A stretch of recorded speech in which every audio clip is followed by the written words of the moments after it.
Revival of wisdom. Welcome people, we're back with another video. In this video we're talking about how Jesus Christ and Christianity is all sun worship. The Holy Bible of Christianity is not meant to be taken literal for history. It is a story and has lots of metaphors. Starting with the symbol of the cross of Jesus. This cross originates from this ancient cross of the sun. This symbol has been used for thousands of years, way before Jesus was a thing, in Europe, America, Asia, and all around the world. In fact, this symbol is still being used by Christians today, not knowing it represents the sun. This is a 4,500-year-old artifact, a golden plate with an equal-armed cross found in England. The gold to symbolize the sun, and the equal-armed cross for the 4 equal seasons of the year. So this is why in the Bible you have Matthew, Mark, Luke, and John, symbolizing the yearly cycle of the sun and the 4 equal seasons. Also in the Bible, Jesus is referred to as the light of the world. So yes, Jesus represents the sun. He is a metaphor for the sun. Hence why in all of these pictures and images and paintings of Jesus, there's always a sun behind his head, and some even with the sun cross behind his head. Jesus also has 12 disciples, which represent the 12 zodiac signs and the 12 months of the year. This is the Last Supper by Leonardo da Vinci. As you can see, the sun, being Jesus, is in the center, because the sun is in the center of the zodiac signs. There are 4 groups which symbolize the 4 equal seasons. Each group contains 3 people symbolizing the 3 months and the 3 zodiac signs in that season. There is only one female in the painting, which is Virgin Mary, who symbolizes Virgo, the astrological sign. So yes, Jesus symbolizes the sun with his 12 zodiac signs and 4 gospels for the 4 seasons of the year. However, there is another phenomenon. The 25th of December is known as the birth of Jesus Christ, which is known as Christmas today. Jesus symbolizing the sun and is born on December 25th. This is the day the sun moves 1 degree northward, bringing back the warmth, the growth of crops, the life and light back to the northern hemisphere. Everything is springing back to life, as we call it, spring. So it is said that the sun is born again on the 25th of December, and Jesus is known as the risen Saviour, because the sun is our risen Saviour, because it gives life to the whole of this realm, the warmth, the crops, and without the sun rising in the morning, we'd all die in about 2 weeks. And we all know how Jesus died on a cross.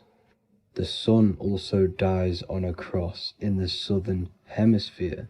It dies on the Southern Crux constellation. And on December the 22nd, 23rd, and 24th, the sun remains in the same position. So the sun dies for 3 days, and it is born again on December 25th. When it moves 1 degree northward. And this is when the sun is born again, or resurrected, just like Jesus. Constellation Virgo is prominent in the spring sky in the northern hemisphere. So therefore, the sun is born a virgin, Virgo. And as you see in this image, you see Virgin Mary holding the sun. Us as humans do not own the sun, so therefore God owns the sun. So yes, the sun is the Son of God, and this is what Jesus is symbolizing. And just how Jesus sacrifices himself for humanity, that's what the sun does. The sun gives out all of its energy so we can live. There are many other Bible verses which represent Jesus as the sun. Now in Matthew 8:23-27, his disciples are in a boat and there is a massive storm. Jesus is asleep, meaning the sun has not arose. And the disciples say, "Save us, Lord, we are perishing." Quote, "Then he rose and rebuked the winds and the sea, and there was a great calm." End quote. Now this is a metaphor for the sun rising and calming the storm, because in the ocean, when the sun is down, that's when there are great storms. The worship of celestial bodies go back thousands of years, and it's called astrotheology, and it can pretty much be traced back to all ancient civilizations. Now going back to the ancient Egyptians, the god Horus, the god of war, and he symbolized the sun in the morning. Ancients used to say that he walked over the sky in 12 steps. Yes, this could symbolize the 12 zodiac signs. It also symbolizes the 12 hours of daylight. So we have 12 hours of Horus, but now they've rearranged the word to hours. Horus and hours. And when the sun rises, Horus rises, we say horizon, which is Horus is rising. That's the etymology of horizon. Another Egyptian god called Amun-Ra was known as the god of all creation. He was the first god of them all. Amun was also a sun god. Therefore, after every Christian's prayer, they say Amen, sending their prayer through the sun to God. So this all goes back to the worshipping of the sun. Sun worship was around way before the Romans. However, in the Roman times, their sun god was called Mithra. Mithraism was the main religion before Christianity came into play. Mithra was the son of God. He died on a cross, and he was dead for 3 days and resurrected, just like Jesus. So the Catholic Church was not made in heaven. It was made by the Roman Empire. They mixed all the sun religions of Judaism, Mithraism, and other Arabic religions and combined it into one, so Caesar, the Roman emperor, could gain his own religion. So yes, Christianity was a political move to gain more control over the masses, because it was a worldwide government at this point in time. So here is a Sumerian helmet with the rising sun symbol. And then the Romans also used this rising sun symbol on their armor. So sun worship has been going on for thousands of years, and it still goes on today. However, with all the programming and the low IQs, today we do not get the full interpretation of the Bible and these stories from the past. And Christians and other religions are all brainwashed to not question their religion and not realize their true origins and where they come from. I do advise you all to do your own research and come to your own conclusions. However, I'm just pointing out the facts and connecting dots for you all to see. That's it for this video, guys and girls. Thank you all for tapping in. God bless.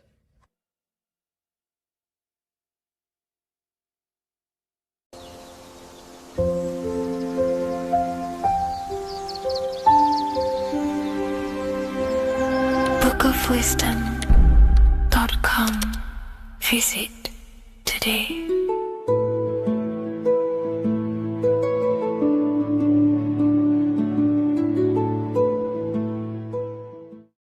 What is good, people? It's Revival of Wisdom. Today we're going to be talking about Saturn.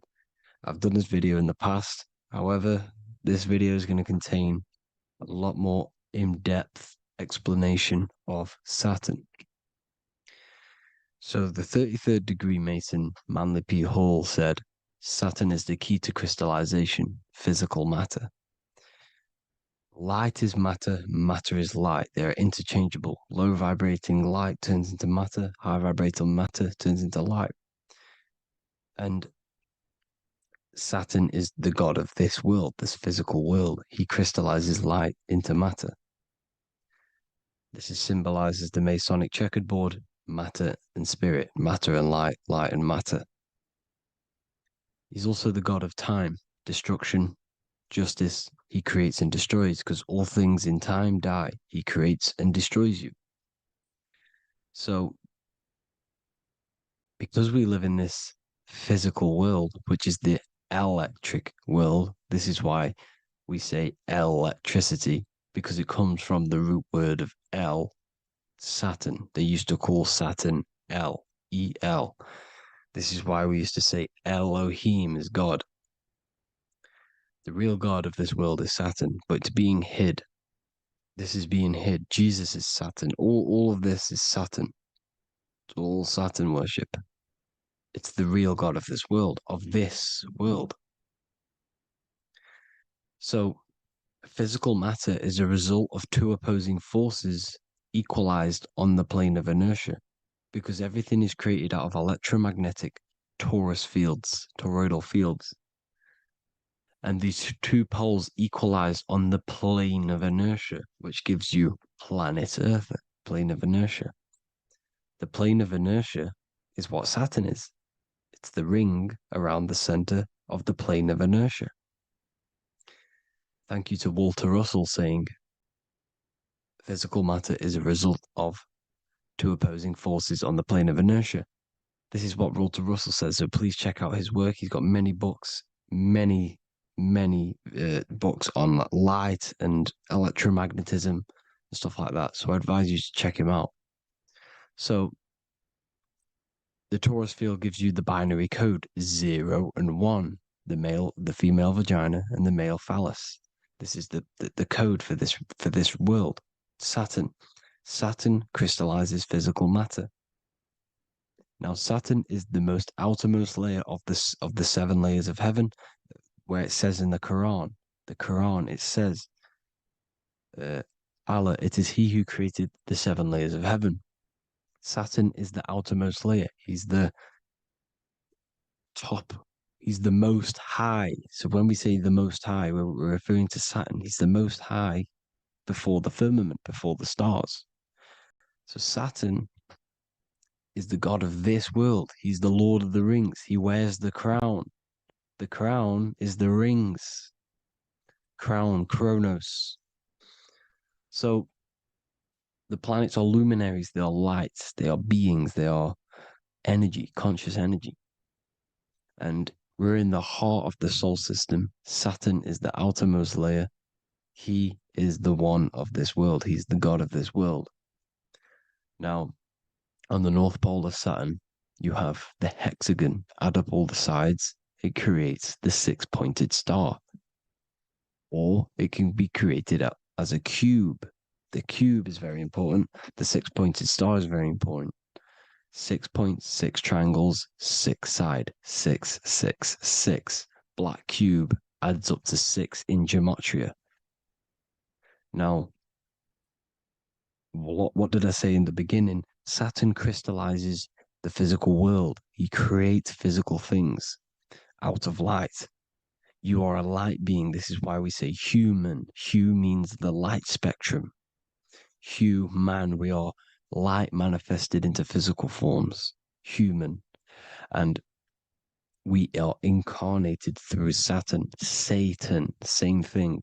The number of the beast is 666, and the 666 comes from the 6.6 triangle, 6 sides of Saturn, 666. We are all known as carbon-based life forms. Carbon, the atomic structure of carbon, is 666, 6 protons, 6 electrons, 6 neutrons. We are materialized into our physical bodies through Saturn, through the number of the beast. These bodies are the beast, it's the animal. The divine, the Christ, is the consciousness within, because you are a physical, spiritual being combined into one, hexed into one. hexagram. This is a hexagram. You're hexed into physical matter, spirit and matter, light and dark, combined into one. Now you contain of the mark of the beast, the mark of your body. Your body's the beast. It says in the Bible, Satan, who is the god of this world. This world. There are many different worlds, but this world is run by Satan, and it says that in the Bible. Saturn is Satan. It's the same thing. And look at the crown of thorns are wrapped around the heart. The soul is in the heart. The mind is in the brain. The soul is wrapped around the rings of Saturn. You're wrapped in physical matter. This is what it's showing you. This is symbolizing the rings of Saturn wrapping you.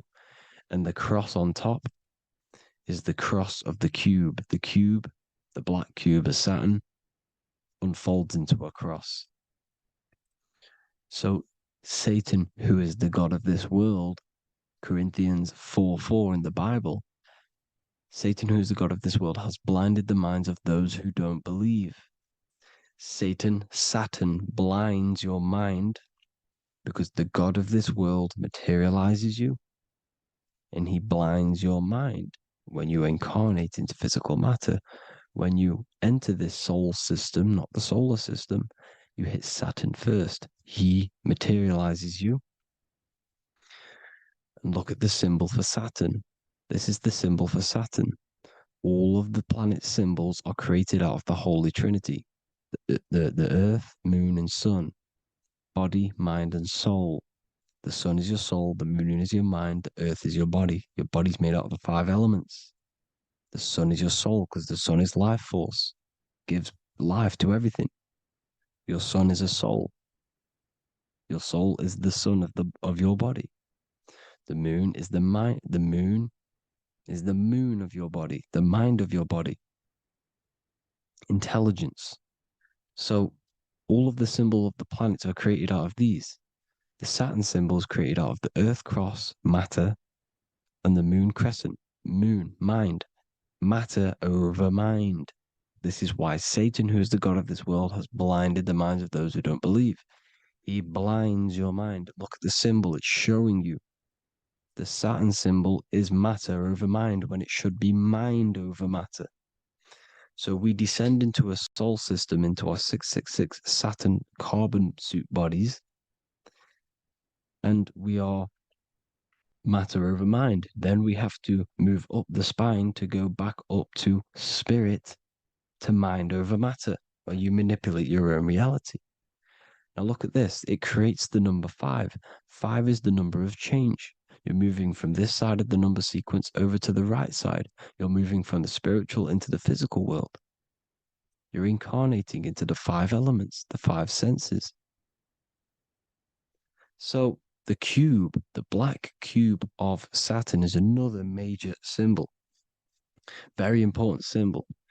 Here you see the cube, and the color black is associated with Saturn because Saturn's associated with death. He creates and destroys, light and dark. Death is associated with black, spirit, because you can't see spirit, which is blackness.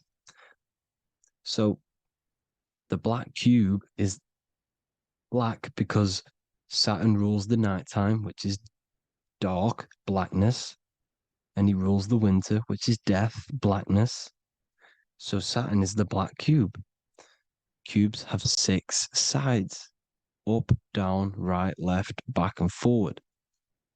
Cubes are 6-sided. Everything is 6-sided inside of this creation because you're incarnating, you're materializing, crystallizing into the cube, the world of the cube. Everything's a cube. Everything's got 6 sides. Here's Leonardo da Vinci showing you that you're in the cube. Leonardo da Vinci did this famous painting. You're in the cube, you're hexed into physical matter, where you're incarnated into the 3rd dimension, the 3-dimensional world, which is a cube, 3D. And black cube adds up to 6 sides of the black cube. The Kabbalah means cube god in Arabic. And look at what they do. They worship the cube, the black cube, and they stand in rings like the rings of Saturn. Australia, Denmark, Manhattan, Santana all have these black cubes. You go to New York, you will see the black cube there as well. These black cubes are everywhere because it is the real God of this world, So look at the cross. The cross unfolds into the cube. Xbox, Nintendo GameCube, Sega Saturn, anything to do with a simulated gaming reality, they put Saturn in it because we're in the simulation of Saturn. This is a simulation.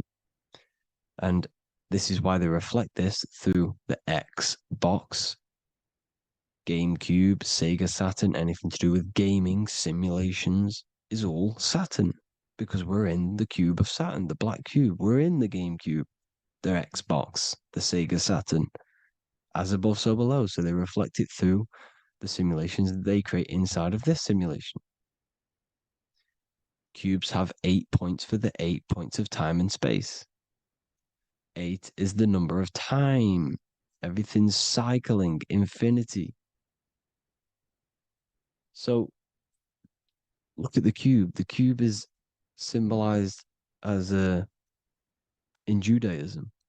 The Judays have the black cube. They wrap themselves in a black band and they cover their eyes into blackness. The black cube for the black cube of Saturn. They use the star as Saturn, and they worship their god on Saturn Day because it's all Saturn worship. And look how the Saturn god is wrapped around with these thorns or leaves, just like Jesus is wrapped around his heart. And Jesus on the cross is us on the cross. We are in the cross. We are in the cube. The cross is the cube. And the cross is even in the Saturn symbol. This is another symbol for Saturn. There's two symbols. You got this one, the one I've just broke down. And there's this one. This is the cross of Saturn, the cube god, the simulation, the game cube. Now, Chronos is another word for Saturn. Chronos means time. When you clock into work, you go to the Chronos machine. Well, I did anyway. And I tap my card on the Chronos because Chronos is time. Anything to do with time is Saturn. He creates and destroys. Look at the artwork of Saturn with the sand, the time. Look at this, how he's cutting off the baby's wings. He's crystallizing the spirit into matter. He's cutting off your wings. Satan, in the Bible, he falls from heaven into earth and he loses his wings. He becomes a serpent. You see that's it's all symbolic for us. We are the fallen angels, fallen angles of light. We're fallen angles of light. We are light beings. Now we're fallen into physical matter. Saturn's chopped off our wings. He's chopped off our spirit wings because when you astral project, you can fly. You will fly around. He's got the Reaper staff here, always depicted with the Reaper staff. Now look at the clock. Saturn Day is the 6th day, the number of the beast, 666. Look at the clock. 6 take away 12. 12 take away 6 equals 6. 7 take away 1 equals 6. 8 take away 2 equals 6. 60 seconds in a minute, 60 minutes in an hour, 24 hours in a day, 2 plus 4 equals 6. That's 666. Everything's 666 because it's time. Saturn. All goes to Saturn. He's the god of time. We're in time now. We're in time. We're in the time, which is God, the god of this world, the god of time. Now look at this. The Reaper is also depicted as the Reaper with the staff, the black cloak, black symbolizing death, spirit. Judges wear black because Saturn is the law. He's the god of this world. He's the law. This is why they wear black cloaks. When you graduate from university, you wear a black cloak and a black cube on your head. You've been hexed. funerals, you wear black because it's all to do with Saturn, Father Time, Father Crystallization. Now, Saturn, here's another one of him cutting off the wings of a child because he cuts off the wings. He creates and destroys your body. We're in the electrical world. Everything that is electrical vibrates. All vibrations have to come back to a standstill point, which is death. This is why your body dies. Your atoms stop vibrating. Corona. Look at the crown. The crown is the corona. Corona means crown. And look at this is an alcohol brand for beer. You can see the staff of Saturn in the symbol with the moon crescent. Corona, which is the crown, Saturn, the crown on Saturn, the rings. And then you've got the staff. It's all Saturn worship.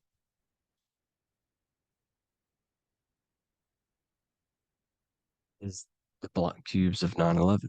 Two black cubes. This was a ritual for Saturn. It's all ritualistic. And look at the Star of David, the Star of Saturn. It's not the Star of David. Creates IXXI, the sigil of Saturn. IXXI means 9/11 in Roman numerals. 9/11. It's all a ritual for Saturn, and they have the two black cubes of Saturn. Now look, XX, there's more symbolism of Saturn now. We're going deeper. XX is more symbolism for Saturn. The sigil of Saturn is XX, as above, so below. Same with the Star of David. You split it in the middle, as above, so below, as above, so below. XX, this is a Knights Templar Cross of Lorraine. XX, Knights Templar, high order of Masonry. They all worship Saturn. Well, Saturn's the real god of this world. X Eon with the XX, XXL magazines, which is all to do with famous rappers and stuff like that. When you die, you put XX on the eyes because it's Saturn. He's the Reaper. Is Jesus with the XX crown with the thorns around his heart, around his soul, with the cube on the top, the cross cube. Lucifer with the XX Cross of Lorraine. Jay-Z with his alcohol brand, XX Cross of Lorraine. The X Factor with the rings of Saturn. All Saturn worship. The seal of Melchizedek is also Saturn. This is the cube. This symbolizes the cube with the 8 points for the 8 points of space and time. And this is the cube. It's another ancient symbol for Saturn. Here you see the star of Saturn with the Melchizedek symbol around it, which is all to do with Saturn. Here you see an altar, the Holy Grail, the Melchizedek symbol on it, and they're worshipping it. This is why we wear rings, wedding rings for the rings of Saturn. It all goes back to Saturn. Earrings. The 8-pointed star of the ancient Sumerians is all Saturn. It's all Saturn. So the ancients, the symbols of Saturn goes on forever. It's in all of the major corporations. You can see it everywhere, the rings of Saturn. Toyota is an obvious one. Internet, Nike, Target, Sega, Saturn. It's all Saturn worship. All Saturn worship. Because he is the real god of this world. Here's Kanye West's album with a Saturn here. Here's Michael Jackson's album saying X escape. There's the X again. The X escape. You have to escape this reality. Maybe that's what he's pointing at. Here you see it on the dollar bill. The star of Saturn.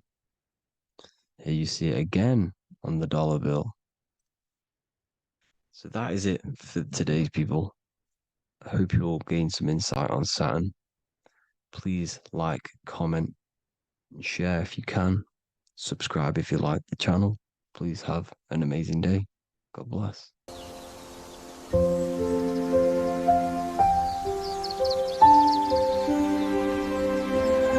bookofwisdom.com. Visit today.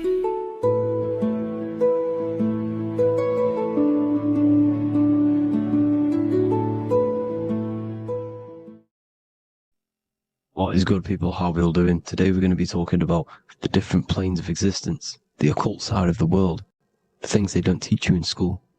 And of course, you can only find that on this channel, so welcome. So you need to understand is that your consciousness moves through these different planes of existence, these different states of consciousness, which make up all of you. Okay? They are all interlocked planes. They are all interpenetrated into each other.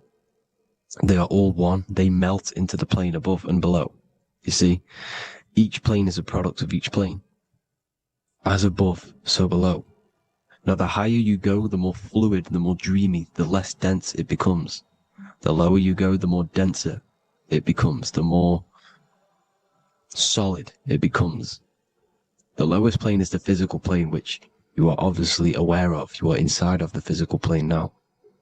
But while you are in this inside of this physical plane, you are indeed inside of all these other bodies which you have not awakened yet. You have to awaken these different bodies. You have these bodies. Okay? It's like a ripple effect. And the center is the most dense, the most solid. This is Earth, heart, the heart of the ripple. And the lower you, the further you go out from the center, the more dreamy, the less fluid, the more fluid, the more less dense it gets until you're one with the all. You see? And this is what it's like. This is what this system is. It's like a ripple effect. Now, let's jump straight into the planes. First, you have the physical plane, made out of 4 elements. 5 elements. The ether is the mother of the elements. It's the womb of the elements. It's the 5th element. And it gives birth to the 4 other elements. 4 is stability. Tables have 4 legs, and this is why the ether gives birth to 4, because it's the foundation of the physical world. Fire, earth, water, air. They are not pure. Each one of the elements melts into the other one. For example, earth and water both share cold. Water and air both share wet. You see, they compose of each other. They melt, they mold into each other based off the vibrational state of the ether. That's what it is. The 4 elements are the vibrational states of the ether. Okay? So you have the 4 physical elements making this, physical world. It's the lowest world. It's the world of effect. This world, whatever you see, whatever you experience, it's the effect. You can't change anything by manipulating this world. You got to manipulate the higher worlds to affect this world, you see? As above, so below. This is the lowest plane. It has 3-dimensional. It's the 3rd dimension. Space, height, and thickness. That's all it is. Front, backwards, upwards. You see, it's 3-dimensional. We cannot perceive the hidden side, which is the interior of this existence. We cannot perceive the interior from our exterior view. We are looking into this world. Okay? This is the exterior view. We can't see what's inside of that. That's the 4th dimension, which is the next one. It's the most gross and dense plane. 4 states of matter, the most slowest vibrational molecules exist in this plane. Above this plane, you have the ether. Okay? The word ether and either are the same thing, because either connects 2 scenarios in languages. I either support Manchester United or Liverpool. Either is connecting them 2 scenarios. The ether is doing the exact same, as you can see here on the planes of existence. It connects the astral world, which is very important, to the physical world. It's connecting these 2 worlds. So it's the ether. It's the ether. The ether is pure potential. Energy flows through the ether. It is pure energy, pure potential. Okay? The physical body is an exact copy of the etheric counterpart body. So every physical object has an etheric energy double. It's like a blueprint of that object. Every single object has an energy double, and that's the etheric double. Okay? The etheric body determines the shape of our physical body through its lines of force. All through life, it rebuilds and restores the physical body. Physical problems show up first in the etheric body because as above, so below. You manipulate the higher planes, it will manipulate this plane. And this is why sorcery works. You know, contact with astral plane entities. We'll get into that a bit later.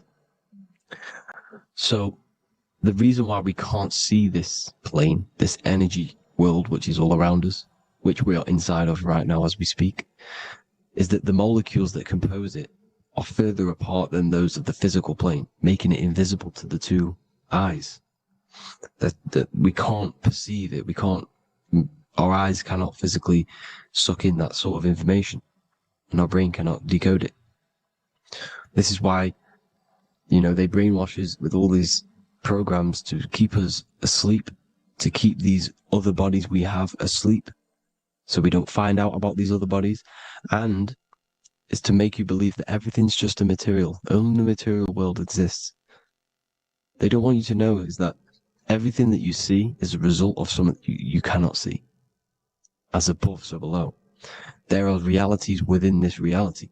This is what I'm breaking down now, these different planes, on how this reality works. So your etheric double is your energy body. You can see here the physical, etheric, astral. Astral is your spirit. The ether is a part of the physical plane. It's like just above the physical plane, but it's still part. But then the astral plane is completely separate. It's another plane, but they're all interlocked. Don't think they're apart. They're all interlocked. They're all one. They all melt into each other. The chakras that we have are inside of our etheric body. They are our sense of organs which tune us to the fourth dimension. These 7 chakras connect us to the astral world, the fourth dimension. Okay?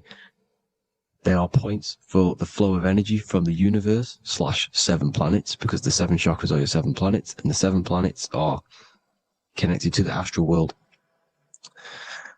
They are feeding these 7 centers in our body.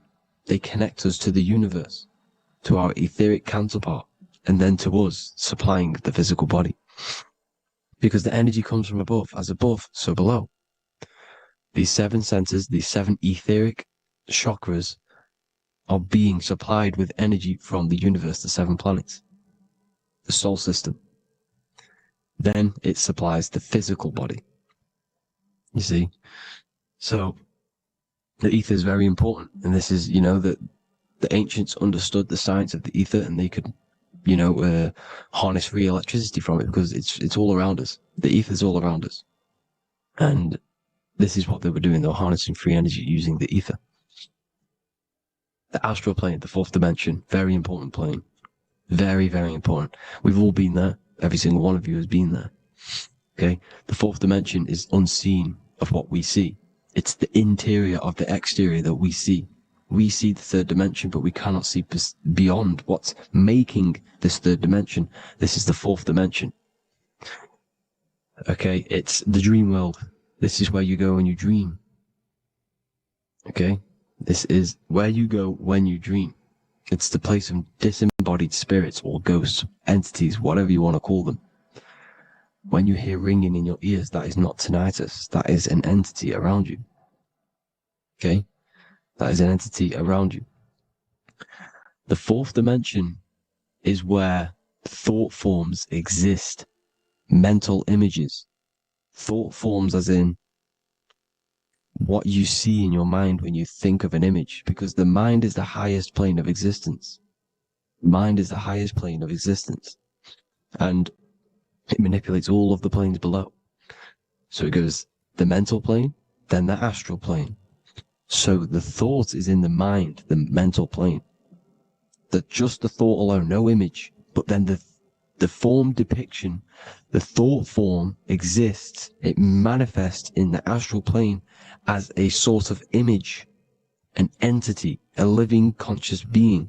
So this is why thoughts are things. You see, thought forms exist within the fourth dimension. So when you imagine something, when you are, for example, right now, look into your hand and imagine there's an apple in your hand. If you can see that, you are seeing into this fourth dimension. You can only see into this fourth dimension using the mind's eye, not the two eyes, the mind's eye. When you shut off the two eyes into darkness, the third eye opens. The mind's eye is open, and you can see, this is astral travel. You got to work on astral travel, and you will see this astral plane, this fourth dimension. And there are 3 different sections to this astral plane: higher, middle, or lower. So yes, there is a kind of a heaven and hell, and a middle, Midgard. Heaven being the higher vibrational entities manifesting higher vibrational thought forms existing there, the lower vibrational thought forms existing in the astral plane. But these thought forms are beings. You can create these beings. They're called elementals. Okay? If you entertain specific thoughts for long enough, this will plant a seed and it will grow. If you so for example, you have a bad feeling or whatever, what's a good example? Unforgiving someone. You keep that energy inside of you for long enough, it will manifest in the fourth dimension. You entertain that thought long enough, it will manifest. And it will create an etheric body, and it will be an entity which will harm you. It will feed off you, this low vibrational energy. Your mind is so powerful.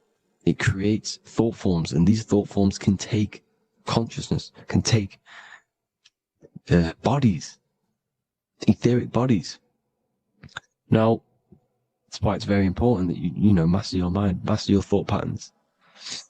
So this fourth dimension is the astral world. So when you have a nightmare, this is the lower astral plane. You're in the lower astral plane. Whilst this physical body rests at night, your consciousness, you awaken this other body, your consciousness goes inside of this other body, whilst the physical body lays asleep. You see? So it's all inside of you. This is what you need to understand. You just haven't awakened these bodies yet. You can awaken them. You just got to awaken them. Okay? The next is the mental plane. This is the mind, the source, pure cause, pure motion, the most less dense, the most fluid. No form. There's no form to the mind. Astral plane is the first plane where a form takes existence, pretty much. The mental world has no form. It's pure mind, pure intelligence. Thoughts alone exist here without any images or manifestation. The most fluid, the most dreamy, the most causal plane. All of the rest take the effects of this plane. That's why it's mind over matter. Your thoughts they create vibrations. Each vibration is vibrating on a specific frequency, which creates mental images, creates effects down here on this physical plane. This is why it's so important to master your mind. Master what you think. Master your mind. It's the hardest thing to master. You could conquer the world, but it's probably harder to conquer your own mind than to conquer the whole world. I can promise you that, because the mind can play tricks on you. You got to listen to that inner guide within you that will constantly manifest the good things. So anyways, people, hope you learned a lot from this. Please work on trying to activate these other bodies. I will maybe do another video on trying to activate these bodies if you wish. Please comment down below if you would like to see that. And have an amazing day. Please like, subscribe, comment down below any video ideas you want me to do, any information you want me to spit. Thank you all. Have an amazing day.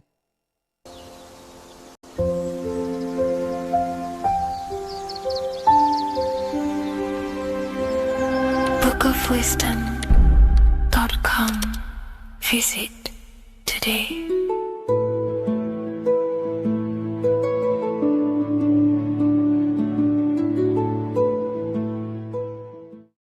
The scariest thing about having your first out-of-body experience and leaving your body is the realization that you have after. You realize everything you've been told about yourself, reality, the earth, what you're doing here on earth is a complete, utter lie. Your self-belief of what reality is and what you are is completely shattered. You now fully understand that you are more than your physical body that you inhabit. My first out-of-body experience happened a few years ago, but before all of that, I remember being a child, going to bed and closing my eyes, and I remember as a child feeling like I was floating above my body and moving. And maybe subconsciously this has led me into knowing intuitively that there is more to reality, and I've gone down this path of esotericism, occultism, consciousness. Maybe that has led me to this, I don't know, but I've always had this subconscious intuition in my mind that there's more to reality than what we've been told. And maybe it came from having these experiences as a child. And I'm pretty sure some people in the comments will also have that experience, feeling like you're floating when you close your eyes in bed as a child. I remember this very vividly. But a few years ago, I had my first out-of-body experience, and it completely shattered everything. And it confirmed to me that I am eternal, and there is so much more to the self, to consciousness. I then realized after my first out-of-body experience that our self is not just here in the physical dimension, it's existing in every dimension there is in the universe. However, our mind is focused primarily on this physical time space. When your mind is totally giving its attention and time to this particular time space, it locks in the mind or consciousness into that particular body of consciousness, such as the physical body, right? But for example, let's say you have a daydream and your full focus isn't in the present moment and your environment that you're in physically. Your mind kind of wanders off into a daydream, what we like to call it. That again is shifting time space. Your consciousness is 40% here in the physical plane because your body's there, but then the other 60% is in this daydream, this imagination. So you're shifting time space, and what an out-of-body experience does is allow your mind to reduce that attention to the physical body and access attention to this altered body or dimension of consciousness. So I'm going to give you the story of my first out-of-body experience, because I know when I was researching this, I was always looking for personal stories about someone's out-of-body experience, and there's not many out there, to be honest with you. Well, based off my research, I couldn't find many. You find a few, but I'm going to give you my experience of my first out-of-body experience that happened a few years ago. It was early in the morning. I kept on waking up and falling asleep to my alarms. I went back to sleep after waking up for like the third time in the morning. When I fell back to sleep, that is when I had my out-of-body experience. It's also good to mention that I have been listening before that about podcasts, books about our out-of-body experiences, astral projection, and things along them lines. So this was stored in my subconscious, this topic. And I had a desire in my heart to actually experience this for myself. Long story short, I went back to sleep early in the morning because I kept on waking up, and it began with this tingling sensation, a high energy sensation. It was like bursting, intense, high frequency energy. My attention was no longer in the time space of my body, but my attention shifted into this energy body, which I now understand. I didn't understand at the time properly, but I now understand that as my consciousness started to feel like it was being pulled upwards, right now, our time space, our attention is in our body, and you feel all the data of the senses, right? And that's what I'm feeling right now. That's what you're feeling right now. But imagine that was completely stripped. My attention was no longer feeling the sensations of my body, because my body kind of just dissolved as I fell back to sleep. So this was a natural out-of-body experience. I didn't force it. I didn't meditate. I didn't do anything. This was just a natural out-of-body experience that I had. And a lot of people get these that I've read about. So my attention started to feel like I was being pulled upwards, and I no longer felt my body, but I felt this intense energy, frequency, sensation all around my body. It felt like this, like it felt like illuminating energy that's moving very, very, very fast. So my conscious awareness was now shifting. I now understand. My whole body faded into this sensation. My whole mind faded into this energy sensation, this tingling free, and it was very, very intense. I was not feeling my normal senses anymore, only this energy. This energy was also pulling me up. The more I was lifted up, the more intense the frequency became. So think of it like just a frequency resonator, how it just goes up and down, up and down. But then imagine the frequency resonator just going higher and higher and higher frequencies, and it was just getting more and more and more intense. The energy was moving faster. This tingling was faster and faster and faster as I was being pulled up. Part of my mind began to fear this. My arms and legs grew very tense. I started to tense up because at this moment in time of the experience, I was very vaguely conscious. I was half there, half not. And as I was being pulled up, my physical body started to tense. And this is again when I started to feel my body again. But then I remembered what I heard out of body experiences is that you have to submit to the process. If you try and force an out-of-body experience, it will never happen, because an out-of-body experience is not truly out of body. What we're trying to do is trying to find a needle in a haystack. If you're trying to find a needle in a haystack, you don't go rummaging through the haystack to find the needle. What you do is you burn the haystack and then the needle reveals itself. It's the same with an out-of-body experience. We dissolve the senses of the body, so the body falls asleep, but the mind stays awake. As soon as I let go of this fear and I let go of the tensations in my body, I started perceiving through another state in this energy body, but I didn't see my body. It was just like perceiving and seeing, but no body, like a camera. When you look at a camera view, you don't see what the camera looks like. You're just seeing through the camera. It's the same as that. I had no form, but I was just seeing. I was just like a floating eyeball, seeing into this altered state of consciousness. I was just seeing. I first saw my street outside my house with lots and lots of people walking on the street, but I could not see the people directly. Everything was black and green. The background was black, but I couldn't see the people. I could just see a glow of light around people, like an egg shape. They were just walking on either side of the road, other directions. I could just see more and more people moving faster and faster and faster. I didn't realize then, but then I did start to realize later on in my journey that that was more than likely the etheric plane that I saw. The etheric plane is the plane of life force and vitality and electromagnetic auras. So that was my awareness shifting from physical into then the etheric plane, the plane of life force and energy. Now, the etheric plane is very, very, very difficult to actually access consciously. The etheric plane acts as a bridge between the physical body and the astral body. To actually access the etheric plane alone is very, very, very difficult, and only certain trained individuals can do that. The etheric plane is not really a conscious plane where you can stay there and be conscious. It acts as a bridge between the physical and the astral plane. I could see the glowing auras around people moving along the pavement. The people moved faster and faster until the scene started to just dissolve as these people were just moving faster and faster. It was not very clear at first, but I subconsciously knew that I was having an out-of-body experience. This is when I really started to realize that I'm being shot out my body. When I realized this, I submitted even more. I started to just let go. The more and more I let go, I kind of like split through a veil, and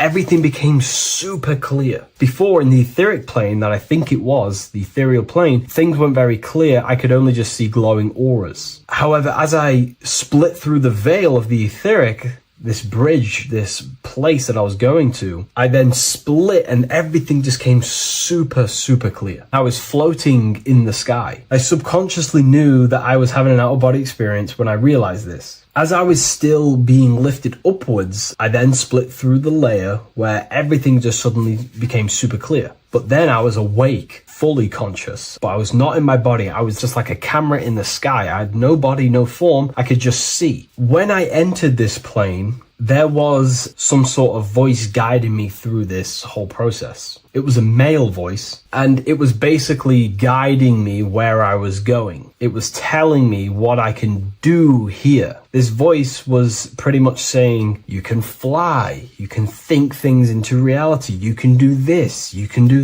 that. While he was saying this voice, there was no being around me, but I felt a presence of another being. But this voice was just speaking to me mentally. Like, you can't hear it, but I just knew what it was saying. It was so weird to describe. It was like telepathy. You couldn't hear it, but I just knew what it was saying. But it was a male voice. It's so hard to describe. I still could not see any form of myself. I was not seeing my astral body or any shape. I was just perceiving a point of awareness like a floating eye, like I said earlier. While this voice spoke to me, I saw fractal patterns as he was saying, you can do this, you can do that. And while he said, you can fly, I remember just seeing this line like splitting and creating fractals. It was like this black line that was just splitting off into duality, creating fractals. But then my physical body just went through this line, split, and then split into fractals again. So strange, very difficult to explain because it's four-dimensional. To explain it in physical language,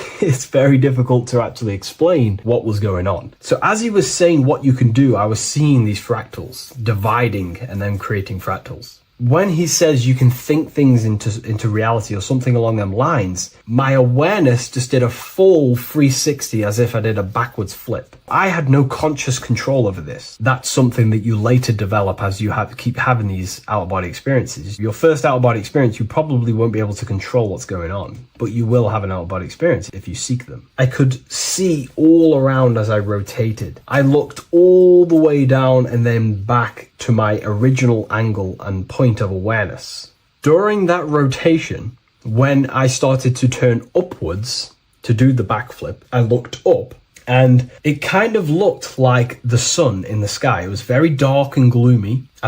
Now I know that was more than likely the lower astral plane because very dark and gloomy. And it was very kind of dense there. I looked up and I could see this. It was like the sun, but it was white, pure white light. And it was shining down over the astral plane. And that was the only light in that place. That's why it was so dark and gloomy there. And I then realized in that particular state, at that time, I thought that was God. I don't know what it was. Maybe it was, maybe it wasn't. Maybe it's the light of the higher mental plane shining through into the astral. But I looked up at it and I realized that was God. That was the source. That was the higher dimension beyond the astral plane, which is the mental plane. The higher astral planes and then the mental planes, the planes of thought. Then once I saw that, I was in complete shock. As I rotated backwards even more, I then get the view of seeing down, completely down, like a bird's eye view. And I could see like an old medieval gloomy town. It was dark, almost night, with very little light. The only light present was the light from above. The town was old-fashioned, gloomy, misty. I looked over it from above. Then the experience began to fade. I don't remember anything after that process. But I'll be honest with you, the process of leaving my body for the first time was extremely intense. The frequency, the energy were overwhelming but powerful. Letting go and choosing to have no fear was the key to that experience. Just to give you a little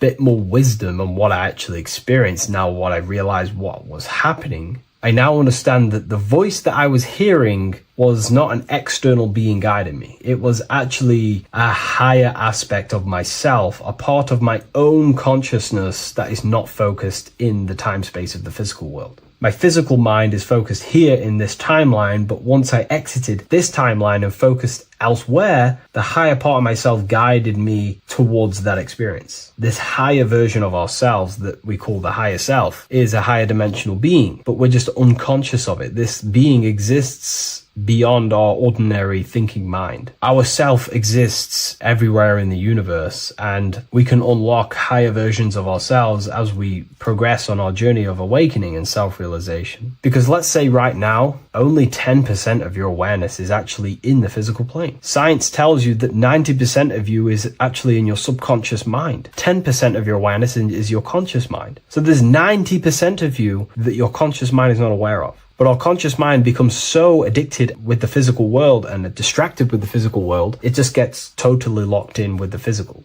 and we never pay attention to the hidden aspects of ourselves, the unconscious aspects of ourselves. And that's why everyone in the esoteric and occult space talks about gnosis, seeking knowledge of self. Gnosis is not knowledge, it's knowledge of self obtained through direct experience. So gnosis is about rediscovering who you truly are. And another bit of wisdom that I could give you from this is that the observer is the same observer that is observing this video right now. You're watching this video, but who is the one seeing the screen? Who is the one seeing the screen of your reality, of what you call life? There is an inner witness consciousness within you who experiences and observes your thoughts, emotions, and actions, experiences and observes the screen you call reality. And that witness also witnesses your dreams. When you shift your awareness from your time space of this body into your dreams, that same witness is witnessing your dreams. So when you meditate, connecting with this witness aspect of our consciousness really does help to excel the process of having an out-of-body experience. Because a lot of people have out-of-body experiences, but they don't understand what's actually going on. They don't understand the nature of it. But it's all mental. You move mentally in that dimension. You create mentally in that dimension. The same that you do in this dimension, but just on a quicker scale, because things manifest in the astral plane instantly as soon as you think of it. Just like the screen in your mind, you think of something, you have a screen of an object in your imagination. That plane, it manifests instantly, but down here, it takes a longer time for things to manifest and condense. Once you understand that thought rules the universe, thought is the creative force of the universe, you start to understand,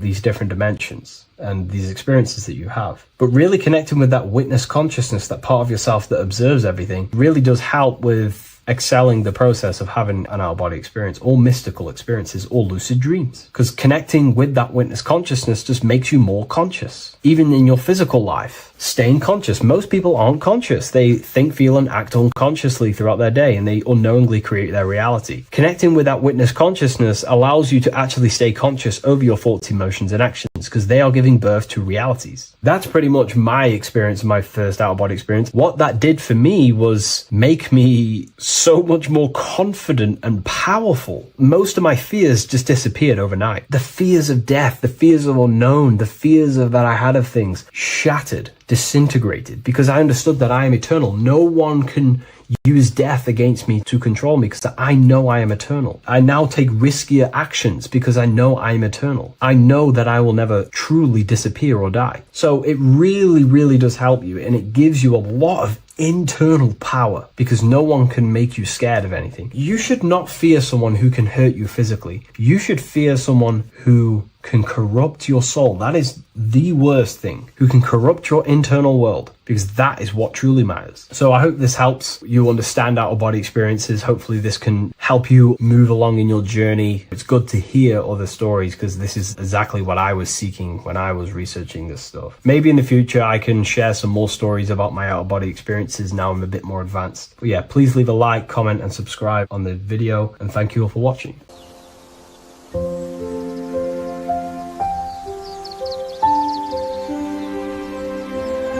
bookofwisdom.com. Visit today.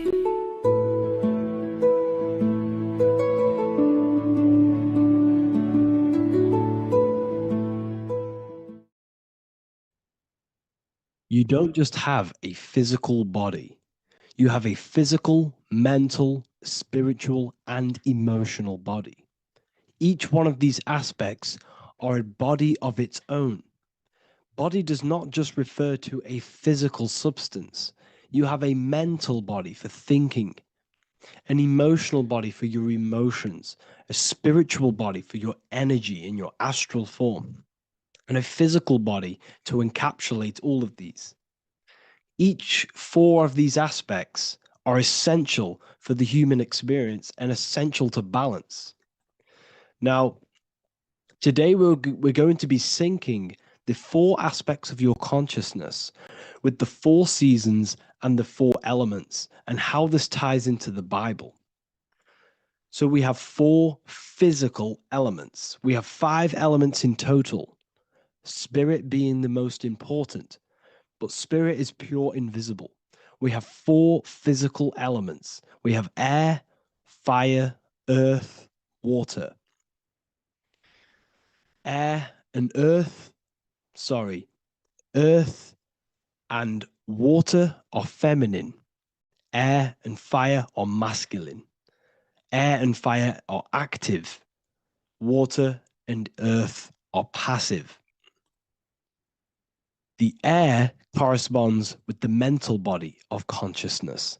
This is where your intellect, this is where your communication, this is where your thoughts, intuition all comes from. This is the mental body of consciousness that allows you to think, allows you to process, figure things out, and have intellect and gain knowledge. This is your intellectual aspect of your consciousness, located in the head region.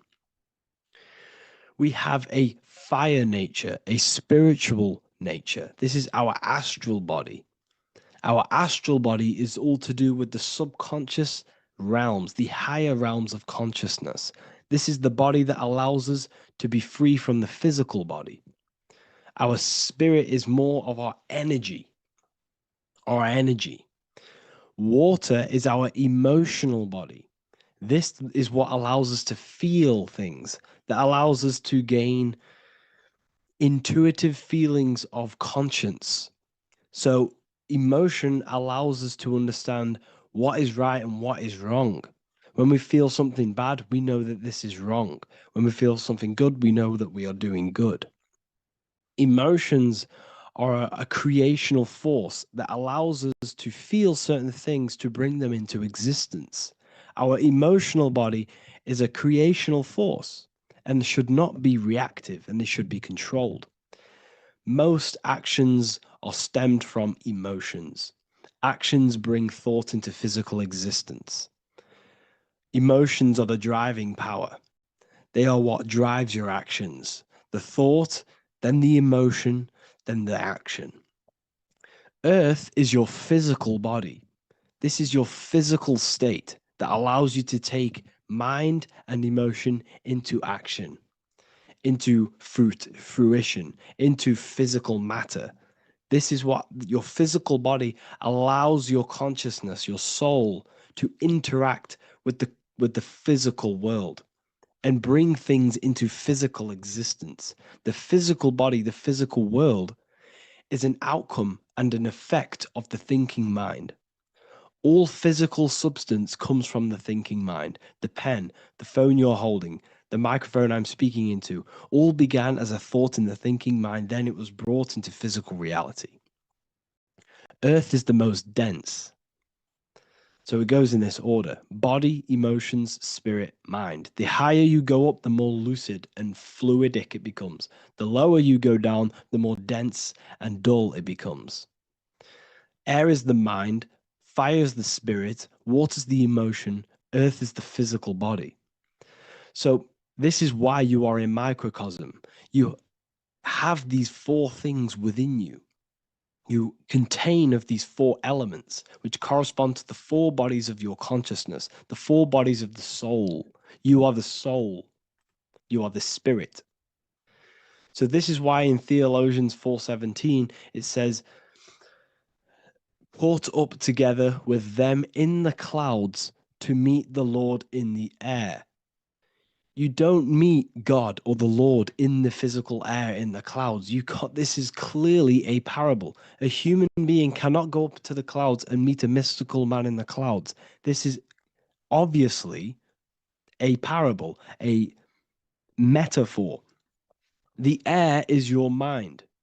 You must raise your consciousness beyond the body, beyond the emotions, beyond the spirit, and enter in the mind during meditation, turning the mind inward to connect with the Lord. The Lord is the highest aspect of your consciousness, the one that exists beyond the physical body, beyond your emotions, beyond the thought. So you meet the Lord in the air, in the mind. The mind represents the air. This is why in America there's a saying called an airhead. You're an airhead. This means that you are stupid, or you don't think, or you have nothing in your mind. You have nothing in your head. When someone's very stupid, you call them an airhead, because air represents the mind. The air is elevated. The air is invisible. The mind is totally invisible to the human eyes. It is a metaphysical substance. In fact, it's not a substance at all. It's so fluidic, it's everywhere. The mind can be everywhere at all times. It can be anything. Nothing is impossible within the mind. Now, this is synced with the 4 seasons. The 4 seasons represent the 4 aspects of human consciousness, the 4 bodies of your consciousness, the 4 bodies of your soul. The sun is your soul, okay? And the sun travels around 4 seasons.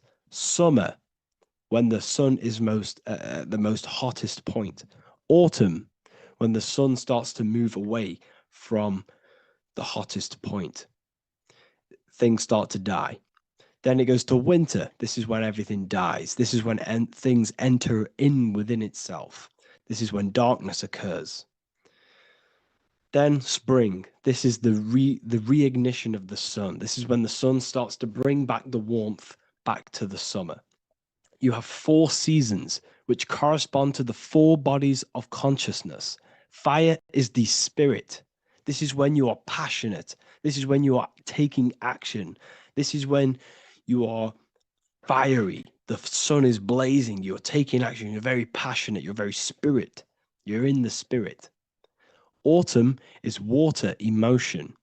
This is when you start to become very reflecting. This is when you start to feel emotional. Because in autumn, there's lots of water. This represents the emotional body of consciousness. Winter is the mind. This is air. Winter, what happens in winter? Everything enters within itself. The leaves die. The trees die. Everything dies and goes within. This is the mind. The mind is the darkness, remember. You close your eyes to enter within the mind. The winter represents meditation. In the winter, what do people do? They stay inside of their house. They research more. They read more books. They become more intellectual. They think more in the winter because we are so we're stuck inside. So we're more reflective. We're thinking more. We're more communicative. We're more intellectual. In the spring, this represents the earth, the body. This is when we start to come out of the mind and we awaken to the body. And things start to grow again. The plants start to grow. The earth is growing again and reborn again.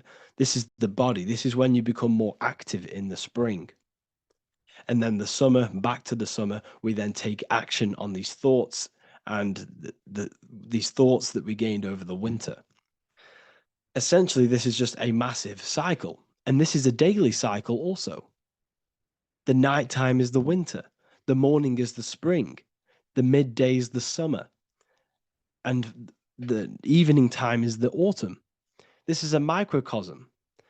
We have 4 bodies of consciousness. You are the sun, you are the soul, and the soul has 4 bodies: summer, autumn, winter, spring. Emotion, air, body, spirit. Sorry, emotion, mind, body, spirit. So you are the soul. You are the pure essence of consciousness. The sun is your soul in the heart. And the seasons are inside of you because you are a microcosm. Okay? You are a microcosm. The word sun is son. The Latin word for sun is sol, which is soul or solo, because the sun is solo. It's on its own.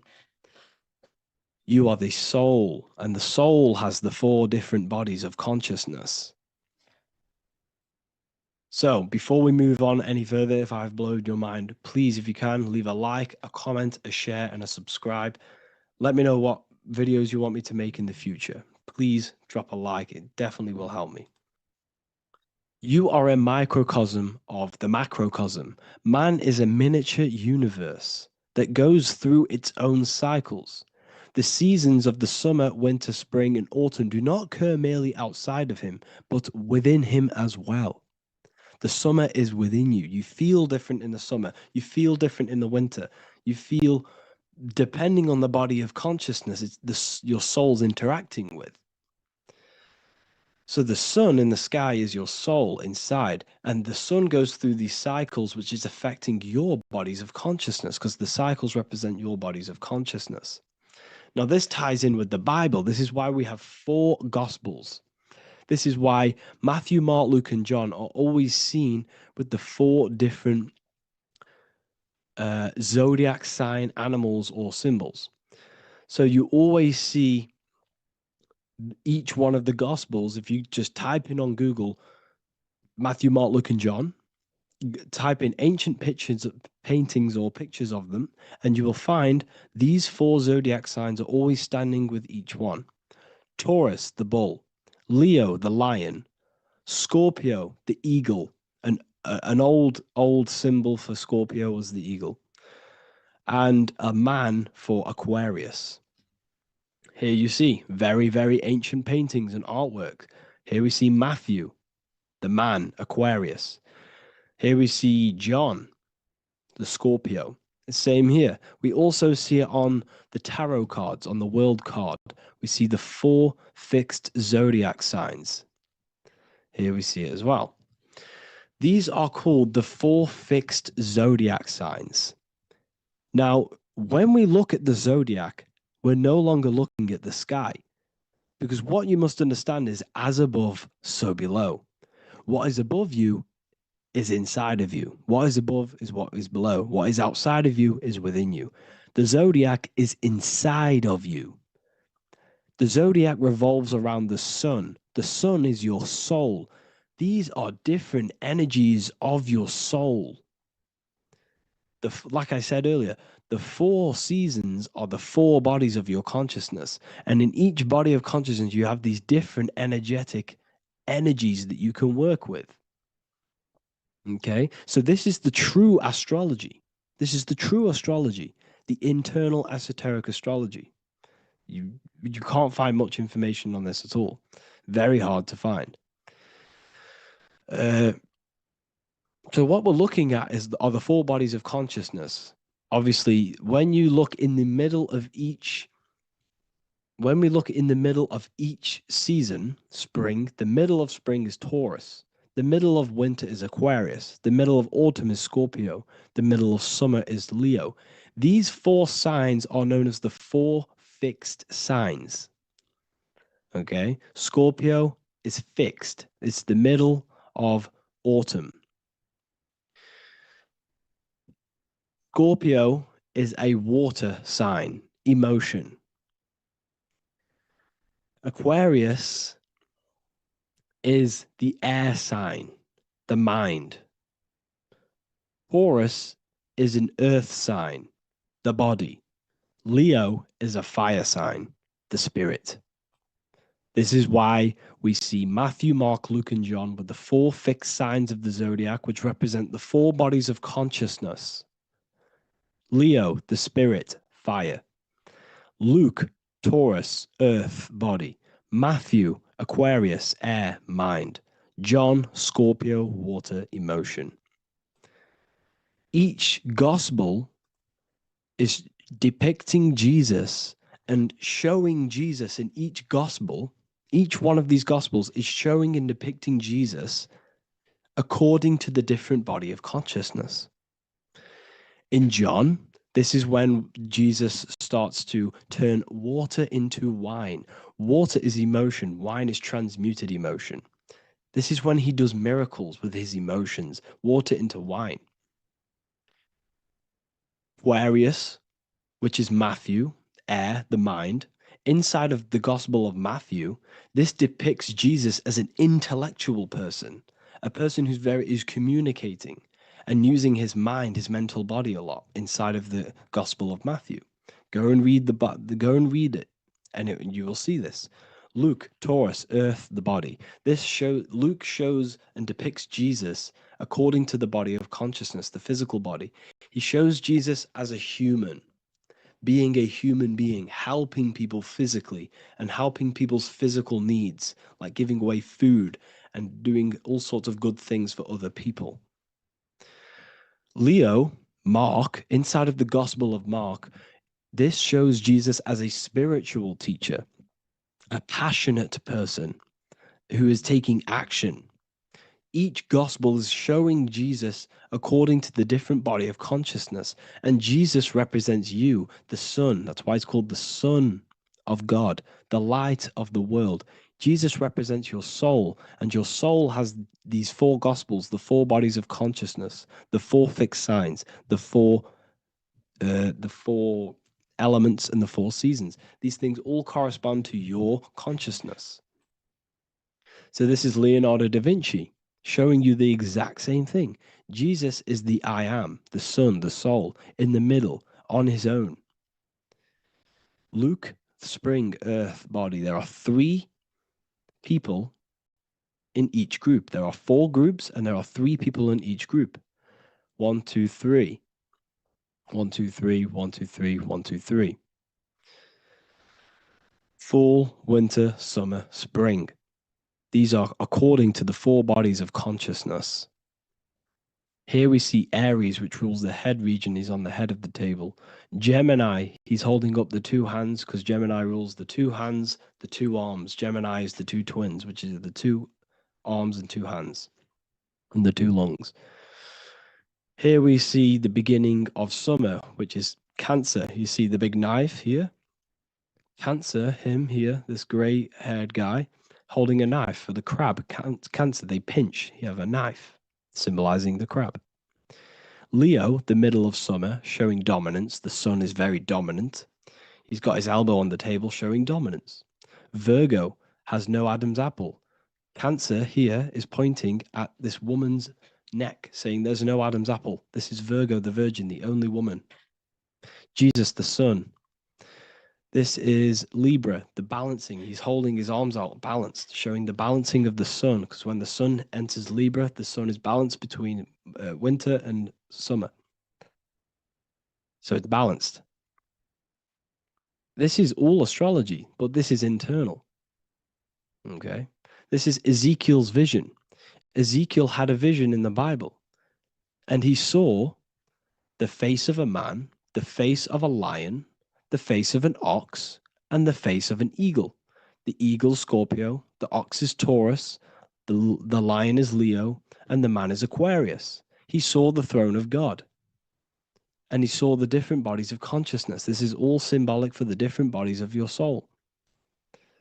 So when we look at the zodiac, we are actually looking at a map and the energies of our soul and the energies of our bodies and the energies of our consciousness. This is what we are looking at.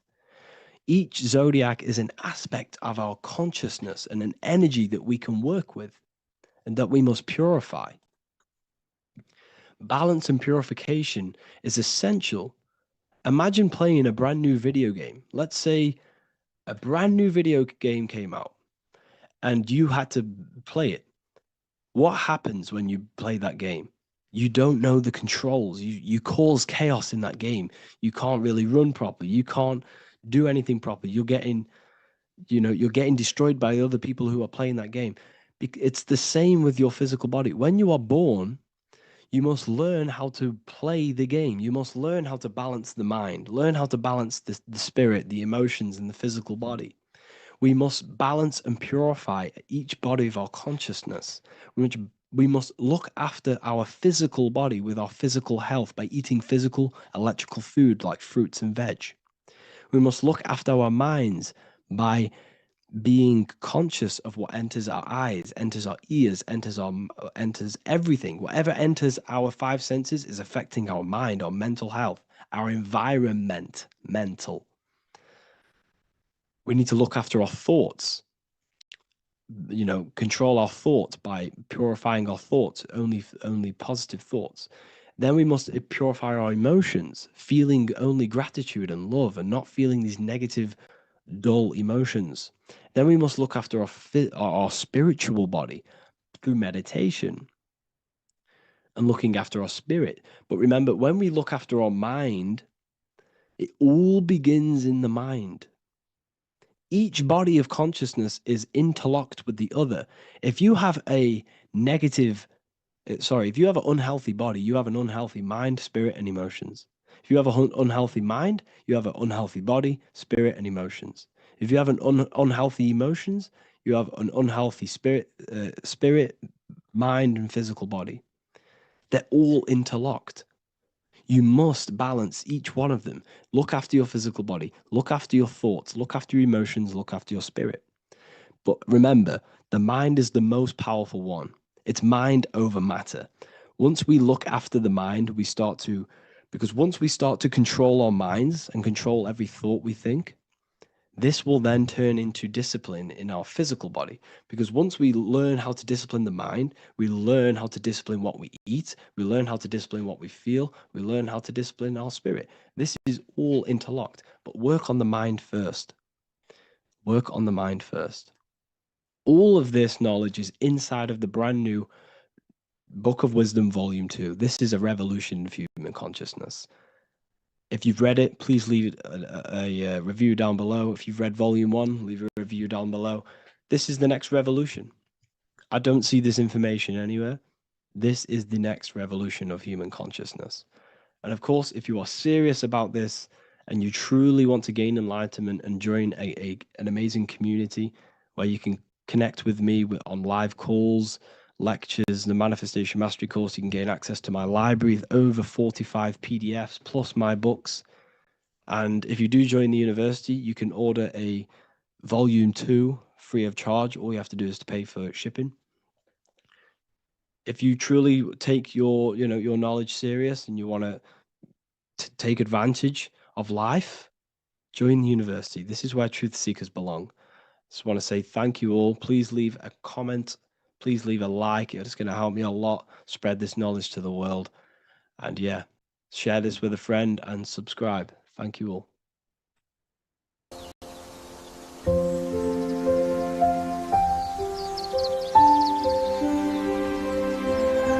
bookofwisdom.com. Visit today.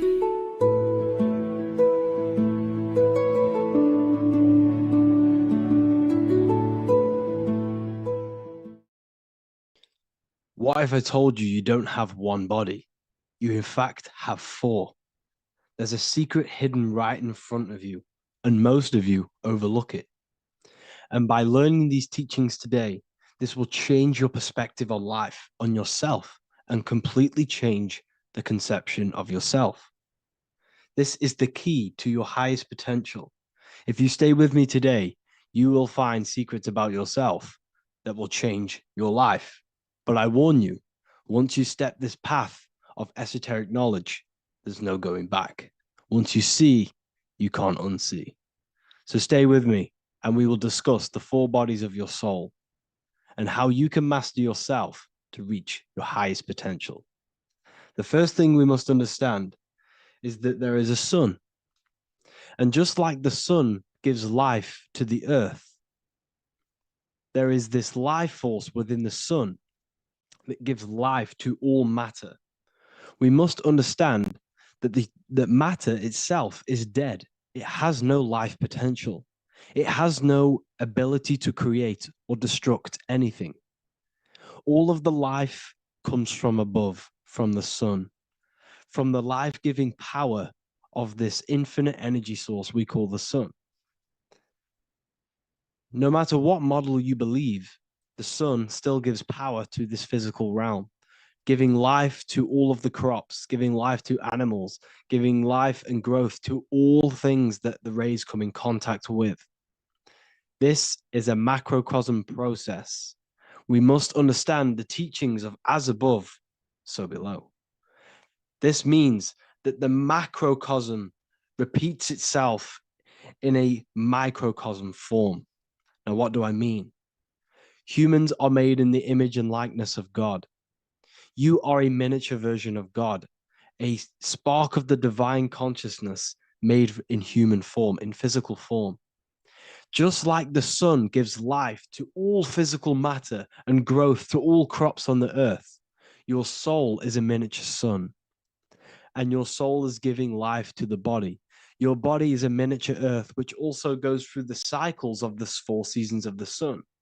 We feel different in each one of these seasons. It's because our body does not only go through these cycles externally, but these cycles happen within ourselves, within consciousness. Your soul is the sun. The sun you see in the sky is an externalization of your soul. Your soul is the life force. You are the soul, not the body. And like the sun gives power to the earth, the soul gives power to your body. So first, let's look at the etymology of the word sun. The word sun comes from it's a Latin word solis or sol, which means the sun. Sol then became soul, sun, soul. And in fact, S-O-N and S-U-N in the old etymology dictionary mean the exact same thing. They are interchangeable. So when we look at the symbol of the sun, we look at a circle and a cross, which represent the four aspects of the sun, the four seasons of the sun: summer, winter, spring, and autumn. These are the four states of the sun. Like we said, this is why we get this symbol. You have the four states of the sun, which represent the four bodies of the soul. Now, this is where we get deep. Like I said, the sun you see in the sky is a macrocosm of your soul, an externalization of your soul. Just like your sun has four seasons, the four seasons within us are the four bodies. Our soul is incarnated and split into four sections. We have a mind, we have a physical body, emotions, and spirit. These are all interchangeable and they are all linked. In ancient alchemy, we have the exact same symbolism of the four stages of alchemy. But in this case, they're symbolized as the four elements: earth, water, air, fire. In this ancient alchemical symbol, we have the pentagram with the top one representing the soul, ether. Our soul then has the four bodies with the human here. We have the man, the eagle, the bull, and the lion. We see this on the tarot card, the Wheel of Fortune. The man, the eagle, the bull, the lion. We see this in Matthew, Mark, Luke, and John. The lion, the bull, the man, and the eagle. We see this with depictions of Jesus. Jesus, the man, the bull, the lion, and the eagle. These represent the four fixed signs of the zodiac: Taurus, the bull; Scorpio, the eagle.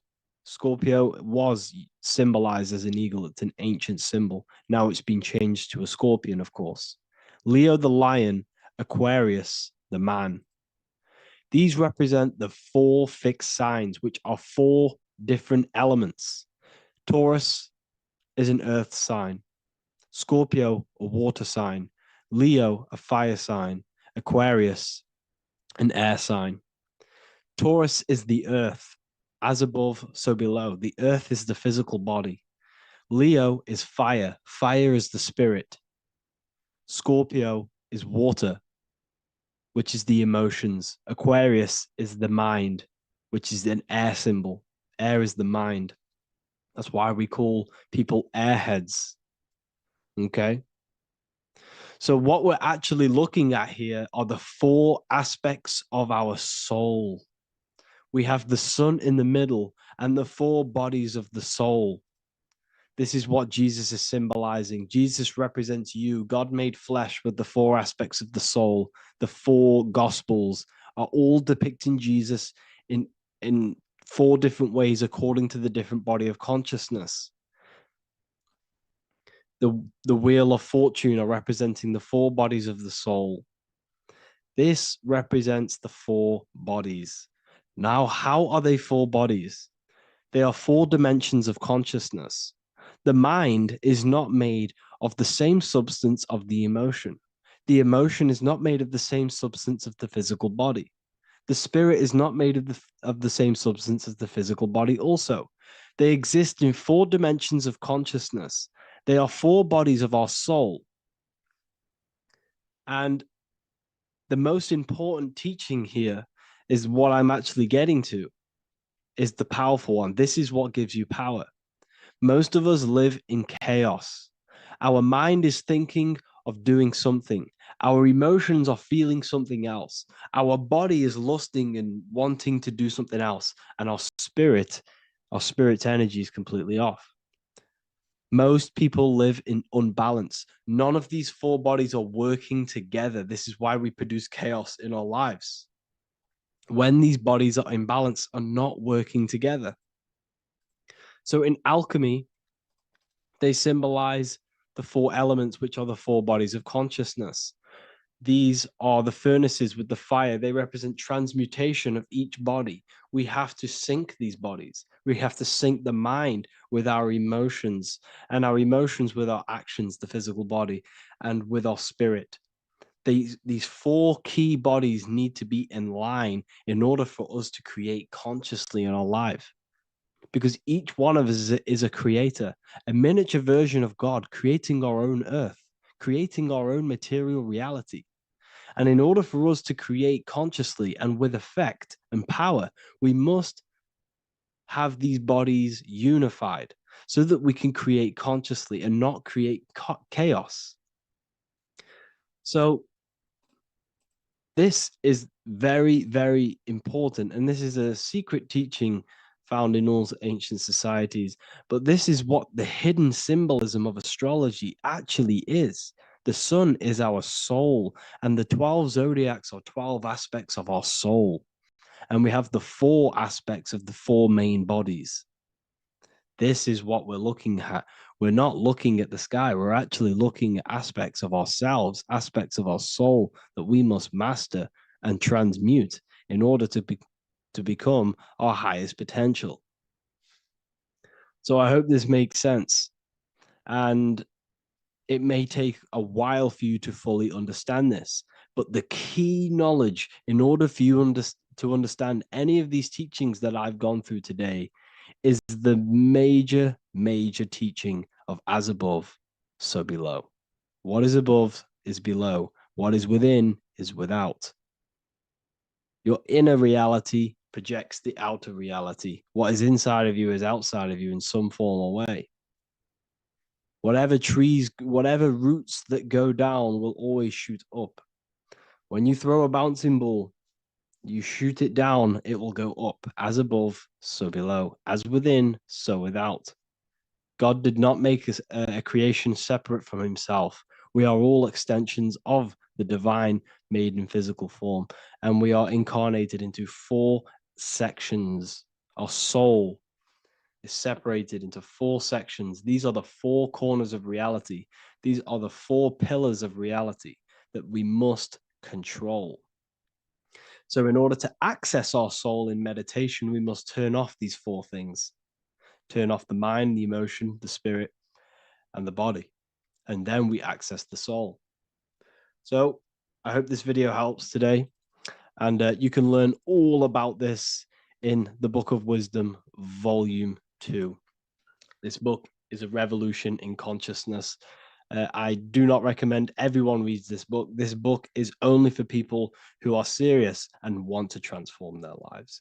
This book is a book that will change the scope you see reality. It will change your perspective on yourself because you will resonate with this. This book does not just give you information, it gives you a sense of well-being. It gives you truth, and you will find your power from this information. This information is not just information, it's a key to your path of enlightenment and transformation. So you can find this book in the description of this video. And if you are part of the university, I will see you on the live calls. Thank you, everyone. Please leave a like, subscribe, and a comment, and let me know whatever videos you want me to make next. Anything that you fail to understand or have any confusion with, I can make a video on it. So let me know in the comment section any reviews or anything I should do. Thank you all, people. Have a great day.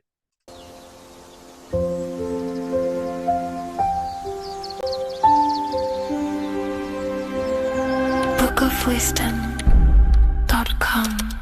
Visit today.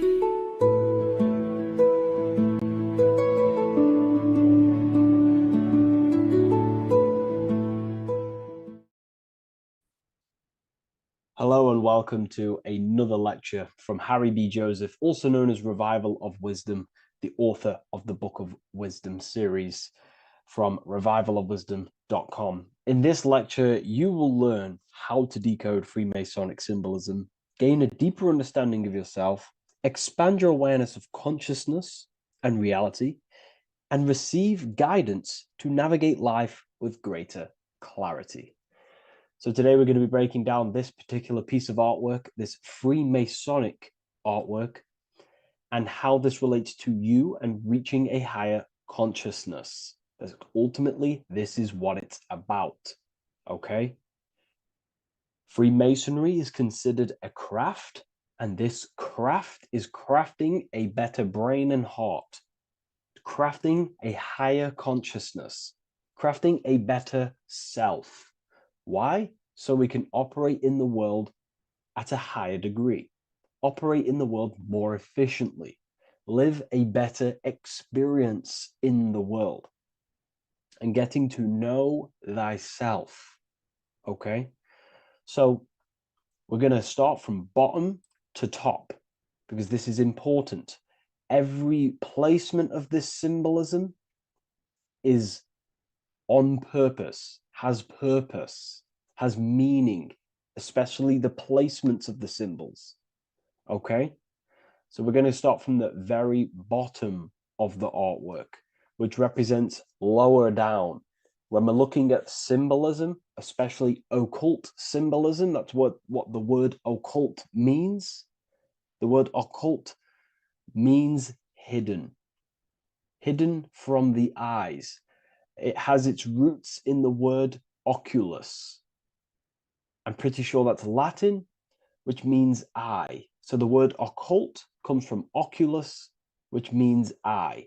And the word occult means hidden, from the eye, the unseen, studying the unseen aspects of self. We're studying the brain, we're studying consciousness, we're studying the body, the heart, we're studying the self, the hidden aspects of the human psyche and the hidden aspects of self. Okay? Because ultimately, this is what gives you power in the world, depending on how you use that power, whether for good or bad, depending on the consciousness wielding that power. This is why we say knowledge is power. But I would actually say knowledge of self is power.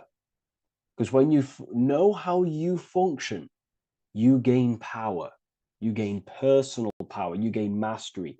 Ultimately, this is what Masonry is about, self-mastery, crafting a higher consciousness. So at the very bottom of this artwork, we have a checkered board with a coffin.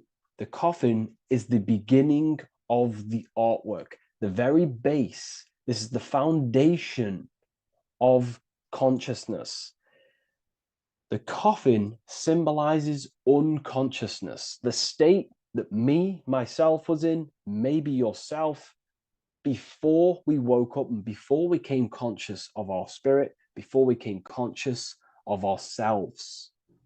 That ignorant state of acting without purpose, acting unconsciously, experiencing the world and not actively living in the world, simply reacting to external circumstances.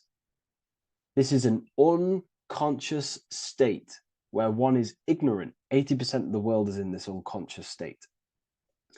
And this is symbolized as the darkness, the tomb. Look at how the tomb is fully blacked out, representing dull, no emotion, it's dark. This represents the darkness of self. The spirit is buried. The spirit is in the tomb. They're not even aware that they possess consciousness.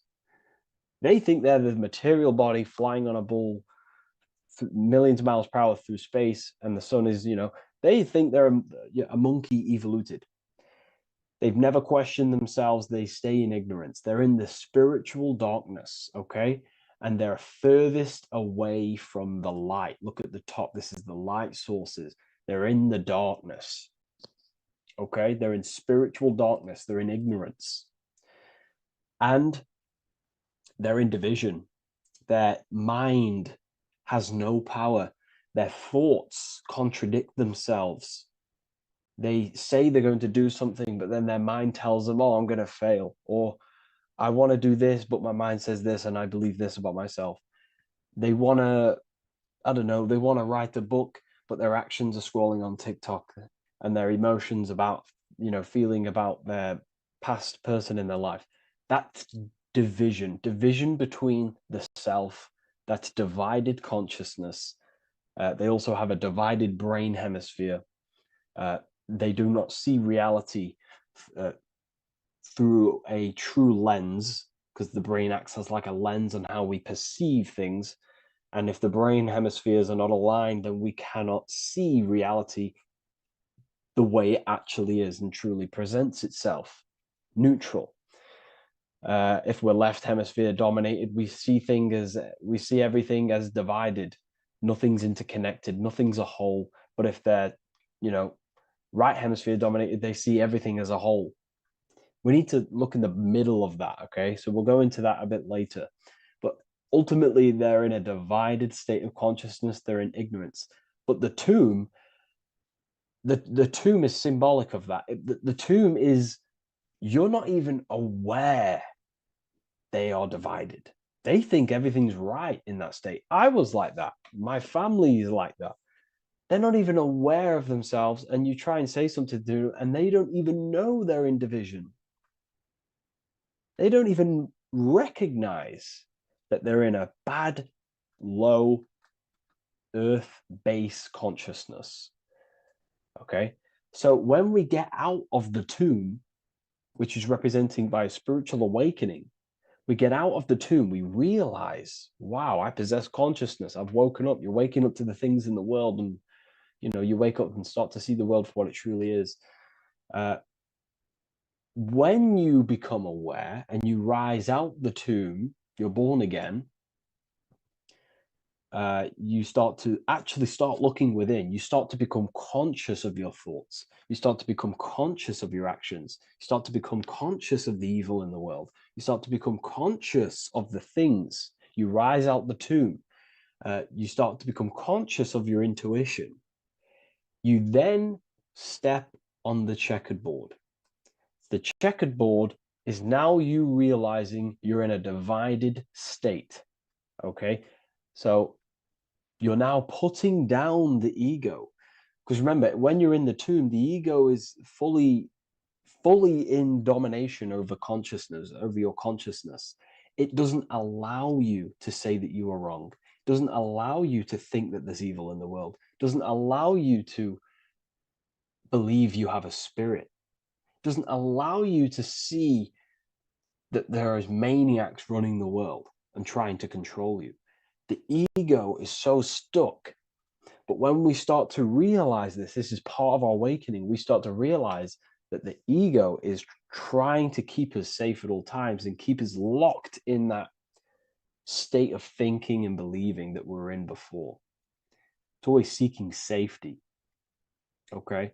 So when we come out the tomb, we start to put down the ego and start to, how do I say this? We start to acknowledge that we were wrong about the world. And that is a lot about awakening. You have to acknowledge that you do not know everything. There are people with such higher knowledge. Okay? So when we come out the tomb, we put down the ego. We start to actually say, I was wrong about the world. I was a victim of mind control. I was in ignorance. I was in darkness. Spiritual. I'm divided. My thoughts, emotions, and actions are not aligned. My intuition and my action are not aligned. I'm not taking action on what I know is good. I'm taking actions against what I know is good. That's a sin. That's a sin against the spirit. Okay? So when you acknowledge this, you acknowledge you're in division, you then take the first 3 steps, which is the Freemasonic Blue Lodge degrees. These 3 steps. Okay?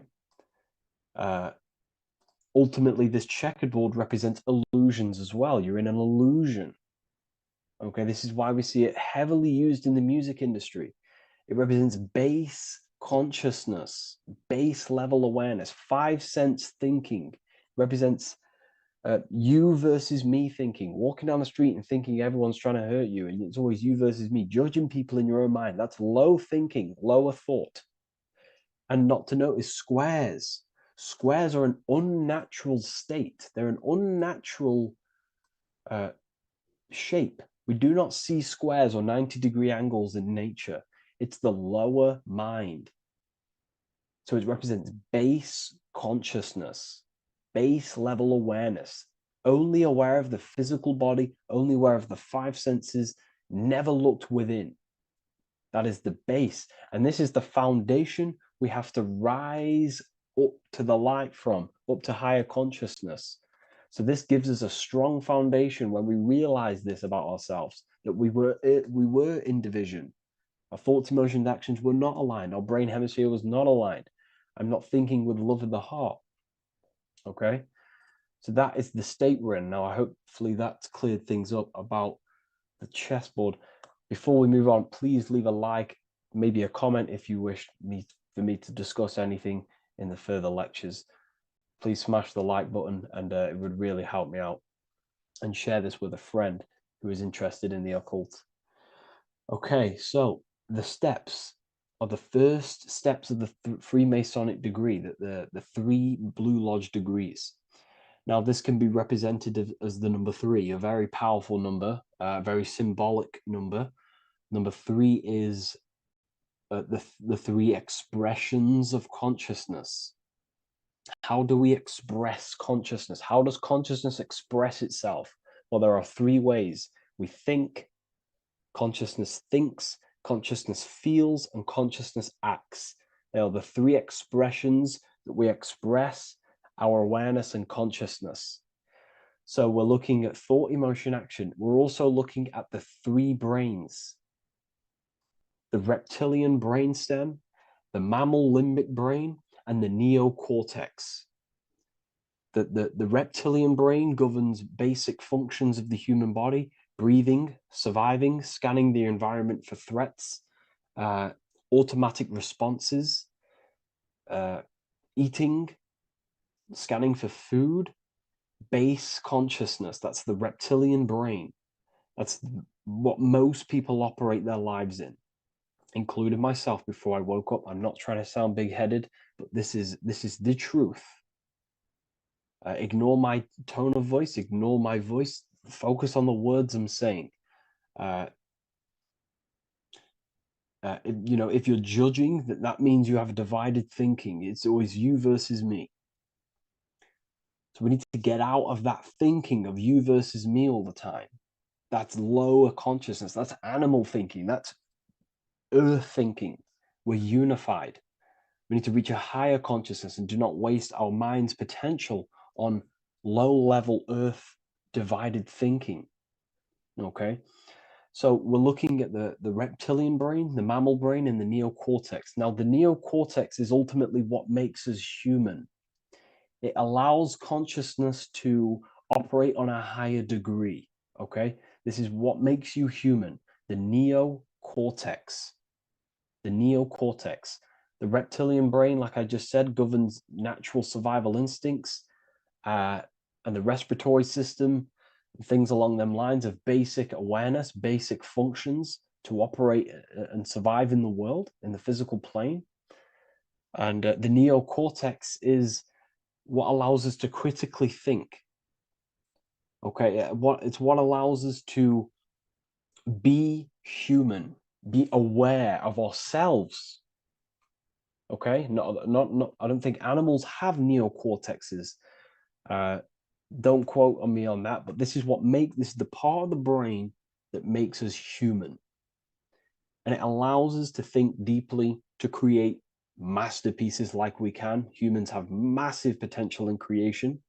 Look at the world we live in. This is because of the neocortex. It allows us to critically think and self-reflect. Now, when we start to operate from higher thought, we start to think with higher thoughts, the higher parts of the mental dimension, we ultimately start using this brain more.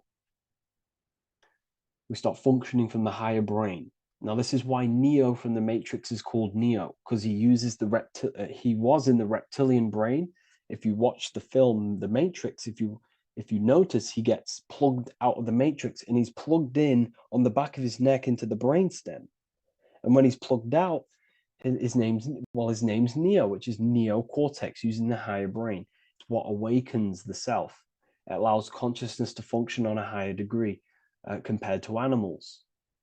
Okay, so we're looking at thought, emotion, action. We're becoming conscious of thought, emotion, action. Becoming conscious, what am I thinking, what am I feeling, and what am I acting in the world? And what can I do to master these, to operate more efficiently in the world? How can I use these towards higher consciousness and use these actions, these thoughts, emotions, actions to reach a higher state of awareness of self? So when you go through the first 3 degrees, you enter the doorway. Now, this is symbolic of a doorway. Now, looking at this with a right hemisphere dominated view, you would see a doorway, right? The right hemisphere sees this as a holistic doorway, right? You see a door, you're gonna, you enter the stairs, you go through the door, right? But at the left hemisphere is now going to dissect and analyze each individual little part of this, right? So the right hemisphere sees the trees, the left hemisphere sees the woods. So to dissect this down on a right hemisphere, going back to the right hemisphere, we're entering the door. The door is symbolic of entering the unknown. You're entering a higher consciousness. You're entering the door. You're going beyond. See, this is the earth here in the background. This is the darkness. The darkness represents the abyss, the unknown. You're entering in the self. Okay? This door represents entering in the self, questioning internally. Most of us think externally. We have to, obviously, to operate in the world, but we never give time to think and question and reflect internally. What do I mean? Closing the eyes and questioning the self. Who am I? Where am I from? What's the voice in my head? If the voice in my head stopped using the language that I speak, what is it then? It's about going within, into the darkness, what you cannot see, and finding the light. Okay? It's about entering within the self.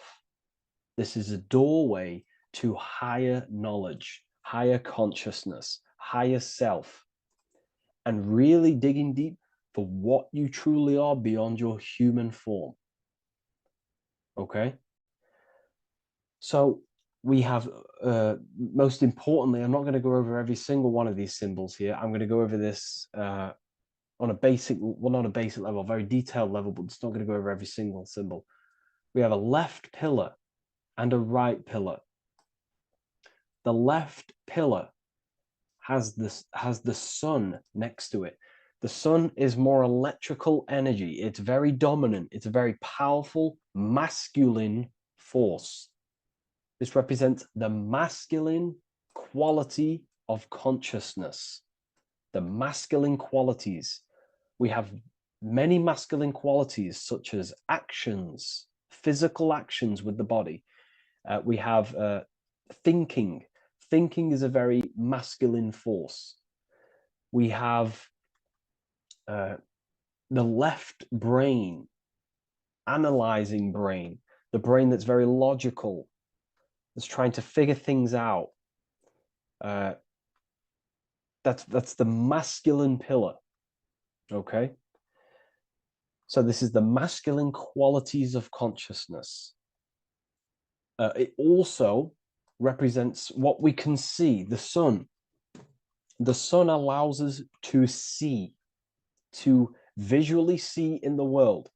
So the sun represents the external world, the world outside the self.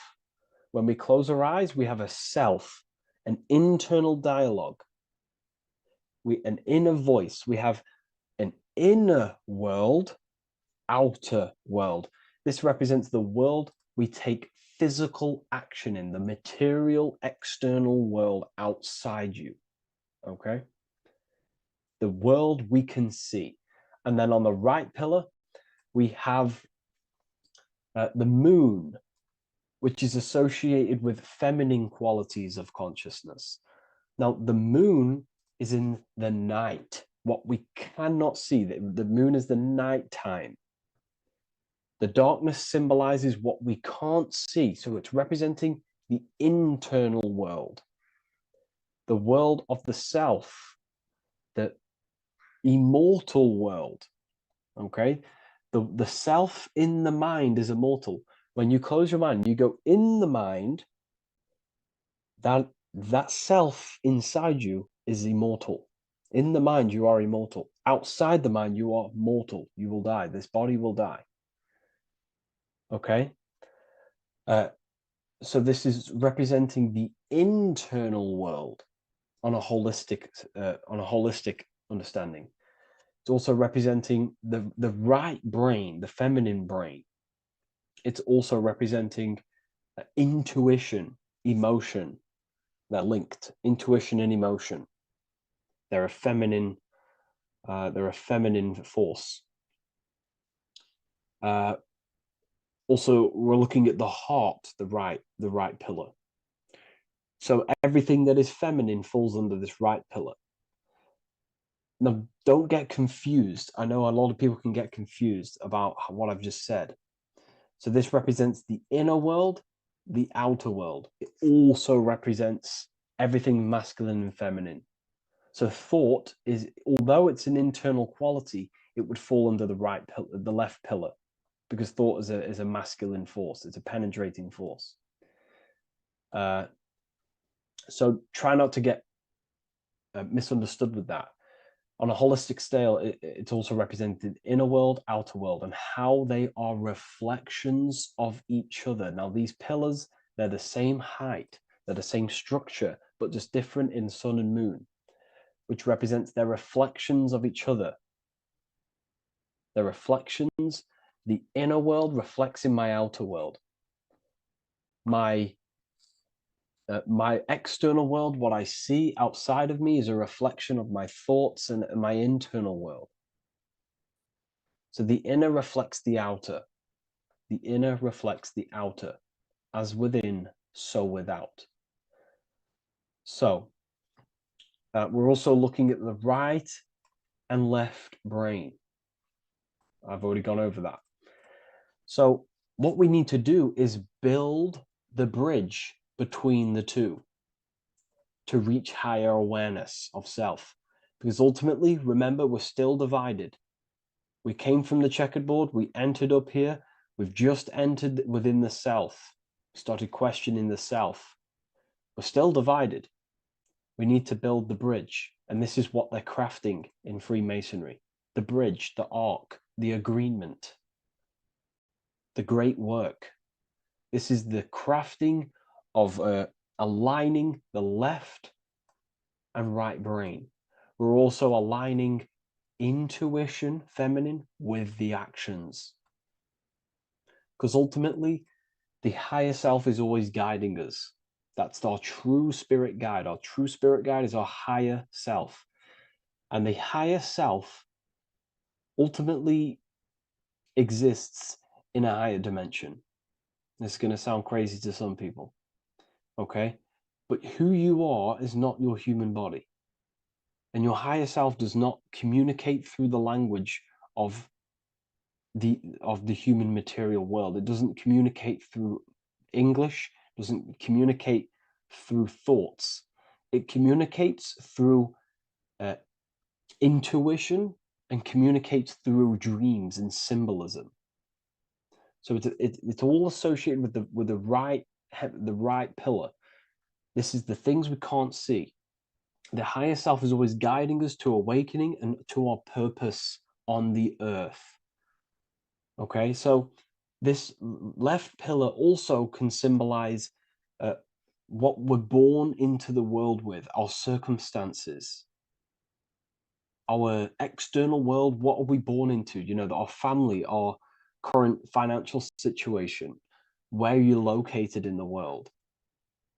So it's also symbolizing this. It's also symbolizing the qualities you bring here, the natural abilities you have when you're born, and what we need to do with our environment to ultimately reach a higher consciousness and reach our and transmute our environment we're born into to realize who we were and why we came here. Okay, so we need to build the bridge between intuition and action, and always take action on what we know and feeling is right at all times. That's unity consciousness. And when we do this, we gain the light. We gain more light, symbolic of more information of the self. Because the higher self is always guiding. It's always watching over. And it's always trying to give us knowledge of awakening, of why we came here. And when we take action on what we know and feel is right at all times, it's like a domino effect and a stepping stone that pushes you closer and closer towards your life purpose. Okay? We're also aligning the right and left brain to perceive the world in truth, to see the world in its true form, to see the world in what it actually is, instead of any distorted left or right hemisphere dominated beliefs or thoughts. We ultimately do that by acknowledging that, yes, you have a self, you have, the left brain is more ego, this like divided thinking, everything's separate, and the right hemisphere is more holistic. So we need to see the world in the middle of this, in the middle, acknowledging the self and acknowledging the collective consciousness, and how my thoughts, emotions, actions contributing towards myself and the collective. We always need to keep the collective in mind. Why? Because we are experiencing this world together. It's not just you. And your actions also have a ripple effect on the collective. We're experiencing the world as a whole as well. Yes, there's yourself and there's the collective. We need to think, feel, and act towards the collective and the self. So aligning our brain hemispheres allows us to do this. It allows us to think holistically and individually and see reality in this.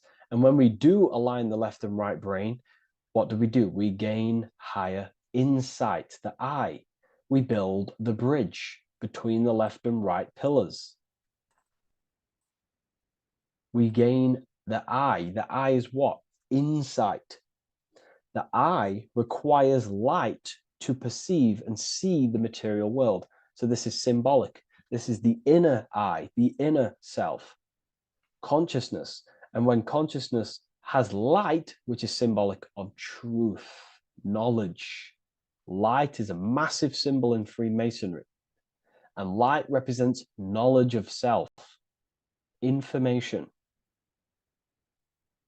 And when we gain information and knowledge of self, when we align our left and right hemispheres, our actions take action on our intuition, we gain higher light, higher knowledge of self, ultimately. And this is why we also have the square and the compass. Okay? We have a square and compass here. The square and the bottom, base consciousness, also representing masculine qualities. This is the masculine qualities because squares are masculine. And the compass creates circles. So we have the circle on top of a square. Circles are divine. This is oneness. The circle is one line. The square is 4 lines. It's divided. So we need oneness over division.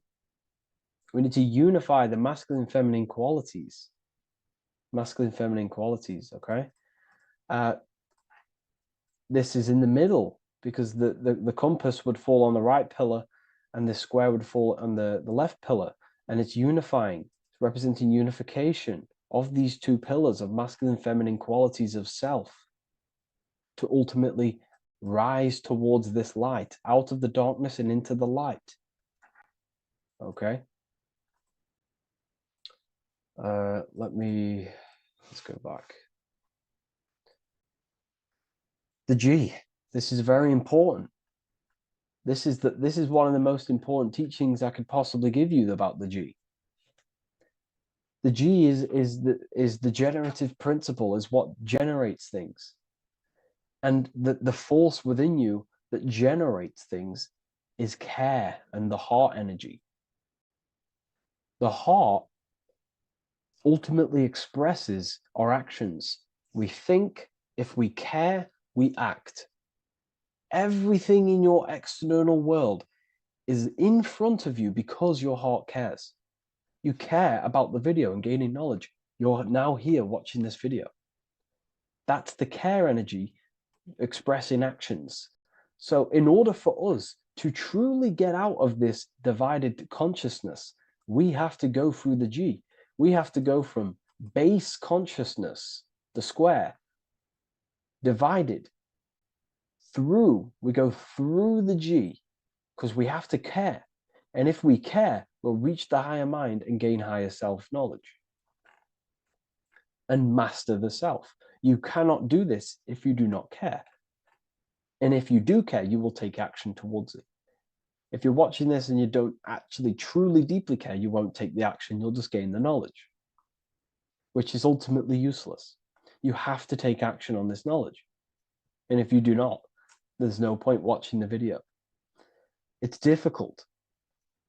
It's difficult. It's not easy. And things, throw us off our path sometimes. I understand. I'm not saying I'm perfect, but we ultimately have to give care towards reaching higher knowledge. Seek and you shall find. If you have the care about reaching higher knowledge of self, you will seek it and you will take actions towards it. Okay. We see this everywhere, and I mean everywhere. The Temple of Solomon has the two pillars, Jachin and Boaz pillars, feminine and masculine qualities. Sol, O, Mon. Sol is sun, Mon is moon. It's building the temple, which is, the temple is the inner self, ultimately. It's symbolic. The temple's not a real place. The temple of self, building the Temple of Solomon and reconstructing the Temple of Solomon, is about reconstructing the self through masculine and feminine qualities. We see it everywhere. And this is very symbolic, like very symbolic. We have the two pillars, we have building the bridge, and we have a stairway that goes to what you can't see, because it's going to the unknown. You have to have faith. Okay? What I'm about to say is very important. You don't know what higher consciousness is, okay, until you get a little bit higher. This is hard to explain, but I didn't know what everyone talks about, what higher consciousness is. I can't give you my higher consciousness. It doesn't work like that. You have to enter in and go within and have faith, going into the unknown, because you're ultimately going into something you do not understand. Higher consciousness, I cannot give it you. You have to enter the door and take action and think, feel, and act towards it, and you will go to the place, and then you will understand what higher consciousness is. Ultimately, what higher consciousness is higher knowledge and understanding of self, what you actually are. Okay, that is what's being symbolized here. It's again in the Masonic art. We have the darkness. We have to have faith to leap into the darkness, into the unknown. We see this everywhere. Like, you'll see when I say this everywhere, and I mean everywhere you'll see this. Every doorway has this symbolism in the ancient world, because ultimately this is what it's about, people. The door represents going within into a new light, a new room, a new level of understanding of self. Okay. Here we have Astro World. Now this is obviously a darker aspect of this, but again, we have the two pillars. See you on the other side. That's the doorway. The other side. And I'm not going to break down, this ritual, but you can guess what I'm on about here. That's for the university, of course. I can't break that down on YouTube. It's way too deep.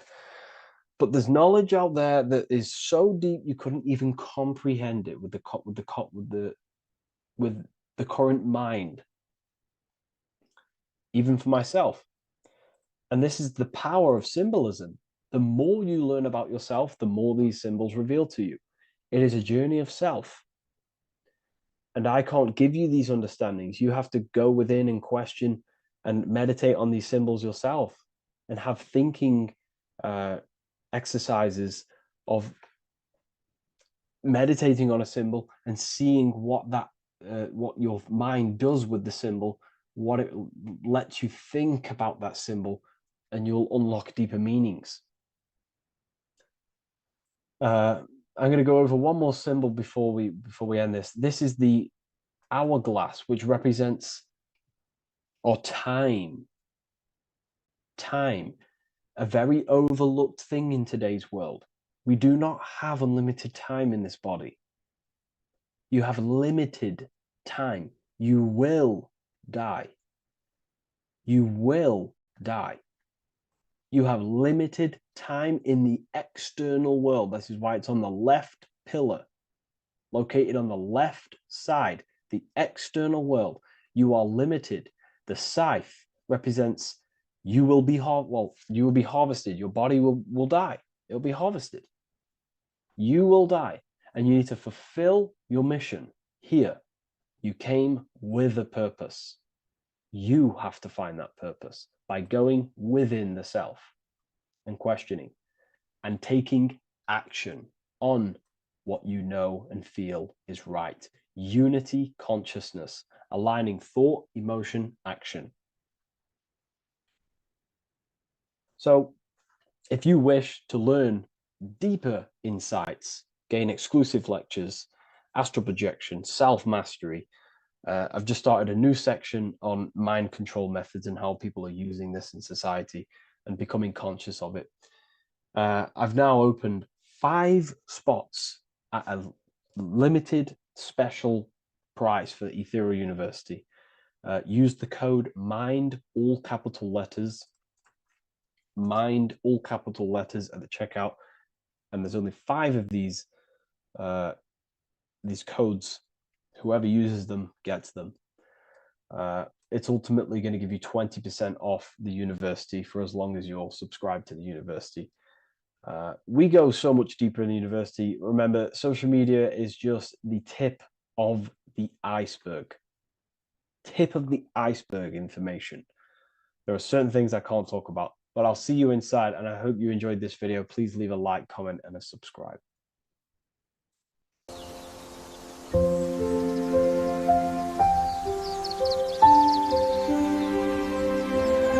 bookofwisdom.com. Visit today.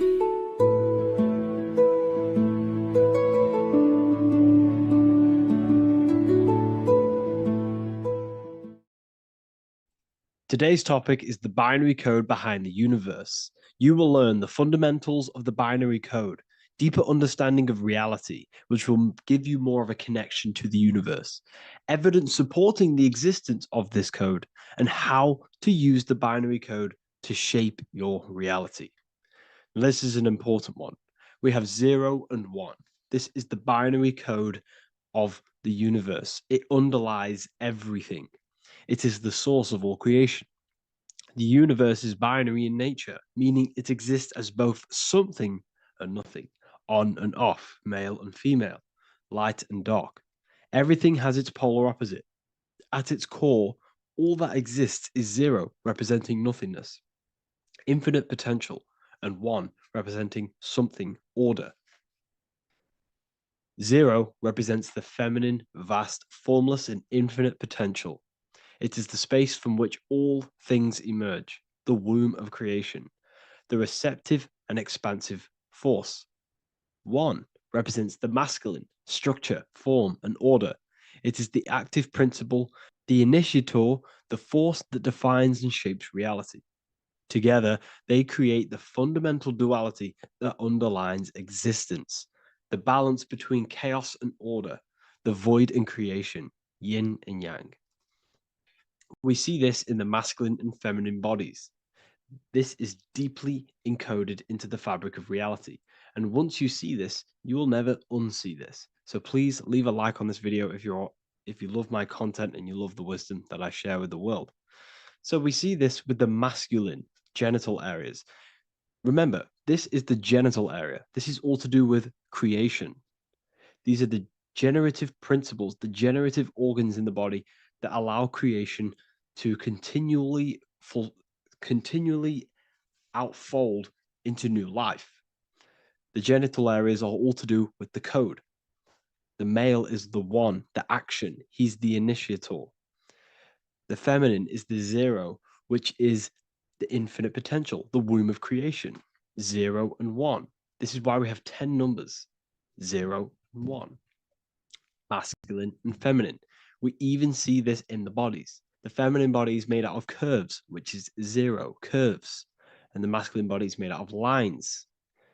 So please leave a like and comment if you love this. And if you have any lecture ideas, feel free, and I can make a lecture on any suggestions that you have. So look at the word masculine. Masculine, line. Line is just one line, which represents order. 1. Feminine. 9. 1 and 9 equals 10. 0 and 1. The binary code of all creation. Why is feminine? Why the number 9 for feminine? Because the moon has to go around 9 times to create a human in the feminine's womb. And look at this image of nature. All nature is zeros and ones. Now you can tell the stick is a 1. It's a line, and here we have curves. It's curves and lines. Curves and lines create reality, creates matter. Everything is 0 and 1. We even see this with the sky. The sky represents zeros. They represent curves, the heavens, the heavenly bodies, the sun. These are circles, the moon, circles, the planets, circles. Down here is matter, representing the square. We have the Freemasonic square and compass, representing lines and circles, masculine and feminine. We see this with Leonardo da Vinci, with the circle representing the spirit, the void, the womb of creation, and matter, which is the body.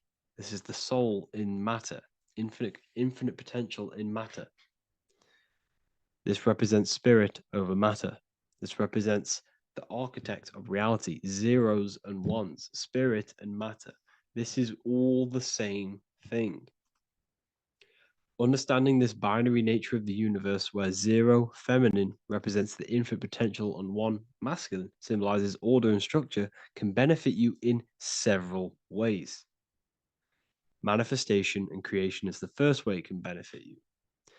Now that you understand this, you understand that everything comes out of infinite potential. 0, infinite potential. 1, action equals manifestation equals creation. So you must pull things out of infinite potential. If you have ideas but don't take action, too much 0, nothing materializes. You'll never materialize if you sit there imagining all day, visualizing all day. You have to take action. They both come hand in hand. If you only take action without tapping into intuition and creativity, too much 1, your actions may feel hollow and misdirected. Using both effectively leads to greater success in life, work, and relationships.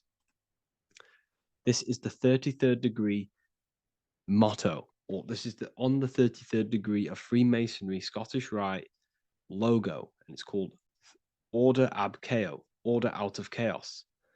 Chaos is the 0, infinite potential. Chaos is the dimension of the imagination. This is where this all ties in now. Imagination is the dimension of infinite potential, pure potential, formless creativity, and the realm of infinite possibilities. It is the void, the unmanifested energy that contains all that could ever be. That is the imagination. The imagination is the dimension that you are connected to, and you can pull any idea out of and materialize it into a reality. Matter, on the other hand, is order brought out of the imagination, chaos. It is when raw potential is structured, defined, and crystallized into form. This is the fundamental principle of order out of chaos, the process of turning the unseen into the seen, the abstract into the concrete, the dream into reality. That's why we say dreams into reality. Dreams are in the imagination, infinite potential, and the human mind is connected to high dimensions of consciousness, which we can pull ideas, things out of, and materialize it into our lives. Whether that's good or bad, that's completely up to you. But we have access to higher dimensions beyond the physical plane. And this is the secret that the human mind is connected to, and that you are not just a physical body. Okay? The universe itself was born from chaos. Before form, there was only energy and potential. Our minds function the same way. The mind is a microcosm of the universe. Our thoughts exist in an infinite field of possibility, but they only become real when we take action and give them form. If your inner world is filled with chaotic thoughts and impulsive emotions and negativity, then creating order within is essential for balance, clarity, and growth. What do I mean? Order out of chaos, 0 and 1. All creation comes out of infinite potential. The mind, the imagination, is the infinite potential. The material world is the order. It's the effect.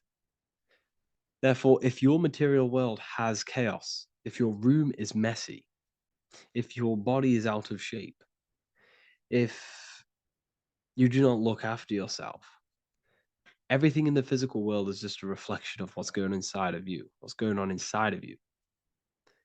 So if you have a messy room in a messy house, this reflects as a messy mind, a chaotic mind, and we must create order in our mind. So this applies to all realms of your life.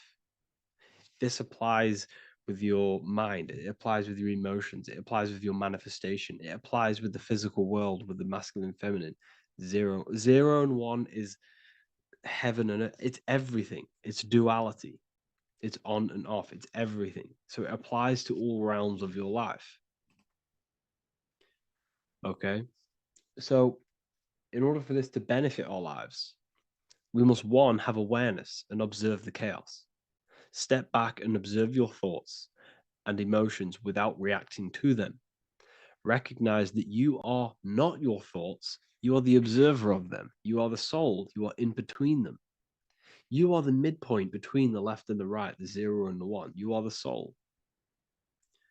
Journaling or meditation can help you identify patterns and negativity and impulsivity. So it's important that we recognize these patterns, we recognize the chaos within us, and we transmute it. 2, implement structure, mental discipline, mindful practices, meditation, breath work, and slowing down your reactions. Cognitive reframing, replace destructive thoughts with constructive ones. This is so, so important. For every negative thought that you place attention to, place your attention onto 5 more positive. Never think about something that you don't want to manifest, because whatever you're placing attention on inside that mental field of consciousness, you're giving attention to it, which then can manifest into your action, and that will materialize into your world. Routine and ritual. Create daily habits that anchor you. Morning routines, exercise, or creative outlets bring stability. We must master the inner world of thought and emotion. We must bring chaos into order. In order to create anything in your life, you're turning chaos into order. Order out of chaos. You're turning 0 into 1. This is the binary code. All things underlie it. 0 and 1. So it's so important that we master our minds, we master our emotions, we master our inner world so we can produce effect in the outer world. We cannot create consciously and effectively if we have chaotic thoughts and impulsive emotions. So I hope this has made more clarity to you so you can implement this into your life. I know I haven't given you much strategic things to implement into your life, but now that you have a better understanding of how this world is pulled out of infinite potential, you can use that. Everything in your life is pulled out of your imagination. Every text you send, everything you think of, oh, I'm going to do this later, that is your imagination thinking about the future. So you just have to do this on a mass scale to create something big in your reality. So I hope this gives you a better understanding of how the universe works and has benefited your life. If you have any comments or any suggestions or how this video made you feel, let me know in the comment section. I would really appreciate it. And I'll see you all inside of the Symbolism Masterclass on March the 8th.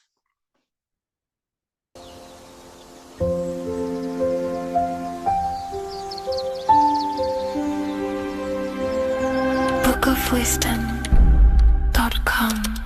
Visit today.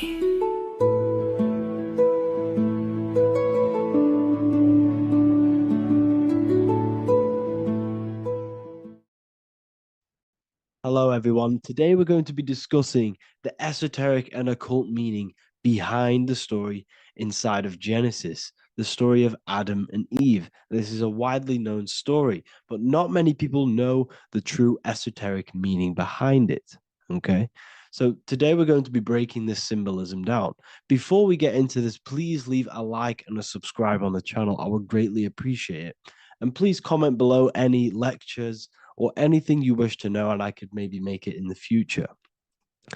The first thing we must understand about the Bible is that it is an esoteric and occult book. It is written in allegory. It is written in such a way that we understand the book compared to our level of perception. Now, what do I mean? If a child read the Bible, they would gain a standard meaning and story behind it. They would gain a normal interpretation of the book, of being good, praise God, and be a good person. However, me, who have studied the occult and esoteric and symbolism for a very long time, when I read the Bible, I see a deeper meaning. I can read between the lines of the allegories, which means the Bible is written in such a genius way that it speaks to your level of intelligence. Depending on how advanced you are mentally and with knowledge, will depend on how you decipher this book and how the parables inside the book can speak to you in your personal life. Okay? So the Bible is the greatest psychological book ever written in history. This is why it's known as the greatest story ever told. It's a story. What we must understand with the Bible is that the Bible creates on the surface a logical way of thinking, which is what we call religion. We read the Bible and if we think logically and we take that book literally, then we gain a religion. But if we look beyond the surface, this is what we call esoteric, metaphorical, symbolic.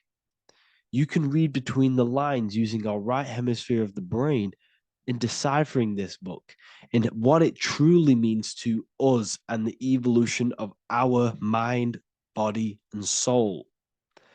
What this book actually reveals between the lines is instructions and stories which teach you how to level up your consciousness, how you can sync the mind, body, and spirit and the soul all together so you can live like a god. This is what the esoteric is. It's the purification of consciousness. Now, when it comes to Adam and Eve, okay, what we must understand is that this is the beginning of creation. This represents the beginning of your life in an esoteric way. This is symbolic for the beginning of your incarnation into this physical world. Okay. And we have Adam, masculine, Eve representing feminine. These are the two masculine and feminine energies which create the whole material universe. Okay. And as we are born with a pure consciousness. We are born with pure consciousness. Well, now, what do I mean? As a baby, we have no knowledge. We are pure essence of the soul. You know, we don't gain the knowledge of good and evil. We are pure. Yes, we're not happy all the time as a baby, and we're not sad all the time, but we have no ego. This is what I mean. Our consciousness is not split. As a baby, you are whole. You have a whole consciousness. You are yourself. You have no false identifications, no limiting belief systems, nothing. You are pure awareness and the pure soul and the pure mind. Now, this is what Genesis is representing. As we grow older, the more experiences we gain, the more thoughts we start to think, the more knowledge we gain of this world, the more impure our mind, our heart, our soul, our spirit becomes, the more impure our body becomes. As we grow older, we're infected with negative beliefs, negative thoughts, and society norms. This is a big one. As we grow older, we are molded by society. We shut off areas of ourself and we push them away so that we fit in with society. We all know this. We all did this in school. We pushed away parts of ourselves to act cool or to fit in, whatever it may be. Whatever type of person you were in school, we all went through this because society and culture is programmed. So as we grow older, our consciousness splits. We gain a persona, an ego, and we gain a shadow self, the subconscious, and we gain an ego. Now, the ego is what you show to people. It's that character that you show, that you put on to your culture, to your family, to your friends. This is a false identification. And we also gain a shadow self. The shadow self is gained through experience. This is the subconscious. Our ego is created through experience. And so is the subconscious and the shadow self. Okay. So as we gain age in this material body, we fall from the Garden of Eden. We gain the knowledge of good and evil. This is what the symbolism represents of us leaving the garden, us eating from the fruit. Now, the fruit represents the knowledge, it represents the insight, the experience, which splits our pure consciousness. Our soul splits. Okay? We lose connection with the divine. We lose connection with our pure self through material experiences. We may lose ourselves in material experiences. We may lose ourselves in lust and material gain, wealth, and all of these lovely things that the material world offers. We lose ourselves in this. Okay? And not only that, there's another symbolic thing that we're missing with being a child. There's another symbolic meaning behind this tree in this story of Adam and Eve. And this is sexual energy. Okay. As we are a baby, we have no ability to create another human life. We have no sexual urges. We have no desire for the material things as a baby. Nothing. As we grow older, our sexual energy cultivates around the age of, it's like 10, maybe earlier for some people or later for some people. This is what we call puberty, when our sexual energy activates. This is when the masculine and feminine energies are present within the body. And we are now given the ability to create human life. We're now given the ability to bring in a soul into the material world. Now, this is what we believe and know in the esoteric world. That is what sex is. You're bringing a soul from the astral into the physical. Okay. So as you grow older, you gain this ability to use the power of creation. You gain this force within you that allows you to open a portal in the astral and bring in a soul to the material. Now, this power can be misused. This power is very powerful and should not be misused. In occult and esoteric teachings, we teach and learn sexual transmutation, how we transmute sexual energy into different areas of our life so we can grow and create. Because sexual energy is creative energy. It creates a whole new human being. So if we retain it, we can transmute it into creativity. So this energy is kind of corrupting us as well. And now I'm not saying growing up is evil, all this thing is evil. This is a natural cycle that we must go through. The soul of us must go through this cycle so that we learn, so that we overcome it, so that we gain mastery over ourselves, so that we expand ourselves. I recommend you watch the Evolution of Consciousness lecture that I did on my YouTube. An amazing lecture. Talks about the evolution of consciousness and how we're on a never-ending cycle of life and death and expansion. So leaving the Garden of Eden is symbolic. You see, Eve represents emotion. She's feminine. Adam represents action. That's why he bit the apple. You see, Eve takes the apple and tempts Adam because she's the emotion. She's the sexual desire. And Adam eats it. He releases, he misuses the power of his creation. He misuses his consciousness because of material illusions and material desires. This is natural, okay? As we grow older in this life, our soul has to experience sin.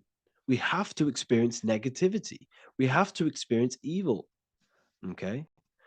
And we have to misuse this power within us to learn about it so we can overcome it and gain control over it. Now, this is why the Bible says in Genesis 3:6, for God doth know that in the day ye eat thereof, then your eyes shall be opened.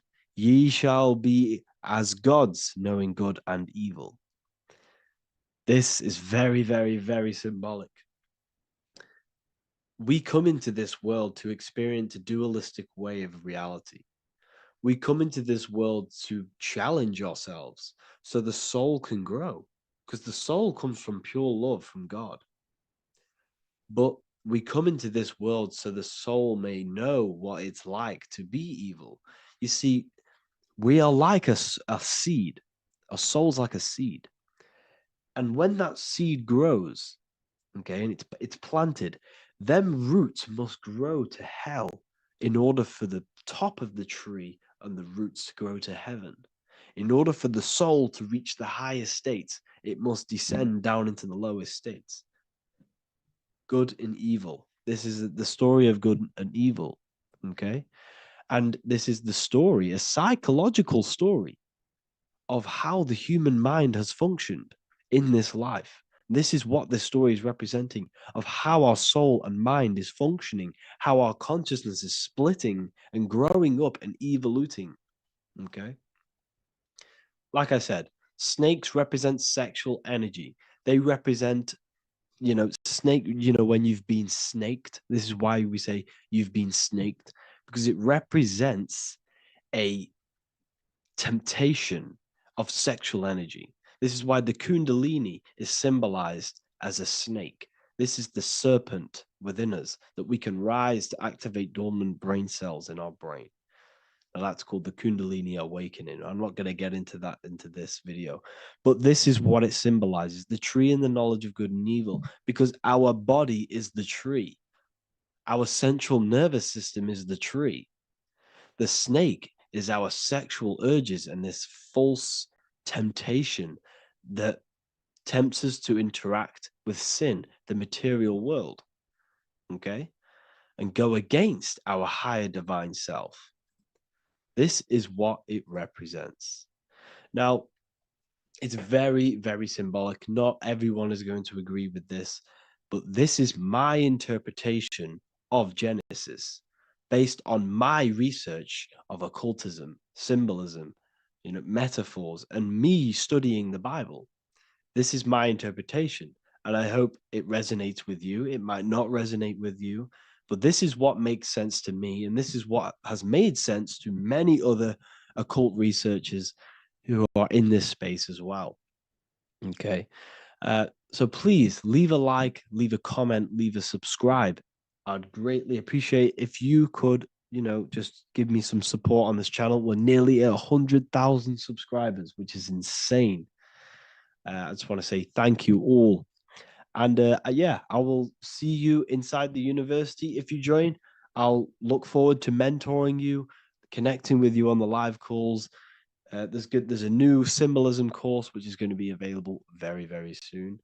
And yeah, if you join the university, you also get a 30% discount on all of my products, astrology readings, one-on-one calls, all of my books. Yeah, so I hope you gain some insight on this video, and I'll see you in the next video, and I'll see you inside the university. Have an amazing day.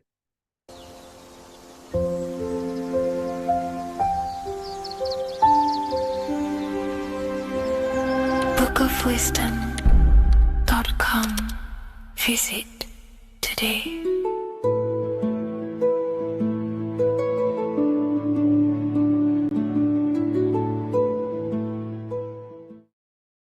What if the word Yahweh is proof that God is embedded in our very own being? Stay with me, because what I'm about to show you might change the way you see yourself forever. Today's topic is decoding the mystery name of Yahweh, the sacred name of God from the Hebrews. By the end of this video, you'll uncover the true meaning of the word Yahweh and how your connection to it unlocks your own personal power. When we look at the word Yahweh in Hebrew, we flip it on its side. We're actually looking at the human body. These are the legs, this is the torso, here are the arms, and here's the head. So if we actually switch this on its side, we see the human body. The Hebrew name Yahweh often translates to I am. The I am. Now, what is the I am? The I am, when you say I, you're referring to your highest self. Everything with the letter I in the beginning, most of them words are referring to our inner self, inside, intelligence, internal, in. The I represents the inside self, the invisible self. You cannot see the I am, because this is the spirit, this is our consciousness. It's the intelligence controlling the human body. When you say I, you're not referring to your name, your job, your reputation, your ego, or your thoughts. You're referring to the observer who is beyond the thoughts, the one who's observing the thoughts. That's the soul. Look at the word Yahweh, Yahweh. The sacred name of God, Yahweh, can be observed in the natural rhythm of the human breath. When inhaling, we subtly hear Yah. When exhaling, we hear Wei. Do this yourself. Breathe in through your nose, you'll hear Yah. Breathe out, you'll hear Wei. And in fact, the letter H, H, when it's pronounced, it carries the soft sound of wind or breath, a gentle exhale that mirrors the very essence of life, giving air. Breath is the spirit of life. It's what connects us with consciousness. If we stop breathing, we lose consciousness. The body shuts down. We're breathing the spirit of breath. We're breathing in the spirit of life. It's the very essence that gives us physical existence, and we're constantly staying connected to this breath at all times. Now let's look at Yahweh. 1, 2, 3, 4. There are 4 letters.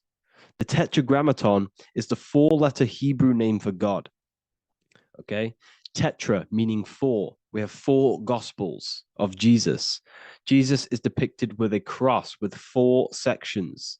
Jesus has the 4 sacred animals around the side of him, always depicted with these 4: a bull or an ox, an eagle, a man, and a lion. These are the 4 fixed signs of the zodiac: Aquarius, the man; Scorpio, the eagle; Leo, the lion; Taurus, the bull or the ox, which are related to the elements. Leo is a fire sign, Aquarius is an air sign, Taurus is an earth sign, Scorpio is a water sign. These are the 4 elements. And the 4 elements correspond to the 4 bodies of consciousness, as we see here. This is fire, this is air, this is water, this is earth. So we are made out of the 4 elements, which represent the 4 bodies of consciousness: mind, emotion, spirit, and body. The soul is incarnated into 4 sections. Hence why Jesus has 4 gospels. Hence why Yahweh is a four-named word, because we are tetraform. We have 4 bodies of consciousness. There are 4 pillars to reality: the mind, emotion, spirit, and the body. So what we're actually looking at here is the name of the very essence of the self. Yahweh represents the universal consciousness that we're all tapped into, because the body is like a radio. The body is basically a radio antenna, which is picking up the stream of consciousness, and we're all the same consciousness, just experiencing it in a different body. And Yahweh is the name for this intelligence that we're all acting out, that we're all manifestations of. So now let's look at the word Yahweh, where we read it this way in Hebrew, which is 10565. 10565 in the Hebrew letters and the numerical values. And the DNA is made up of 4 bases. These 4 things which create the DNA. This basis is the genetic code for all living things. Each DNA strand is held together by sulfur bridges that appear in a repeating pattern of 10565. This pattern matches the numerical value of the Hebrew letters of Yahweh, Yod, He, Vah, He, which are 10565. This means the structure of DNA, the code of life, follows the same number sequence as the sacred name of God, Yahweh. This is a factual observation. So we're looking at 10565. So let's look over this one more time. Yahweh represents the breath, Yahweh, inhale, exhale. It translates to I am. It's written in our DNA. The word Yahweh on its side looks like the human body. Now, this is where things get a little bit deeper. 10565 adds up to 26. The number God, well, the word God adds up to 26. Allah adds up to 26. There are 206 bones in the human body, 26. 26 adds up to 8. 8 is the number of infinity. We are all the infinite consciousness.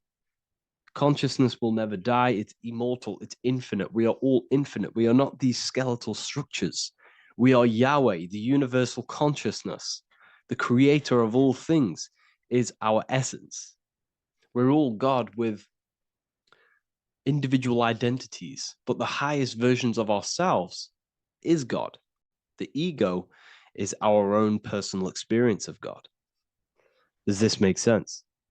So in conclusion, Yahweh is not the name of a separate God from us, but rather the reflection of the divine consciousness manifesting through the human form. The human body is like a receiver acting as an antenna that tunes into the infinite intelligence and life force we call consciousness or God. This means that rather than being external, the divine presence is within us, expressed through our very existence. It's very interesting when we look into this, and what religion has done has flipped all of this knowledge. All of this sacred knowledge has been externalized.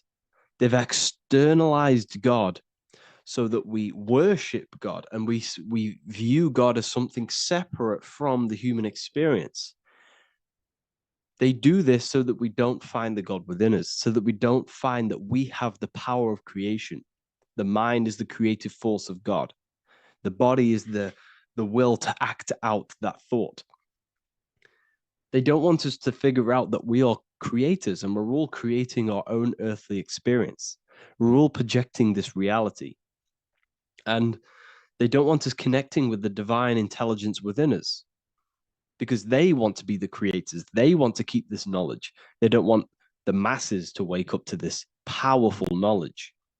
So what they've done is that they've taken the scriptures, they've externalized it so that we start worshiping and giving away our power to these external things. And when God is external, we start to fear God because we start to think that God has power over us. He can send us to hell or heaven. So this is what's going on. They've been externalizing this for thousands of years to keep us in a suppressed state. Okay? Humans are very advanced because we possess self-awareness. We possess the ability to move our awareness and our thoughts outside of the instinctual nature. For example, a cat or a dog. These things can only live in their instinct. They live based on instinct. They smell, they eat. That's pretty much all they do. But humans, we have the ability to rise above that nature and turn to our infinite selves, our higher selves. We can move beyond our instinctual nature and create very advanced things. That's why humans are made in the image of Yahweh. We are literally God in human form. So this is what we all need to realize. And I hope this video has helped. Please leave a like, a comment on inside of the description. I'll have some links to my books and my university. The people who have read them have just absolutely changed their lives. You could probably see that in the comment sections if someone leaves a review of the book. We also have Trustpilot. But yeah, I thank you all. And I'll see you in the next one.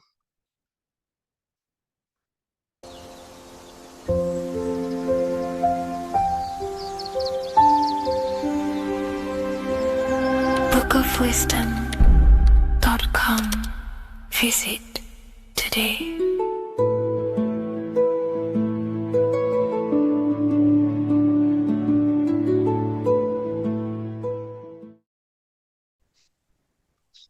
Matthew 21:1, Jesus went into the temple of God.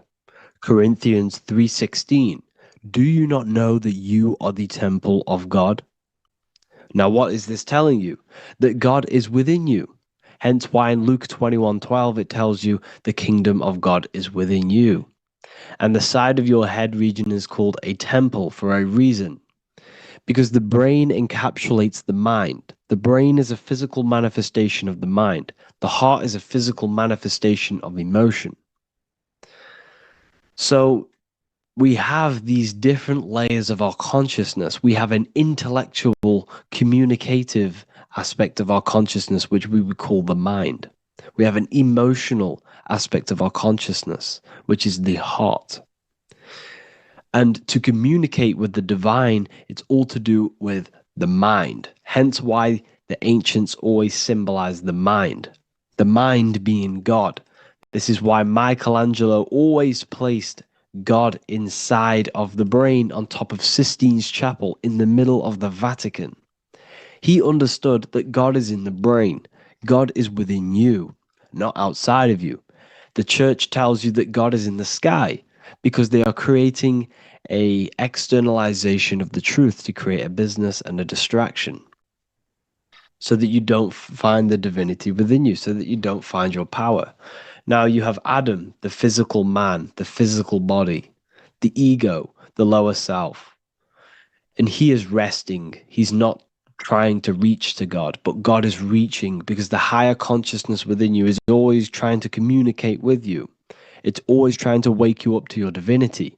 But the lower mind, the lower self, Adam, the physical self, is always in ignorance of truth, always in ignorance, and stays in a materialistic way of thinking, which is the lower animal self. And this is what we call a sleep or an NPC. This is the lower mind of man. But all you have to do is to move your finger to touch God. You have to look within yourself, within the brain, meditate, and you can find God. This is why in the Bible we see many references to the human body and anatomy to truly connect with God. Kings 6:8, the door to the middle chamber was in the right side of the house, which is the right hemisphere of the brain. The middle chamber is the pineal gland, where the seat of your consciousness is, where the seat of your higher consciousness is, the mind. And they went up the winding stairs, which is your spinal column, into the middle chamber, and out of the middle chamber into the third. So they went up the winding stairs. This represents raising your consciousness up the winding stairs. Your spinal column acts as a stairway of consciousness. Depending on what sort of consciousness you are operating in, depends on what part of the spinal column you are using. Because the spinal column ascends and descends consciousness. What do I mean? If you are in a reproductive way of thinking and you're always thinking about sex, you're jerking off all the time and you're always eating, all of your brain's power and your mind's power is being descended into the lower aspects of the spinal column, which represents hell, the physical state of man, Adam, the ignorant state. We're basically living off low-level pleasures like an animal. And the stairway to heaven is your spinal column. They went up the winding stairs into the middle chamber, which is your mind, your pineal gland, and out of the middle into the third stage of consciousness, physical, etheric, astral. When you meditate and you start to raise your consciousness during meditation, you enter the astral plane when you turn off thought. But this is the middle chamber inside of the brain. Here we see another painting inside of Sistine's chapel of God inside of the brain. This is the brainstem. This is the brain. This is the frontal lobe. This is the back lobe. This is the back lobe. This is the cerebellum. Here's the reptilian brainstem. Here's the claustrum. This is what we are seeing here. Anatomy. Here is another one in Sistine's chapel in the middle of the Vatican. This is depicting the brainstem. God's neck looks exactly like the brainstem. Here we see a real brain compared to God's neck, because the neck is just below the brainstem. And this is what they are symbolizing, because they knew that God is within you. God is a part of the human body. God is inside of the body, because the body is a vessel for consciousness, for universal consciousness. Inside of you, inside of me is the same spark of consciousness. And this same consciousness is spread out into every living essence, because everything comes from the one source, the one God, the one consciousness. Matthew 6:22-23. The light of the body is the eye. If therefore thine eye be single, thy whole body shall be full of light. Practicing the single eye. What is this? This is meditation. This is entering within yourself. So the Bible's telling you to practice the single eye. But if thine eye be evil, thy whole body shall be full of darkness. What does this mean? If your consciousness is in an evil way of thinking, if your mind is filled with an evil, negative mind space, then your body shall be filled with darkness, with evil, with negativity. Because negative thoughts destruct the body. Positive thoughts heal and regenerate the body. So he tells you to be, the light of the body is the eye, your consciousness, the inner eye of consciousness, the eye that lets you see. And what do I mean? You look with your two physical eyes, but you see with the inner eye. What you see is perception. You look with the two eyes, and what you see is perception. You are seeing You are understanding. And that's what consciousness, the mind, gives you.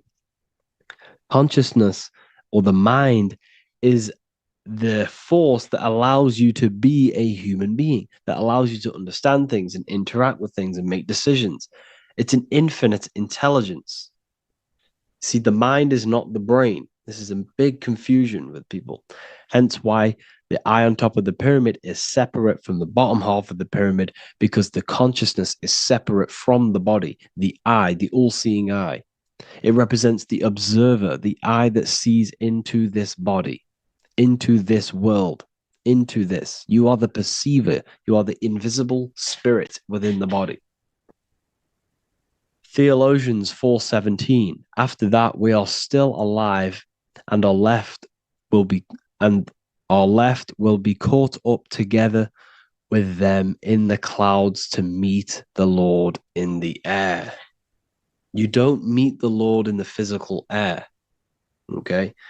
This symbolism of the ancient Christian artwork is showing you this is symbolic. These things never happened. There's no man in the sky. Moses didn't go on a mountain to meet with God. The air represents the mind. This is why you say you're an airhead when someone's very stupid.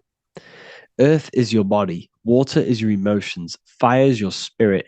Air is your mind, the invisible mind. So Anton Mengs, an ancient Christian art worker, is showing you anatomy of God in the clouds. But this is anatomy of the human body, raising yourself to the mind and turning the mind inwards on itself during meditation. And that's how you meet the Lord in the air. You meet the Lord in an elevated state of consciousness. The air represents an elevated state of consciousness because the air is up. You have to raise your consciousness to meet the Lord in the air. This is why Moses went on a mountain to meet with God. The mountain represents elevation of consciousness, raising the mind up the spinal column, taking all of the mind's attention away from the reproduction and the physical aspects of self and raising it to the brain and turning off the brain and going inward into the air. It's talking about raising consciousness. It's allegorical. It's a spiritual, metaphorical text. The side of your head's called a temple because inside that where that temple is, right in the middle of where you call the temple, is the inner chamber, the open room, the holies of holies in the Bible, or the land flowing with milk and honey, or Mount Zion. There's so many different names for the brain, or the upper room where Jesus meets his 12 disciples, the 12 cranial nerves in your brain. This is the temple of God. Your body is a temple of consciousness. It encapsulates the consciousness. It encapsulates the mind and soul. John 10:30, Jesus states, I and the Father are one. Psalms 46:10, be still and know that I am God. He's talking about the I am within you, not within Jesus. Everyone refers to ourselves as I. I am God. When you say I, you're referring to the highest aspect of yourself, the aspect that is above all thought, above all emotion, and above all things. When you say I, you're referring to your pure awareness, your pure consciousness, the highest aspect of yourself. And anything after I is egotistical. I is God. The letter I is the Roman numerals for one, because there is one God, one consciousness. The letter I is one line, just like the number one. Matthew 6:3-4, take no thought. Therefore, take no thought. Take no thought. He says this 5 times because you must turn off the 5 senses and take no thought to connect with God. Be still. This is telling you to meditate and know that I am God. The I am within you. I and the Father are one. I and God are one. You, who you think you are, is a completely wrong. The body is matter. Your name isn't you. Your job isn't you. Your reputation, your trauma, your memories, your friends, family, worries, bills, interests, dislikes, goals, passions. Anything to do with the thinking mind is not you. Who you think you are is a part of your thinking aspect of consciousness. But once you remove thought, you are no longer your name. You are no longer your body. You're no longer your reputation. You are the I. You are pure awareness, pure consciousness. Pure consciousness. And this pure consciousness has latched on to this name, this job, the body, and your traumas. Your pure consciousness has attached itself to this character who you're playing in the physical world. And this is essentially who you think you are, but you are not. You are the I, you are the self, you are pure awareness. So, in order for you to detach from these things, you must learn how to detach from your name, your job, your reputation. And you do this through meditation by turning off the thinking mind. Turning off the thinking mind allows other aspects of your consciousness to open up. What do I mean? Your whole life you've been thinking, and all of these thoughts has attached you to this physical body. You haven't allowed your consciousness to open up. And you can only do this by taking no thought. That's why Jesus tells you, take no thought. When you turn off the thinking mind, other aspects of your consciousness starts to open up. Other aspects of your being can open up. And this is how you astral project. This is how you do all these mystical things and things to do with consciousness. It's taking no thought. Imagination, emotions, thought, and memory are all to do with consciousness. These things are not physical. You can't touch thought. You can't touch emotions. You can't touch these things because they are not a physical thing. So you must turn off these things for other aspects of your consciousness to open up. Okay? So essentially, the Bible is a metaphorical, astrological, numerological, metaphysical, spiritual, encoded text that talks about human anatomy, spirituality, and the true nature of the human experience. Everything they would teach you in school is to make you think that you are this body. Everything they teach you in church is the externalization of the true teachings of Jesus. Jesus was telling you to meditate. Jesus was telling you to practice the single eye. Jesus was telling you to look within yourself and find God. He wasn't telling you to pray to him. Mark 16:19, he was taken up to heaven and sat at the right hand of God, the right hemisphere of your brain. John 21:6, cast the net onto the right hand side of the boat and you shall find fish. Fish is understanding. The boat is your body, your brain. Cast your awareness into the right side of your brain and you will find understanding, because the right side of your brain is all to do with the creative aspect and the intuition and the spiritual sides of your consciousness. This is why God is here. This is why Michelangelo depicted God in the right hemisphere of your brain, because this is all human anatomy. And I speak about all of this in the brand new Book of Wisdom, Volume 2, which is now available. The start of the revolution has begun. This book is truly going to change the way people see the world.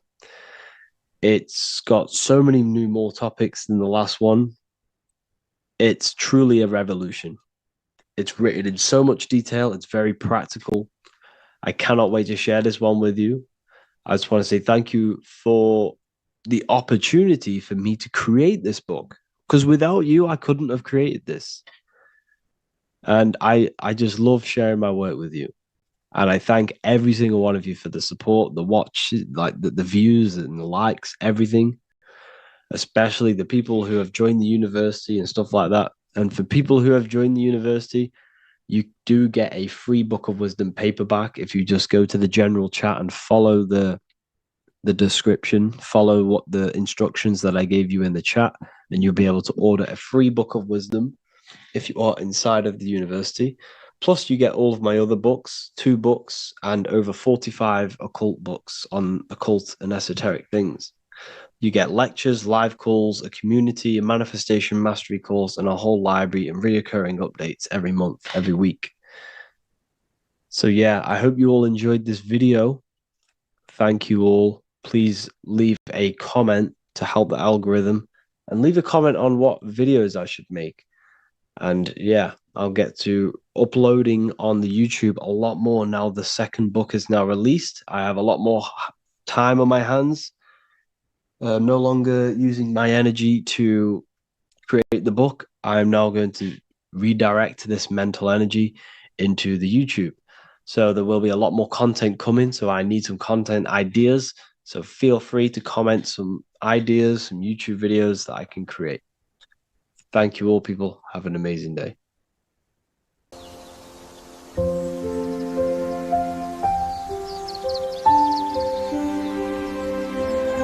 bookofwisdom.com. Visit today.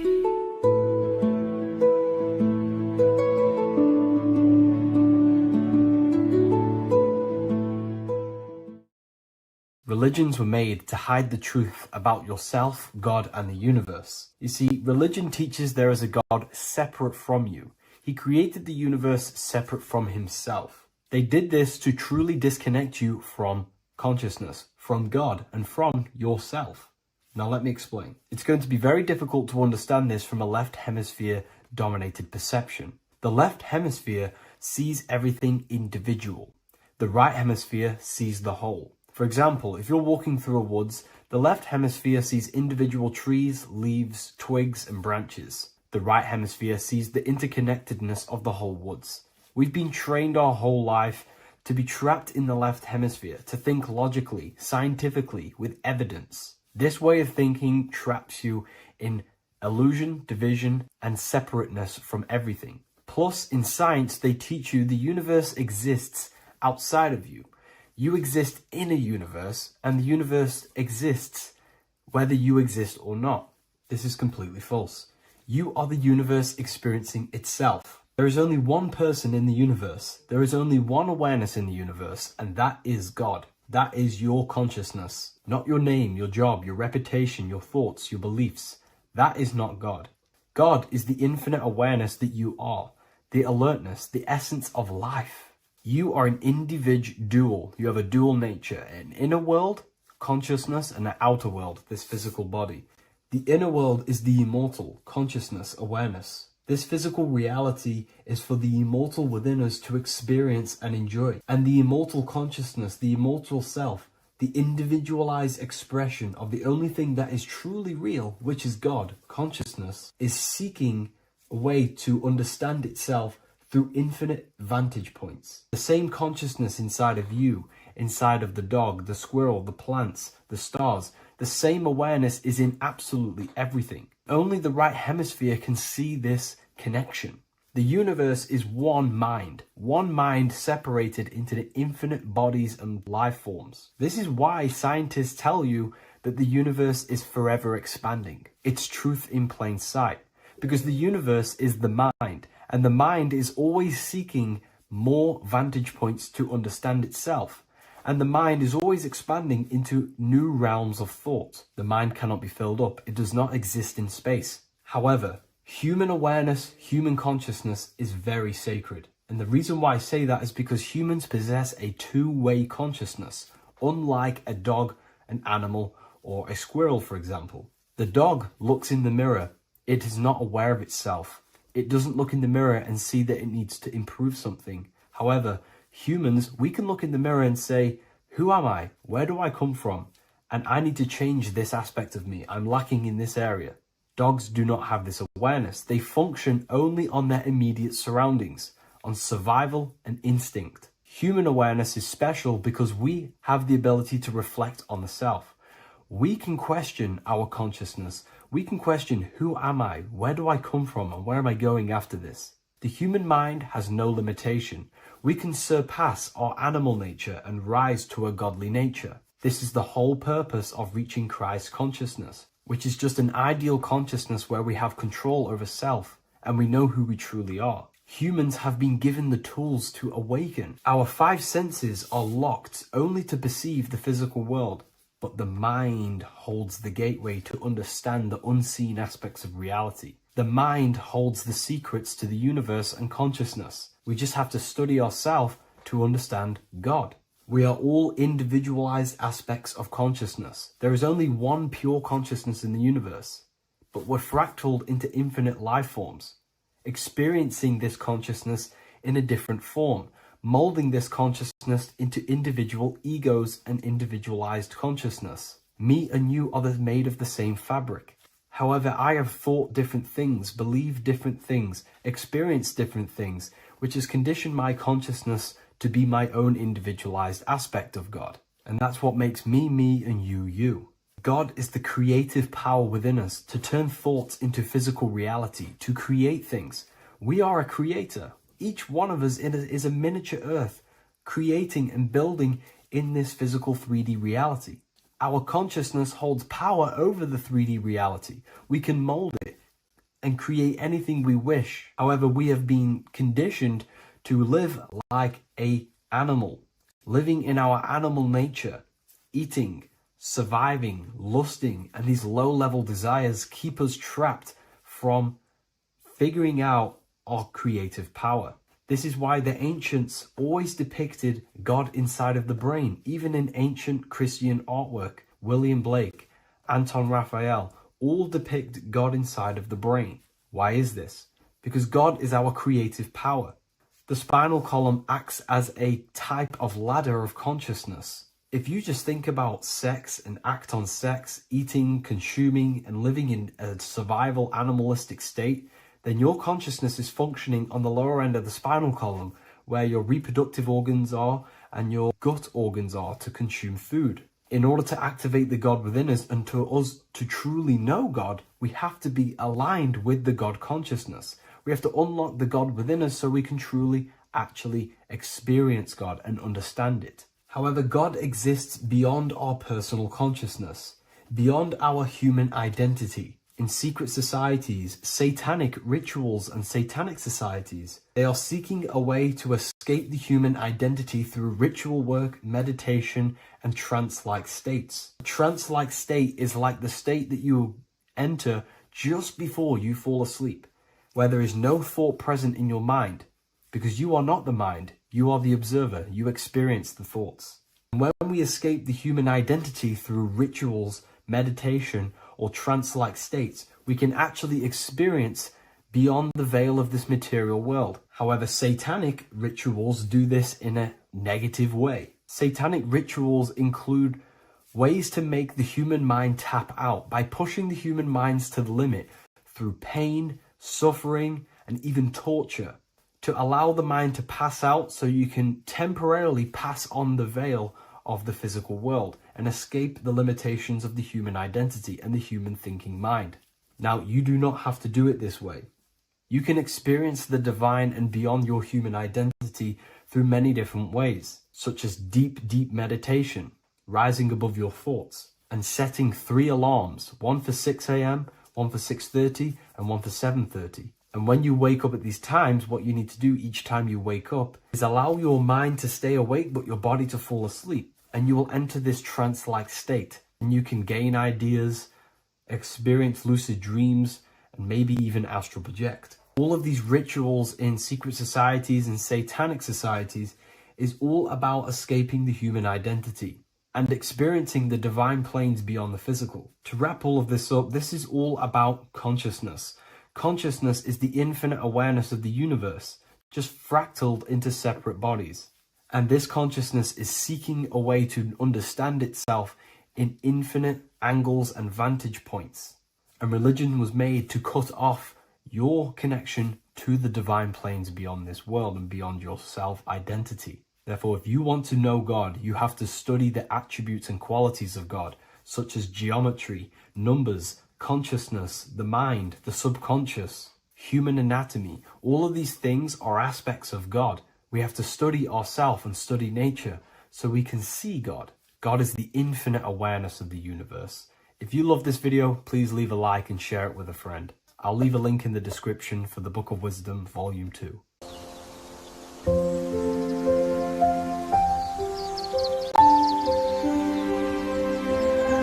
bookofwisdom.com. Visit today.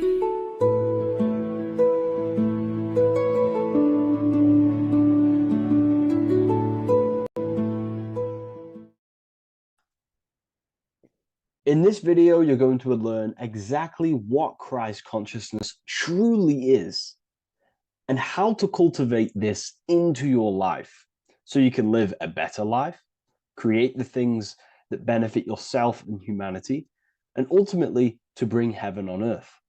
This is the true way. If you're familiar with my work, you know that, I'm pretty much obsessed with symbolism. Symbolism is such a massive topic, and it unlocks profound ancient wisdom that is hidden behind these layers of symbolism of the ancient paintings, symbols, and texts. So I was going through some Christian artwork and I came across this painting. It's a well-known painting called The Sacred Heart of Jesus. And it just blew my mind. What this is revealing about human consciousness and Christ consciousness, which is what Jesus represents. If you're not familiar with Christ consciousness, you should definitely do a bit of research on that. But I'm going to explain it today in detail. So when we look at this painting, we are looking at symbolism. We're looking at consciousness, a state of being, a state of living, a way of thinking, a way of feeling, and a way of acting in the world. As I've said this many times, we're all creators. We all create and generate reality. And you don't just have your personal reality, you have a collective reality. Your reality is affected by the collective consciousness. Depending on the collective consciousness's understanding of reality will also affect your life. We have a collective life and a collective experience. So Jesus in this depiction here is in a way showing us instructions to reach Christ consciousness, whether you see it yet or not. But I'm going to decode this for you. And your mind might be blown after watching this. Okay, so so what is the meaning of Christ consciousness? What's the whole purpose of this? Very simple. Like I mentioned before, we have a collective experience on this world. And Christ consciousness is the natural consciousness that we all need to be functioning on to generate peace, love, and unity on the earth in this experience we call life. That's what Christ consciousness truly is. It's a state of being that we need to cultivate within our own self, within myself, others, and everyone in this life and experience, so that we can all live in peace and heaven on earth, what they like to call it, so that we can generate the best experience possible together on this thing we call earth, on this material world, this material dimension. The material dimension is simply just a physical dimension of thought. It's a physical outcome of thought, but that's a whole of a lecture. So please leave a like, leave a comment if you have any topics to talk about that you wish for me to cover, and definitely leave a subscribe if you like my content and channel. So to go deeper into this, right, we've explained what Christ consciousness is and what it actually, will do to the earth and what it will do to reality and our collective experience. And it's also representing a profound understanding of self, a deep understanding of the true nature of self, the true source of self, what the self is, pure consciousness, pure God. We are all Jesus. Jesus is you, a physical manifestation of the divine made manifested physically. A physical manifestation of consciousness, okay, of spirit descended into matter.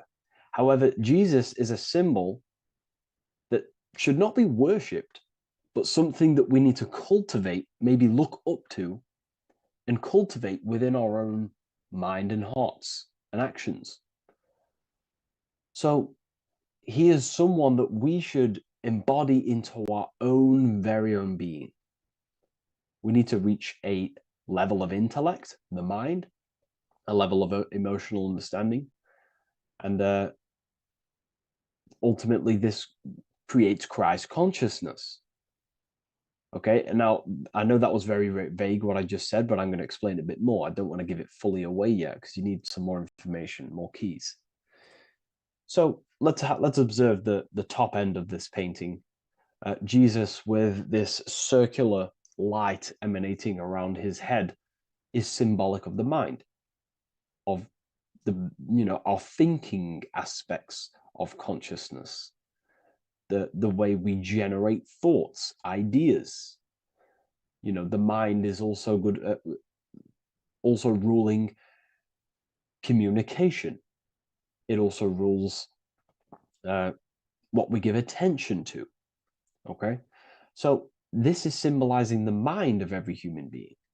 The mind is a very powerful center of consciousness located in the head, of course. This is why Jesus is the head at the top with the circle around it, representing the mind. Now, to reach Christ consciousness, we need to purify our minds. Purification of the subconscious mind. The subconscious mind is the hidden aspect of our mind with all of our memories, belief systems, and everything we've ever experienced is stored within there. We have traumas there, we have bad belief systems that hold us back.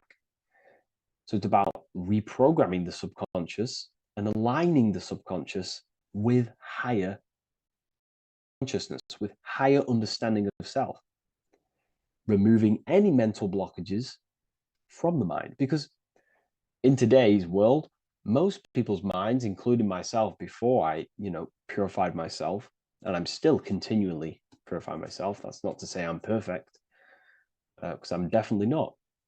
But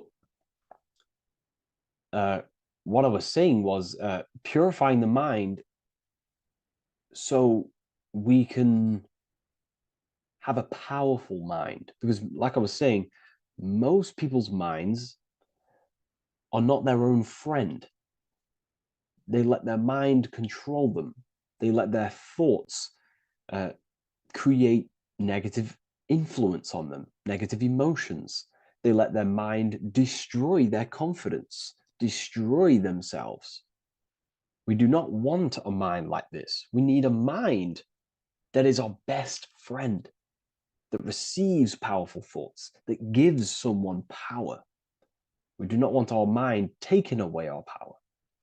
Okay, so in this specific image here of Jesus, this represents a light mind, a powerful mind, enlightenment. The word enlightenment means light and ment coming from mental or mind, light in the ment. This means a powerful mind. Light is also symbolic of knowledge, information. When someone's very intelligent, you call them a bright person. It's a bright mind. It's knowledge of self. So the mind is conscious of self. That's another thing. We need to be conscious. A lot of people are not conscious, including myself before I did this, before I woke up. Most people are not conscious of their actions. They're not conscious when they're actually awake in the day. They do things unknowingly. Are we conscious of our thoughts, emotions, and actions, what we're giving attention to in our mind? Because ultimately this shapes our experience. There's a great quote, I think it's Julius Caesar or one of the Roman emperors, who says the quality of your life is dependent on the quality of your thoughts. Something along them lines. I don't know if I'm 100% correct there, but it's very true. Our thoughts dictate our happiness. So to cultivate Christ consciousness, we need to be conscious of our actions, conscious of our thoughts that we're giving attention to. There is a level of mastery that we can achieve within ourselves where we become conscious of every single thought that enters our mind. That sounds easy, but it's definitely not. But that's a high level of mastery that we can achieve and cultivate within ourselves. So we're looking at a powerful mind here from Jesus, a powerful mind, a purified mind. And we purify the mind through, affirmations, meditations, ritual work. Rituals are things we do every single day with an intent in our mind and an emotion in our heart to impress that state of consciousness into our subconscious, so it can slowly rewrite our consciousness and align our consciousness and sync it with higher thoughts and higher emotions with love. We can sync our consciousness with love, which is ultimately what Christ consciousness truly is. Well, now we're going to go on to that now. So we've gone over the mind. Now we go over the heart. Now notice, before we go into the heart, Jesus is revealing.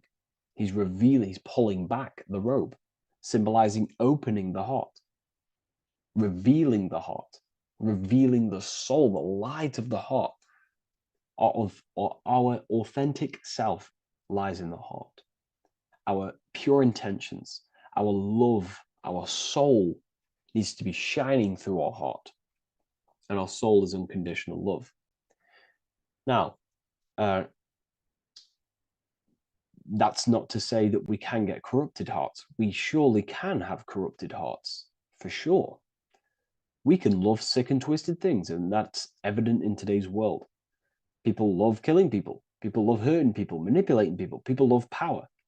Now, that's obviously an inversion of the natural state of consciousness for humans. When we're born with a natural state of love, of unconditional love for the self, for everyone else, for animals, insects, the earth. We love everything as a child. And not only do we love everything, we actually act upon this. As a child, we do not act on anything we know is not good. And I'm talking early stages of being a child, before we're indoctrinated, before the mind and heart become corrupted. We are pure. This is symbolizing this. Light represents also purification and truth, because when you shine light on something, it's the truth. You see it. You shine it through the darkness. It reveals. So light, this is symbolizing revealing the light of the soul, of love consciousness, holding love in the heart, true love, not love for sick and twisted things, but true love for the self, the body, and for everyone else and all things. Holding love in the heart. There's a famous saying of keeping the sun in your heart. Keep the sun in your heart. It's a very famous saying. The sun is a symbol of love. What does the sun do? It gives abundantly. All it does is give light, give energy, power, light to the earth, and everything is feeding off this source. The sun expects nothing back. It just abundantly gives. It's a symbol of love. This is the love principle of creation. Now, the heart is also governing our actions. What we think about, in our mental field of consciousness, is directly corresponded and observed in our hearts. What we think about directly corresponds with what's going on and what we feel in our hearts. Thoughts produce emotions. So if we give attention to negative thoughts, there's no wonder we're having negative emotions in our hearts.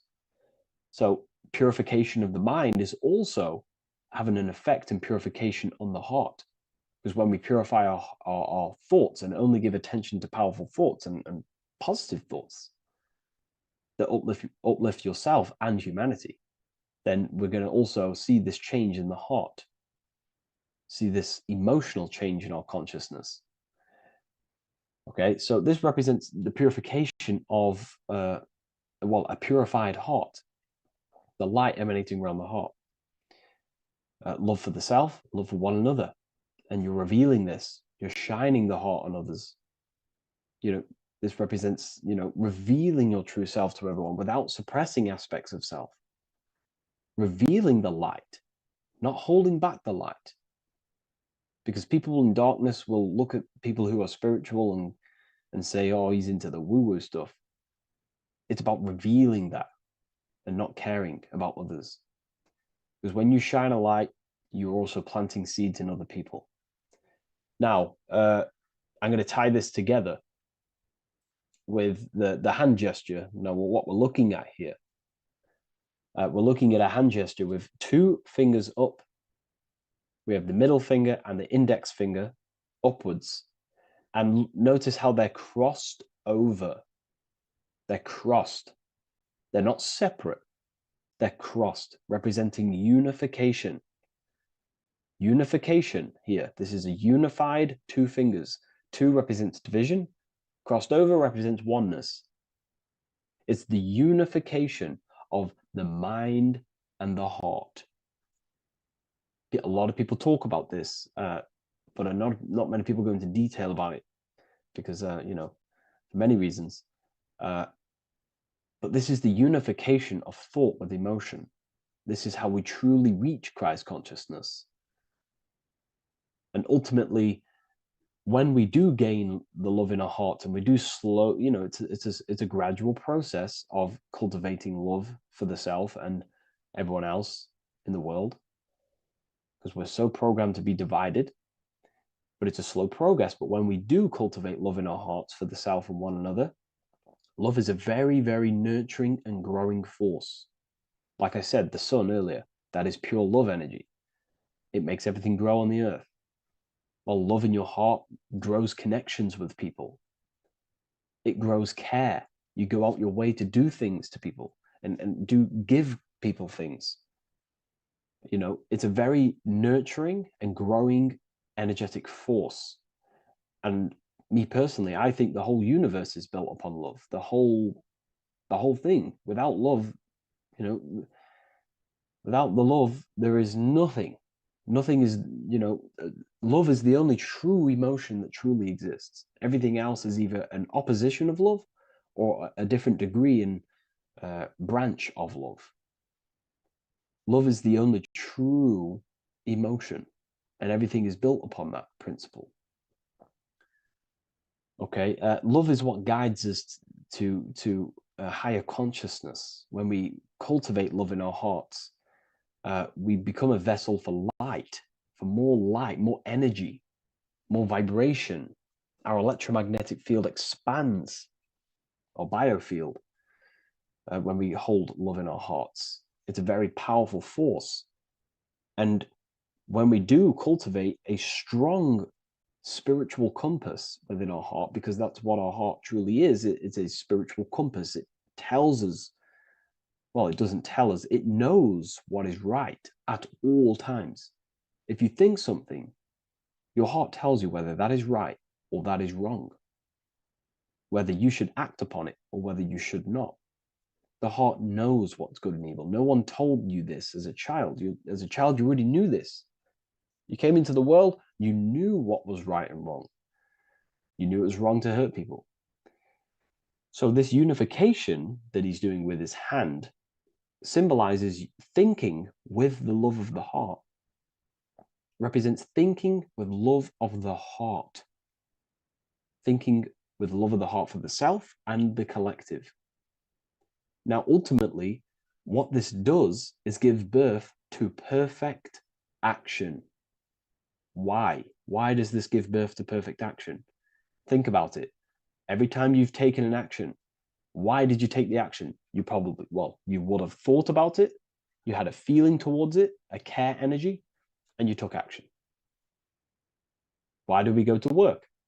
We care about paying the bills and staying in our house. We go to work to earn money. We think, we care, we act. Everything you see in front of your reality, on the screen that you're seeing right now, you've called your eyes. Everything is in front of you because you care.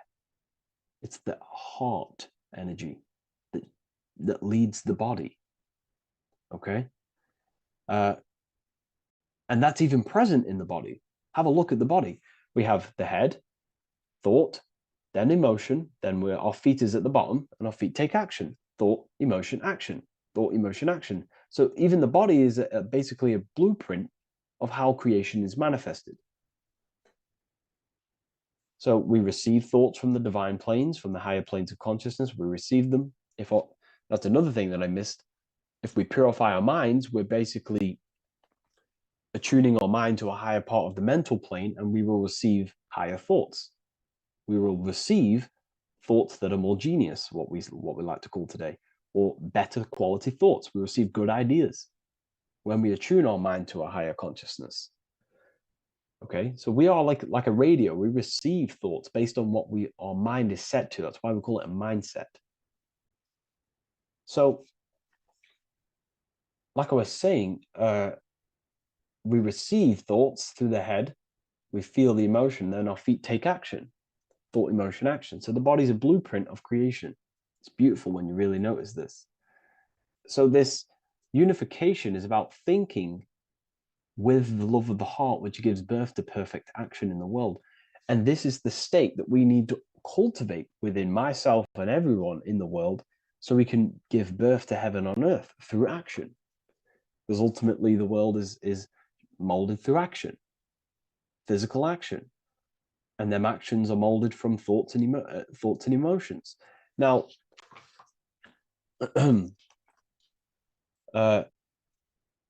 just to have a little announcement, I am now opening 10 more spaces inside my symbolism masterclass. With 10 more spaces, you're going to learn about a lot more about symbolism. It's very affordable. I'll leave the link in the description if you wish, if you care about gaining more information and learning the ability to read symbols. So, what is the inversion of this? What is the inversion of this consciousness? Well, that's what we call satanic consciousness. Satanism. Satanism on its true level is the opposite, the opposing the natural state of consciousness that we are born into. It's about thinking with no emotion, thinking and acting. This is what the Skull and Bones represents here. So the Skull and Bones Secret Society, this is their main logo. Again, we have the skull, which represents thought, and the bones, which represent action. The bones take action in the physical body. We're looking at thought and action with no emotion, no empathy, no love for one another, only love for the self, the inverted love.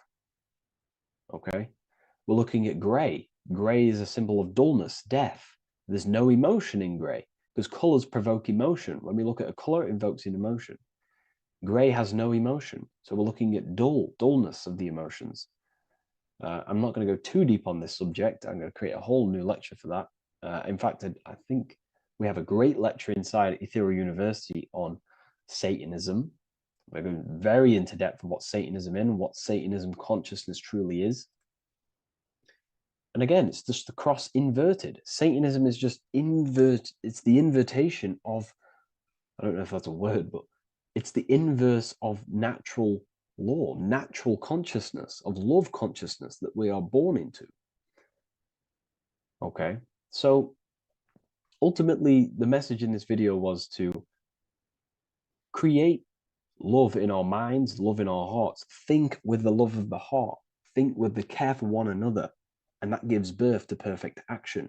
And when we align, when we do truly act out what our heart is telling us, and I know this from first-hand experience.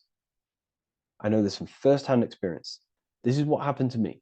I woke up, I started to follow my inner guidance. I always took action on it. I was saying yes to it every single time. And it led me, this is, I'm getting goosebumps actually saying this. It led me to where I am. Like that action, me saying yes to my heart, to that knowingness of goodness within me, was like a domino effect. And that domino effect, every time I did it, it was just opening more and more doors, not physically, but mentally. I was receiving more information. I was receiving more opportunity physically. My work started to explode on social media. Like, when you follow your heart and truly take action on what you know is good, it's like a domino effect that leads you step by step to where you're meant to be. And it's so profound and it's so, beautiful. And I'm telling you this from firsthand experience. This is ultimately how you kind of unlock your purpose in this physical world as well. So not only is it going to create a better world, it's also unlocking your true soul form and soul purpose while you're here. It's very beautiful. So I thank you, everyone. Please leave a like, comment, and share, and subscribe to the channel. And I'll see you all inside Ethereal University if you decide to take your studies to the next level. Take care.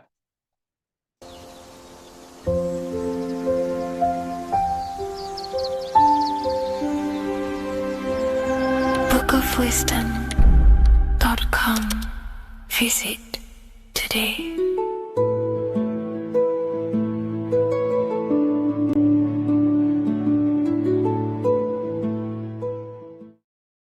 What is good, people? It's Revival of Wisdom. I hope you're all doing well. And this video is how to raise your holy oil or your kundalini. Let's get straight into this. So this is a monthly cycle. Every month, when the moon is in your zodiac sign, this oil is released. Now, the moon is in control of monthly cycles. For women, it's the menstrual cycle, and as well, this holy oil cycle. The moon changes sign every 2.5 days and passes through the zodiac signs in 27 days. So the moon tells the day, the sun tells the time, the stars tell the month. This reality is a massive clock, if you like to say. It's a cycle. Okay. The moon controls the night, emotions, water, fluids, and the mind. Okay. So this oil is produced in the claustrum. It's produced in the claustrum, which is here, right? This is where you get Santa Claus from. Now, the claustrum is at the center of the brain, and it is next to the pineal gland and the pituitary gland. Once it starts in the claustrum, this is the holy present. This is the present that Santa gives to us, Santa Claus. And it goes to the pituitary gland and the pineal gland. And what's connected to the pituitary gland and the pineal gland is the Ida and the Pingala. The Pingala is the pineal gland's nerve, which is the honey, which is the positive charge, electric.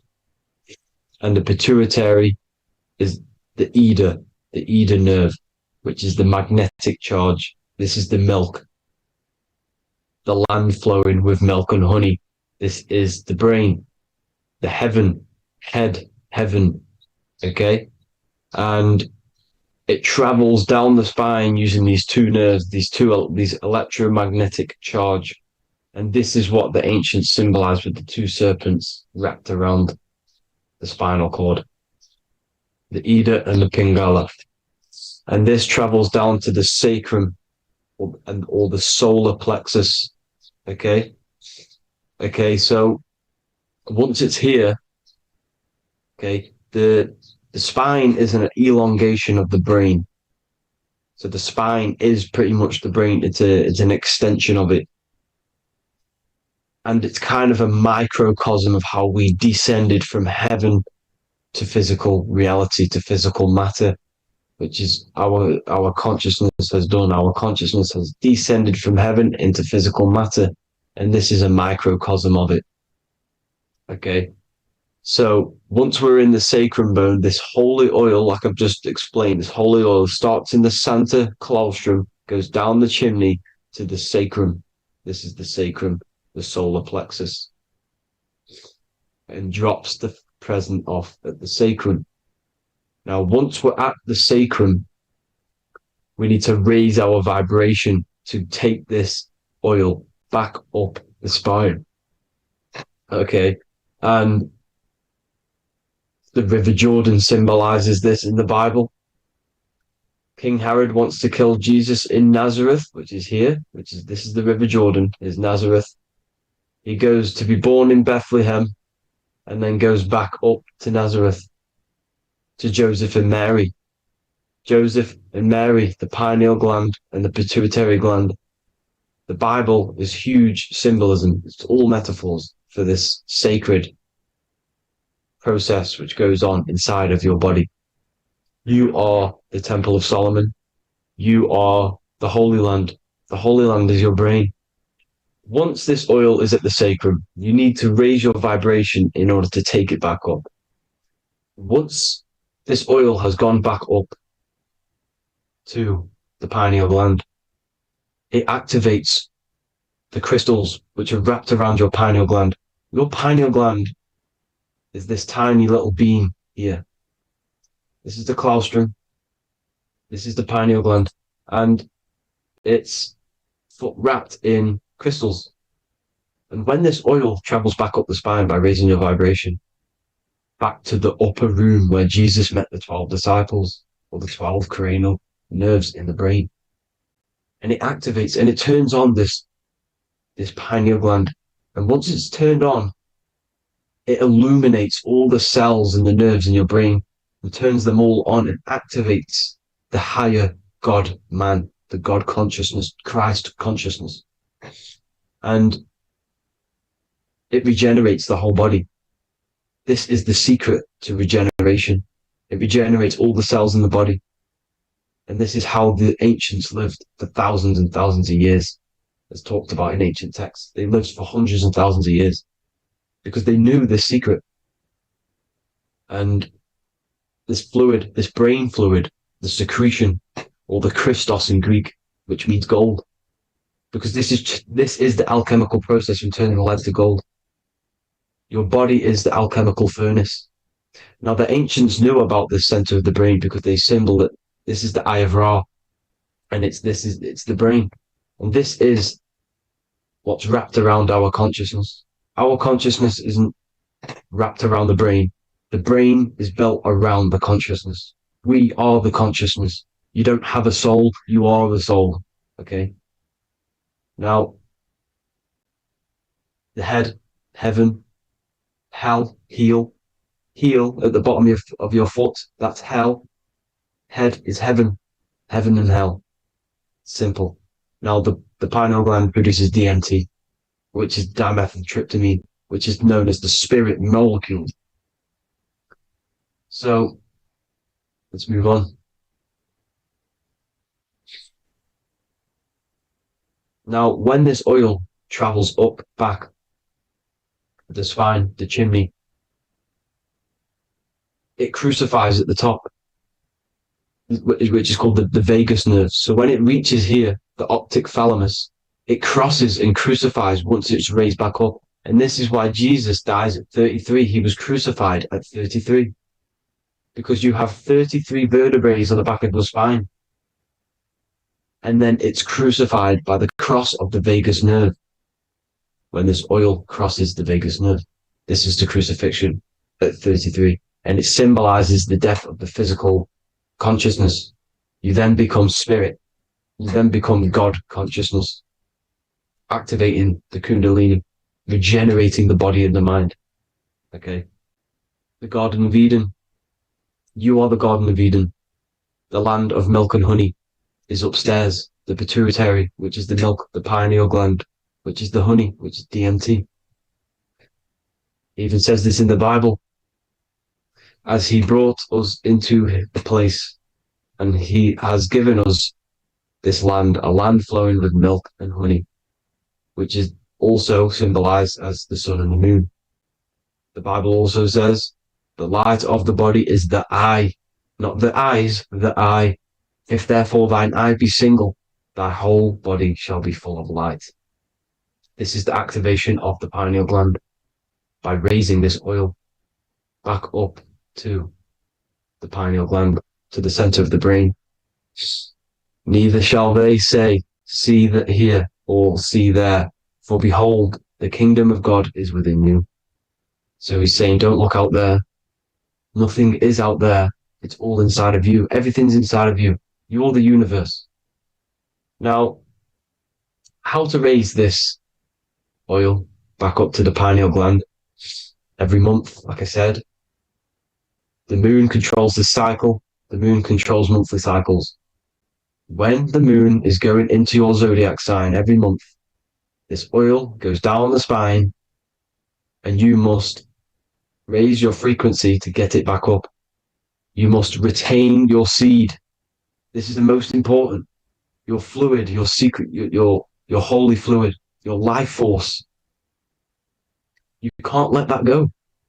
That life force is the reason you're alive. This holy oil is the reason you're alive because it feeds all of the systems in your body. It feeds all the systems in your body.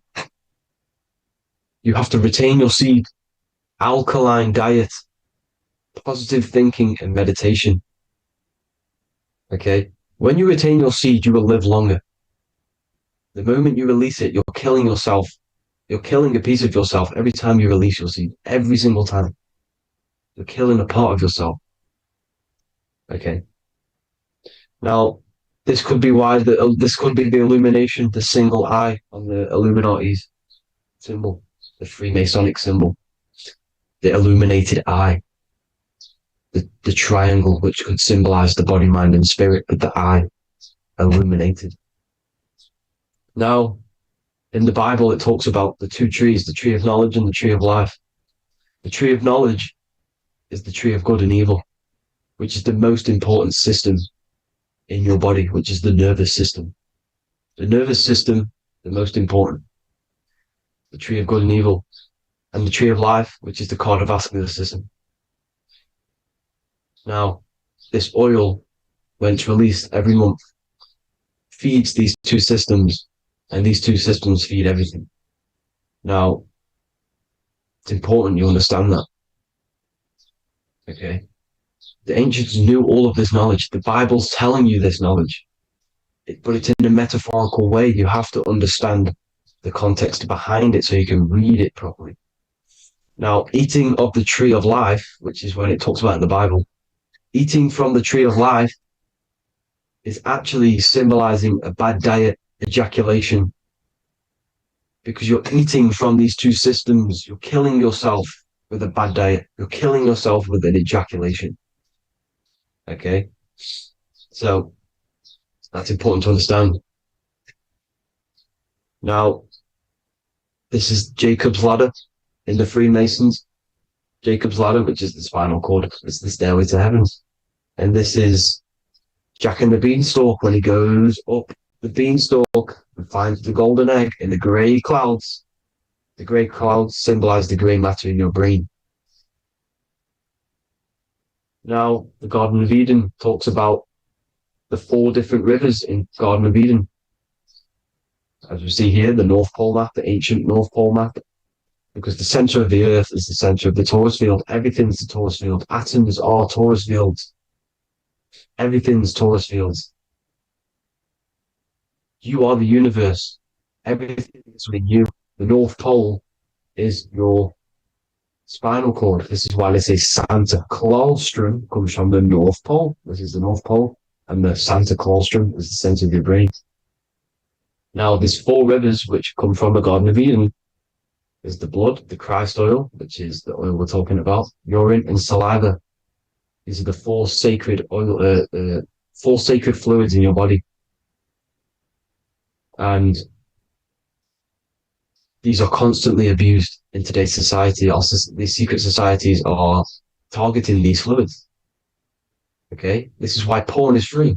They sexualize society through Disney. Go and look at some of the Disney movies. There's so many subliminal messages which sexualize these children because they want you sexualized. So you release your seed, which is one of the holy fluids in your body, especially your semen, your sexual energy. So important you retain this.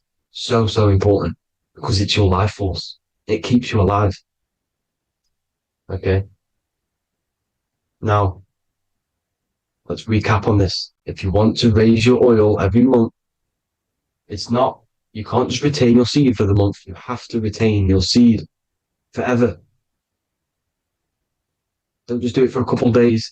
Have to do it. It's a lifestyle. You want to become God consciousness, you got to do what it takes. It's hard in this society because this society is made around, it's designed to kill you pretty much.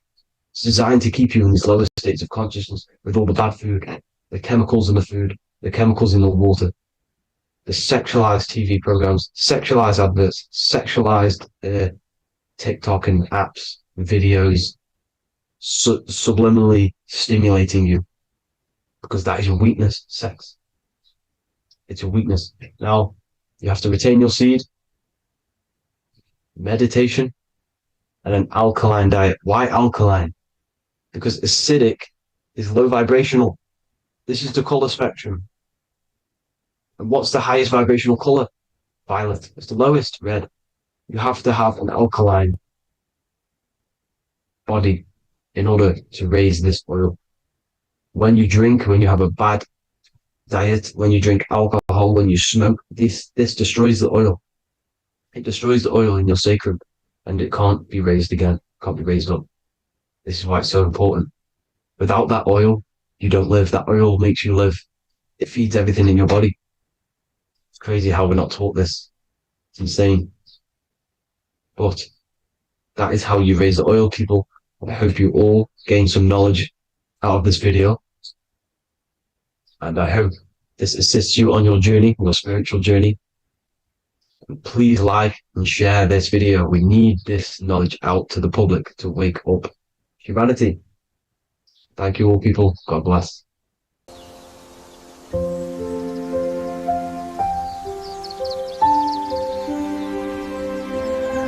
bookofwisdom.com. Visit today.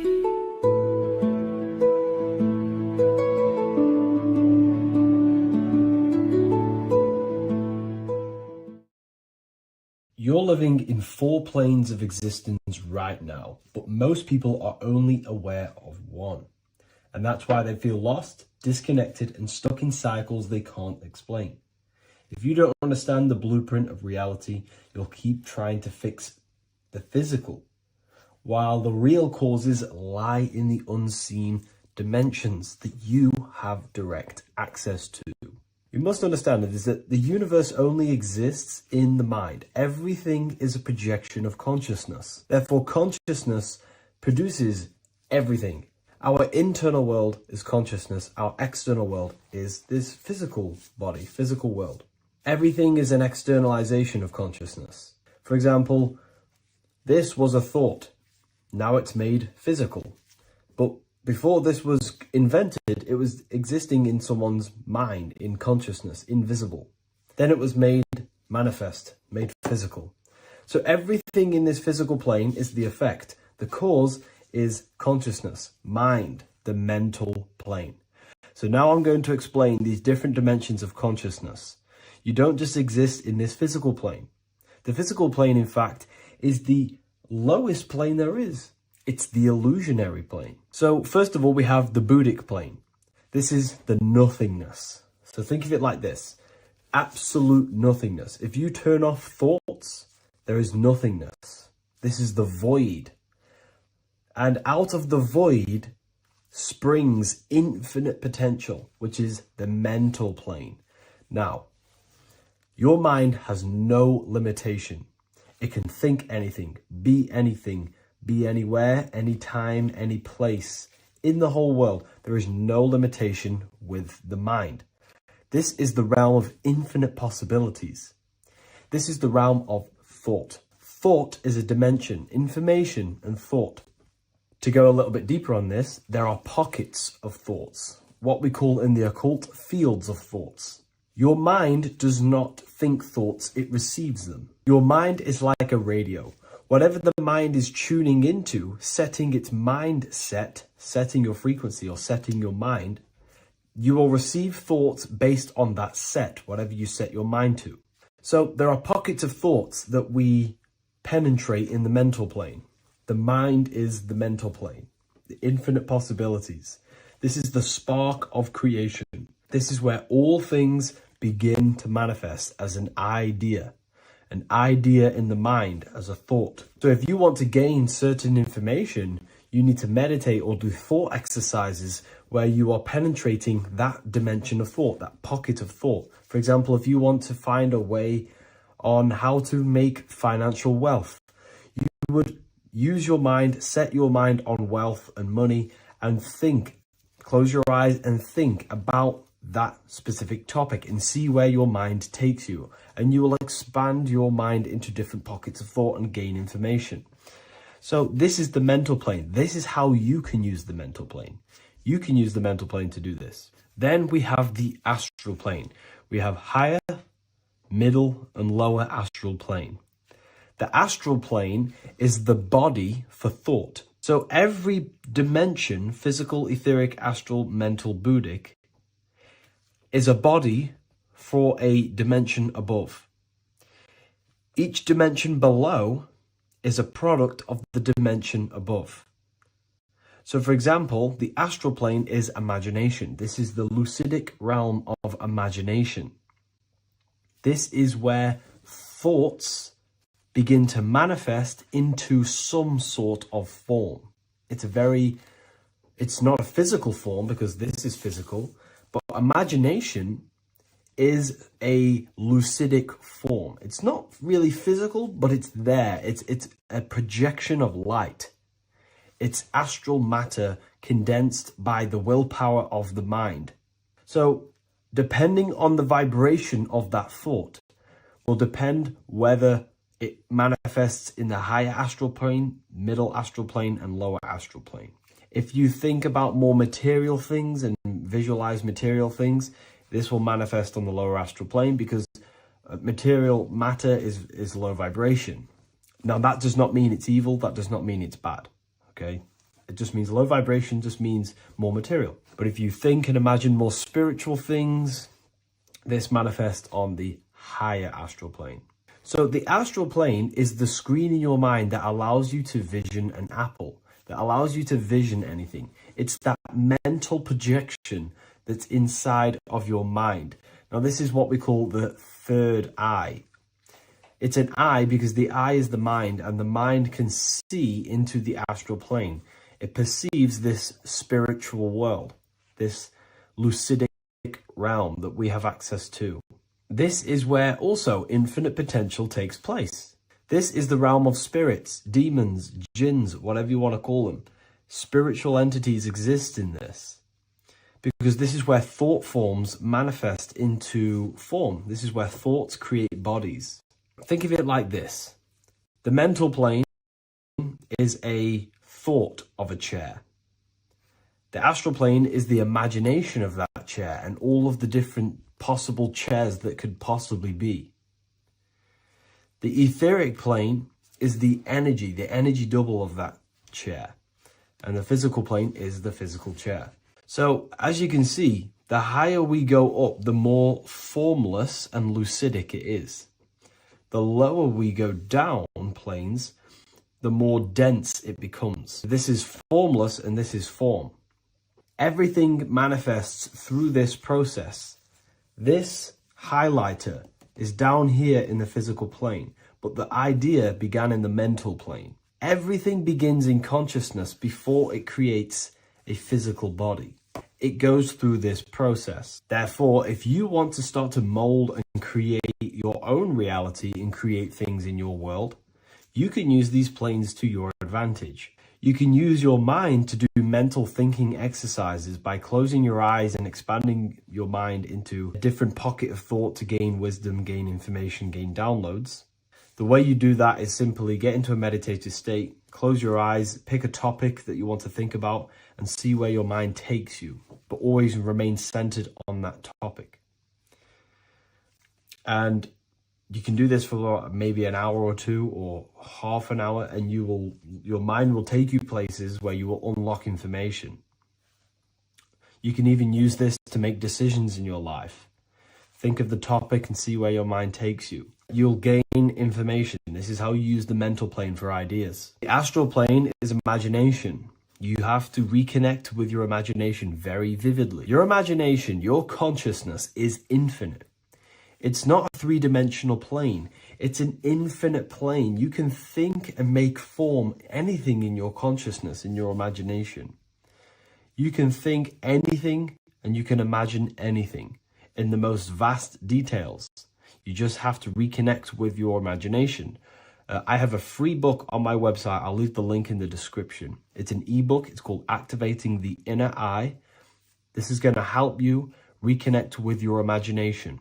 It's a practical guide on how to imagine. So once you know how to use the mental plane and astral plane, thought and imagination, you pretty much need to use the physical plane to take physical action with this physical body that you have and start to manifest these desires you have in the higher planes. Now, it's very important that we master the mind, because the mind is the very fabric of reality. We become what we think about.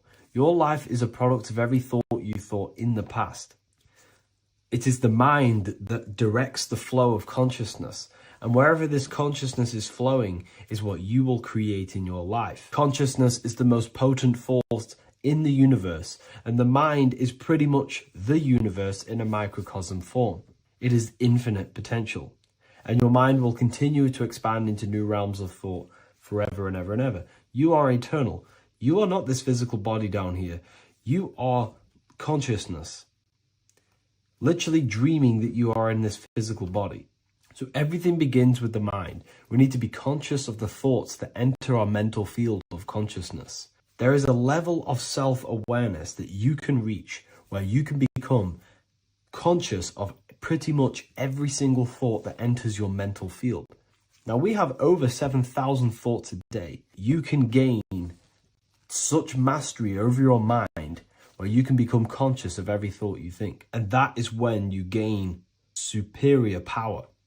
Because when the mind is fully under control of self, you can direct the mind's potent force into a specific goal. Most people's minds are dualistic. They want something, but their mind is thinking something else. They have limiting belief systems. They have the little voice that comes in and says, you can't do this, you're a failure. That is a fractaled mind. The mind needs to be singular. It needs to be on your team and not an enemy. Do not let your own mind take away your power. Your mind should be on your team, giving you power, giving you the best possible thoughts and the best possible beliefs. When the mind is in this condition and on your team and not taking away your power through the destructive thoughts, it becomes a potent, powerful force used for manifestation to create anything.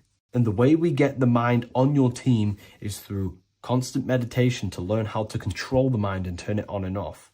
Subconscious reprogramming through visualization, affirmations, cultivating emotions associated with your goal.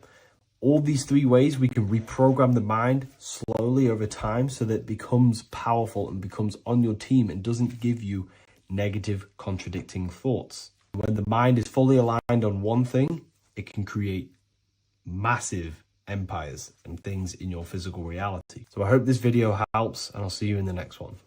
Welcome to Revival of Wisdom. Today we're going to be breaking down Saturn worship and how the occult are linked in with Saturn. Okay, so first of all, let's start with the celebrities. All these celebrities are doing 666. Okay, covering the one eye, which also symbolizes the all-seeing eye, which is another occult symbol. But we're focusing on the 666, the 6 with the 3 fingers. Also, we have CERN with the 666 within their logo. Also Disney, okay, as you can see here, 666 within their logo. Pepsi, Coca-Cola, and even Cadbury's. Monster Energy with the 666 in Hebrew numerals. Unleash the beast. So what is 666 to do with Saturn? Because on Saturn, there is on their north pole of Saturn, there is a 6-sided hexagon, okay? Saturday is named after Saturn Day, the 6th planet. It is also the 6th day of the week and has a 6-sided polygon on its north pole, 666. Not only that, when you create a star out of the hexagon, you will create a 6-pointed star, okay, with 6 triangles within the star and a 6-sided hexagon, which all adds up to 666. Okay, so this is why all these symbols contain 666. So why do they worship 666? Saturn.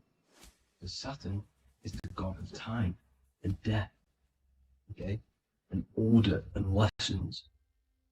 Okay, Saturn is a very cold and dry being. That is the 6th planet from the sun. Okay, Saturn represents the winter, which symbolizes death. Okay, because all nature dies within winter because the sun's not there. So it represents darkness and death. It rules the zodiac sign of Capricorn. Okay, so in the celestial cycle, Saturn is always opposite the sun. So it's the opposite of the sun. So they're worshipping this energy which is death-like. Okay, this god which is death and does not bring life. Okay, also is the god of time. Okay, also in the Roman and in Greek it's called Chronos. Okay, which is just a translation for time. It's also known as the Father Time, aka the Grim Reaper. Okay, the Grim Reaper. Keep that in mind. We'll come back to this. Here are some more logos with Saturn. Okay, Nike, Internet, Wi-Fi. Okay, all these occult logos all worship Saturn. They are a satanic occult. They worship this death god, this evil god. Okay, this is where the cube now comes in. Okay, because what color is associated with Saturn? It's black, because it's the absence of light. It's opposite the sun. So black is the color associated with Saturn. Each planet has its own color associated with it. Okay, so when you make the cube, okay, as you can see here, the cube out of the polygon, it creates what? A black cube. Okay, and the Kabbalah, okay, Kabbalah means cube, Allah means the god, the cube god. These religions are secretly worshipping this cube god, the god of death, Saturn, Satan. It's the same entity behind it all. Okay, so also we have these black cubes in Australia, Denmark, all around the world, these black cubes, because this occult is worldwide. Okay? Saturn, Satan taking over this realm. Okay, also with this black cube, they walk around it like the rings of Saturn. Around the black cube of Saturn with the rings, they walk around in circles. What are circles? Cycles. What is a cycle? Time. The time god. This is why it has a ring around it, because it represents time, cycles. Okay, and this is another depiction. Saturn, always depicted with this Reaper staff. Okay, keep in mind this staff, just like we associated him, aka the Grim Reaper. The Grim Reaper also wears a black robe, representing Saturn with the same staff. Can you see it? This is where it comes in. Okay, it's the same thing. Look, the same staff with the black robe. Black representing Saturn, the god of death. Okay, the Grim Reaper, Satan. Okay. Also, when you graduate from university, what do? You wear a cube on your head, a black cube with a black robe. This is Saturn worship. See, this is how Saturn, Satan, has tricked the world into worshipping him, not God, the sun, which represents God. So what is a corona? Because a corona is a crown, a circle, okay? A set of concentric circles of light seen around a luminous body. So Saturn. So this is why they used to worship Saturn by wearing crowns in ancient days, and we still do to this day. The king or queen has a crown, a corona. Also, corona, the drink. Corona adds up to 666, just like Saturn is 666. But like you see in the corona, you see the staff. You see this staff, just like the staff of Saturn, the Saturn god, like the Grim Reaper, with the black robe and the staff, just like the Saturn god. What is the Grim Reaper? It's a killer. It represents death, just like Saturn, the god of death and time. So all these occults and secret societies all worship the 666 god, which is Saturn, Satan. All of our energy is being put into Saturn. Okay, and Saturn, Satan, is harnessing all of this energy. So gradually, this is what the mark of the beast is. Like it says in the Bible, the mark of the beast, or the name of the beast. Here is wisdom. Let him know that you have to understand and count the number of the beast, for it is 6. It is the number 6 of a man, and is 600, 3 score is 6, 666. So this is what the mark of the beast is. They are going to eventually put green chips, just like Neuralink, which is what Elon Musk is pushing.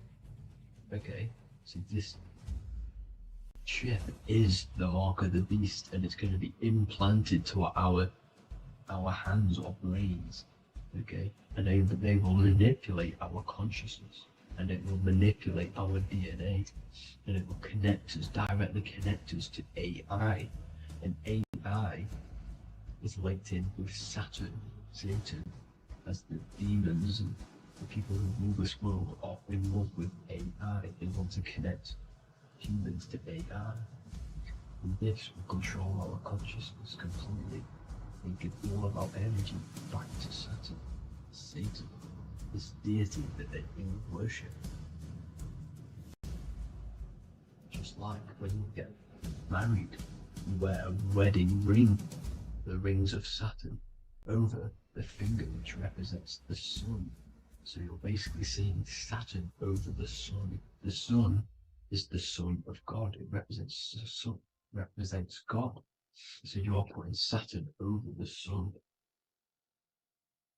So thank you guys all for tuning in. I'm going to leave you guys here. Please leave a like, comment some topics that you want me to talk about. And please subscribe for more amazing content. God bless.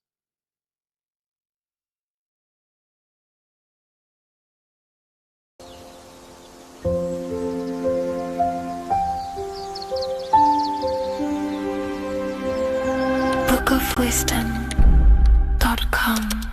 Visit today.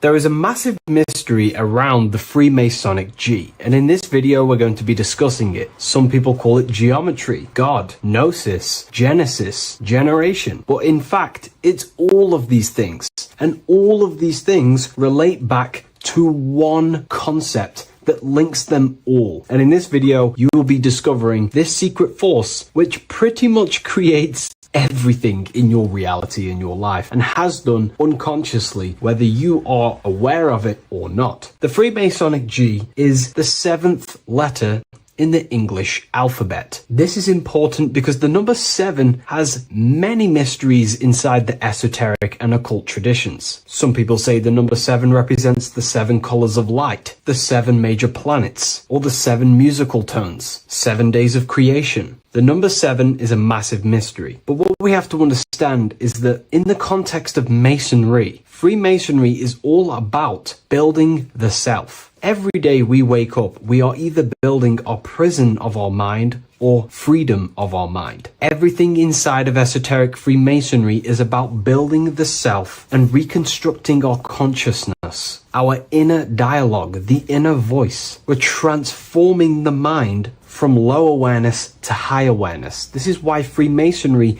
uses the allegory of stonemasonry, stones, chipping away at stones. The stone is in fact you, and we are perfecting the stone, which is your very own mind. Because the universe is a mental construct. Life is happening to us inside our minds. We are all the universal mind expressed and clothed in a different body. Therefore, now we understand that everything is about the internal inside of Masonry. This G relates to something inside of you. Hence why you see the G inside of the square and the compass. It's something internal in you. G is the 7th letter of the English alphabet, and the number 7 symbolizes the 7 cognitions of the mind. In esoteric and initiatory traditions, the 7 psychological cognitions of the mind refer to the 7 distinct modes through which human consciousness perceives, interprets, and transforms reality. Different schools use different names, but across Hermetic, occult, Gnostic, and mystical systems, the same underlying pattern emerges. The mind has 7 functional powers, each representing a layer of awareness and a stage of inner development. Number 1 would be perception. The first cognition is the raw reception of sensory and subtle impressions. It is the gateway where the outer world enters the inner world of our minds. Perception involves learning to see without distortion, to notice the symbolic dimension behind ordinary appearances in an occult interpretation of perception. The second one is interpretation. After perception comes the act of making meaning. The mind organizes impressions into patterns, beliefs, and judgments. Esoterically, this cognition determines whether a person interprets life through the ego or through the higher insight of their higher consciousness. The goal is to purify interpretations so that the intuition can speak through it, to clear our minds of the clutter, master it, and let our higher consciousness shine through it. Number 3 is the imagination. This is the creative faculty that produces images, symbols, and visions in the mind's eye. This is associated with the astral plane. We live in a mental universe of thought. Thought wraps itself inside of imagination. The thought alone has no true form, but then the thought wraps itself in a vehicle of consciousness, what we call imagination, and we give form to the thought. Imagination becomes active. Imagination becomes active imagination, the foundation for rituals, alchemy, meditation, and visionary insights inside of occult traditions. Working on your imagination is a key part on developing your consciousness, as it is literally the sight into the astral plane, your internal vision of the mind. The fourth cognition of the mind is emotion. Emotion is energetic response that gives intensity, direction, and magnetism to thoughts. Emotion fuels the magical will. Unrefined emotion binds us to lower impulses. Refined emotions become devotion, compassion, and the inner fire to transform thought into a tangible reality, to become a conscious creator. The fifth cognition is will, the faculty of intention, decision, and directed energy. Will is the power that aligns personality with the higher self. It is the driver of discipline, transformation, and the capacity to act consciously rather than react unconsciously. Most people walk through life as an unconscious zombie, living day to day, running off subconscious programmings, never actually using their conscious mind. We develop our will and try to align our will with the highest will possible so we can align our will with our higher mind. So the higher mind can manifest through us in the material plane. The sixth cognition of the mind is memory, the storehouse of experience, impressions, and archetypes. It shapes identity, determines how one repeats and transcends past patterns. Memory includes not only personal memory, but also a deep strata of the subconscious and the collective subconscious field, what we call the Akashic records. Memory is a massive quality that you must work on inside the Masonic system. You are required to remember certain rituals and certain things so that you can regurgitate them to pass on along the degrees. Based off my research, I myself personally am not a Mason. The seventh cognition of the mind is intuition, the highest cognition possible. It's direct knowing. It bypasses the linear reasoning and reveals truth as the inner illumination. Intuition is the voice of the soul. It is the guiding force, guiding our physical vehicle of consciousness through this physical experience, providing revelations, insights, and even sometimes gnosis and higher understandings. They are the seven principles and cognitions of the mind that we should work on. Sometimes they're symbolized as seven luminary planets, because lumen is light. The planets are light. Light is consciousness. Consciousness is light. Now moving on to the true understanding of the G, the higher understanding of the G, as I mentioned previously. This is what we call the generative principle, the care principle, the human heart principle, the female aspect of consciousness within yourself. All creation is built upon a care. All action is built upon a care. You only act on what you care about. You care about paying the bills and staying inside your house and looking after your family, for example. Therefore, you take the action to generate the reality and generate money to pay the bills. Them actions are driven by the force of care. If you care about a plant, you take the action to water the plant and it grows. If you care about your partner or relationship, you give them attention and care and love,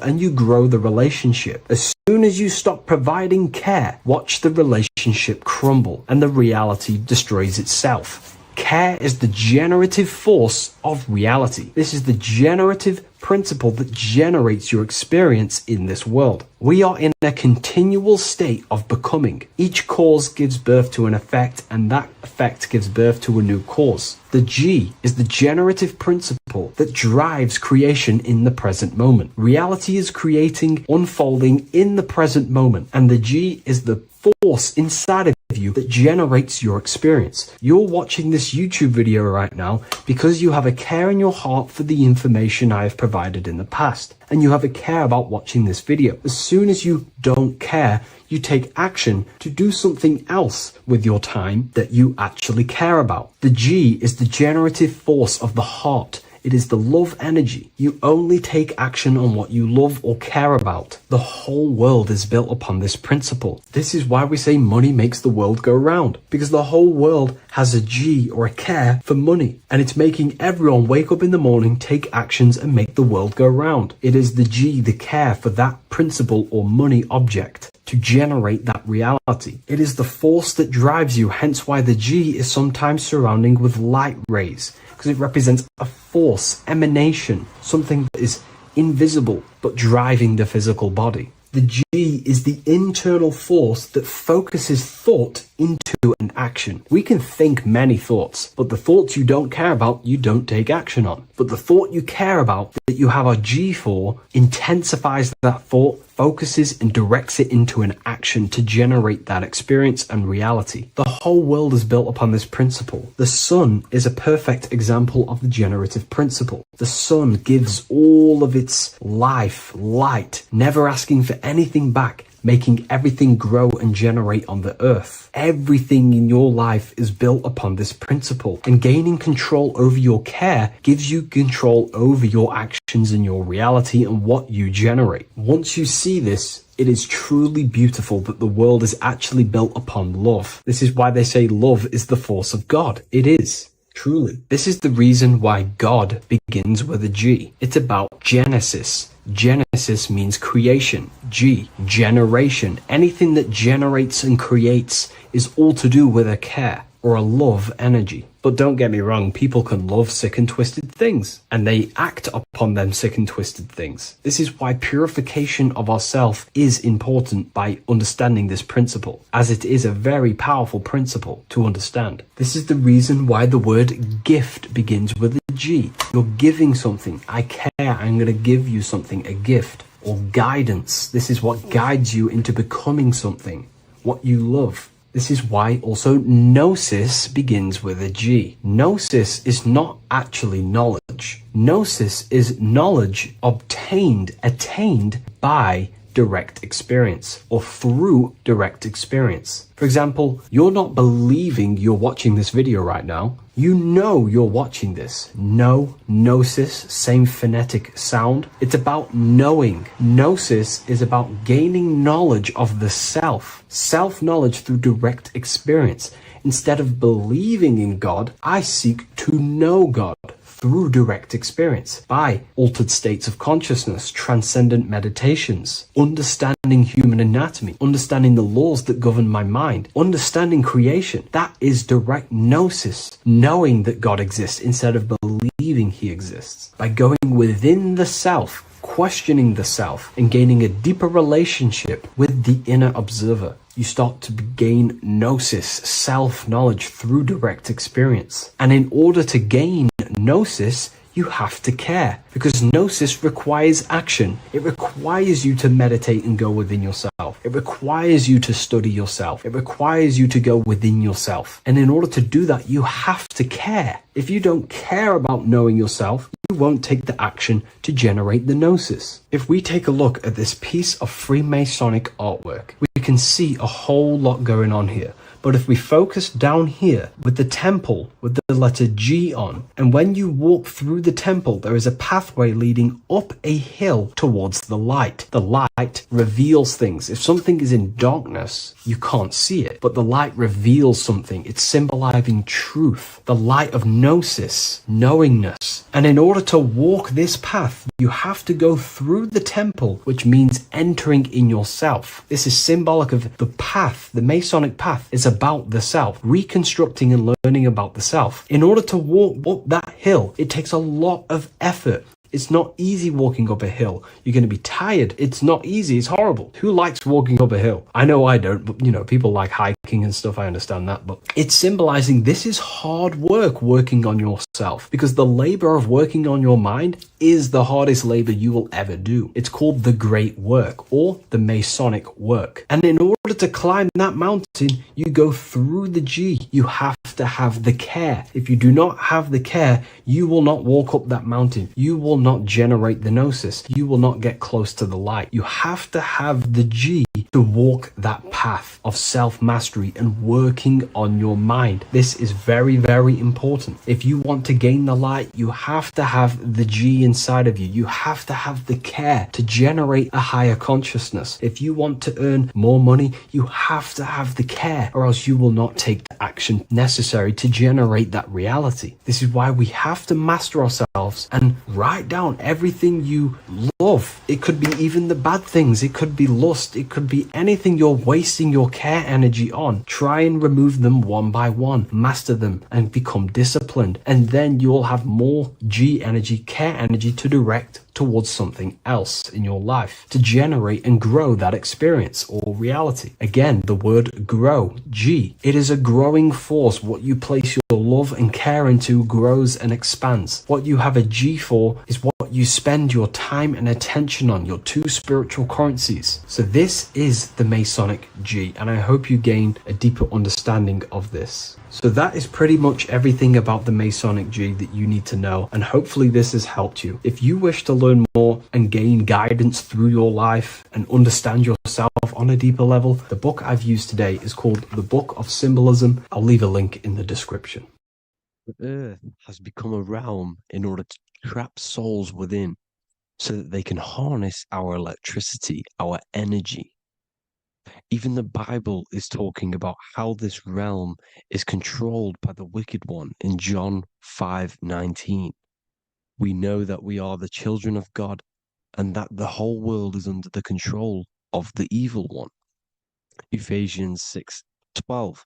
For our struggle is not against flesh and blood, but against the rulers, against the authorities, against the powers of this dark world, and against the spiritual forces of evil in the heavenly realms.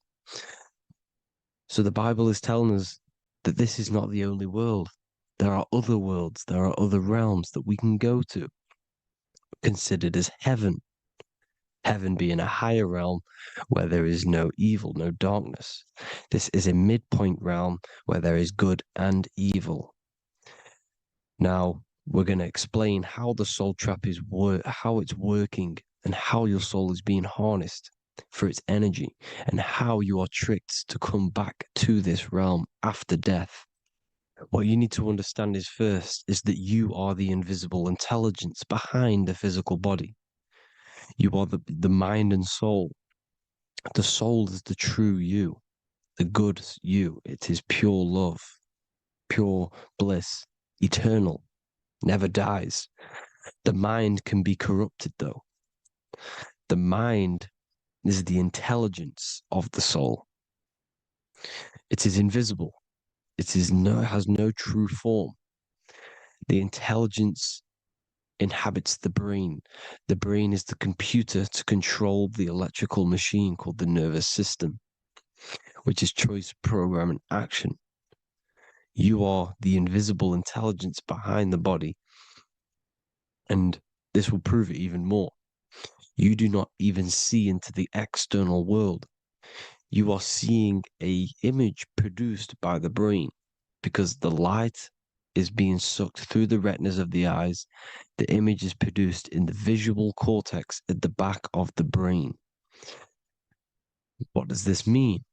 This means that we are the consciousness in the center of the brain, in the pineal gland, that is experiencing the program being ran by the central nervous system in the brain. This is the sigil of Lucifer. Lucifer in Latin is Lucy. Lucy is light in Latin. Lucifer is known as the light bearer. This is how the eyes work, people. It's not a demon or a devil. The sigil for Lucifer is how the eyes work, and how the left eye is controlled by the right brain. The right eye is controlled by the left brain. There is a crossover. It's the same with the body. The left side of the body is controlled by the right brain. The right side of the body is controlled by the left brain. There's a crossover with our hemispheres in the brain. Now, this empty chamber in the center of the brain is where this universal cosmic intelligence is held, known as the most holy place in the Bible, the throne of God. Okay? This is above the 33 vertebrae on the spine.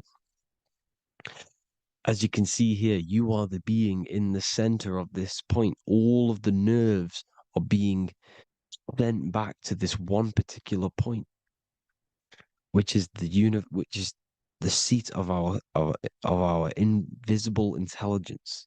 You can see it's an empty chamber. Our consciousness, our intelligence is not a physical thing. This intelligence is the true voice inside of your head. This is why your head is heaven, your heart is earth, your heel is hell. Your head is heaven because this is the seat, the throne of God. God is in heaven because the consciousness, this divine intelligence that's controlling the body, is sat in the center of the brain. The brain is taking commands of this invisible intelligence. When you close your eyes, you can feel your awareness, your consciousness, your intelligence is all in the brain. Your awareness is not in the feet, the heart, the legs, the arms. It's all in the center of the brain. Now, if you meditate deeply, you will find that you are beyond the mind. You are the being observing the thoughts. You are the soul observing the thoughts. Now, with this being said, you are the consciousness experiencing the program being ran by the central nervous system in the brain, because you're not seeing into the external world. It's an image, it's a simulated image produced by the brain and the central nervous system. You do not experience the external world. You do not feel the external world. You feel electrical impulses on your nervous system. Your nervous system is decoding what you are feeling. So the only thing that you truly feel is the electrical impulses on your nervous system. This is why the nervous system is the tree of knowledge of good and evil, because it gives your invisible intelligence, your mind, the knowledge of good and evil. It can detect good things, it can detect bad things. If it's hot, if it's warm, if I need to go, the nervous system is doing this. It is the tree of knowledge of good and evil. Okay? Now this universal intelligence is symbolized as the single eye. Okay? Matthew 18:9. It is better for you to enter life with one eye than to have two eyes and to be thrown into the fire of hell. What does this mean? It's symbolic, it's metaphorical, people. It is metaphoric. Your universal intelligence is the single eye, the one eye. It's the balance between the two poles, between the left and the right, the good and the evil. It knows the right thing to do all the time. This is our inner guide. The inner self is the inner guide. And when you are operating your life off duality, using your two eyes, you'll be thrown into the fire of hell, lower states of consciousness. Because you're split. You need to live in oneness, even, balance. Matthew 6:22, the light of the body is the eye. The light of the whole body is the eye. You are a light being. Human. Hue means an attribute of a color. Man is the word manifested. We are light manifested into physical form. Depending on your vibration is depending on what color that you are vibrating on, which is a hue, a human. If therefore thine eye be single, thy whole body should be full of light. Again, it's talking about the single eye, oneness, completeness. When you balance the hemispheres of the brain, we'll go over that later.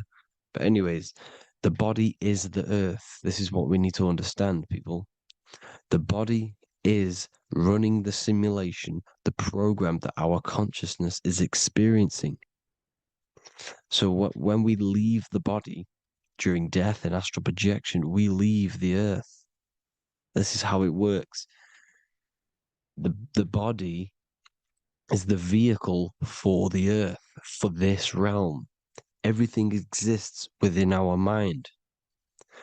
You have the soul, mind, and body. The soul is the observer, the watcher, the true being. This is why she has many different heads, because the soul inhabits different bodies.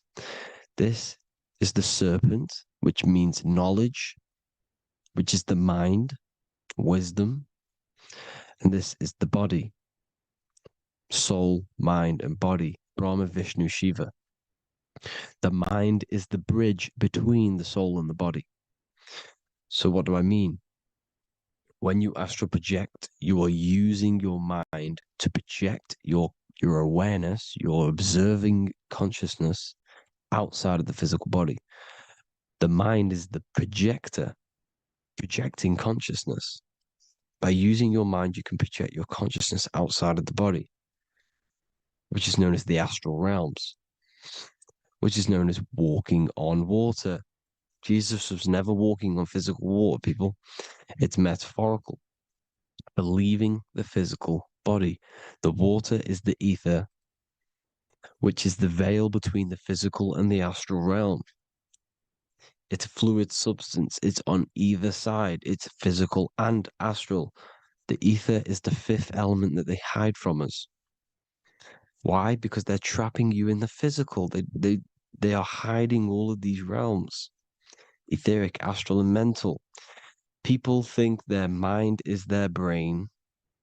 It's two separate dimensions. These are completely different dimensions. The mind is way more intelligent. The mind is formless. There is no form to the mind. You can think anything you want. You can manifest anything you want within your mind. It is not a physical object. The physical realm is being controlled by the mind. Everything's being controlled by the mind. Everything exists within the mind. This is why the Egyptian says the universe is mental. So when we project our consciousness outside of the physical, we go to the astral. The ether's the water that Jesus is walking on. This is the veil between the physical and the astral world. The word together has ether within it because it joins the two worlds together, together, the astral and the physical. The word either is ether because the ether is on either side, physical and astral, physical and spiritual, physical and non-physical. In the astral realm, the mind can manifest anything we want. We incarnate to restrict our minds. This is why Saturn, if you go and watch my video on Saturn, how Saturn is this simulation, okay, our minds can manifest anything we want in the astral plane in the click of a finger. However, when we incarnate in matter, we now have to labor for our manifestations. This is why Saturn's known as the great teacher in astrology, because he teaches you a lesson. When your mind incarnates into matter, it's teaching your mind a lesson, the knowledge of good and evil. This is why the Bible says, you shall be gods and know the knowledge of good and evil. When you incarnate here, you have to know the knowledge, you need to know the knowledge of good and evil to become a god. Okay? Now, the square is the physical plane, the triangle's the ethereal plane, the circle's the eternal plane. The circle has no beginning, no end, it's eternal. The physical plane is the square, it's limited. The square is limited. The cube is the geometric shape which gives rise to matter. Now, the term think outside the box has truth in plain sight. You have to think outside the box to project your consciousness, use your mind to project your consciousness outside of the box, the physical plane, into the astrals. The astral realm is the realm of the stars. Above us is the stars. Through the stars is the astral plane. This is why astral has the word star within it. The devil is the de-veil. When you sell your soul to the devil, quote unquote, it's metaphorical. The devil exists in the physical plane.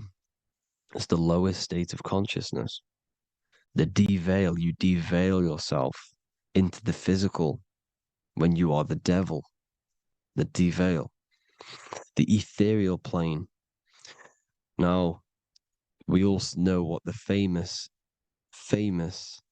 symbol of the all-seeing eye, right? The all-seeing eye with the eye in the triangle. Look at the Masonic artwork showing you the triangle above in the sky. This is symbolizing the ethereal planes.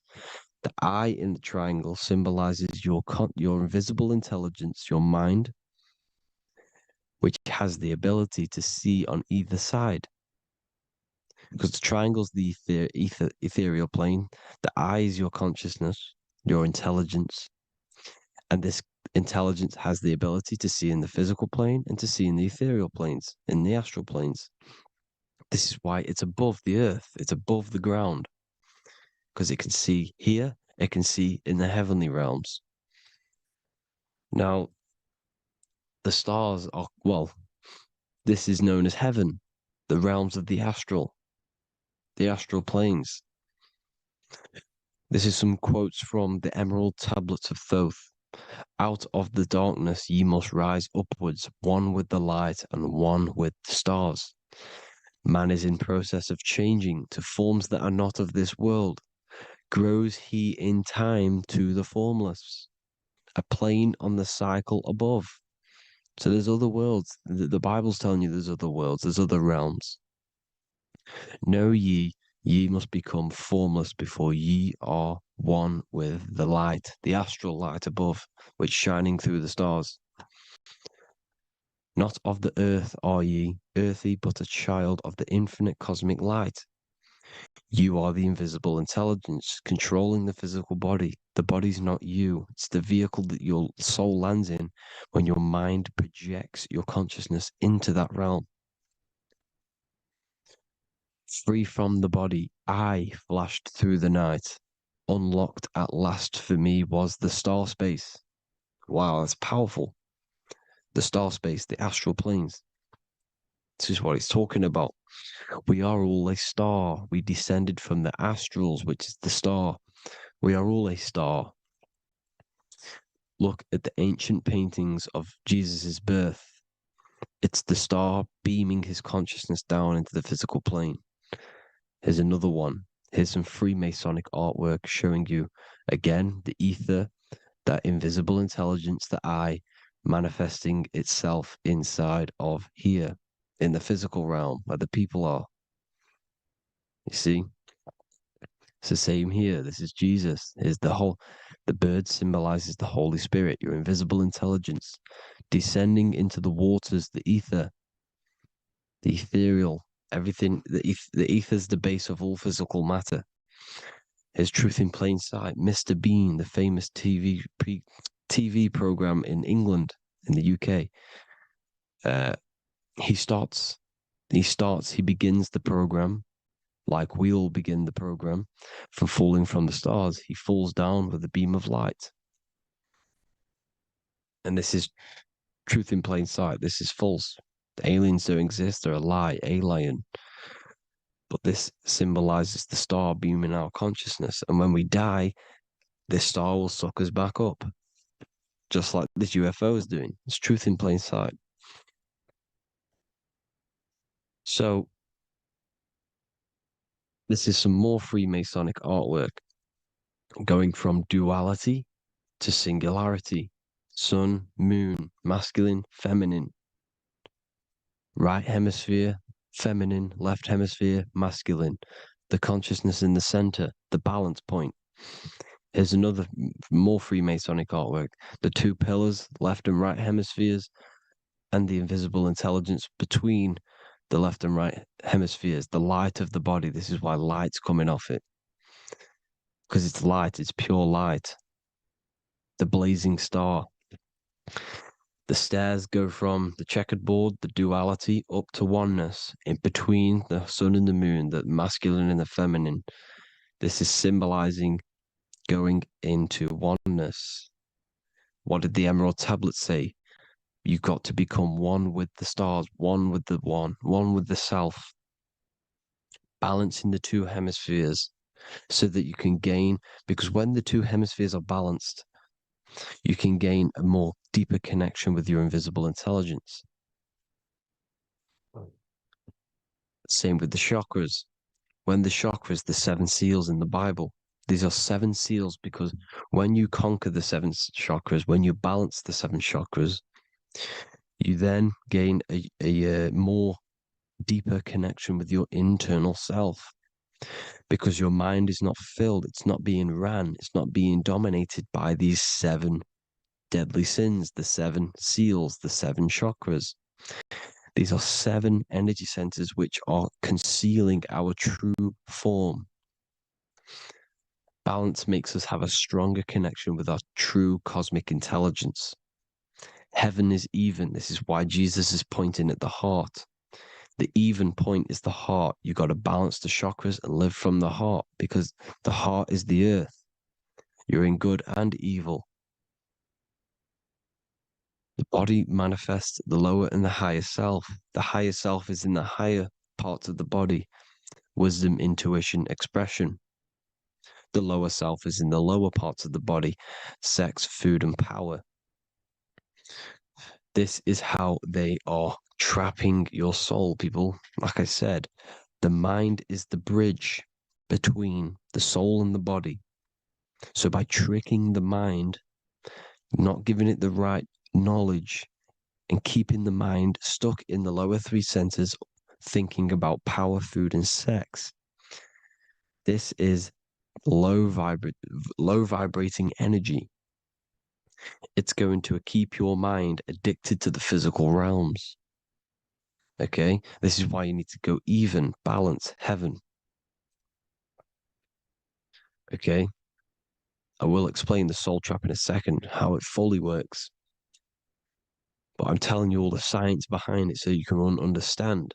When you are doomed, you are domed. This is the dome, the firmament, the mind. Ment is mind, firm is firm. A firm ment is doomed under the firmament. You must have a loose mind, an open mind to expand your consciousness beyond the stars, beyond the ethereal barrier. You have to vibrate higher than this world. Your consciousness must be expanded more than the physical plane. You need to learn how to astral project. You need to learn how to leave the body, how to operate outside of the body, so that you, when you do leave the body, you will have recognition, you'll have knowledge, you'll have practice. But this is as above, so below. The woman's belly is the earth. It's as above, so below. It's a microcosm of the macrocosm. We are the children in the womb. We are the people in the earth being ready to be born into the heavenly realms. As above, so below. It's a microcosm, macrocosm. Everything is in everything on a bigger and a smaller and a larger scale. Now, when the baby figures out that there is a world beyond its mother, what happens? The baby starts to move around and tries to get out of the mother. Because once it starts to hear the external world, starts to hear people, it's going to wonder, what's outside of why am I in here? What's outside?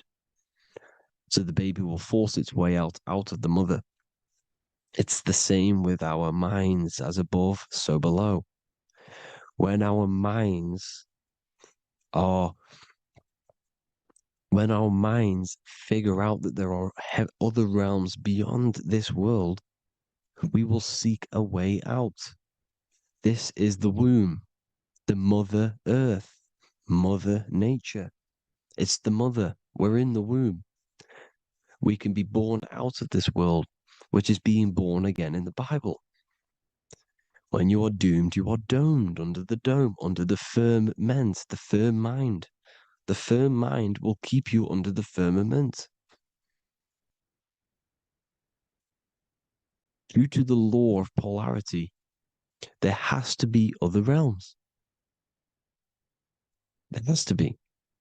Because the law of polarity works in this world, and it will work on every scale possible. It's universal laws. These are universal laws. The law of polarity means that there are other realms polarizing this realm.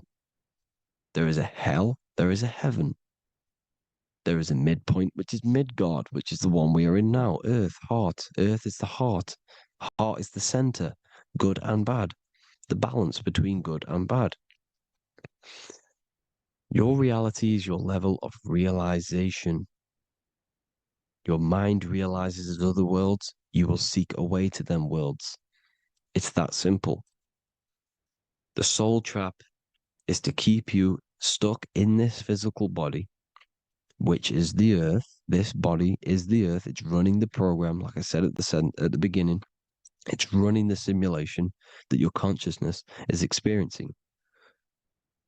You are an electromagnetic being, and you're hidden in a cage, your rib cage, and you're stuck in cells, a prison cells. Look, you're in cells. We produce electromagnetic energy. Your soul produces this energy. And by trapping your consciousness inside of this physical realm, they harness this energy within the astral realms.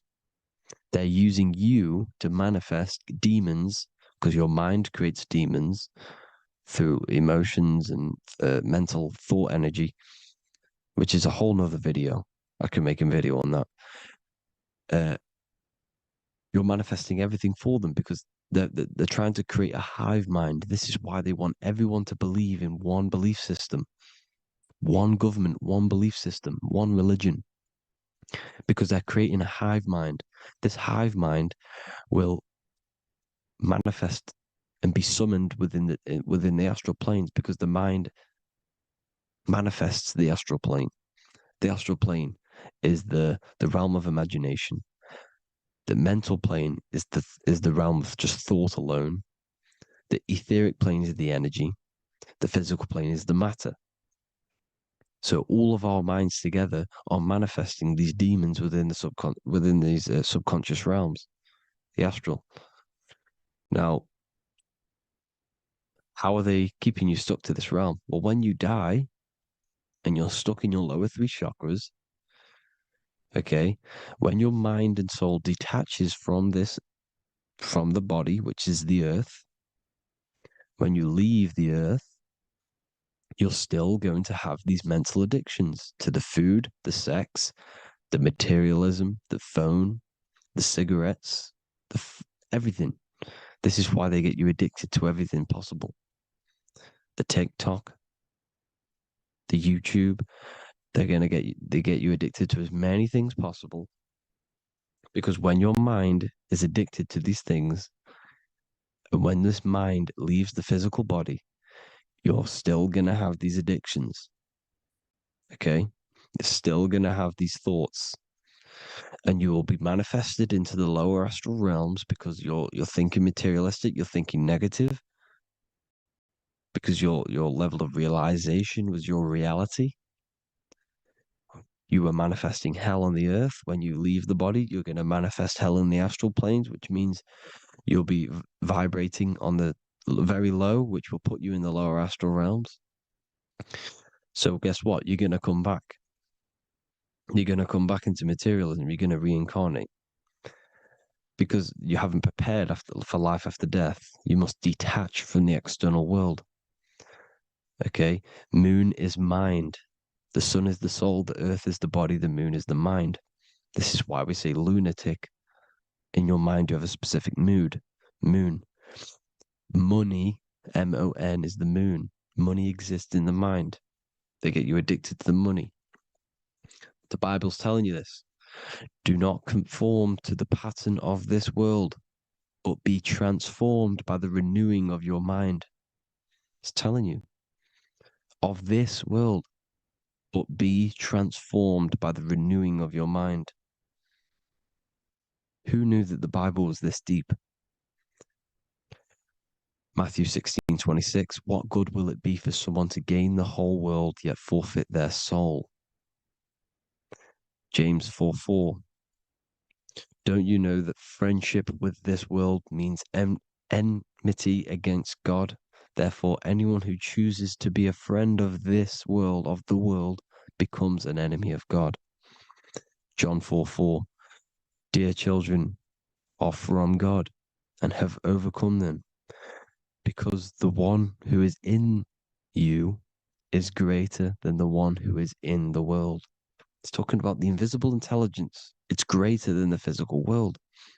John 2:15, do not love this world, nor the things it offers you, because this world will create you to, if your mind has attachments to what this world offers, sex, money, and power, pretty much, you will reincarnate here. You will come back here, because when you leave the body, your mind will still have these addictions. Do not love the world, nor the things it has to offer you. All of this is in my newly published book. The paperback versions are now available. Finally, for all the people who have been waiting, the Book of Wisdom. All of this knowledge is inside of the Book of Wisdom. The paperbacks are available. There's worldwide shipping. You can get it anywhere, pretty much, any country. My new website, it's amazing. There's going to be some amazing products coming on the new website. But I thank you all for the support. Before I leave, I need to explain what is going on with the soul trap. Like I said at the beginning, the mind's the bridge between the soul and the body. The body's the realm. By tricking your mind with false knowledge, they are keeping your soul stuck to this realm. They get you addicted to all the physical things, and that is it. As soon as you're addicted and you die, you're going to come back. So by tricking your mind, which is the bridge between the realms, they keep your mind stuck within this body. They keep you in physicality. They deveil you, the devil, the deveil. Thank you all for the support, people. If you do want to join the Academy, all the links will be posted below this video for the book, The Academy. Thank you all for the support and have an amazing day.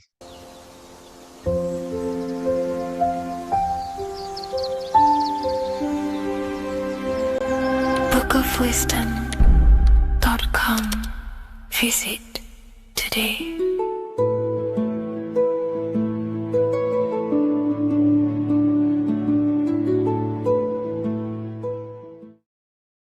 What's good, people? We're back with another video. This is going to just be a quick video. Manifestation, magic, bending reality. So let's jump straight into this. So you have a conscious and a subconscious part of your mind. The conscious is what you're conscious of, what you're actually doing, where you can choose or not. However, the subconscious is the part of your brain which is automatic. So all of the systems in your body, like the digestive system, your heartbeat, these are automatically being ran.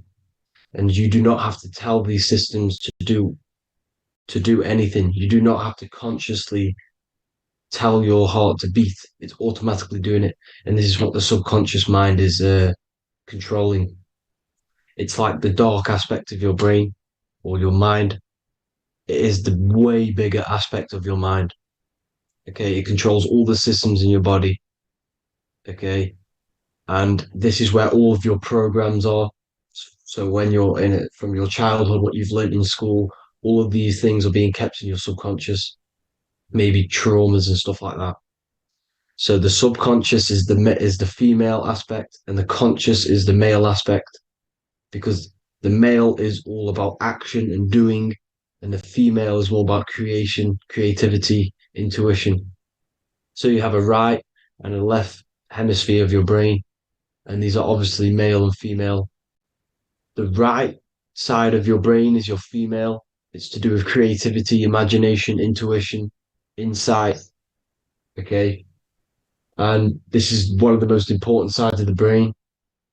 This side of the brain is the most attacked by the elites, whatever you want to call them.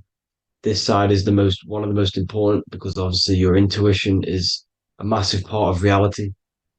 And if you don't have intuition, then you lose track of the things around you. You can't consciously feel if things are wrong or right.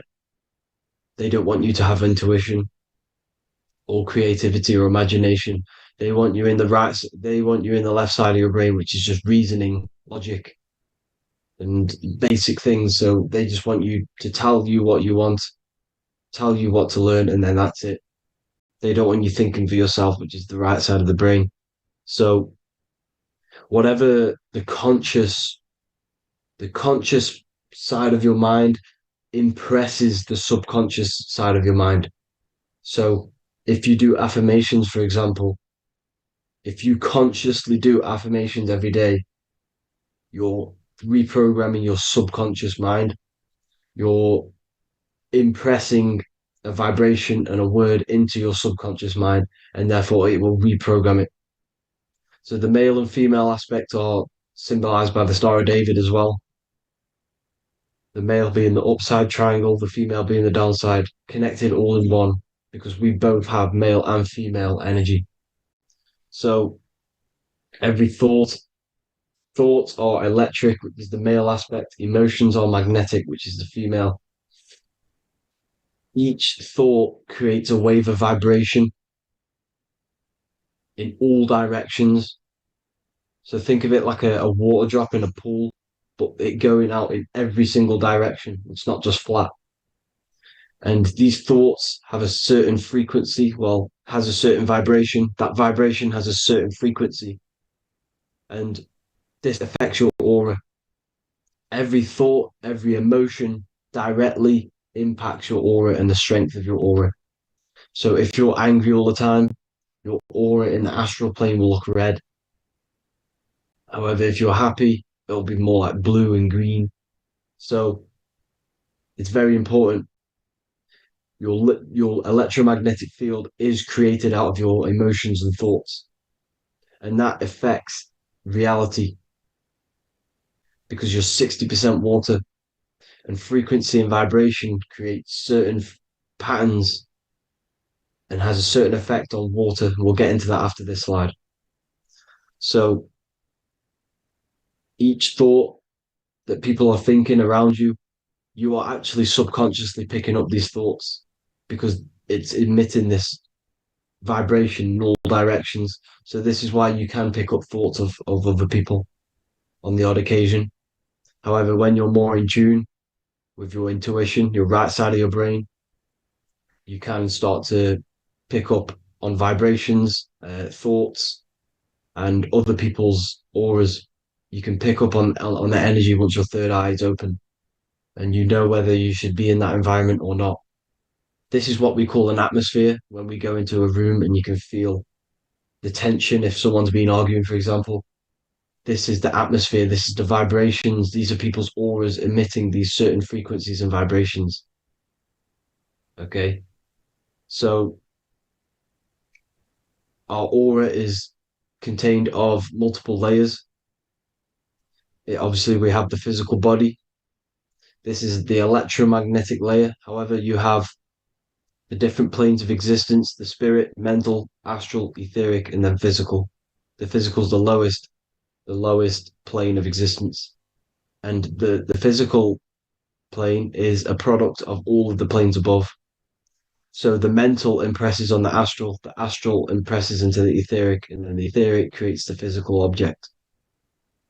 So the mind is the root cause of reality. The mind is the cause of everything. Your consciousness is pure cause. There's no effect. Everything you see in this reality is the effect. Everything that you experience is the effect, because the root cause was the mind. The decisions you made you experience that certain experience. And that decision was created on the mental plane. And this is just pure thoughts. And thoughts are things. If it exists in your mind, it is a thing. It's a certain frequency. So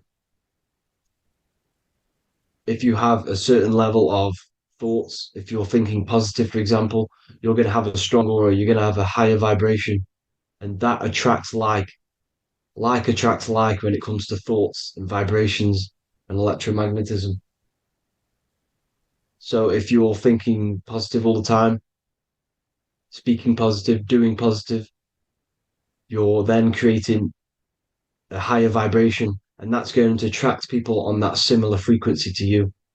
Everything is electromagnetism, frequency, and vibration. Everything. You see, so this is why, for example, if I put my hand to a TV screen, if my finger was the same vibration as the TV screen, it would go straight through it. However, the particles in my hand and the particles on the TV screen are two separate vibrations, and this is what causes the friction to stop and not my finger to go straight through it. So, like I said, when you don't feel the vibe of someone, when you don't feel right, you don't really get along with someone, this is a vibration. Your vibrations are not matching, they're not similar, they're two complete different vibrations, and they're not aligning properly. So music has a massive part on this. Music is a massive, massive tool for the elites because music is frequency. And in 1975, the musical instrument are all tuned to 440 hertz. So Spotify, Apple Music, most of the music on YouTube is all set to 440 hertz. And 440 hertz is not divisible by 3, 6, or 9. And when you can't divide a frequency by 3, 6, or 9, it's not a natural frequency. As you can see here, this is 432 hertz. This makes a nice geometric pattern.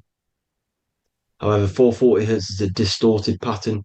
So when you listen to this, this actually shuts off the whole right side of your brain. Like I said at the start, this is the most attacked side of your brain. It's to do with creativity, imagination, intuition. When you listen to 440 hertz, it shuts off the whole right side of your brain. And obviously shutting off all of these forms of your brain. Music is a very, very powerful tool for the elites because it's the only thing which can enter your soul or your ears without consent, your body without consent. Everything else has to be through consent. You choose whether to eat something, you choose whether to drink something, but frequency, you're going to hear it no matter what. This is why it's so powerful. And music influences the body in many different ways. It's the most powerful imitator of everything. It directly affects all listeners. It directly affects intentions, gestures, movements, and actions. It stimulates your mind, and certain songs, certain catchy songs, can reprogram your subconscious mind, invoking certain emotions. This is why when you listen to slow beat songs, it makes you feel more sad. When you listen to upbeat songs, you feel more energetic. This is because these frequencies have a profound influence on reality and on how you feel. Because, like I said, you are 60% water. And as you can see here, each frequency creates a different geometric pattern. And inside of you is 60% water. So, like I said, 440 hertz is going to make a distorted pattern in your water. And this is going to have a profound effect on your emotions and your reality. So, like I said, health is not just the body. It's you are made of body, mind, and spirit. You need to look after what you put in your body. You need to look after your spirit and look after your mind. It's very important to keep all these in balance because once one of these are unbalanced, it affects the other two. So if you're eating wrong, it's going to affect your spirit and mind. If you're thinking wrong, it's going to affect your body and spirit. These are all interlocked. Uh, you have to look after them all. So it's very important you understand music. Stop listening to low vibrational music. To be honest, you want to listen to music without any sort of speaking inside of it.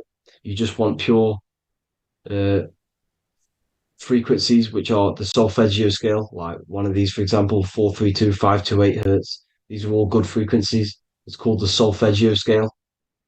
And these frequencies make you more in tune with nature. 528 hertz is what the earth vibrates at. So it's very important. And the Rockefellers are the one who changed this to 440 hertz. The Rockefellers, one of the elite families. So if you want to manipulate reality, it's very important to have your chakras aligned and having a high vibration because the higher your vibration, the more powerful your words and your intentions are on reality. So the lower your vibration, the harder it is to affect reality because you're on a lower state of consciousness. Like I said, you have the mental, astral, etheric, and physical. Everything is a product of the one above. As above, so below. This is what Hermes Trismegistus was saying in the Egyptian days. This is where it comes from. As above, so below. If you affect above, it directly affects below. So, like I said, meditation helps on this, helps align your chakras. Think positive, feel positive. Like I said, your feelings are magnetic, your thoughts are electric. So once you combine these two together, you're then creating an electromagnetic frequency, and that will have profound effect on reality. So the law of cause and effect. Every law, so the law of cause and effect. Every effect has the root cause. Like I said, your mind is the root cause of everything. Every decision you make is having a different effect on reality. Everything happens for a reason due to the root cause, which is your mind. You choose everything that happens in your life. Okay. So it's very important you understand this and you constantly make the right decisions, the good decisions to have good effects on your reality. You have to be very conscious of this law because nothing escapes this law. This is the law of all consciousness. So think about it. Imagine a massive ball of consciousness. However, off this ball are different sparks, and each one of these sparks are in each and everyone's body. This spark is governed by these laws, the law of cause and effect, the law of correspondence, the seven hermetic principles. It's very important you understand this because this mass ball of consciousness is what is obeying these laws. And everyone has this spark of consciousness inside their third eye.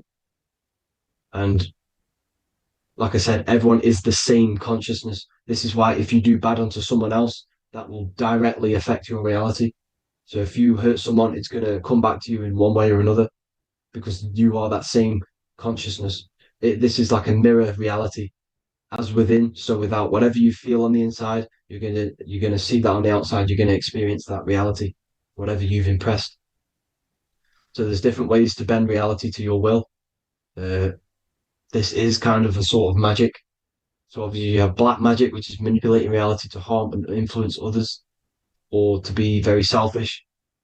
And yeah, then you have white magic, which is manipulating reality for the good of humanity. So you do have to be very careful with your intentions, people, when you're trying to manipulate reality, because this is nothing to be played with. If you are manipulating reality for the wrong reason, it's going to come and bite you in the ass in some way or another. Because everything is balanced. Everything balances out in this reality. Nothing escapes the laws. Not one thing escapes the laws. So if you're stealing from yourself because it's just going to come back in one way or another.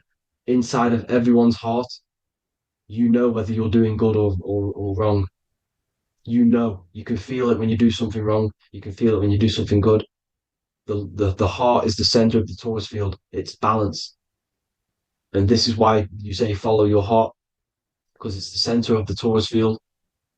It's very important to listen to this inner voice inside of you, because that is telling you the right things to do, the good decisions to make. And when you keep following that voice, that good voice inside of you, it takes you to your life path. Very important to follow that voice. However, don't let the ego get in the way of it. Don't care what your friends are going to say. It's very important to understand this. So you have different ways of manipulating reality. You have sigil magic. This is where you create your own sigil or symbol. You create your own sigil and symbol, and then you charge it. You behind that symbol you have an intention. So, for example, if you want to manifest wealth, you create a sigil which represents what you want. You create that sigil, you draw it out, you charge it, because wherever your attention goes, energy flows. So whatever your attention is, you're sending energy that way. So what you do with your eyes and your hands, you place attention on the sigil. Imagine that it's glowing. Imagine that you're sending energy to the sigil, and then you burn the piece of paper once you've done this. And then after this, you meditate on that symbol. You constantly think about that symbol, because that symbol is the frequency, is the thing that you want to manifest. So that's one way. Or you can just meditate on your reality. So imagine yourself having already what you have. This is what they call a mindset. You must set your mind to the frequency what you want to manifest. Okay. So if you want to manifest wealth, for example, imagine yourself being wealthy. What would it feel like? What would you be doing? Imagine a scene in your mind. Constantly do this, and you're putting out that frequency. Like I said, you must think, because the thoughts are electric, and then you must feel, which is magnetic. Together, this creates an electromagnetic frequency, and this is how you attract things to you. You will attract the certain people to come in your life to bend reality to your will. Okay. Or you've got mirror magic. Stare yourself in the mirror, because a mirror reflects light. It also reflects energy. So you've got to be very careful with what you say to a mirror. You've got to be very, very, very careful, because whatever you send into that mirror is directly sent straight back to you. So if you're thinking negative, you're sending negative energy back straight to you, and that's going to have an effect on your reality. Affirmations are very important, because your words are frequency, your words are vibrations, and each word you say has a certain frequency. If it's positively charged, it's going to affect you positively. If it's negatively charged, because like I say, your brain and your mind is like the director of energy. That's what your brain is, and it directs energy into certain things. You can either positively charge it or negatively charge it, and this brain is creating your reality constantly. It's manifesting your reality constantly in the present moment. So this is what the government knows. The government know your mind is the root cause of reality. This is why they call themselves a government. Government. The New World Order is not being manifested by them. They are controlling the information. They are controlling your perception of this reality. And they know the mind is the root cause of reality. Therefore, if they control your perception of reality and your information, what you believe, you're going to manifest that information, that perception. So we, the people, as a collective consciousness, are the ones manifesting this new world order. You see, so this isn't black magic. They're actually tricking us into manifesting their own their plans, this new world order. You see, this is how smart these people are. They know how to get around the laws of reality. They know how to bend reality to their will without facing the consequences. They're getting humanity to do it. You see, there is a collective consciousness. As like I said, we all have that same spark of consciousness, right? So as a collective consciousness, we are on a very low vibration at the moment. However, we are waking up rapidly. There are more and more people waking up at the moment, and light always chases away the shadow. Light is a lot more powerful than darkness, you see. So one person waking up has a massive effect than one person being asleep. It has a profound effect. Because like I say, the light always chases away the darkness. It's more powerful. The light is always more powerful. High vibrations are more powerful than lower. So that's it for this, people. I hope you all enjoyed. This is a short, quick video. God bless you all.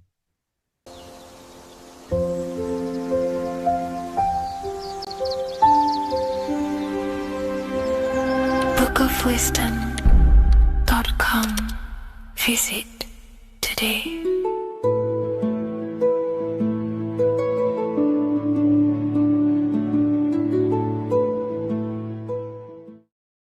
What if dreams aren't random at all, but messages from a deeper part of yourself, trying to show you things? In this video, you're going to learn exactly what dreams are from an esoteric view, how to control dreams, and how to dream more frequently. Dreams are not nonsense. They are expressions of the subconscious mind. In the daytime, we're using our conscious mind, what we are aware of. This represents the daytime, the sun, the external world. We're operating in the external, outside the body in the day. But when we go to sleep, we return inward. Everything does this breath. We breathe in through the nose and out through the nose. Everything does this in and out process in the universe. We live, we die every single day. We wake up, we express things in the external. Then at nighttime, we return back to darkness, back to the internal. This is the breath of the universe. We have summer, we have winter. This is the breath of the sun and the seasons with the earth. You have an internal world and an external world. External is physical, the internal is spiritual. Like I said, when we go to sleep, we are returning back to the internal world of your own consciousness and subconscious mind. Your subconscious mind holds everything about you,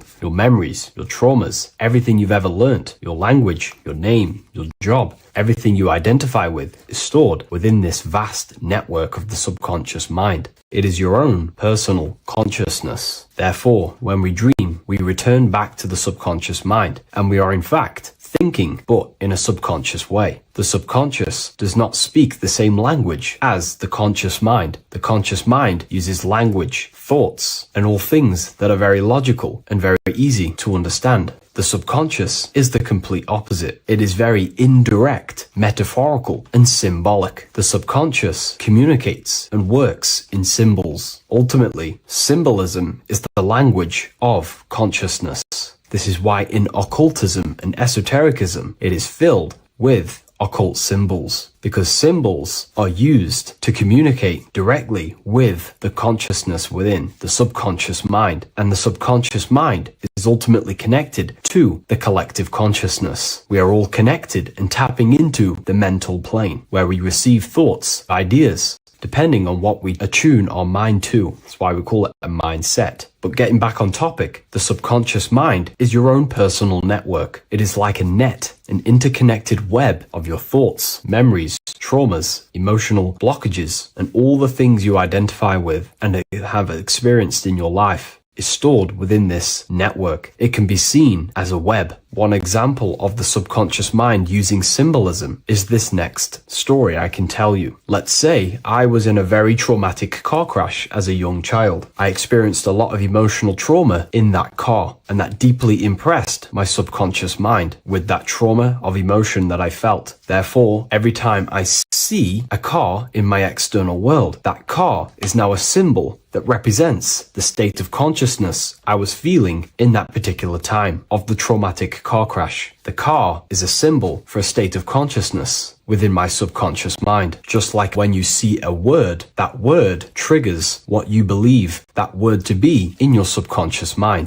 Symbols are the language of the subconsciousness. Therefore, when we dream, we are basically seeing symbols of our own personal subconscious mind. Our higher mind, which is basically our subconscious, the higher version of you that exists beyond your human thinking mind, communicates using symbolism. The higher mind does not speak human thoughts, human language. It speaks the language of symbolism. Therefore, when we dream, every event, every person, everything that happens, and everything you see is your own personal subconscious mind materializing within the plane of the astral plane. This is a dimension that sits just above the physical world that everything is pulled out of. For example, look around you. Everything you see around you was thought, then imagined. Imagination is the astral plane, and this astral plane sits above the physical world. As above, so below. These objects were thought, imagined within someone's mind, and then pulled into a physical reality. Therefore, the imagination is what you're experiencing within a dream. It is your subconscious mind thinking and materializing within the imaginative plane. For example, let's say you are a Christian, you believe in Jesus your whole life, you have lots of emotion towards Jesus. This deeply impresses your subconscious mind. You believe in him so much, you go to sleep, you have a dream that you meet Jesus. You did not meet directly with Jesus. You met with your own belief. It was your own belief materializing within the imaginative plane and revealing itself to you. Dreams are materializations of your memories, your subconscious beliefs, traumas, and anything that could be inside the subconscious mind.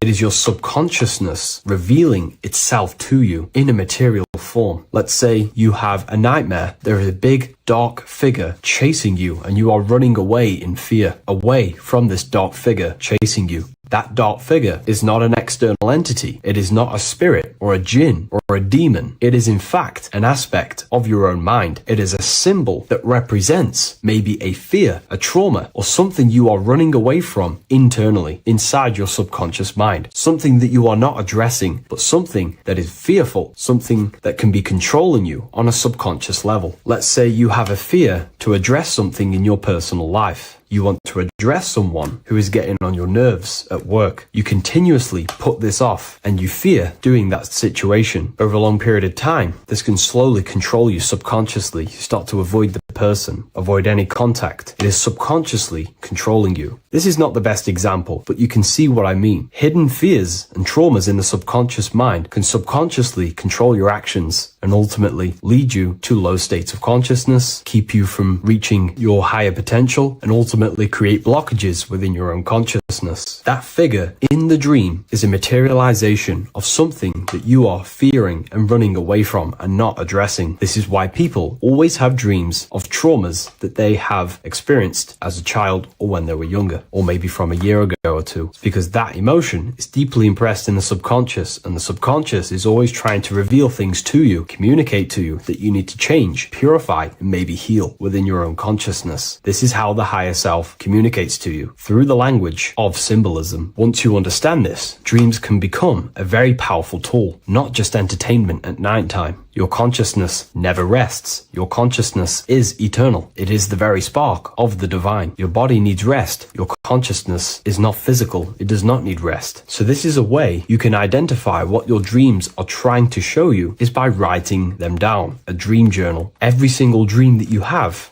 a book placed near your bed. Every time you wake up, first thing you should do is pick up the book and write every single detail that you can remember about the dream. The people that you met are all symbols or aspects of yourself. Maybe it is a friend you saw in your dream. That friend represents a state of consciousness that is within you and is trying to reveal something to you. It's about making the subconscious into the conscious, to become conscious of the unknown. Write down every detail, everything you saw, every event that played out, even the details of the clothes that they were wearing. Everything is symbolic within dreams. Write everything down and then analyze the dream. Don't analyze it from a logical mind. Analyze it with the right hemisphere of the brain, which allows you to see metaphors, read between the line. Try and gain the message that it's trying to show you. What does this overall mean to you? And what could this reveal about aspects of yourself that you need to heal or maybe take action in your life and world? Because your higher self is always guiding you towards awakening and fulfilling your mission in the manifested physical world. Dreams speak in symbols, not logic. Ask about your dreams. What is this trying to tell me? Don't take things literally. Look for an emotional tone and symbolic resonance. With practice, you'll begin to understand the personal language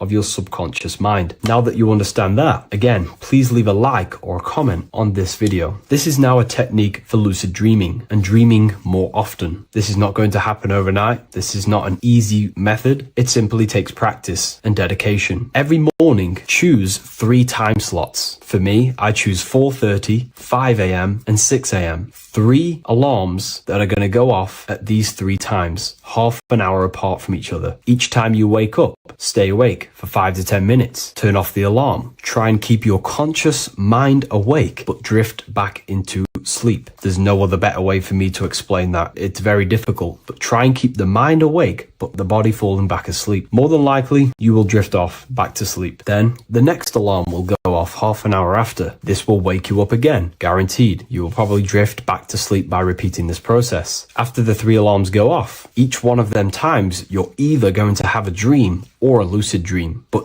definitely you will have a dream. And if it doesn't work one time, keep trying it. I've been using this method for a very long time, and I can tell you 70-80% of the time it triggers a dream, and a very vivid dream. And it's ideal for lucid dreaming because keeping the conscious mind awake while letting the body fall asleep, you can become conscious within these subconscious realms of your mind. But when you are conscious inside the dream world, you can do what you want, but you also want to let the dream naturally unfold. If you try and take too much control, then you will wake back up. If you feel any fear in your dream, you will wake back up into the material world. Another tip to dream more often is to meditate before bed. Simply close your eyes and think about nothing for 5 to 30 minutes. Detach from everything outside you, your name, your job, work, thoughts. Mentally detach from the world and the physical pleasures and become pure awareness before you try and go to sleep. This will help you become conscious while being within the self. If you wish to learn more about consciousness yourself, the Book of Wisdom Volume 2 can definitely help you. I'll leave a link in the description. Thank you for watching this video, and I'll see you in the next one.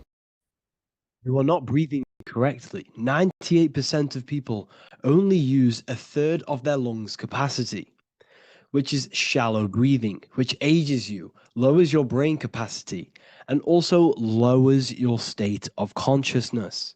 So it's essential that you breathe consciously on a day-to-day basis, because this is what truly elevates your consciousness. I am going to give you the key for you to raise your consciousness just through breathing alone. Such a simple thing, but yet the most effective way for raising your state of consciousness and becoming more spiritually and mentally advanced. So tune in for this video, and I'm going to show you exactly how to do it and the symbolism behind breathing. Air is more than just air. It carries electromagnetic energy. So now I'm going to give you the science behind this spiritual truth.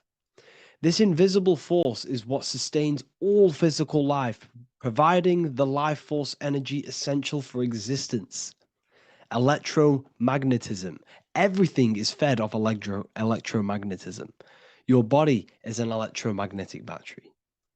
Now, we can prove that air carries electromagnetism just by doing a simple test, a simple scientific experiment, by getting liquid oxygen and pouring it between a north and south magnetic pole, two polar opposite magnets. We see that the liquid does not fall straight through it. It is sucked, it is magnetically attracted to these two opposing forces, opposing magnets. This is proof that air, liquid oxygen carries electromagnetism. When you are breathing electromagnetism, the essential life force behind all living beings. This is known as energy or prana, chi, ether, or spirit. This is all the same thing. Air is not just empty space, it is energy, it is prana, it is life force, it is spirit, it is ether, chi, prana. You are an electromagnetic being. Your consciousness is in direct correlation with your electromagnetic aura or biofield around your body. Your state of consciousness is mirrored within this field around your body. Now, your breath, when you breathe in, you're breathing electromagnetism or life force. Breath is the vital link between the physical and the spiritual, bridging the body with the soul. Through breath, we connect with both tangible world and deeper, the unseen realms of energy and consciousness. Breathing deeply and properly elevates our consciousness, enhancing the brain's functions, heightening the sensitivity of our five senses. It also brings a profound calmness to the mind, creating a state of clarity and inner peace. Like I said earlier, breathing properly is the fastest way to elevate your consciousness. It is the fastest way because breathing, when you stop breathing, what happens? You lose physical consciousness. Your body will shut down if you do not breathe in this vital electromagnetic energy in the oxygen. If your body does not get this for 5 minutes or however you can last without breathing, this makes you lose physical consciousness. Your body will not survive without this essential life force energy.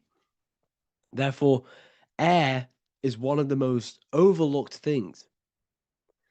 This is why we see the symbolism of Buddha having a big belly. Why does he have a big belly? Because it's symbolizing breath work, proper spiritual breath work, the, the certain teachings of breath work, of when you breathe in through the nose, you have to breathe in through the nose. You don't want to breathe in through the mouth because the nose acts as a filter which catches dust particles and filters out the air before it enters the lungs. The mouth does not do that. The nose is for breathing inward. We breathe in through the nose, and when we breathe in, we breathe into our belly, not our lungs. When we breathe into our belly and our belly expands outwards, we are then moving this energy down from the nose down the spinal column. And when we breathe back out, the belly goes in, which is raising the energy up the spinal column, back out through the mouth. This is the true way of breathing because when we breathe, we are moving energy. We are moving electromagnetic energy. When we breathe in through the nose, the energy travels down the spinal column. And when we breathe out, we are raising this energy back up the spine, some of it going out the mouth, and some of it reaching the brain, activating dormant brain cells in the brain. But when we breathe, we need to make sure we are using 100% of our lungs' capacity because the lungs is what transforms this special energy into consciousness, physical consciousness. So this is why Buddha has a big belly. It's not because he was fat. It's not because he was overweight. It's symbolism. It's symbolism of breath work. So try this. Do this for 2 minutes while you watch this video. Breathe in through the mouth as hard as you can until you no longer can fill any more air into your lungs and belly. Breathe it into your belly, not your lungs. And breathe out through the mouth. Do this for 5 minutes or 2 minutes, however long. I promise you, breath affects your consciousness. You will notice the difference. If you do it quicker, the quicker it'll affect your consciousness and you might go lightheaded. But that lightheaded is you activating your spirit, your energy body. So try this just when watching this video. When you breathe consciously, you are renewing both your energy body and astral body, aligning your consciousness with a higher state. This practice feeds new life force energy into the body, revitalizing and enhancing your overall well-being. Like I said, your brain requires the most amount of oxygen. When we have shallow breathing, this is reducing the brain's capacity. Because when we are not breathing properly, which 98% of people are only using a third of their lungs capacity, we are essentially only using a third of our consciousness, because your breath is directly correlated to your consciousness, your state of consciousness. When you breathe in through the mouth, out through the mouth, out in through the nose, out through the mouth, consciously and deeply for 5 minutes, you will notice that your senses are more powerful and sensitive. Your brain is quicker.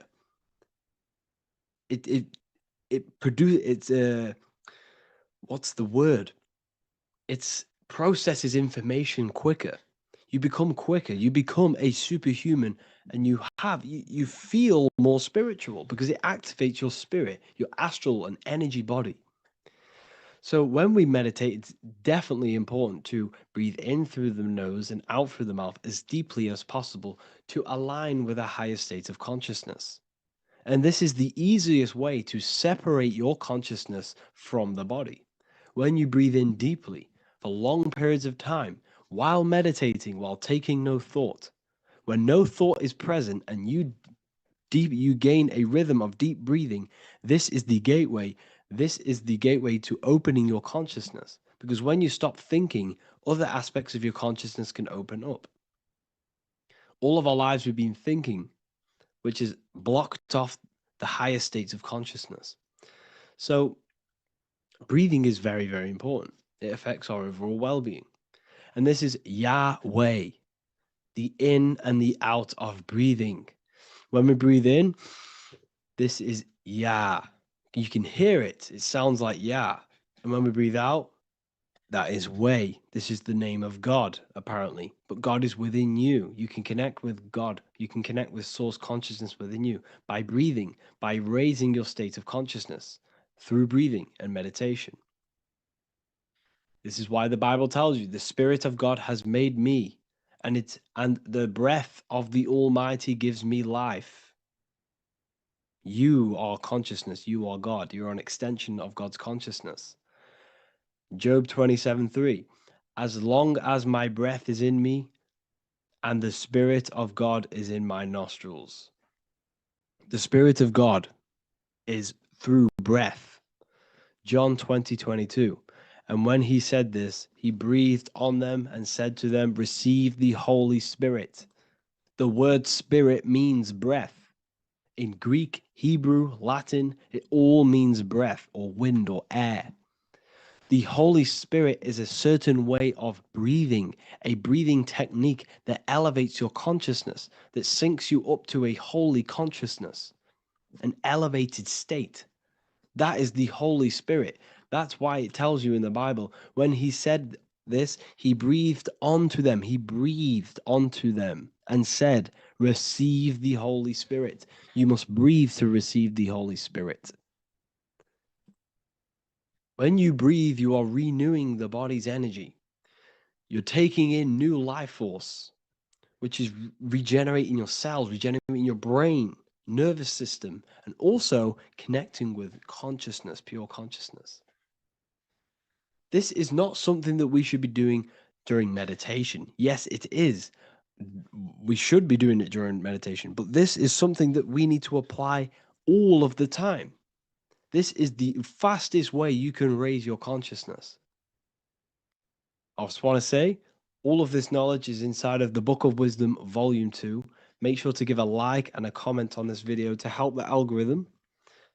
And let me know what you think about the last book or this book if you have read them, to let the new people know what they're looking at with this book. This is truly life-changing, the Volume 2 and Volume 1 is truly life-changing. You can get them in a bundle also. Learn hidden knowledge inside of the Ethereal University. This is where truth seekers belong. I'm not here to try sell you this, but this is the place for truth seekers. And if you are serious about your spiritual journey and serious about gaining knowledge, which gives you the advantage over life, join Ethereal University. This will definitely help you. Thank you for watching this video. Please leave a like and comment. Make sure to Give me any suggestions on videos you want me to make in the future. Thank you all.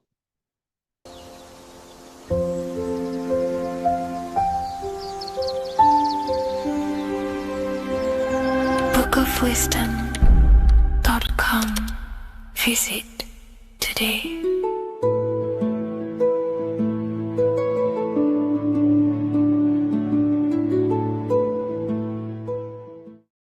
Do the elites actually worship Saturn? In this video, we're going to be discussing the occult and esoteric meaning of the 7 planets and the abuse of the Saturnic energy within today's world. This will help you gain a deeper understanding of reality, yourself, how you create reality, and what these 7 planetary energies actually truly are. In order to understand anything within the universe, we have to understand the law of correspondence, the law of as above, so below. There is one consciousness expressed in infinite forms. Me, you, the squirrel, everyone who possesses consciousness within this universe is an expression of the one divine consciousness, what we like to call Source, God, or the grand architect of the universe. We have to understand there is a large scale, but the large scale is mirrored in the small scale. If we look at lightning, this is a large scale. This is the macrocosm. Then we go a bit smaller to the trees. We see the same pattern. Then we look a little bit smaller into the human body. We see the same pattern of the nervous system. Then if we zoomed into the microcosm, brain cells, we still see the same pattern. This reveals the universe is a fractal universe. The large is reflected in the small. And this is the symbol of the Fibonacci sequence, which represents this as above, so below principle. The big spiral represents the macrocosm, but then this spirals into the tiny spiral. This symbol goes for eternity, never touching, never finishing. The large is mirrored in the small. With understanding this, we can realize that we are a microcosm of God. We are our own universe. We are our own world. Your body is the earth. Your mind is the mind of God, just in a smaller version. You are a drop in the ocean of the vast collective consciousness.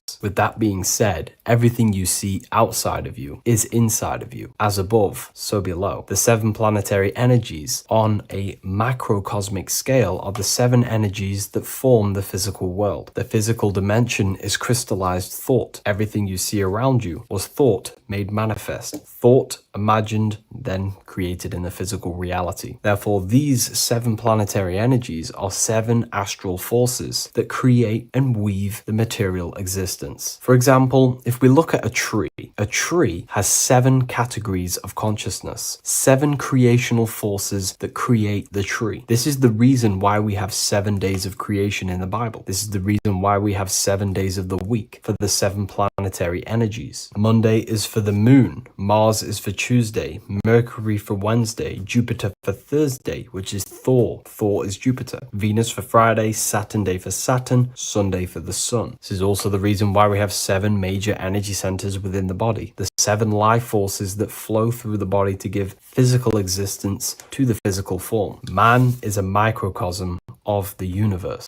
With that being said, if we look at a tree is nature, and nature is the macrocosm, the creation of God's mind. And if we look at the tree, we can see 7 creational categories that go into create the tree. For example, the stem of the tree, the trunk, represents the sun. The root system, the base of the tree, where the tree grows out of, is Saturn. If we look at the fruit of the tree, that represents Jupiter. The smell, the look, the colors of the tree, that's Venus. How the tree communicates with other trees through the root system is Mercury, the intellect, the intelligence, the communication. The leaves of the tree is the moon. The defense mechanism of the tree, how it defends itself from infections and other territories, is Mars. So we can see all physical matter, all physical creation demands these 7 categories of consciousness, these 7 planetary forces. But again, that is the macrocosmic scale. The macrocosm is reflected in the microcosm, which means you have access to these forces, these 7 planetary energies, and you use them to create anything in reality. You've been using them maybe unconsciously your whole life. For example, this book that I've created, the Book of Wisdom Volume 2, you can find it in the bio if you're interested in reading it. It has the 7 planetary forces that go into this tree, into this book. I used the sun, which is my passion and my drive to take actions. I used Mercury, which is my intellect, my thinking, my communication. I used Venus, the layout, the look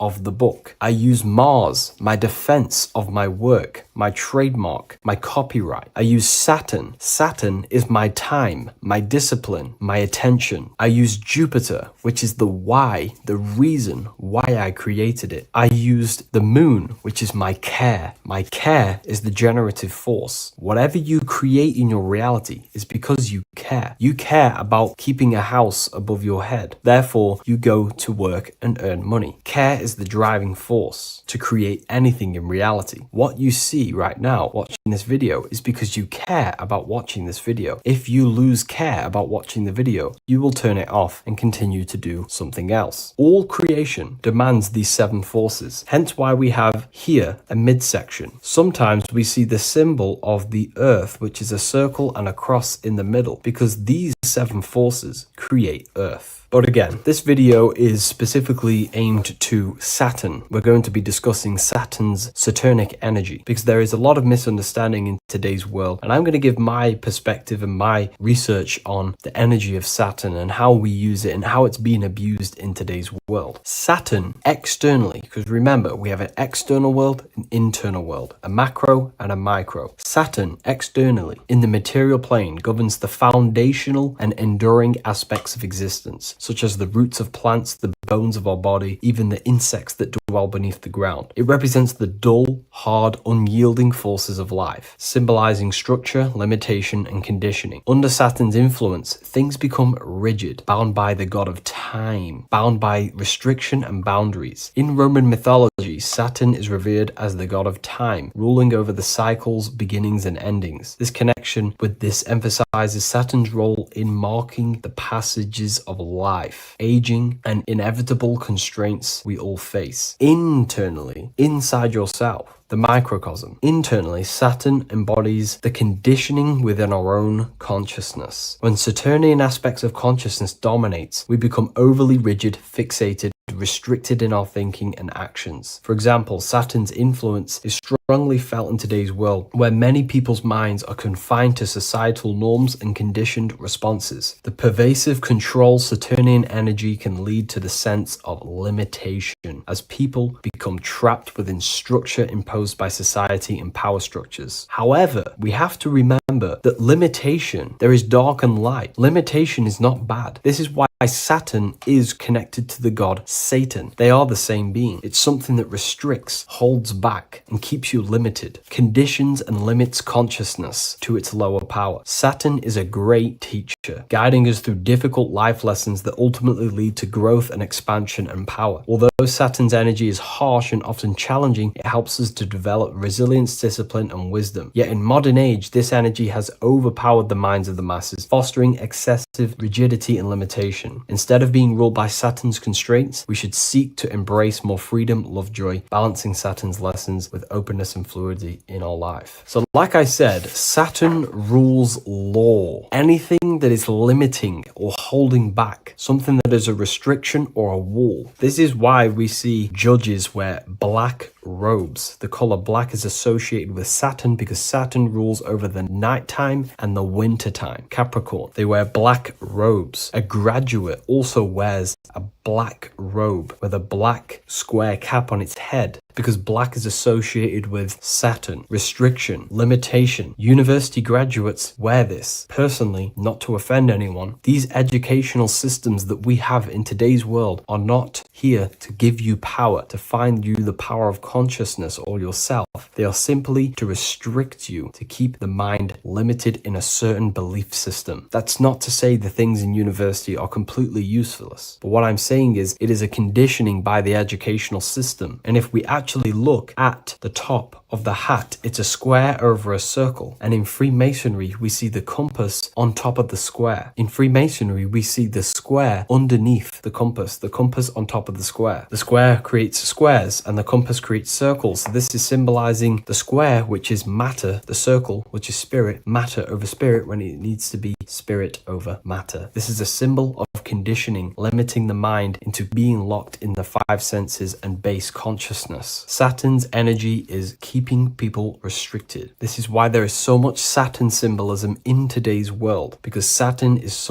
anything to do with limitation, restriction, and time. All of the systems in place are to limit our minds, to keep us on base consciousness, only thinking in a limited box, only thinking and aware of the five senses. In base consciousness, in animal nature, one only thinks according to their senses. When they have a sense, their mind thinks. This is an affect state of consciousness. They're living in the affect. We need to understand that in base consciousness, we have no true power to create. We're simply living in cycles of affect. Now, what do I mean? The physical world is the effect. It's already manifested and cannot be changed. Our consciousness needs to rise to become a cause instead of playing around and being lost in the effect, to become a co-creator. And this is what the system does not want you to do. It does not want you to become a conscious creator. So they keep you in base consciousness, not giving you the awareness that you are literally a god creating a world right now. You are a world and you are shaping the world. Our consciousness needs to be mastered, controlled, and then we can become a conscious creator instead of running around in the world of illusion and effect. As above, so below. What happens in the mind happens in reality. We do not want to be matter over spirit, which means the external world over the internal world. We need the internal world to rule over the external. Saturn symbolism can be symbolized as a black cube. The cube symbolizes this physical world because everything has 6 sides. We can move forward, backward, left, right, up, and down. We are in this cube. This is why we say think outside the box. Thinking outside the box means to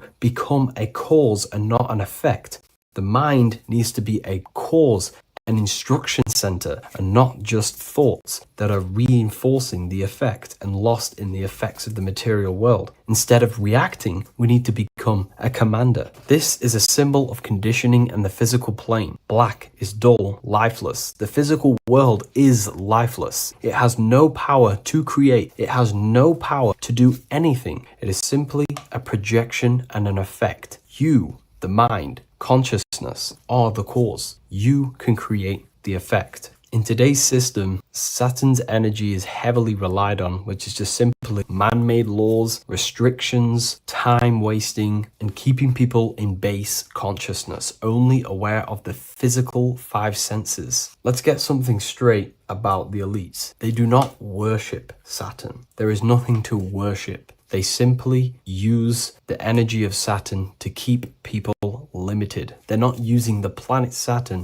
but they're limiting people in their belief systems and physically where they can go, restricting boundaries, countries, restricting people's minds through mass media, which is all symbolism of limitation and restriction of Saturn. They're not worshipping it, they're using it and abusing it. Saturn could be anything in your mind that keeps you limited. If you have a limited thought that does not allow you to take action on something, that is a Saturnic energy within your own mind. Anything that is indoctrination, anything that is boundaries on you, that is a Saturnic energy. Some people say that the Saturn and the moon are working together to trap our soul. This is highly symbolic. Saturn and the moon are not forming a matrix to trap your soul and keep you reincarnated. Again, this is symbolic, and in the esoteric version and understanding of this, we can see that they do have a relationship. The moon is our subconscious mind, and Saturn is restriction. If we have restrictions and belief systems in our subconscious mind that keep the soul locked and trapped only in these 5 bases, these 5 senses, then we will think and condition ourselves that we are only the physical body and never actually free ourselves from the material world and ascend. Saturn and the moon are not working together, but these are highly linked. By limiting the subconscious, we keep people stuck in base awareness, keeping them locked in the world of effect, never becoming a conscious creator. We have 2 spiritual currencies, time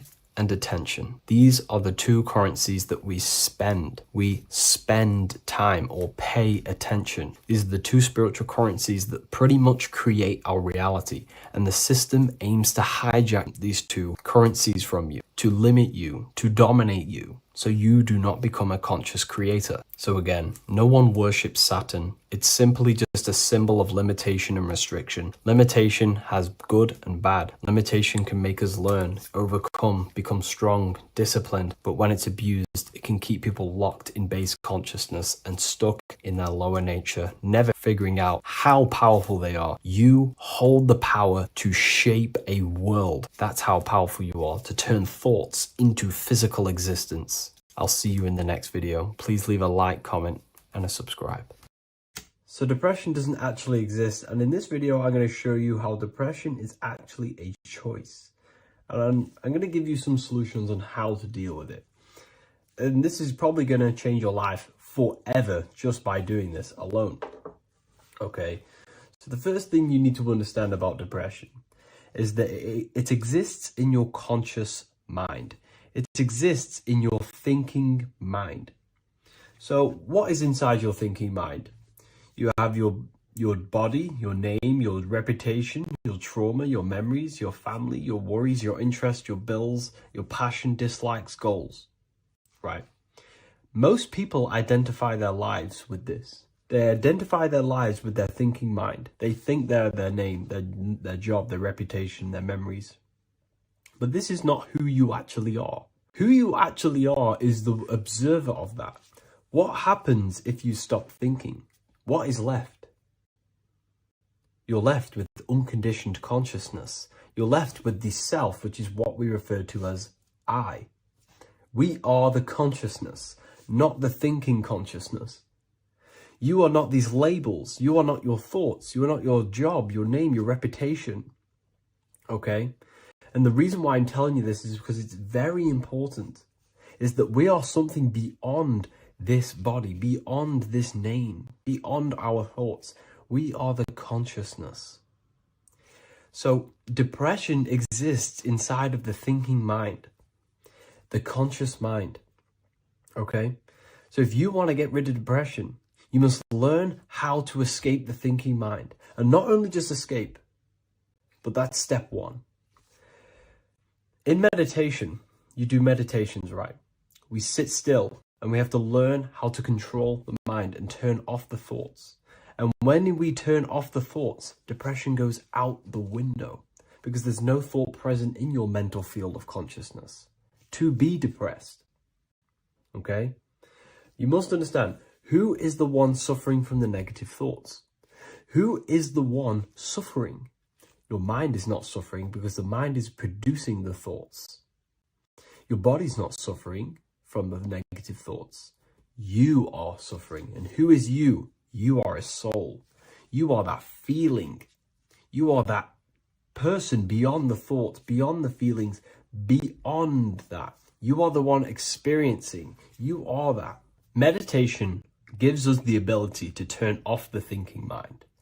This allows us to escape our thoughts, okay? And it gives us, over a long period of time after meditation, you'll be able to turn this switch, and this switch will be able to turn off your thoughts. And by doing this, we will be able to control our conscious mind directly by the hand. So when you notice yourself gaining them negative thoughts, we can then turn off the switch of turning off the conscious mind and rising to our authentic self and knowing the thoughts are just illusions. Now, let me tell you something that's very powerful. Most of your thoughts are coming from beliefs. Most of your feelings are coming from beliefs. So if you have a feeling of lack, this is coming from a belief that you don't have much. If you are feeling alone, this is coming from a belief that you are alone. So what we must do is restructure ourselves. We must restructure the subconscious mind, and we do this in many different ways. We can do this with meditation. We can do this with visualization, visualizing our desired reality as if we are living it.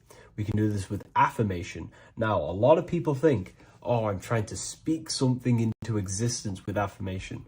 No. You're not using vibration to try and change reality with what a lot of these new age people will teach you. Vibration, your words will not have much an impact on reality. That's the truth. But what they do have an impact on is reprogramming and recrafting and refining your mind. If you repeat, I am wealthy all day long, your subconscious mind, that word will be lingering inside your subconscious, and you will start to mold that into your conscious. You'll start to be consciously thinking about this. Most of your thoughts are coming from your subconscious. So if you want to get rid of depression, you got to figure out the trigger. What are you depressed about? What are you feeling? What are the beliefs that are making you feeling and thinking this way? And that's what you must restructure. You must restructure your subconscious mind through visualization, meditation, and affirmation. You do these all the time. You do these every single day, and you will slowly, if not surely, restructure your subconscious mind. While by doing the practice of meditation, you'll gain the off switch as well. Sometimes depression comes from not living in your authentic self. You're not doing the things that your soul is telling you to do. We all know what we should be doing at all times. I don't care what you have on. We all know we should be doing something. We all know that we have there's a higher aspect of our mind that tells us, oh, we need to be doing this, but I'm actually sat here on my phone. Oh, I shouldn't be eating this, but I'm doing it anyway. There's always that higher voice. And that is the voice that has to be connected to. And when your body's not acting out the voice of the soul, then the soul becomes sadder, and suffers more and more and more. There has to be a connection between the soul, the mind, and the body. They have to work in unison. Okay? So I hope this video helps with depression, with whatever you're going through mentally. What if dreams aren't random at all, but messages from a deeper part of yourself trying to show you things? In this video, you're going to learn exactly what dreams are from an esoteric view, how to control dreams, and how to dream more frequently. Dreams are not nonsense. They are expressions of the subconscious mind. In the daytime, we're using our conscious mind, what we are aware of. This represents the daytime, the sun, the external world. We're operating in the external, outside the body in the day. But when we go to sleep, we return inward. Everything does this breath. We breathe in through the nose and out through the nose. Everything does this in and out process in the universe. We live, we die every single day. We wake up, we express things in the external. Then at nighttime, we return back to darkness, back to the internal. This is the breath of the universe. We have summer, we have winter. This is the breath of the sun and the seasons with the earth. You have an internal world and an external world. External is physical, the internal is spiritual. Like I said, when we go to sleep, we are returning back to the internal world of your own consciousness and subconscious mind. Your subconscious mind holds everything about you, your memories, your traumas, everything you've ever learnt, your language, your name, your job. Everything you identify with is stored within this vast network of the subconscious mind. It is your own personal consciousness. Therefore, when we dream, we return back to the subconscious mind, and we are in fact thinking, but in a subconscious way. The subconscious does not speak the same language as the conscious mind. The conscious mind uses language, thoughts, and all things that are very logical and very easy to understand. The subconscious is the complete opposite. It is very indirect, metaphorical, and symbolic. The subconscious communicates and works in symbols. Ultimately, symbolism is the language of consciousness. This is why in occultism and esotericism, it is filled with occult symbols, because symbols are used to communicate directly with the consciousness within the subconscious mind, and the subconscious mind is ultimately connected to the collective consciousness. We are all connected and tapping into the mental plane, where we receive thoughts, ideas, depending on what we attune our mind to. That's why we call it a mindset. But getting back on topic, the subconscious mind is your own personal network. It is like a net, an interconnected web of your thoughts, memories, traumas, emotional blockages, and all the things you identify with and have experienced in your life is stored within this network. It can be seen as a web. One example of the subconscious mind using symbolism is this next story I can tell you. Let's say I was in a very traumatic car crash as a young child. I experienced a lot of emotional trauma in that car, and that deeply impressed my subconscious mind with that trauma of emotion that I felt. Therefore, every time I see a car in my external world, that car is now a symbol that represents the state of consciousness I was feeling in that particular time of the traumatic car crash. The car is a symbol for a state of consciousness within my subconscious mind. Just like when you see a word, that word triggers what you believe that word to be in your subconscious mind. Symbols are the language of the subconsciousness. Therefore, when we dream, we are basically seeing symbols of our own personal subconscious mind. Our higher mind, which is basically our subconscious, the higher version of you that exists beyond your human thinking mind, communicates using symbolism. The higher mind does not speak human thoughts, human language. It speaks the language of symbolism. Therefore, when we dream, every event, every person, everything that happens, and everything you see is your own personal subconscious mind materializing within the plane of the astral plane. This is a dimension that sits just above the physical world that everything is pulled out of. For example, look around you. Everything you see around you was thought, then imagined. Imagination is the astral plane, and this astral plane sits above the physical world. As above, so below.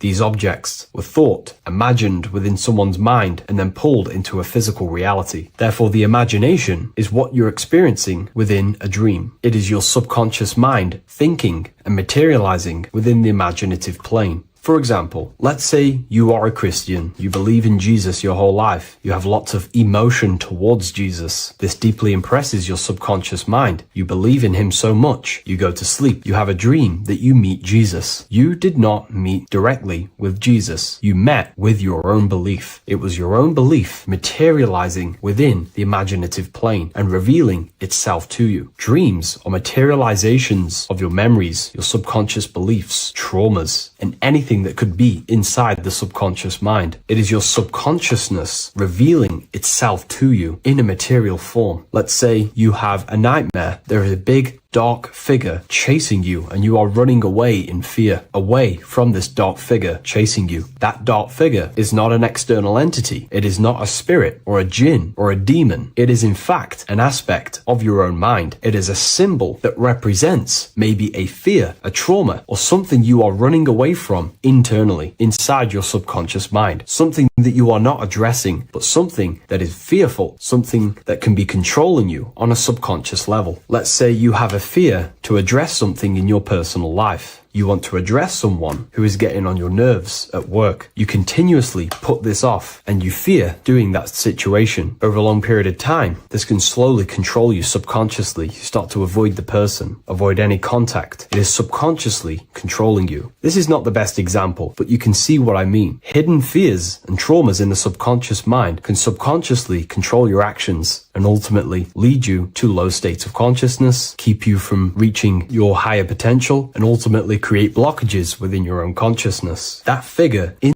the dream is a materialization of something that you are fearing and running away from and not addressing. This is why people always have dreams of traumas that they have experienced as a child or when they were younger, or maybe from a year ago or two. It's because that emotion is deeply impressed in the subconscious, and the subconscious is always trying to reveal things to you, communicate to you that you need to change, purify, and maybe heal within your own consciousness. This is how the higher self communicates to you through the language of symbolism. Once you understand this, dreams can become a very powerful tool, not just entertainment at night time. Your consciousness never rests. Your consciousness is eternal. It is the very spark of the divine. Your body needs rest. Your consciousness is not physical. It does not need rest. So this is a way you can identify what your dreams are trying to show you is by writing them down. A dream journal. Every single dream that you have a book placed near your bed. Every time you wake up, first thing you should do is pick up the book and write every single detail that you can remember about the dream. The people that you met are all symbols symbols or aspects of yourself. Maybe it is a friend you saw in your dream. That friend represents a state of consciousness that is within you and is trying to reveal something to you. It's about making the subconscious into the conscious, to become conscious of the unknown. Write down every detail, everything you saw, every event that played out, even the details of the clothes that they were wearing. Everything is symbolic within dreams. Write everything down and then analyze the dream. Don't analyze it from a logical mind. Analyze it with the right hemisphere of the brain, which allows you to see metaphors, read between the line. Try and gain the message that it's trying to show you. What does this overall mean to you? And what could this reveal about aspects of yourself that you need to heal or maybe take action in your life and world? Because your higher self is always guiding you towards awakening and fulfilling your mission in the manifested physical world. Dreams speak in symbols, not logic. Ask about your dreams. What is this trying to tell me? Don't take things literally. Look for an emotional tone and symbolic resonance. With practice, you'll begin to understand the personal language of your subconscious mind. Now that you understand that, again, please leave a like or a comment on this video. This is now a technique for lucid dreaming and dreaming more often. This is not going to happen overnight. This is not an easy method. It simply takes practice and dedication. Every morning, choose 3 time slots. For me, I choose 4:30, 5 a.m. and 6 a.m. 3 alarms that are going to go off at these 3 times, half an hour apart from each other. Each time you wake up, stay awake for 5 to 10 minutes. Turn off the alarm. Try and keep your conscious mind awake, but drift back into sleep. There's no other better way for me to explain that. It's very difficult, but try and keep the mind awake, but the body falling back asleep. More than likely, you will drift off back to sleep. Then the next alarm will go off half an hour after. This will wake you up again, guaranteed. You will probably drift back to sleep by repeating this process. After the 3 alarms go off, each one of them times, you're either going to have a dream or a lucid dream, but definitely you will have a dream. And if it doesn't work one time, keep trying it. I've been using this method for a very long time, and I can tell you 70-80% of the time it triggers a dream, and a very vivid dream. And it's ideal for lucid dreaming because keeping the conscious mind awake while letting the body fall asleep, you can become conscious within these subconscious realms of your mind. But when you are conscious inside the dream world, you can do what you want, but you also want to let the dream naturally unfold. If you try and take too much control, then you will wake back up. If you feel any fear in your dream, you will wake back up into the material world. Another tip to dream more often is to meditate before bed. Simply close your eyes and think about nothing for 5 to 30 minutes. Detach from everything outside you, your name, your job, work, thoughts. Mentally detach from the world and the physical pleasures and become pure awareness before you try and go to sleep. This will help you become conscious while being within the self. If you wish to learn more about consciousness, yourself, the Book of Wisdom Volume 2 can definitely help you. I'll leave a link in the description. Thank you for watching this video, and I'll see you in the next one.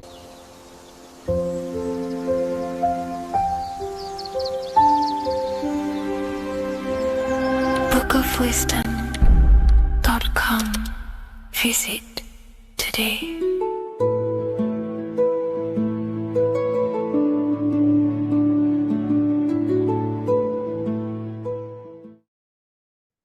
Left and right hemisphere, and what are they doing? How does it contribute towards your perception in this world? And this is what we're going to be talking about in today's video. We're going to be breaking down the 2 hemispheres of the brain and how they function in your life. So first, we have the left hemisphere.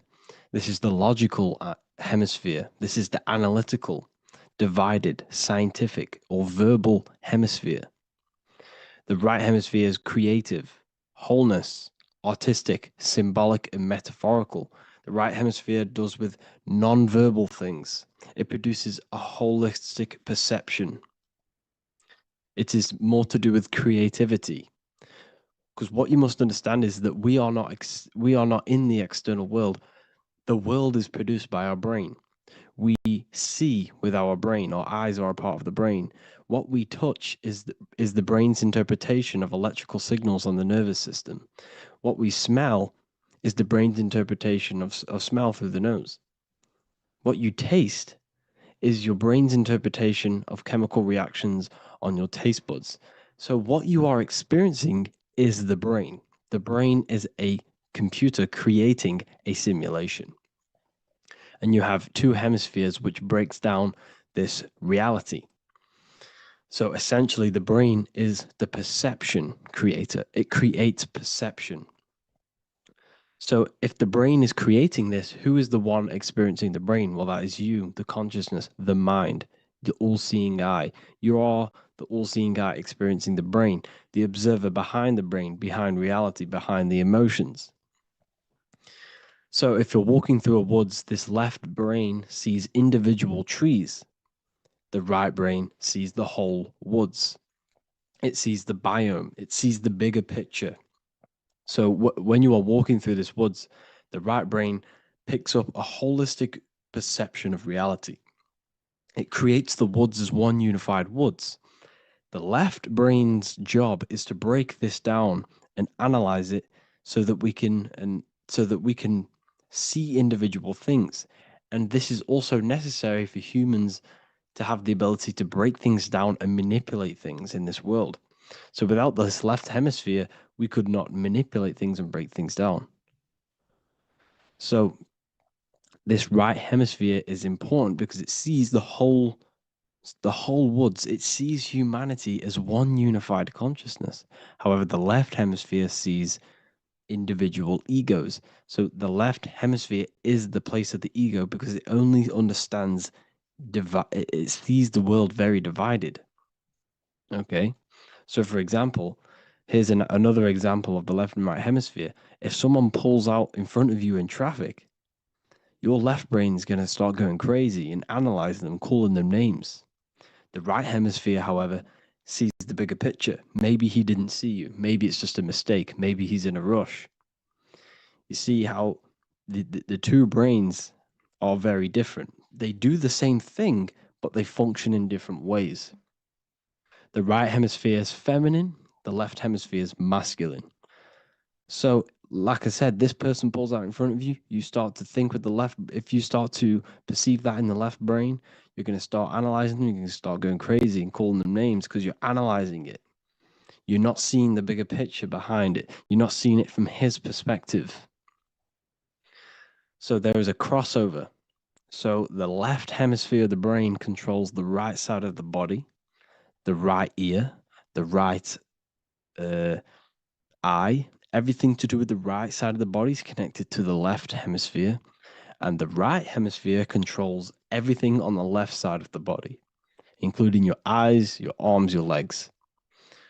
So everything is crossed over, and even your visual field is crossed over. So this is your visual field, as you can see here, and even the left side of your visual field goes to the right brain. There's a crossover. No one really knows. There's not really a reason for this. However, this is how the human body is designed. As we all know, the human body is the most advanced piece of technology on the face of the earth. They cannot replicate the human body. And they tell you it has no creator. This is crazy. People are that brainwashed, they can't even understand that their body is the most advanced piece of technology. Your body is so advanced, the computers that you use are mimicked of the body. Everything they create is mimicking nature, but they don't show you how intelligent nature is because they don't want you to understand you're in an intelligent design. So, anyways, let's get back on track. There is a crossover in the brain, and this is why they teach you to write with your right hand. And I was speaking to someone who's in a nunnery, or whatever you want to call it. They were a nun, or they knew someone who was who was a nun, and they forced these people, these nuns, to write with their right hand. You had to write with your right hand.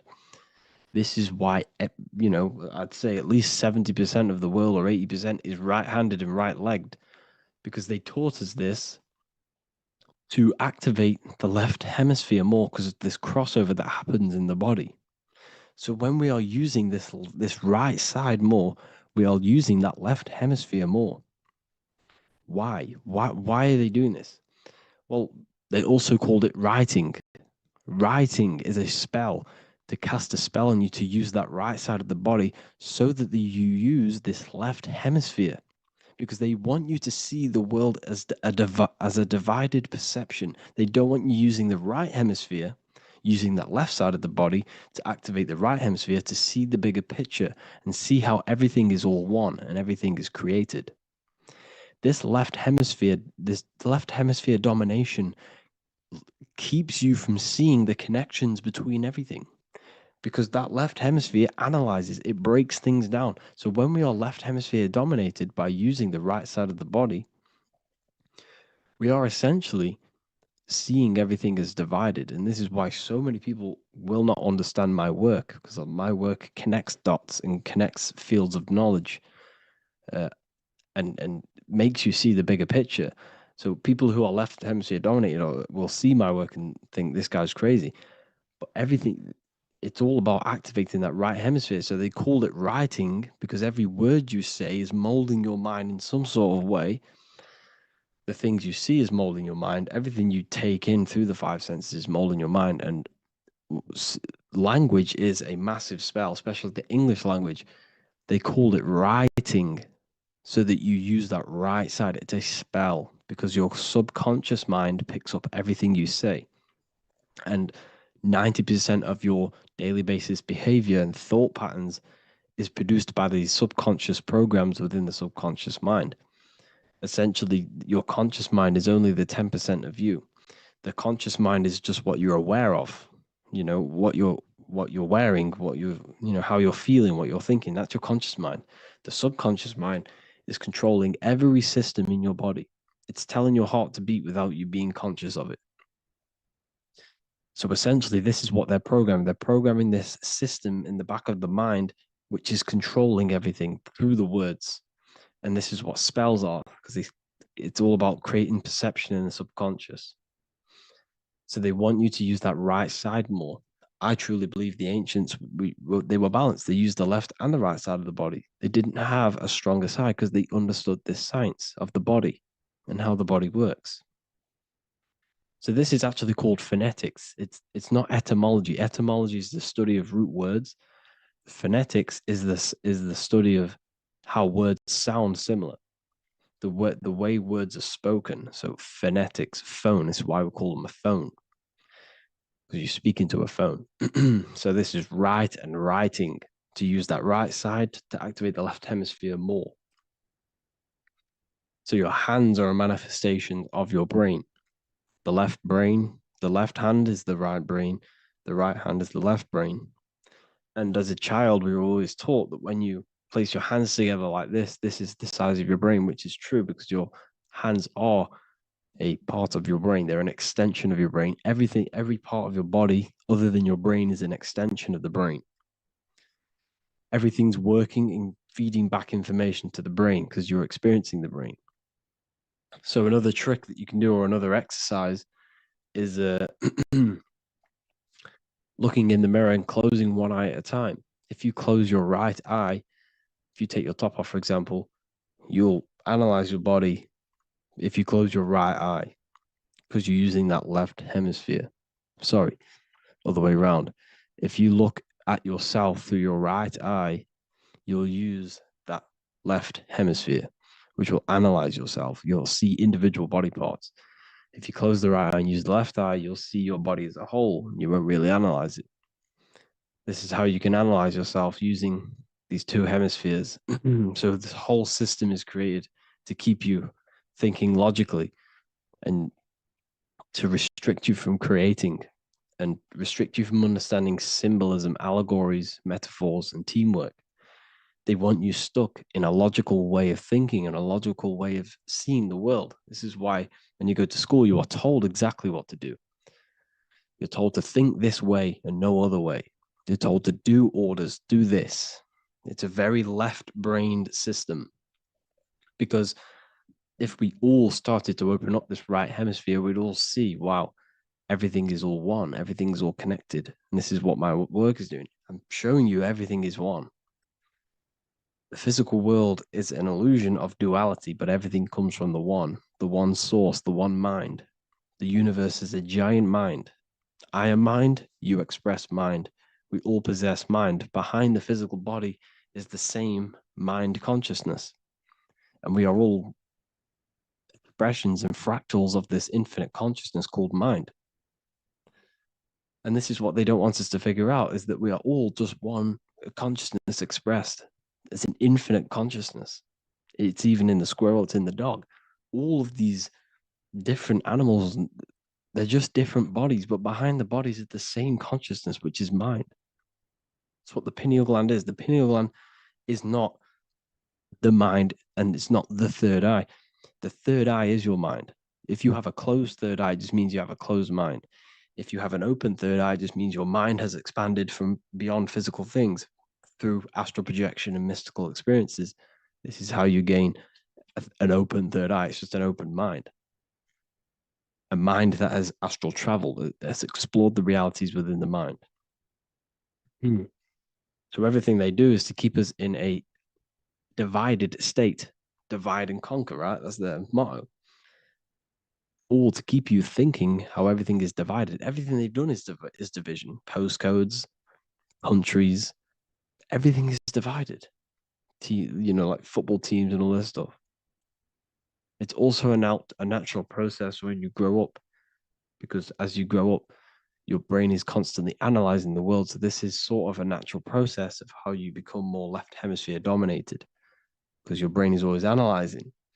And unless something awakens you, you can awaken that right hemisphere where you can start to see the bigger picture.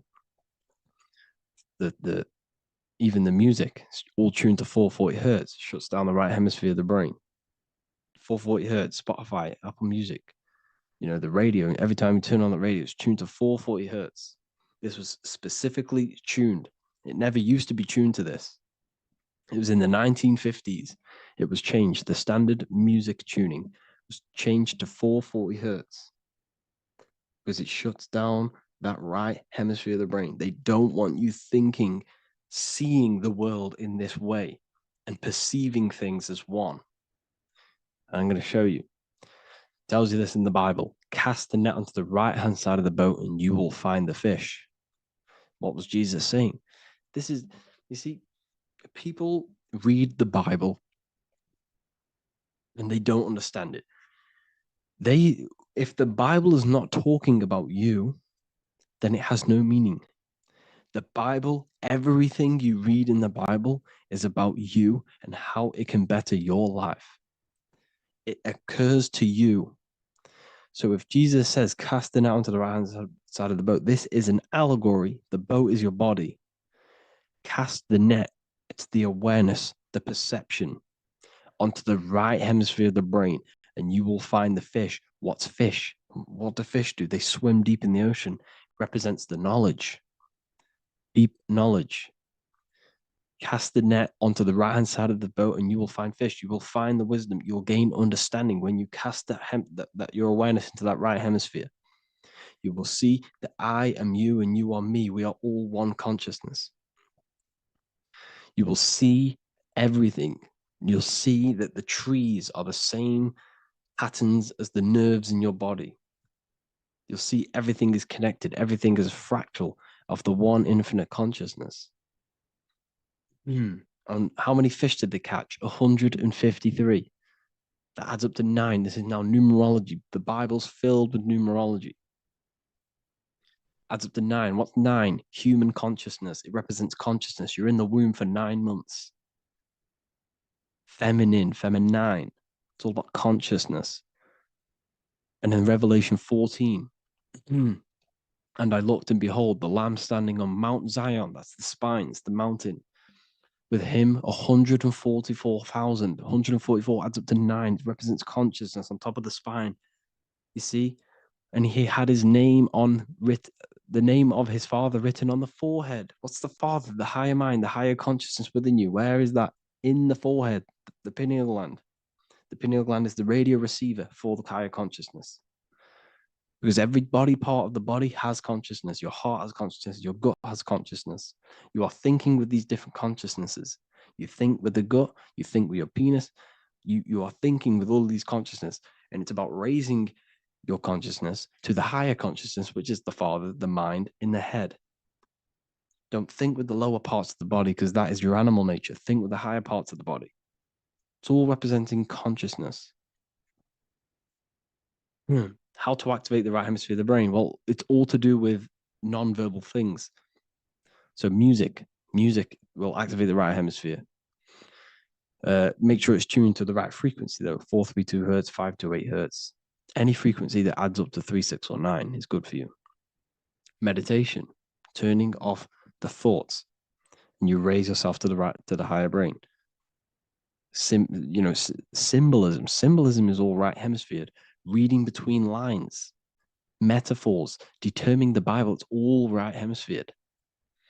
Seeing the bigger picture, it's reading between the lines. So tithing in the Bible. These people in the churches are giving 10% of their money to the church. It's nothing but a scam. What these people have done is they have externalized the Bible. They have taken the Bible and literalized it so that they can make a business out of it. So what they're doing is a tenth of the produce of what it says in the Bible, a tenth of the produce of the land, whether grain or fruit, is the Lord's and is holy. So what's that saying? The tenth of it's basically saying give the 10% to the Lord, to God. What does that mean? Well, what's the land and the fruit? This represents physical things, the physical things that you have. The tenth of the physical things that you have. What's that? That's your ego. All the physical things that you have is all to do with your ego. That's the lower self. The ego, what is the ego? It's the mind's perception of the physical self. You had no ego when you were a child. Okay, when you were a child, you had no ego. As you grew older, you created the ego. But the ego is the full self. It's the echo. Ego, echo. It's the echo of the full self. So it's saying, give the ego over. Take away the animal self. In that left hemisphere, it's all to do with the left hemisphere. That left hemisphere sees the ego. It sees individuality. It's divided. So it's saying, give that 10%. Give that 10% of you over to the right hemisphere. The 90%. The 90% of you is in that right hemisphere. The higher self. Now, I'm not saying the left hemisphere is bad. Okay, I'm not saying that at all. But it sees it sees things divided. It's like I said, the left, the hands are manifestations of the brain. So when these Christians are praying, they're putting their hands together. What are they doing? They're syncing the brain hemisphere is what you're doing, because everything's an extension of your brain. So if you put your hands together, you're putting the two hemispheres together. And what's happening when you place the hands together? All the electricity in the body is now running in a circuit. So once you connect these two hands, the electrical energy is now running in a circuit. And energy can move around the body quicker and more efficiently. So when you pray, when these people are praying, they don't realize that they're engaging in ancient forms of meditation, of balancing the two hemispheres. So now we're talking about balancing the hemispheres, not the right hemisphere. This is what Israel is. Look at the symbol for Israel, the up triangle and the downward triangle. What's that? The up triangle represents male. The downward triangle represents female. Okay? This is talking about the brains. Israel is Ra. Isis, which is female, the Egyptian god. Ra, El. El means God. Electricity. That's the force of the physical world. It's the force that runs this world, electricity. It's the force of God. El, consciousness. It means God. Is Ra, El. Isis, Ra, and El. It's the two hemispheres of the brain, the holy land of Israel. It's the holy land, it's the brain. Once these two hemispheres are synced, this is how you unlock your consciousness. This is the easiest way of astral projecting. Hemisphering, I forgot the word for it. Hemisphere syncretization, something like that. It's about syncing the hemispheres. This is how you unlock your consciousness. Once the brain is running as one electrical system, this is how you balance the two masculine and male opposing energies. Once these opposing energies are no longer in war with each other, the brain, they come together to work as one. You unlock your consciousness. You are born again. What happens when a male and female have sex? It creates a new child. It becomes one. You are born again. Once the two hemispheres of the brain, you are born again. You can then have an out-of-body experiences. So this is why the symbol of the Holy Land, Israel, is the up and down triangle back combined together, because it represents unification of the male and female, unification of the hemispheres. You're born again. You unlock consciousness. And you can get this for free. It's called the Gateway Tapes on my website. Basically, it's a audio track from the government, and they did this in the Gateway Experience. It's a CIA document, and what they do is there are different forms of meditations you go through. I think there's about 5 waves of meditations you do, half an hour each one, and it will teach you. It will sync your hemisphere, because what does it do? They understood that playing one frequency into one ear and another frequency into the other, they understood that the right ear is connected to the left hemisphere, the left ear is connected to the right hemisphere. So when you play 2 different frequencies into both ears, what happens? The brain picks this up, the 2 hemispheres of the brain picks this up, and it syncs it. It syncs these 2 hemispheres, these 2 frequencies together. So now the brain is working as one to sync this frequency. So this is how you can sync your hemispheres, through listening to these frequencies. Okay, you can get them for free and do the meditations yourself. This will definitely help you. This is an easy way to astral project.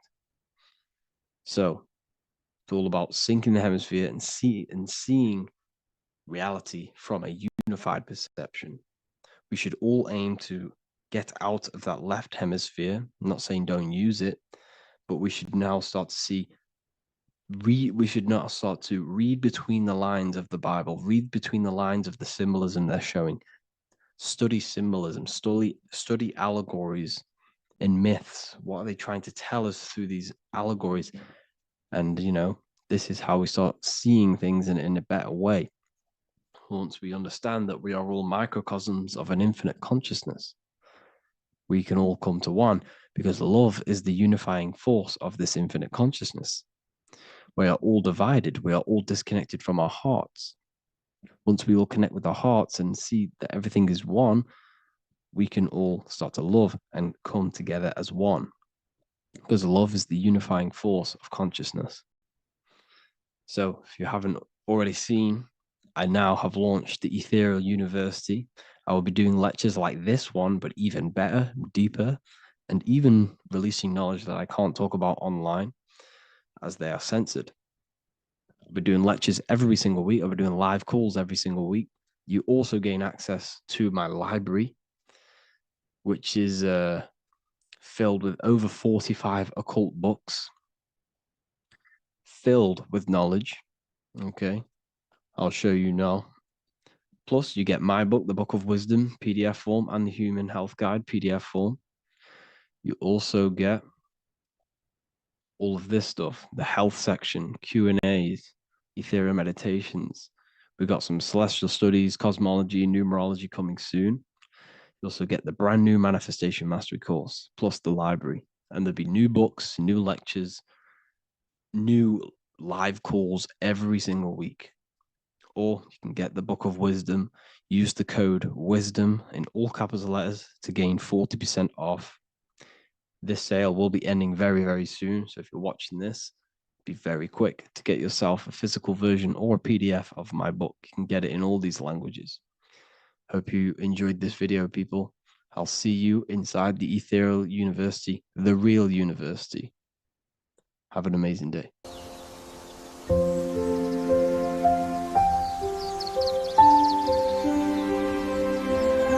bookofwisdom.com. Visit today.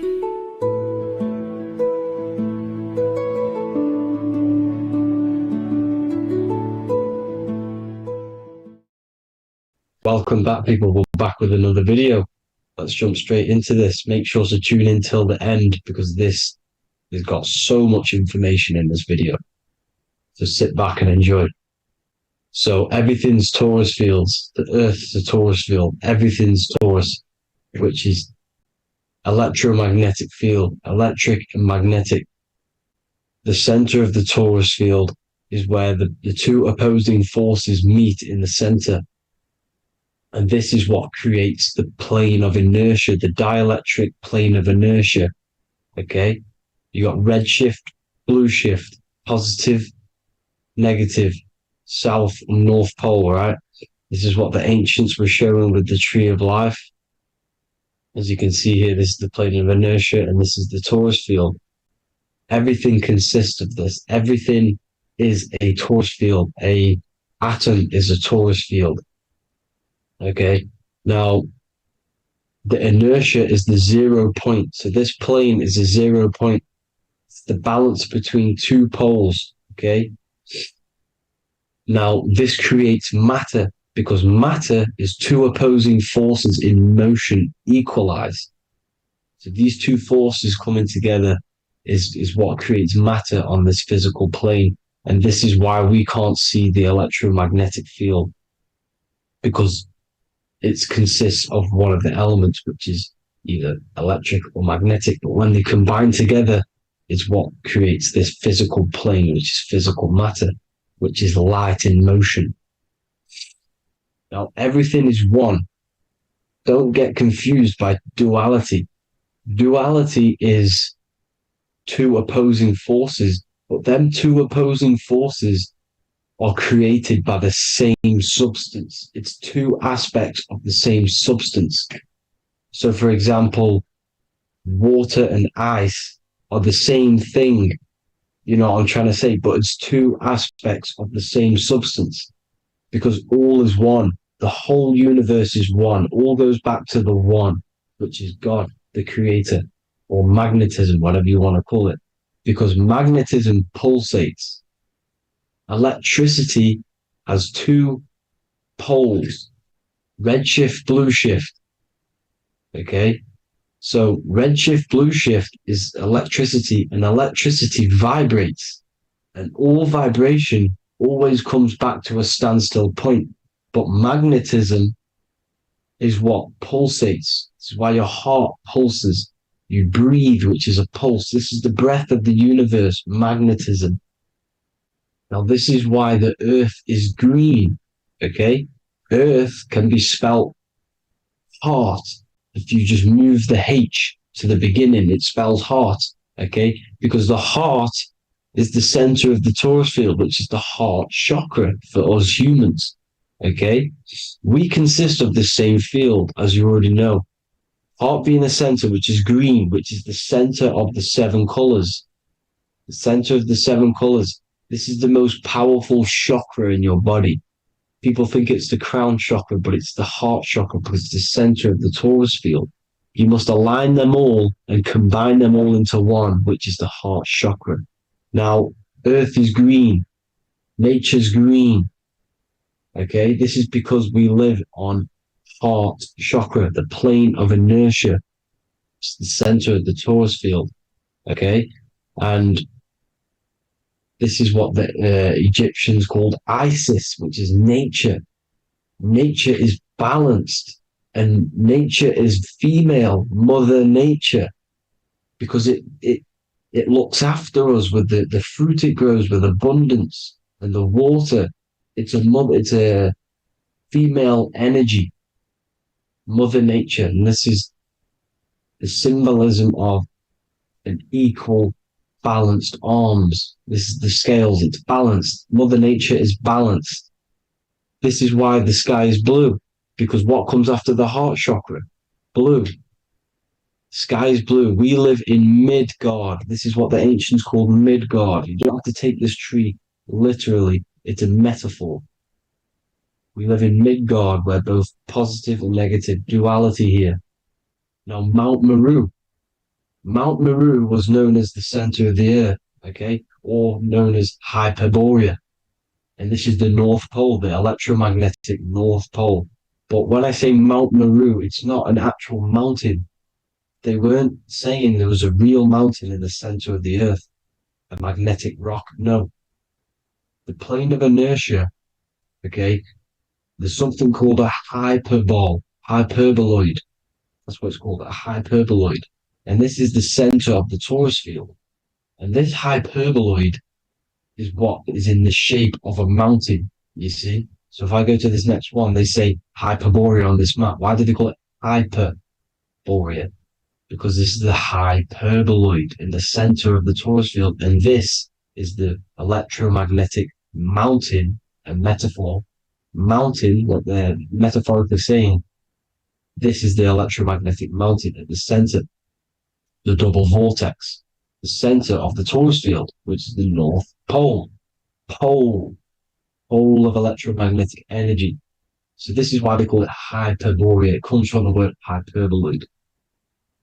And the center of the earth is so sacred. And they symbolize this with, obviously, the North Star, which is Polaris. And this is where the swastika comes from, because it's the 4 seasons moving around the North Star. This is the Big Dipper constellation moving around the North Star, which is Polaris. There's that pole again. Pole. Magnetic pole of the torus field.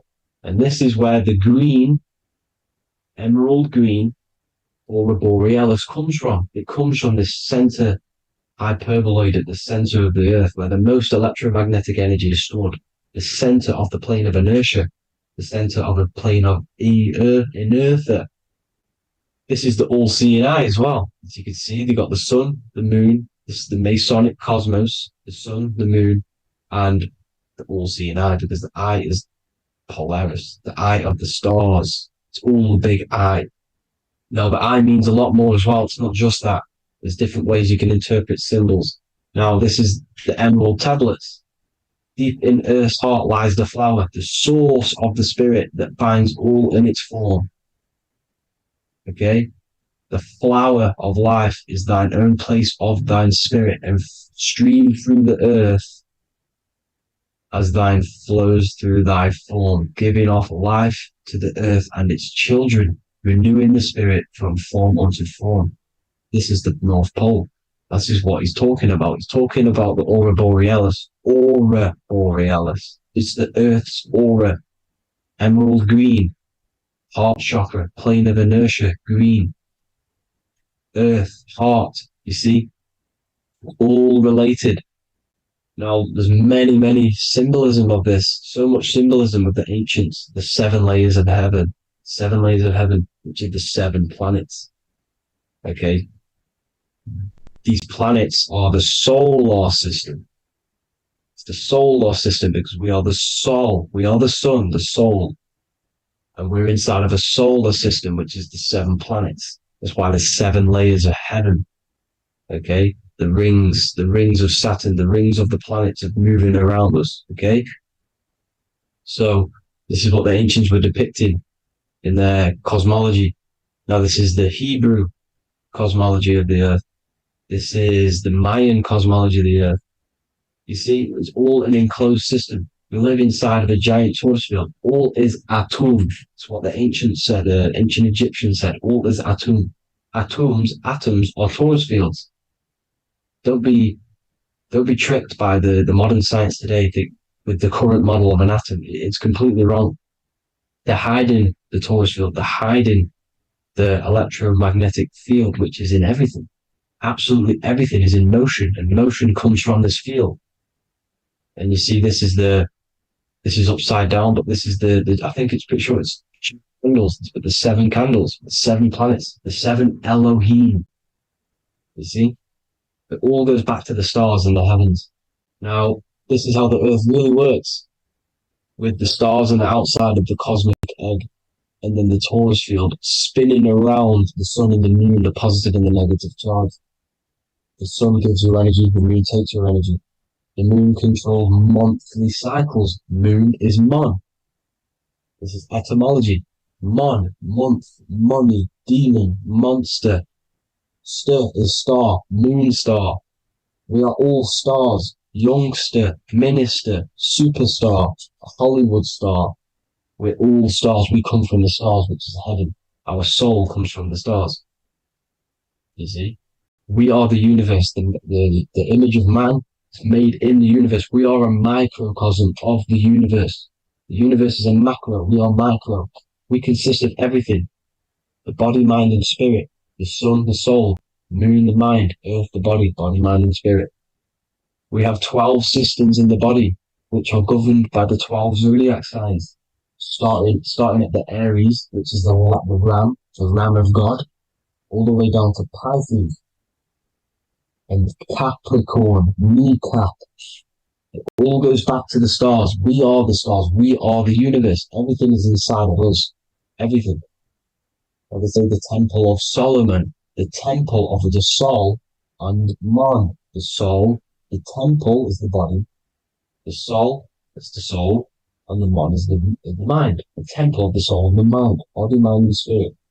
We consist of the 5 elements: air, spirit, water, earth, and fire. We consist of everything. We are the universe. We're made in God's image, which is the universe. You see? Now, everything goes back to the stars. The ancients worship the stars because the stars govern everything. They govern the systems in the body. They govern your life.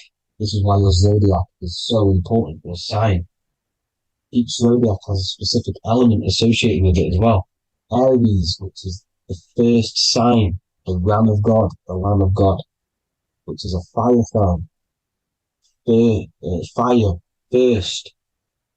Fire, first. F-I-R, this is etymology.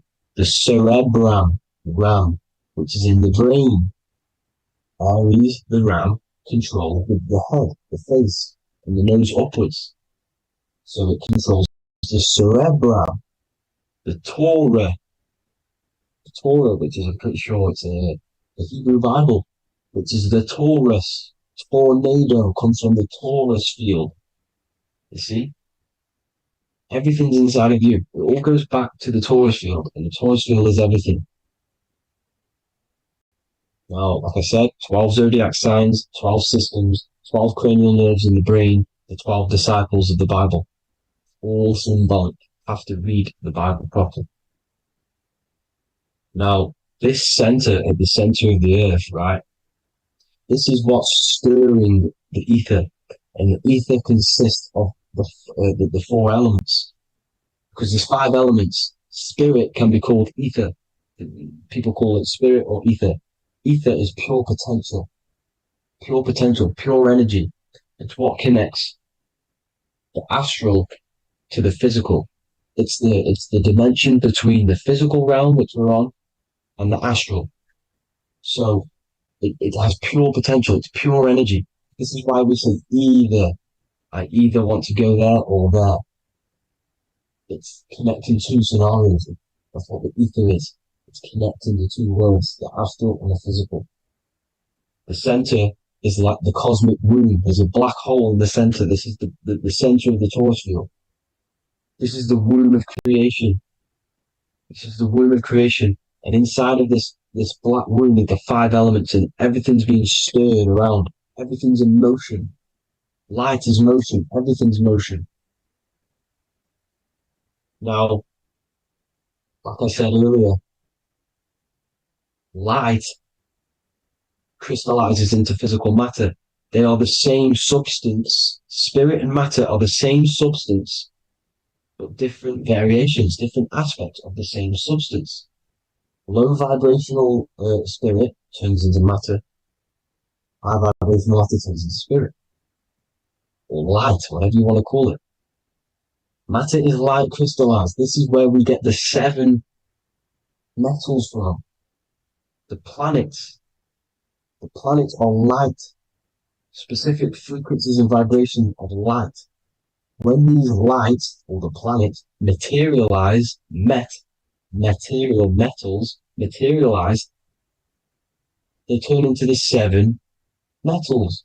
Saturn turns into lead. That's why lead is red. Saturn is red. The sun turns into gold. That's why the gold is yellow and the sun is yellow. You see, Saturn is the time god. What happens in autumn? The leaves turn red and they die. This is why Saturn, Satan, time god, the reaper, everything is crystallized till its death and then reborn again. You see, rust. When things rust, it turns to red. Because it's Saturn. Saturn crystallizes everything. He's the Reaper who comes around in winter. You see? He's Satan. Jesus and Satan, the Sun and Saturn. They say we live in a solar system. The solar system. I think I've already just broke this down. The 7 planets are the 7 chakras. Everyone already knows this. But I'm going through it anyway. But this is where we get the 7 planets from. And the 7 metals. You see, all the ancients knew it was an enclosed electromagnetic system. It's not a spinning ball in the middle of space, people. They want you to believe this so you get stuck in this material world. Because if you believe everything's material, you can never affect this plane effectively. You can never create your life effectively if you don't understand the planes of existence. Because the mental plane is a higher plane. And it breaks down and it controls the planes below it. The mental plane, hold on, I've got it here for you. The mental, the astral, etheric, then physical. Etheric connects the physical to the astral, but the mental is what's above them all. You see? Now, it's important to understand this. It's important. However, the ancients always talked about the enclosed system. Only NASA, which is introduced around the Roman times, not NASA, but the globe Earth was introduced around the Roman times. Okay? By these Masons. These Masons introduced this because they wanted to take over the minds of the masses and control them. These people worship the physical realm. They know how it works. They know the ins and outs of it. They know how to do the magic. They know how to do it all. They understand it all. That's why Masonry have to take the oath. The oath of not speaking. You're not allowed to speak about anything you learn about in Masonry. Because they're discovering the truth about your mind and how it creates reality and stuff like that. So this is the Masonic cosmology. The 5-pointed star, the 5 elements. The checkerboard for duality, positive and negative. The 2 aspects of every substance. This is another ancient painting depicting the firmament. The stars inside the firmament. The sun. You see, the ancients worshipped the sun because it's so important for sustaining our life. It's the only reason we're alive is because of the sun. But then people think it gives you cancer today. They brainwash you to think the sun gives you cancer when it's the #1 source of all life. They want you to believe it's a big, spinning, dangerous ball in space. It's not. It's here to give us life. It's God's Son. That's why Jesus is known as God's Son. It is the Son of God. God created that to sustain us. You see? So it's important you understand the true cosmology of where you are. Because if you don't know where you are depleted of all of your morals. You're depleted. You're demoralized. You're lost. You don't know where you are. You don't know where you exist.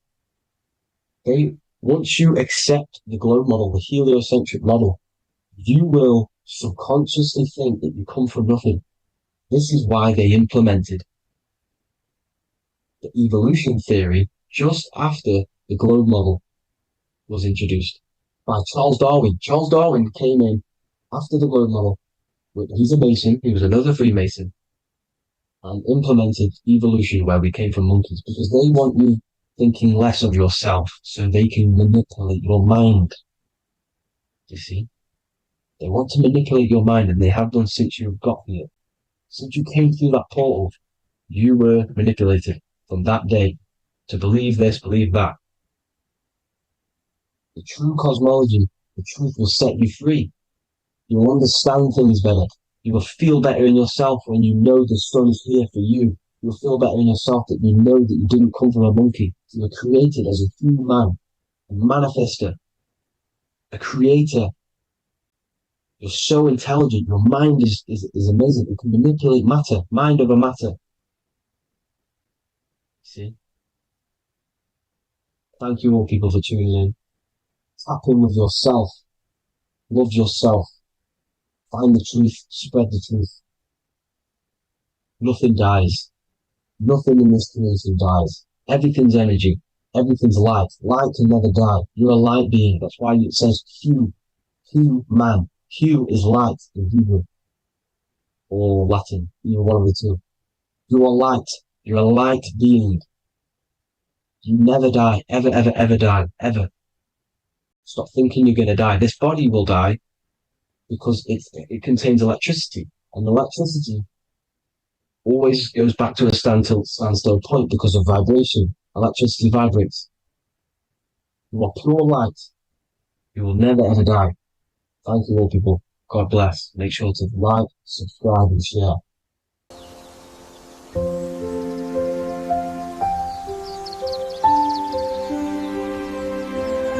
bookofwisdom.com. Visit today.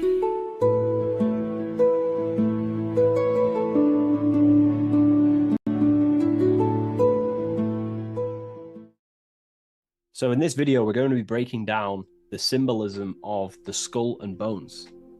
The skull and bones is found in the Masonic tradition. It's also found in a satanic secret society, such as the Skull and Bones Secret Society at the University of Yale, filled with secrecy there. Anyways, to dive deep into the symbolism, we have to think between the lines and read between the lines of what this symbol means. So this symbol is obviously a symbol that represents something in yourself. It is a way of living. It is a way of think, feeling, and acting. It is a state of consciousness. Each symbol represents a state of consciousness. Each symbol reveals something about yourself, the way you process things, the way your consciousness functions. This is what symbolism is for. It is visual representations of modalities of consciousness. So the skull and bones, if we instantly look at this symbol, we typically think of death, because a skull and bones, they are the last things to rot when the body dies. You see this symbol associated with death all the time. If you look on the back of of a product such as cigarettes or what else, vapes or vape liquid, you will see this symbol. Why? Because it represents poison or something that can kill you, or death, something that is toxic. So you always see this symbol on products that are toxic, things that can cause harm or internal damage to the physiology of the body. So that's a very basic exoteric term, which is external. It's a very external teaching. But inside the occult and esoteric traditions and occult schools of thought, this symbol represents the death of someone's consciousness or spirit. It is the death of their soul. Now, what do I mean, the death of their soul? This is used in satanic societies, or it's used in Masonic traditions. Two different meanings, okay? So inside the Masonic tradition, this symbol of the skull and bones is always found on a coffin, on a Masonic coffin. The coffin will have a symbol of the skull and bones. And if we observe the symbol, we have two interesting sections. We have a skull and we have bone, okay? These are two symbolic aspects of consciousness and forces of consciousness. The skull encloses the brain, and the brain is all to do with intellect and thinking, intelligence. However, these bones are for the limbs, such as arms and legs, and the arms and legs are specifically for action. The body uses these bones for taking action in the external material world, in the manifested world. So it's a symbol of thought and action, intelligence and action. But what is that the death of? If this symbol represents death, it is a symbol of the death of something, which is the soul. Okay, you can have very high intelligence and you can also act upon that intelligence. However, you could also have no connection with your divine nature. So the thought and the skull and bones is a state of consciousness representing someone who is in the coffin. the Masons use this on a coffin. It is a symbol of thought and action. Mainly, it represents base consciousness. In the Masonic tradition, it represents base consciousness. I'm going to explain the Satanic tradition of the symbol after. But in the Masonic tradition, they use this symbol to represent someone who's on base consciousness, which means they only think and act. They have no connection with the divine self, no connection with their higher self or the spirit or the divine nature of themselves. They only use their intelligence and they only use their body. They have no connection with emotion. There is no emotional symbolism in this image here. Hence why the image is either grey or black. It's normally grey because grey symbolizes dullness. Each color is symbolic of emotion, and looking at colors invokes emotion. However, grey has no emotional tone. It's dull, it's dead.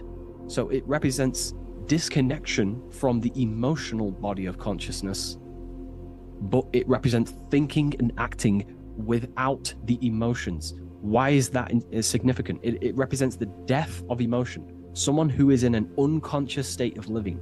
Why is emotion important? Because emotion is basically the connection to law, moral law, natural law. When we're given birth into this world, we have a natural state of consciousness of innocence and love. As a child is not born racist, a child is not born a killer, a child is not born chopping people's heads off. A child is born with love and living in peace in a natural condition of consciousness. Therefore, the skull and bones is the inversion of this. It represents someone who either has high intelligence and they take action, or it just simply represents someone who is unconscious and they only think and act. They have no connection to their heart energy, emotional energy. This is very important, okay? They have no connection with their heart energy, and the heart energy is what allows you to take action on things that are good. For example, if you think of stealing an old lady's purse, the feeling will tell you it's wrong, but if you take an action anyway, that is now going against the heart, which is the feminine, the guidance system, the heart of goodness and righteousness and love and care. So in the unconscious state, in base consciousness, symbolizing the first degree of masonry, base consciousness, the checkerboard floor, you'll see a coffin with a skull and bones on, symbolizing an unconscious way of thinking and acting. They have no connection with their feminine qualities of consciousness, which is the heart energy. Look around in the world today, you will see this everywhere. People only think and act. They have no connection with their intuition, their feminine side. And the feminine side is what guides your soul through this life. So in the Masonic tradition, this is a symbol of someone who only thinks and acts, and they may even think and act unconsciously, because it's a symbol of death, which means the death of consciousness. They are unconscious. They don't even know they exist. They don't question life. They don't question what is this world. They don't question, they think manifestation is just a fairy tale. They unconsciously think and act and create their reality. They wonder why there's so much negative in their reality because they are unconscious. So this is a symbol of the death of consciousness. They have no connection to their internal self, the qualities of the heart, and they only think and act, an unconscious state of living. Now, to go into the satanic side of this, the Skull and Bones tradition, the Skull and Bones is a satanic society. Allegedly. We don't actually know what goes on in there, but it's allegedly a satanic society. This symbol has a complete different meaning. Well, it's the same meaning, but it represents high intelligence, someone who is very, very, very intelligent in the mind, intellectually, and they take action. Because Satanism is not worshipping Satan. A lot of people won't understand this, but Satanism is not about worshipping Satan. Satan, therefore, is an allegory, a metaphor, or a symbol that represents the egoic force of an individual's mind or consciousness. Satan is a symbol representing the ego of man, of an individual. And like I broke down earlier, when we think about stealing an old lady's purse or punching someone in the face, the heart tells you that's wrong, but the body takes an action anyway. That little voice inside your mind that says, do it anyway, even though you know it's wrong internally, that little voice that says, do it anyway, that is what the ancients or esoteric societies call Satan. It's not a deity, but it's an aspect of our own mind, an unchecked aspect of ourself that is always trying to rule and gain, is trying to conquer you. This ego tries to conquer and take full control of you. And that's what we see in today's world. So therefore, in the satanic society, this is a symbol of head consciousness, no heart consciousness, because satanic societies do not want to connect with their heart. They prefer to live in their personal consciousness. What do I mean? The universe is one consciousness, one giant being expressed in individual forms. And that universal essence beyond your ego, beyond that universal consciousness, is the heart. But the head is the personal consciousness. The head is where your perception of yourself is. You know, that false character of who you think you are, your beliefs, you know, your name, your job, your status, your reputation. That is all head ego consciousness. It's not necessarily evil. However, in satanic societies, they do not connect with the divine. They would rather live in their personal consciousness and become their own God instead of connecting to the God of the heart, which is the God of the universe. They prefer to become like a material God. They want head consciousness, and they think and act without heart. They will think, they'll have high intelligence, they'll develop their mind, they'll develop the power of their mind, but they'll never develop with their heart. They'll never connect with their heart. So this is what this symbol is representing in satanic societies. They live in satanic consciousness, which is simply head consciousness, thinking, acting, high intelligence, high IQ, no connection with the divine. Okay? And today, this is what this, you know, the world is being pushed upon. This is, you know, the world is 80% Satanist, and people are walking around they're Satanists and they don't even know. This is how the dark occult has influenced the world to become so vain, lost in vanity, ego, lust, materialism, status, money. They've made the world unknowingly become satanic. Most of the people in the world are walking around Satanism. They're satanic. And what they've done is purposely tricked people to believe that Satanism is about worshipping worshipping Satan, when actually it's a state of consciousness. They think Satan is a deity. Yeah, very well said, esoteric. Yeah, they think Satanism is about worshipping this man in the sky or this negative force. But it's a state of being, because we are all God. We're all co-creators of God. We're not the God, but we are expressions or emanations of God. And our soul is the thought force of God. Just like when you think about a certain thought and you dwell upon it for a while, that thought becomes literally an entity or an energy form within the astral plane, and the soul of that elemental being or a thought force is your thought force. That's the soul of that being. Your soul is the thought force of God. You were thought into existence by the mind of God. I hope you gain an understanding of what this means in the two different ways, the Masonic tradition and the Satanic tradition. The Masonic tradition is a symbol of base consciousness, someone who only thinks and acts. They may have high intelligence, they may not. They're living in the death of their feminine side of consciousness. They're emotionless, have no connection with their moral compass of the heart. They have no intuition. They only think and act. They go against their heart. They take actions against their guidance. Someone who lives unconsciously, creates their reality unconsciously, thinks, feels, and acts unconsciously. And then in the Satanic tradition, well, going back to the Masonic tradition, that base consciousness that I've just explained is the state that we must arise from, because that is the coffin. You'll see this symbol on a coffin, because the coffin represents the death of the spirit, the death of the feminine side of consciousness, and the death of conscious, being actually aware. And that's the state we must rise from, out of the coffin into higher consciousness. And that's why Masons, not just Masonry, you have this whole story of death and resurrection is in everything. It's in the Bible, Jesus dies and he is resurrected.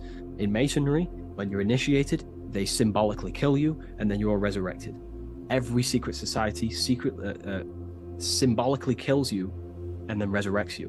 Why? Because in order to awaken to what you truly are, you have to kill who you thought you were in your mind. In order to awaken to what you are, you have to kill what you thought you were. So it's a death and resurrection.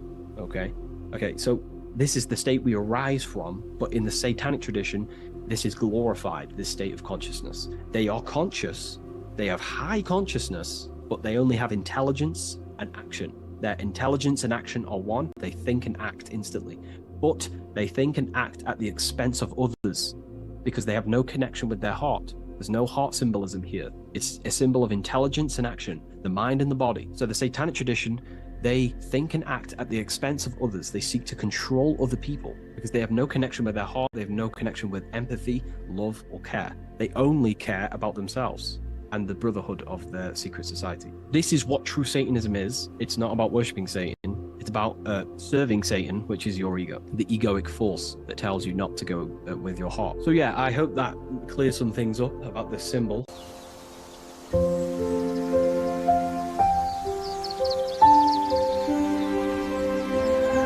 bookofwisdom.com.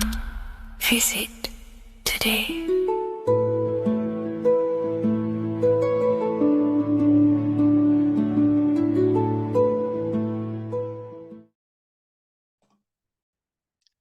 So this is known as the bag of the gods. This symbolism is widely known, but no one knows what it truly symbolizes. We see this in ancient Sumerian artwork. We see this in the Mayans' artwork. We always see this bag with the gods. What does this actually represent? Okay, so the bag itself represents carrying. Carrying what? It represents information, represents knowledge. Your mind is the carrier of the information. So this is why in his left hand, he carries the bag. And the right hand has the pine cone. This represents carrying of information. Why is it a bag? A bag can be passed on to someone else. The information can be taught to someone else. This is the information of activation of the pineal gland or higher consciousness of humans. Because as humans, we all possess an animal nature, the nature that tells us to eat, to steal, to gain material wealth, to survive, to hate. This is our animal self. This is our animal behavior. But we also have a divine nature of consciousness, which we have access to, the higher planes of consciousness, the planes that manipulate this material world and create all things in this material world. The human mind has access to. The animal does not. The animal has no idea he exists. The animal has no inner dialogue, but humans have the inner dialogue. Humans can create infinitely. We can expand our minds infinitely into new realms of thought. So we have this higher divine nature and a lower nature. This bag of the gods is basically just representing the knowledge they possess of higher consciousness, of the higher aspect of life. Okay? Which is the activation of the pineal. The pine cone. The pine cone is in his right hand. The right represents wisdom. The left represents intellect, knowledge. Knowledge and wisdom are two separate things. Wisdom is applied knowledge. It's a feminine aspect. Knowledge is just gained information that you know, which is masculine. So in his right hand, he holds the pine cone. The pine cone can be opened and shut. The shut pine cone represents the asleep human being, the human being that exists in his lower nature, that just basically survives, lives on eating, consumption, material lust, living in chaos with his emotions, living in a place of hell. This is the animal nature. Then we have the awakened human, the one who has consciousness of himself, the one who looks within himself, the one who knows there is more to him when he looks in the mirror. He is far more than just the physical body. He is a divine spiritual being, a divine being who has limitless potential of creation into the material plane. So this represents the awakened. This represents the asleep. This is why he carries the pine cone in his right hand. It represents applied knowledge. This is the information. This is the intellect he possesses. And this is the applied knowledge of the awakening, of activation of the pineal gland. Because remember, the pineal gland is not your consciousness. The pineals, the same root word. Pine cones were always symbolizing the state of consciousness one was living in, whether he was asleep or awake. We see this at the Vatican. We see the pine cone over the two pillars. This is the two pillars of Freemasonry, and the dome. This is the Royal Arch of Freemasonry. This represents your head. This is the two pillars, the two hemispheres, and the pine cone in the middle, which is the pineal gland. What is the pineal gland? The pineal gland is not your consciousness. It is not the third eye, and it is not the mind. It's not the mind's eye. The pineal gland is a radio receiver. This is your body. Your body is an antenna. Most people think they are this body. This body is nothing but a receiver and a downloader of consciousness. Your brain does not produce consciousness. You are not this brain in your head. This brain is a downloader of consciousness. Consciousness comes from a way higher divine plane, which is what this image is showing here with the clouds. The mind is light. Consciousness is light. And this light is coming down into the material plane, and your body is basically a crystal antenna which is receiving and downloading this consciousness. So you can experience a three-dimensional reality. So God can experience himself in a divided, separate state. This is what this represents. Now, the pineal gland can be activated, okay, and stimulated, because the pineal gland has phytoluminescent crystallized jagged-shaped cells on it. And obviously, these are crystals. Crystals are on your pineal gland. And what do crystals do? Radios use crystals. Your phone uses crystals. They tell you that crystals are woo-woo and pseudoscience because they don't want you to know the power of crystals. Your body is basically a giant crystal. Your pineal gland is a radio receiver for your consciousness. So if they can ruin your pineal gland and damage it, this will damage your connection to the divine, to your true self, to consciousness, to God, whatever you want to call it, the source. There is all one source consciousness, and we're all collectively connected to it. And this is our connection. This is our antenna. So what a radio does, a radio has an antenna, and the frequencies are all around us because all the radios are playing in your ear right now. But what the antenna of a radio does is tune into a specific frequency to pick up that frequency and play that frequency. It's the same with your consciousness. You're all a fraction of God's consciousness. So that is essentially what we are looking at here. We're seeing knowledge, intellect in the left hand, and applied knowledge, activation of waking up to higher consciousness, to the higher human form. Because we can reach beyond our physical form. We can turn our animal self into a divine being, into one of these so-called gods. These gods are nothing but human beings. The Anunnaki were not gods. They didn't come from the sky. These are normal, regular human beings who activated their higher consciousness. This is what we have here. This represents spirit. Birds represent spirit. So do we have any questions? I'll take some questions now. That was just a short lecture on what that symbol truly means. Okay, so if we have any questions, feel free to go ahead and ask some questions. Anything that you don't understand, anything that you want to know. Okay.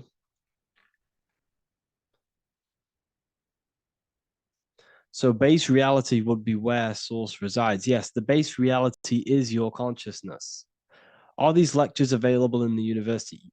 There's a whole section, basically inside the university, there's a whole section with like over 30 long form lectures like this. So the base reality is where the source resides. Yes, the base reality is your inner world, your consciousness. That is the only thing that exists. Your outer world is just an effect of your consciousness. Your consciousness, everything that has gone on within the mind and emotion, is pushed outwards into your reality. You have thought and felt your way into your external circumstances. Your life is a direct correlation of every thought you thought in the past. Therefore, your inner world of consciousness is creating and molding your outer world.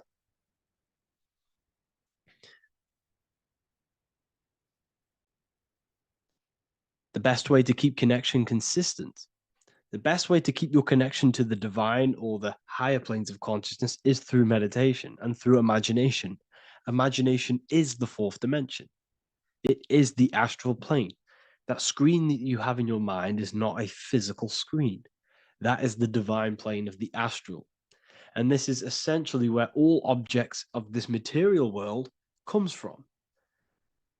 The phone that you are holding, the laptop you're watching this on, whatever you're doing, every single object you see in your room that you are in right now began inside of the plane of imagination. This is not a physical plane. This is a metaphysical plane that you have access to. And you have the ability to bring down this plane into physical form. That's what we call manifestation. That's what the ancients called magic. This is what we now call in science metaphysics. It's all the same thing. So yes, you all have access to the divine planes. Unlike animals, this is why humans are so advanced.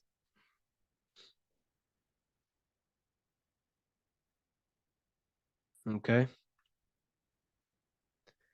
Is the pineal able to constantly activated, or is it just a temporary experience? I don't fully understand that question, unfortunately. Maybe you could word it in a different way. The real meditations on the university, legit, y'all, yes. In order to connect to consciousness, you need to sit in meditation and turn off your feelings, and the feeling of unity will come. Do I understand correctly? Yes, that is correct. So when you sit in silence and in stillness, I highlight the word stillness because stillness, when you are still, no information from your nervous system is being decoded by the brain.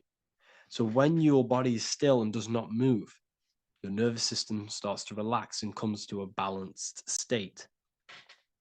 Your brain starts to relax, it comes to a balanced state.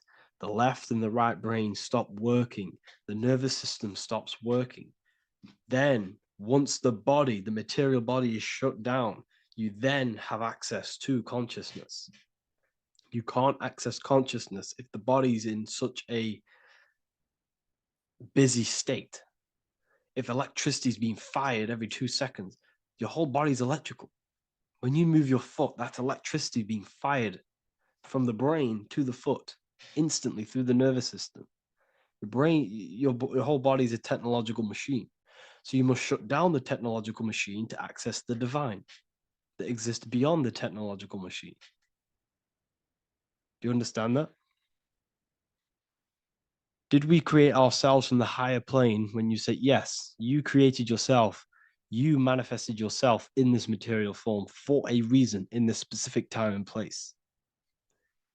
Wisdom books, are these available inside the university? Yes, they are. So anyone who joins the university, they all gain 50% off the store. So you can get anything off, anything you want inside the store for 50% off. Plus, you get the Book of Wisdom Volume 1 PDF for free. You get the Human Health Guide, plus you get all of the library books. There's a load of different books on occultism, symbolism, esotericism. Do you need to place your attention somewhere specific during meditation? You can do. Okay, you can do.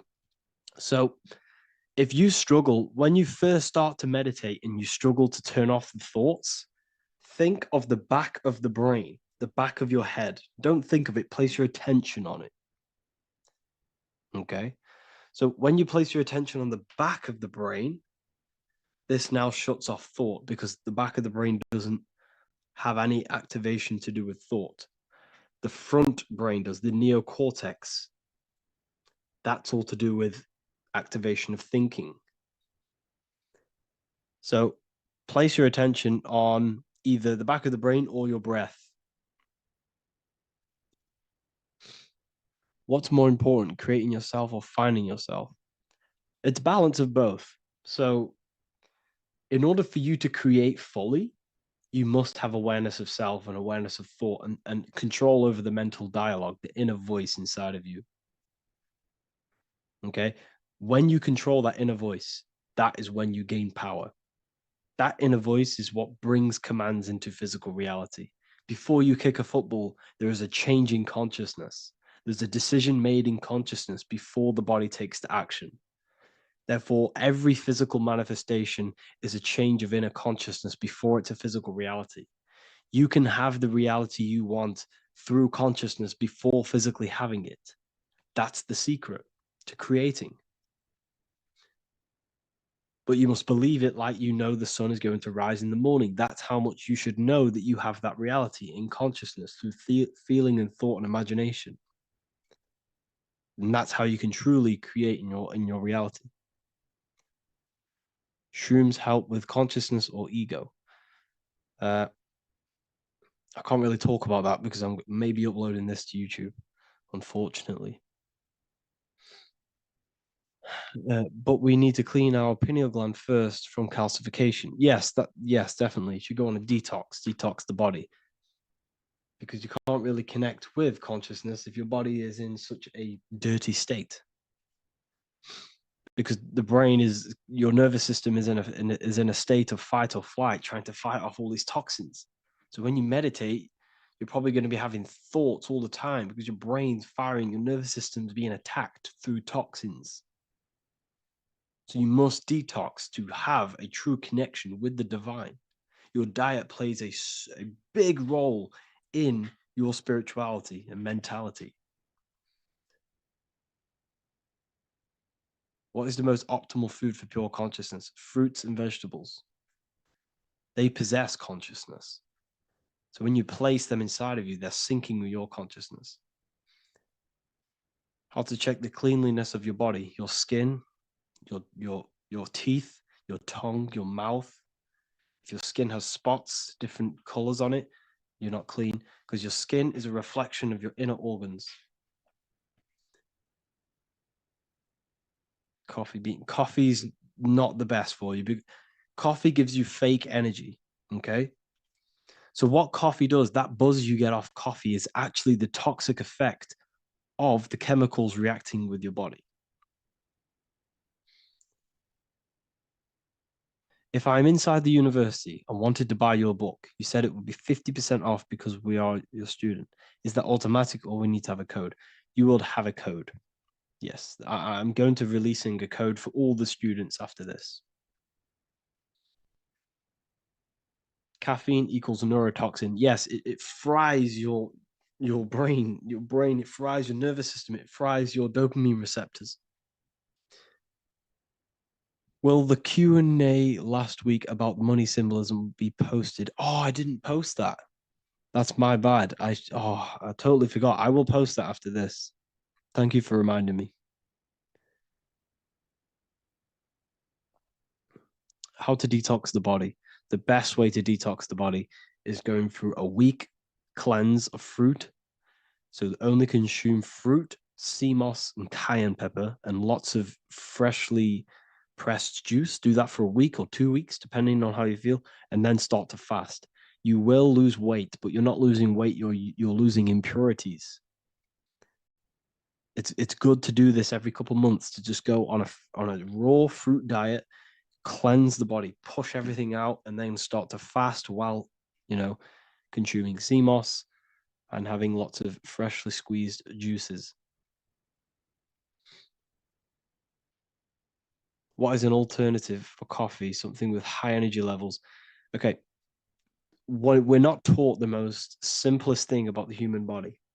It is an electromagnetic machine. It's electrical. It runs off electricity. The only energy you need is electricity, and that is found in fruits, vegetables. If you want energy, drink pure, fresh, pressed juice. That will give you more energy, more electricity than coffee. Can we cleanse ourselves through oil pulling? Do you recommend it? I do oil pulling every day with coconut oil in my mouth. Celery juice is a good one, very good one. Yes, celery juice.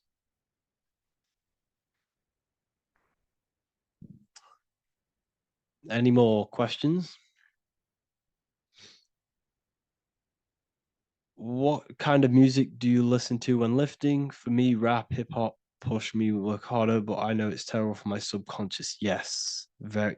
At least you're aware of it. You should be definitely try and stay away from the hip hop music. Try and stay away from anything that's talking about anything negative, because it's all programming your subconscious. And your belief system is your reality, people. Your belief system is your reality. Okay? So look after your subconscious. That's what's controlling your actions. 90% of your actions on a daily basis are controlled through your subconscious beliefs. Okay? I listen to a lot of Pastel Ghost. I listen to a lot of let me get my playlist up. It's all like background music for TikTok. Do you know what I mean? Like Pastel Ghost. That's mainly what I listen to. That sort of music. I don't know what it's kind of called. I don't know what that genre is called. Does anyone know what that genre is actually called? Because there's not much words in it. The reason I listen to it is because there's not much words in it. And, it helps the subconscious. And I just love that music.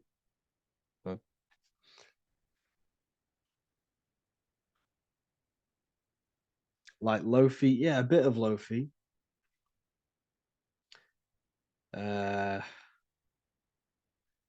Most people won't even know this type of music.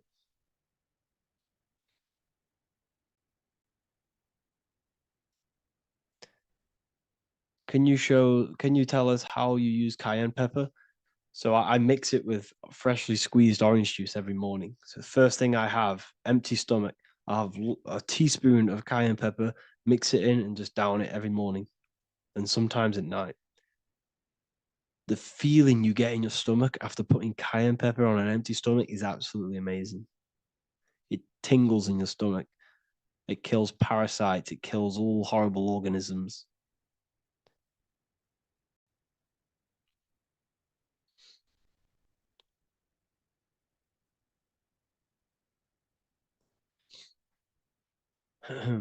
Mix it with hot water. Yes, hot water and key lime water. That I bet that's powerful. If you mixed warm water with key lime with cayenne pepper in first thing in the morning, I can imagine how powerful that is. I've never done that, but I'm going to try that.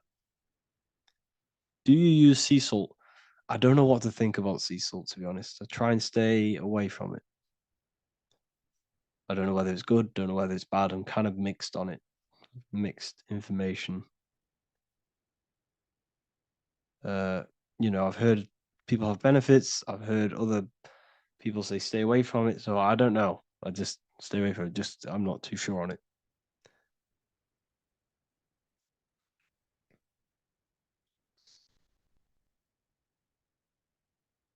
I drink fresh pressed celery juice every morning. Yeah, definitely. Is there any chance we could feel free, move to like esoteric occult questions. The only reason I say that is because I might be posting this to YouTube, so it's like I don't want them. I don't want them thinking I'm giving health advice, because I'm not. This is what I do. I'm not giving anyone medical advice. This is what I would do to myself. Because I can probably get in trouble for that. So the subconscious is the all-knowing. It is the all-seeing eye. The subconscious knows everything. Your conscious mind does not. Your subconscious knows every single cell in your body. Your subconscious is making your heart beat. It's talking to your heart. It's talking to every organ, every cell in your body is being connected and spoken to by your subconscious mind. It is the all-knowing. The subconscious has access to the astral plane, imagination, the fourth dimension. It has access to the mental plane, thoughts. It has access to the ethereal plane, energy. And has access to your physical body. It's the door. It's the portal. The subconscious is the portal to the divine. You must go through the subconscious in order to access the divine. Any coupon codes for book 2? Yes, inside the university, there will be a 50% off coupon code. Speaking of ancient civilizations, why did they use symbols to give us true knowledge? This is a very, very good question. Very good question indeed. The reason they use symbols is because symbols are their keys. They hide meanings.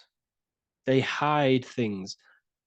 For example, if it was written down, if all of this sacred knowledge that I'm speaking now was written down, it can be easily taken. It can be easily misused. Someone can take it, read it, and steal it and misuse it and abuse the world and create horrible things. The reason they use symbols is because they're hidden. They hide the teachings. Only the ones who possess the key, that possess the knowledge, can read the symbol. So the symbols act as a guard towards this higher wisdom, this higher knowledge, which gives you power. All of the knowledge I teach you gives you power. And you can misuse it. You can misuse your imagination. You have no clue, unless you've put this into action, how powerful your inner consciousness is. You can become a Okay, listen. If you hate your job, it's not the job that you hate. Think about it. It's not the job that you hate. The hate is coming from your inner consciousness. It's the state of consciousness that you hate.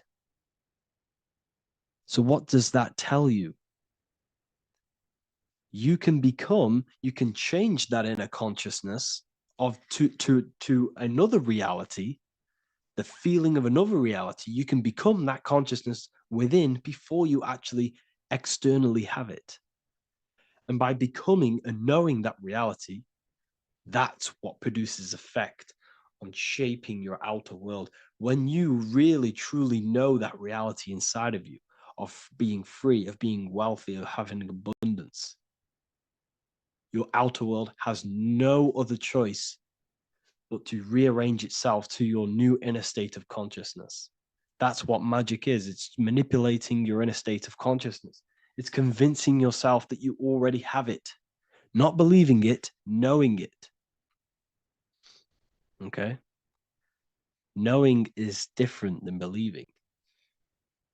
Believing is a lie. You should know thyself. Okay? So we can say that human overpopulation is intentional. There is no human overpopulation. We're all cramped in these cities. We're all cramped into one little place. We're not supposed to live like that. We're not supposed to live so cramped. This is why there's so many weirdos out in public. So many weird people doing weird things. This is when things start to go weird, and we shouldn't be living in this state, in this condensed state. We should be spread out. Okay. There is no overpopulation. It's just an illusion because we all lived in such. Have you ever been on a plane? Have you seen how much land there is? It's crazy. There's no overpopulation. And how many people do they say there's in the world? There's not that many people in the world that they say. I think it's like 8 billion. I think they say there's 8 billion people. There's not 8 billion people. There's probably more like 2 billion. And the reason I say that is because I have a friend who only has like 300K followers. So that's a lot of followers, okay? And he gets recognized everywhere he goes. And he's into all this stuff. And he says, listen, the population is definitely not 8 billion or whatever they say. I think it's like a couple billion. It's probably more like a billion. How to properly manifest intentions. Thought, emotion, and imagination are the key. You must know that you have that reality. Don't believe it. Become that reality within your consciousness. All day long, as much as possible. Feel it. Imagine it. Say it. And have zero doubt. How to have zero doubt. You can't, well, okay, so the doubt, that little voice that will seep into your mind saying, you can't do that. You can't do this. That's your old voice of your subconscious program. Listen, the reason why most people fail in life is because they have trained their subconscious that they will fail. They have told and believed that they will fail. The reason I will succeed for the rest of my life is because I have trained my subconscious to say, I will win, I will succeed, I will solve any problem. That's my belief system. And if my belief system is that, then my external reality, my conscious mind will seek a way to fulfill that belief. It will seek to control and create that belief in my external world. It will seek to solve any problem. I've trained my subconscious mind to know that I already have the reality, to know that I'm abundant, to know that I have everything that I already need. Therefore, if any problem comes, I can sort it straight away. But most people have a different belief. It's not your fault. We've been kind of manipulated and told this, that they will fail, that they can't do anything, that it's too hard. And that basically casts a spell on the conscious mind, where your conscious mind is just like, no, I can't do that, because of this subconscious belief that you hold. So you must reprogram your subconscious that you can do it, that you will solve any problem, and that you are abundant. That's the reason why successful people succeed. It's because they have a complete different mind state, a complete different belief system in their subconscious.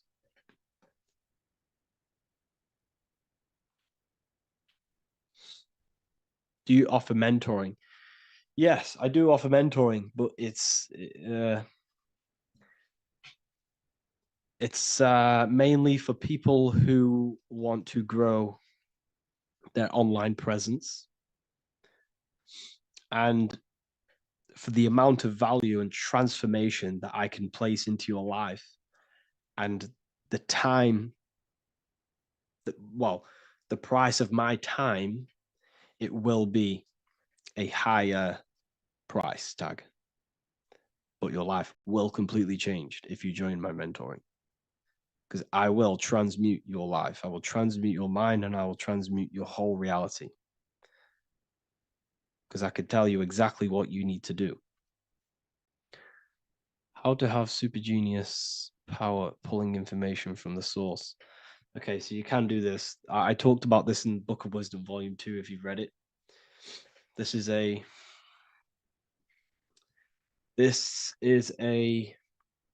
technique that Albert Einstein used. This is a technique that Thomas Edison used.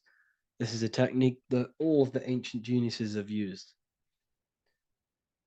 So you get on a chair, you place metal below you or plates, and you hold a metal ball in your hand, and you fall asleep. And every time you fall asleep on the chair, you're going to drop the ball because your body will become unconscious. And you will basically drop the ball and it will wake you up because it's going to hit and make a loud bang on the plate. And every time you go to sleep, basically what this is actually doing is shifting your consciousness from conscious into the subconscious. So from physical into the astral. Your consciousness is shifting between these two planes. And as you do this, you can bring down great ideas from these higher planes. So when you fall asleep, have an intention. And when you fall asleep, you'll drop the ball. And when you wake back up, you'll have an idea and you just got to write it down.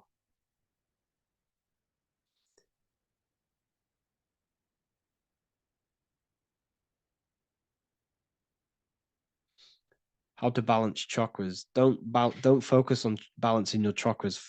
Focus on the mind. The mind is the cause of the chakras being blocked. If you have a blocked throat chakra, this is a problem in your mind, not the chakra. You see, the chakras are a result of the mind. You transmute the mind, you can transmute the chakras and cleanse them.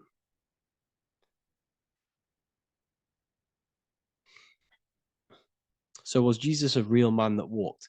Okay, so I'm going to tell you something. Like, some of the things that I say in my reels, they are to catch attention. So if I say the first thing on the reel, Jesus never existed, straight away, you see that, it's going to trigger you. It's going to trigger Christians. It's going to trigger people.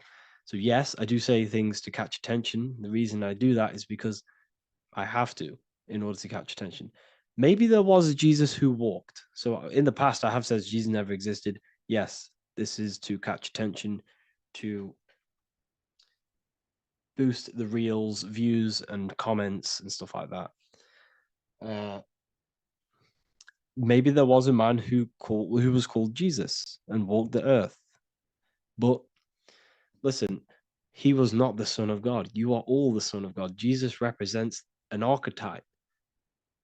He represents morals. He represents a way of living that you should embody in your life, not to worship. We shouldn't be worshiping this man. We should be embodying his qualities into our lives so we can become Christ consciousness, so we can live in harmony with our mind, emotions, body, and spirit. Okay? He was not the Son of God. You are all the Son of God. We are all God experiencing himself in a three-dimensional divided form. God is oneness, and he created a divided world so he can experience himself. Why do you quote from the Freemasons oft times? I don't recall me looking at Freemason quotes and quote them. I just simply, when I post a quote, I literally just, whatever comes to my head, I just whack it into Telegram or Twitter. Are dreams tied to your subconscious, and how do you understand them? Okay. Dreams and astral projection are two different things. Astral projection is your soul leaving this plane into the collective consciousness, into the collective mind, the collective astral plane. But dreams are basically the astral plane, but it's your personal astral plane in your personal subconscious. So when you dream, you're entering your own consciousness, you're entering your own subconscious. Every character, every event that happens to you, everything that is said to you, everything that happens to you in your dream is yourself pushed outwards, and you're basically experiencing your own mind. If something scary comes up in your dream, this is your belief, this is something in the back of your mind materializing and coming to you and showing itself to you. So in order to understand your dreams, it's basically suppressed emotions, suppressed thoughts, all lingering in your subconscious materialized. Okay. A few months ago, I'd have concurrent dreams of getting in a car crash that lasted for months. Then one day, out of nowhere, I got into a really bad accident, and that low-key bugged me out. I didn't know if my mind was trying to warn me or what. You can explain that. Okay. If you are having dreams about having a car crash, this is a belief. Okay, so let me tell you something. Let's say you're a drug dealer, okay? And you live in fear every single day of the police coming to you. This dealer, every day, is worried, he's scared, and he lives in fear of the police getting him. He was believing it. This fear, this emotion he was feeling on a regular basis, repetition, and the emotion is basically impressing your subconscious. It's impressed his subconscious that deeply that he now believes it. It's now become a belief. So one day the dealer gets caught and he goes to prison. Let me tell you something. He placed himself there because he created a program, a belief in his subconscious of the police. And his external reality is now in a prison cell. But that prison cell is just an external manifestation of the prison cell of fear he installed in his subconscious mind. The four walls he's now trapped in is just basically an externalization of his own belief system that he created through consciousness, through the subconscious. If you embedded your belief that you will be in a car crash, you will be in a car crash. He placed himself there. He materialized that reality through the thought, through the emotion, through the belief. He put himself there. You see? So if you were having dreams, this was maybe, it could have been anything. You could have watched a program when you were a child about a car crash and that maybe scared you. Or you saw a car crash when you were very young and that scared you and that impressed your subconscious. Then you had a dream about it. Then you started to believe it. And then one day, bang, it happens. That's the power of the subconscious mind. It holds control over you. It holds control over every aspect of your reality, of your being. So, I hope you all enjoyed this live. I'll see you all inside Ethereal University. I'll be posting another lecture this week. And yeah, let me hold on.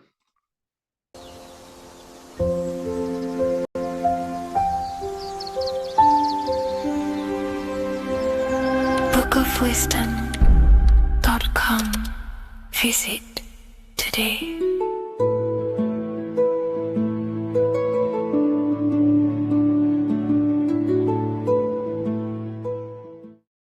Welcome to Revival of Wisdom. What is good, people? Is Revival of Wisdom. We're back with another video.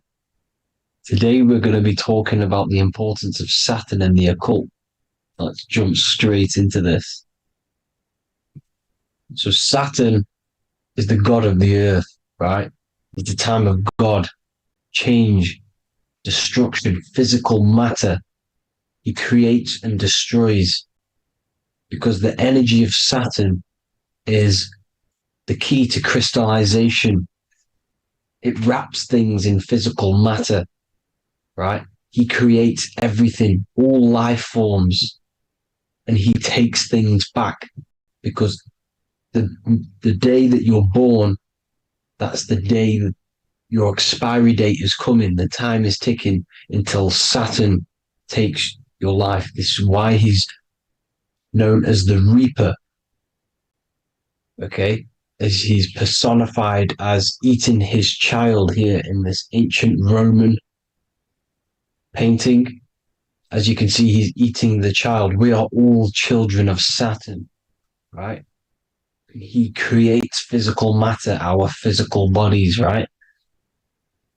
He's the god of time because he's the slowest moving celestial body. He's the Lord of the Rings, as you can see here.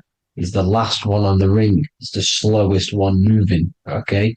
So he is the Lord of time, destruction and creation, okay? This is why his name is Saturn, Satan. He's the devil, okay? But I'm not saying Saturn's evil, guys. It's a part of life. Everything lives and dies, right? He's the key to crystallization. Now, as we have the clock here, our god Saturn, or Chronos in Greek, just means time. He's also the god of time, as I've already said. 60 seconds in a minute, 60 minutes in an hour, 24 hours in a day. Add 2 plus 4 equals 6. 60 seconds, 60 minutes, 2 plus 4 equals 6. That's 666. Okay? And as you see on the clock, 6 take away 12 equals 6. 7 take away 1 equals 6. 9 take away 3 equals 6. 6 is the number of Saturn. It's associated with Saturn, right? He's the god of time, of justice. Everything goes back to the Reaper in the end. Everything lives and dies. Now, the artwork of him, he's always got the Reaper staff. You see, it's personifying death. Now, when you see this, the Romans were not saying Saturn was a real person, a real god in human form. No, this is personification. This is what the ancients always did. They personified, just like the Bible. It's all personification. So the personifying Saturn eating its children because it eats, it's the Reaper. No one can escape the Reaper. No one can escape death. Now, Saturn is 666, which is in the Bible, the number of the beast, right? The number of the beast, Satan, 666, right? So on the North Pole of Saturn, you have a hexagon which makes a cube, right? Now this hexagon, when you join up all the corners, creates the 6-pointed star known as the Star of David, right? In the Jewish religion. Now, as you can see, the 6-pointed star has 6 points, 6 mini triangles, and a 6-sided hexagon. That makes 666. And also, you have Saturday is named after Saturn, the 6th planet, the 6th day of the week, and has a 6-sided polygon on its north pole. That's also 666. Now, this Star of David, this symbol goes back thousands of years, and it originates from Saturn. It's not the Star of David, right? It originates from Saturn.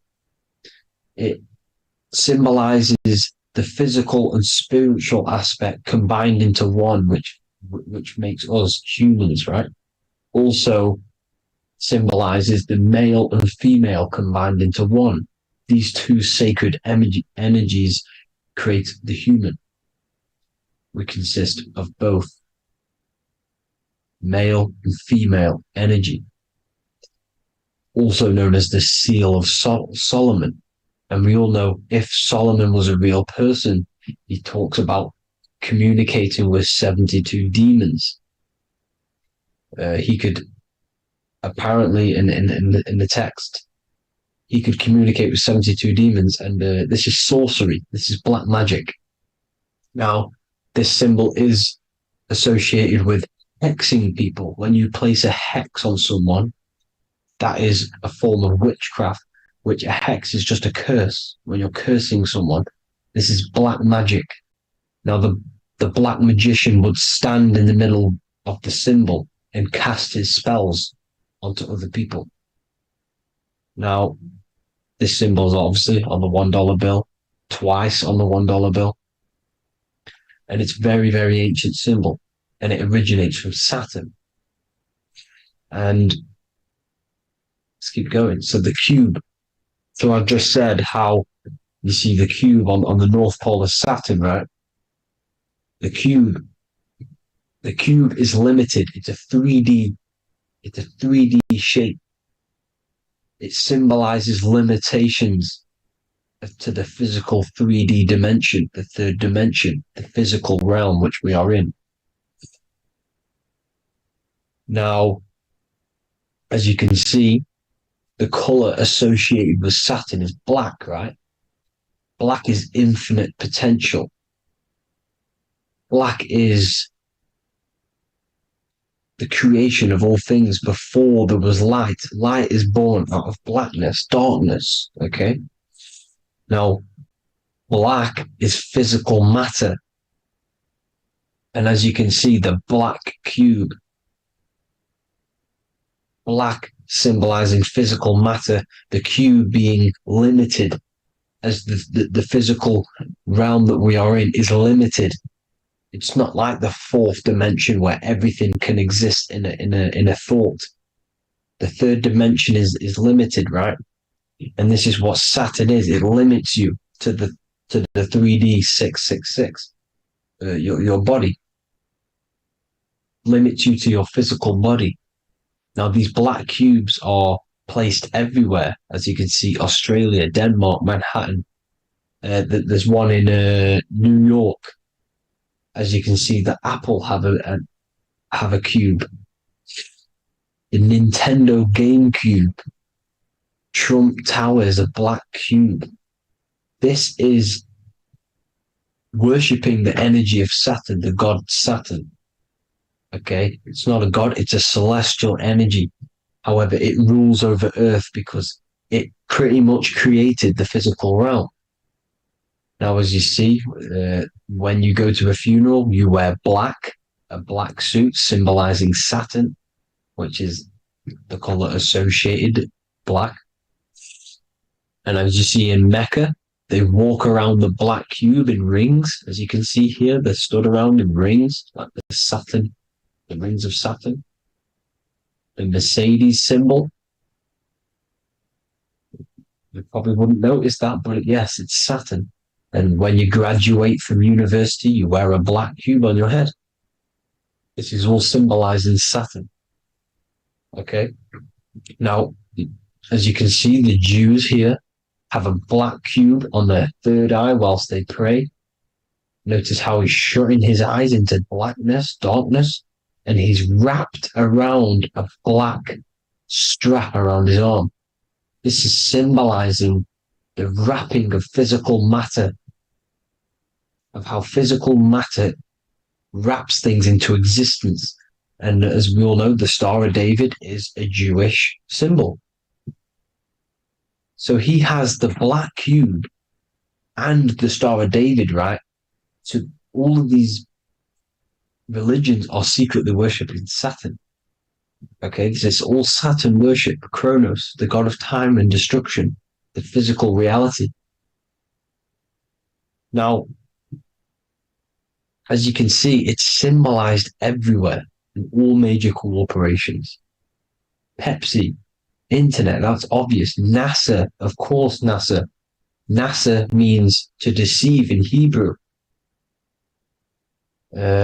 Universal, Walkers, that one's so obvious. Nike, Toyota.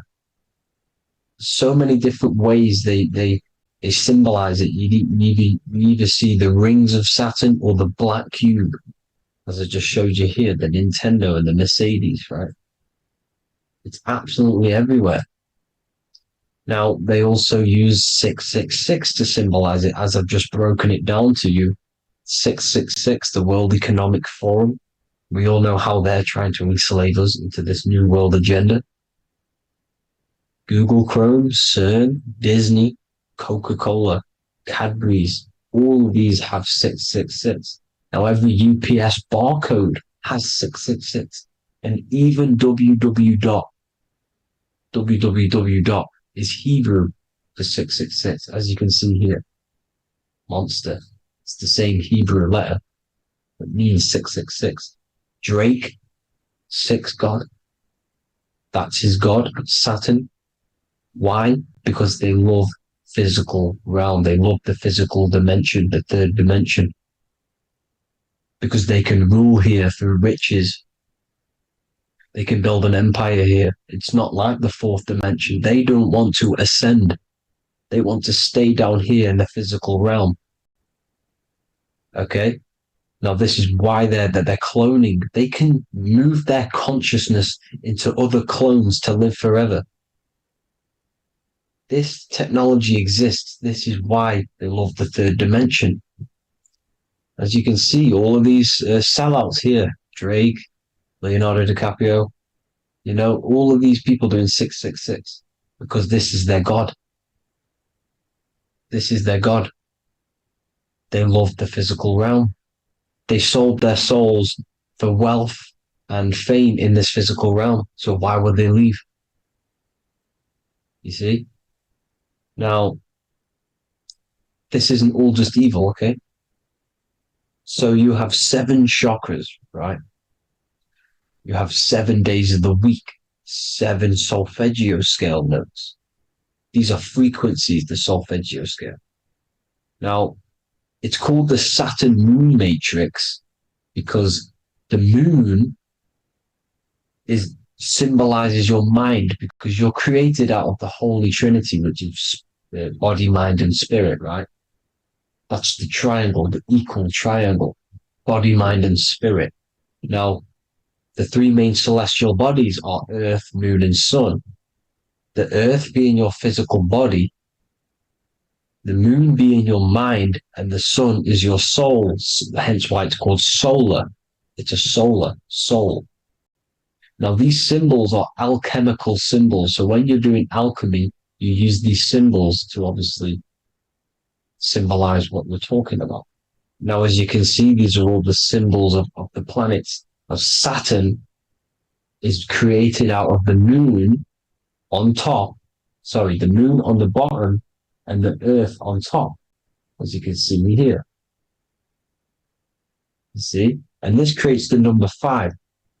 Now, with the moon being your mind and the earth being your physical body, this is mind over matter, because the earth is your body's matter.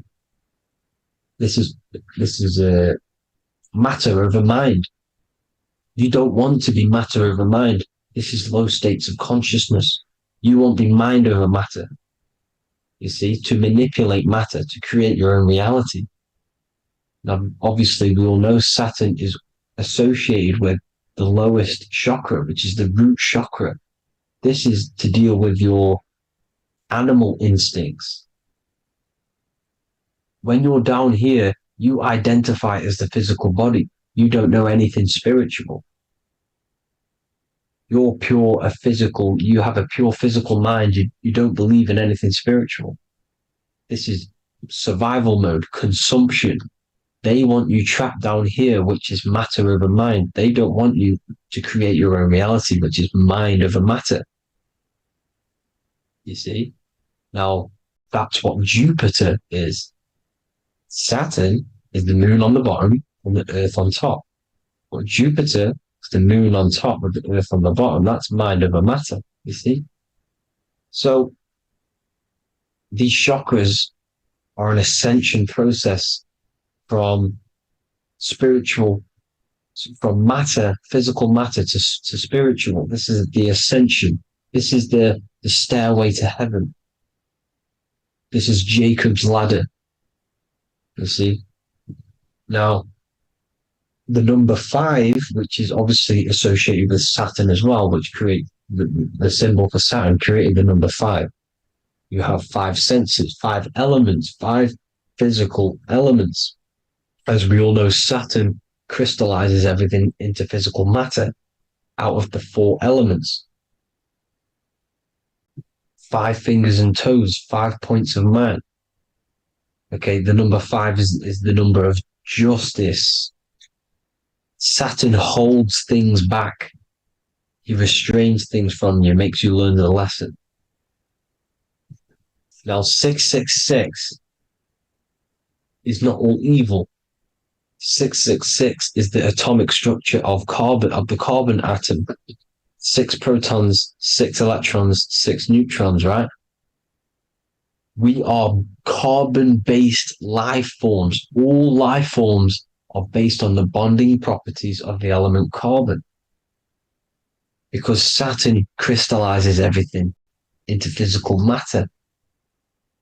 Now, the Masons symbolize this with the checkered boards. They have the black square, which is obviously matter, as I just said, the black cube, and spirit is the white square, because white is eternal light.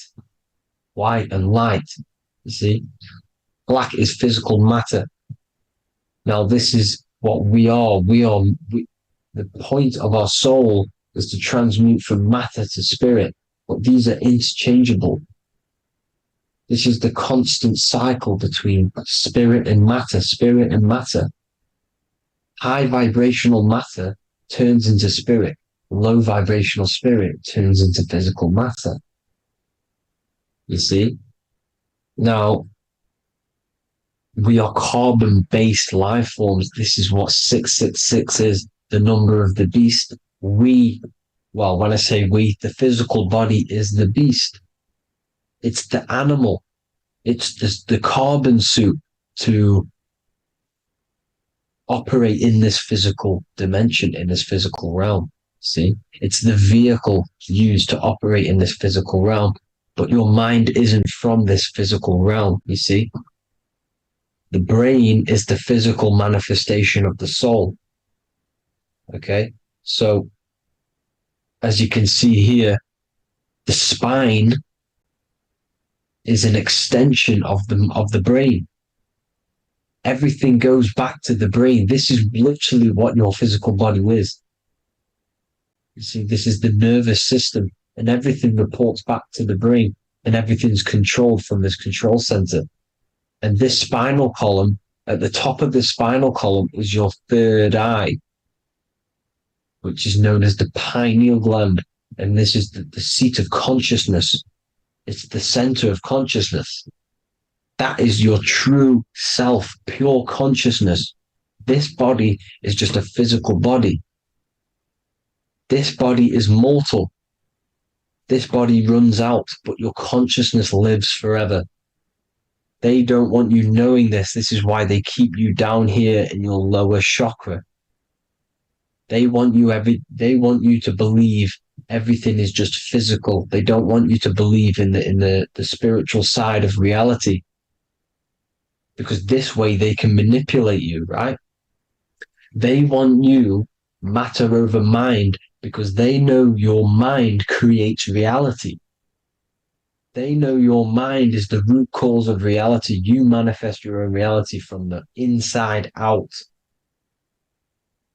So this is why they control your perception of reality. They control your information in order to manifest their new world order. You, who are ignorant to knowledge and wisdom, you who are ignorant are manifesting their agenda because you accept their information and their perception of this reality. Now, this is why they tell you the globe model, the heliocentric model, to trap you into physical matter. Now, if you understood about this true form of this realm, you'd understand that there's a spiritual side behind everything. The spiritual side, something has to exist. The root cause of reality is higher planes of existence. It happens in the mind before it happens on the physical plane. You see? They don't want you knowing this. They want you matter over mind, which is the symbol for Saturn. Moon over Earth. The Holy Trinity.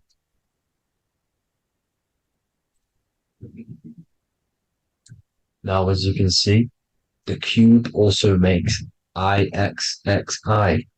This is Roman numerals. This is Roman numerals, and when it's translated from 9/11. Yes, 9/11. This is the secret code of the One World Order. the two twin towers, when the two become one. Okay, when the two become one, this is how you reach the higher states of consciousness, the physical and spiritual. Now, as you can see, the 9/11 memorial are two black cubes. It's two black cubes. This is all Saturn worship. Now, I'm not saying that Saturn is an evil celestial body, right? No, everything has a good side and a bad side, right? It's duality.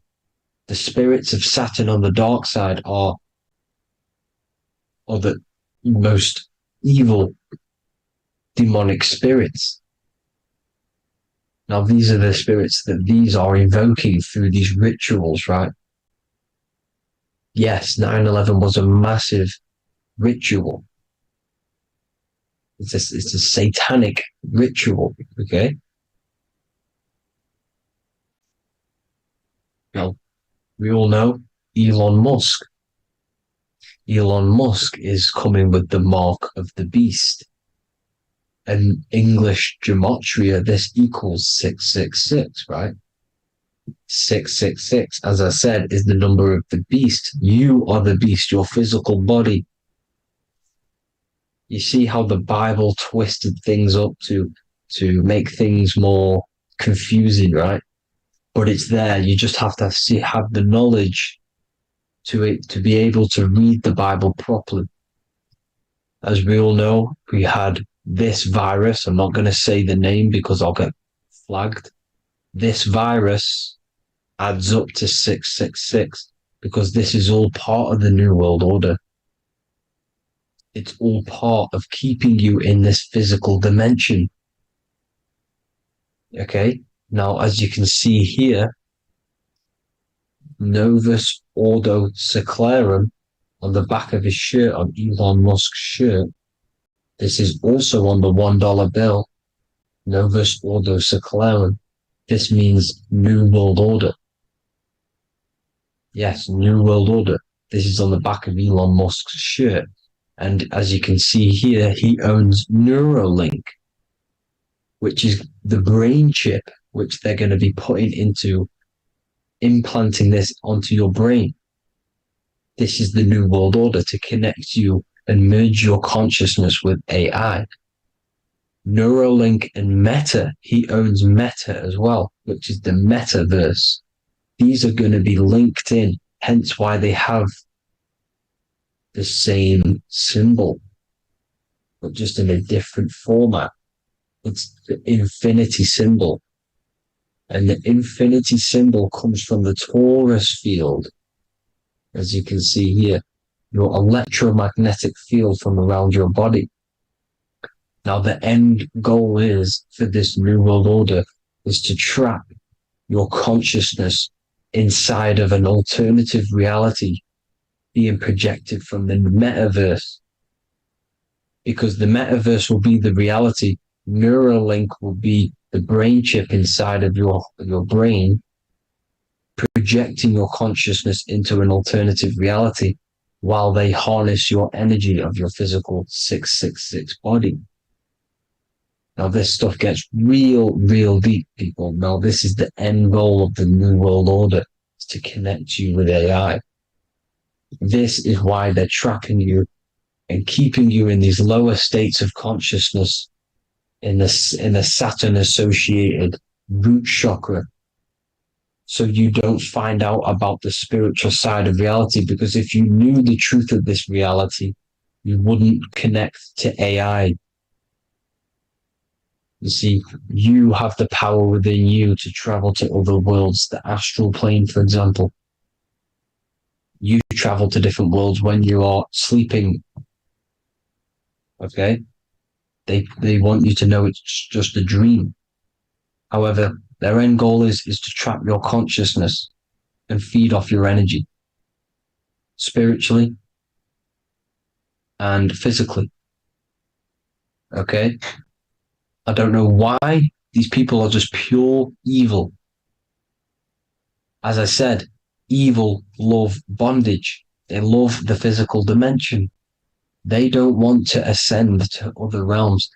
These evil love the third dimension. This is why evil spirits will inhabit bodies, exorcisms, because they miss being in the physical realm. They miss it. Evil love bondage. So this is why they're cloning and putting their consciousness in clones to stay in this third dimension, to stay as further away from the source as possible. Okay? This is why they're doing it. And this is how it's all linked in. So I hope you all enjoyed this video. Hope you gained some wisdom. Please feel free to join the Telegram. And please leave a like and a subscribe. Thank you all, people. God bless.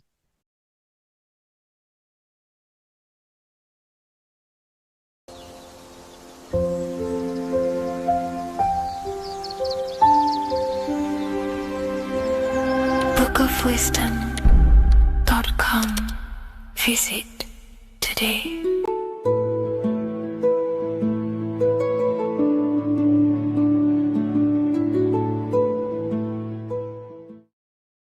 Hello, Seeker.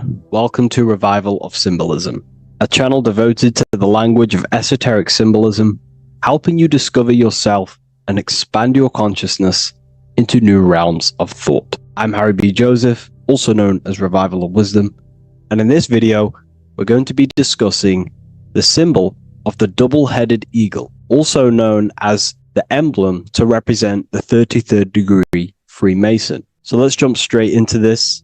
We have a piece of Masonic artwork here, which is what we call a complex symbol. A complex symbol is not just one symbol, but many different symbols in one piece of artwork coming together, forming a greater meaning. So we have many different symbols to break down here. And we're going to start off with a little bit of context so we can understand this symbol. This symbol represents the 33rd degree Freemason. Once you reach the 33rd degree of the York Scottish Rite Mason system. So once you reach this level, this symbolism corresponds to that individual. So therefore, this piece of artwork is representing the consciousness, the mindset, the ways of thinking, the ways of viewing the world of the 33rd degree Mason. It represents the consciousness of the 33rd degree Mason.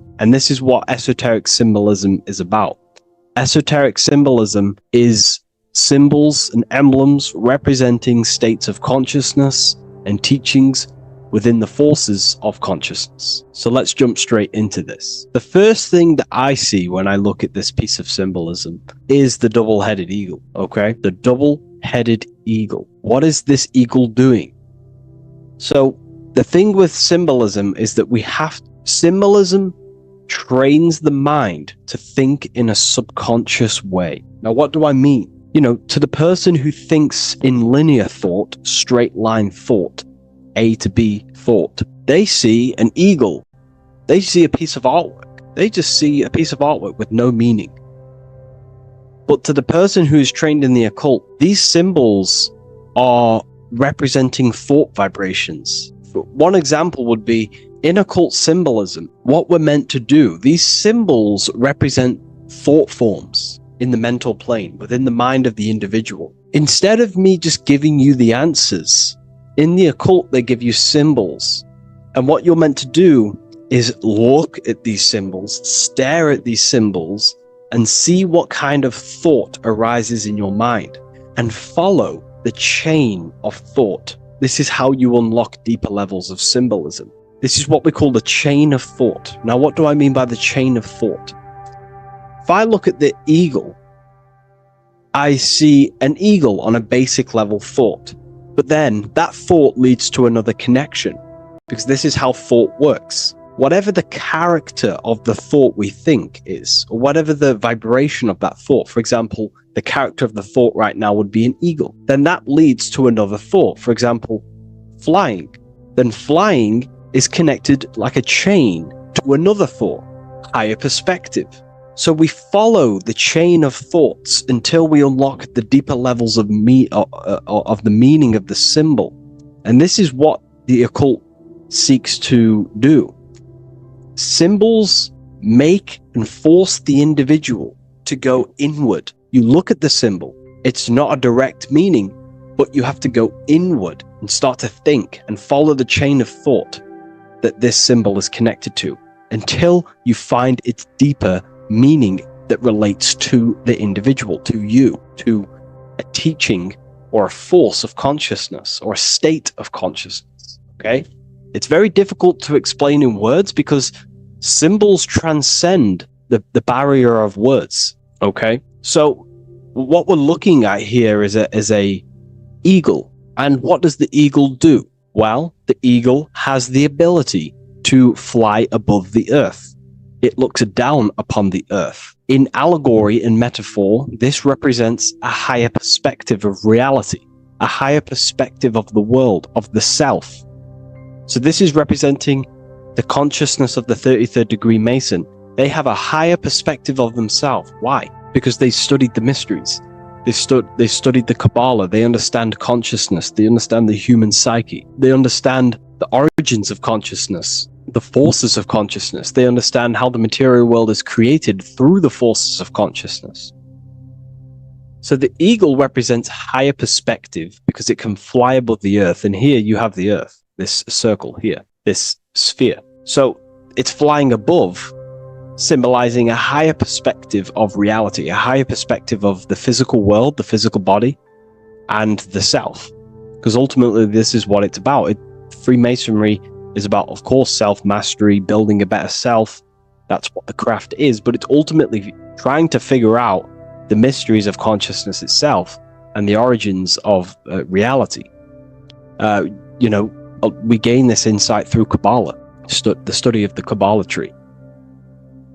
So let's not get off track here.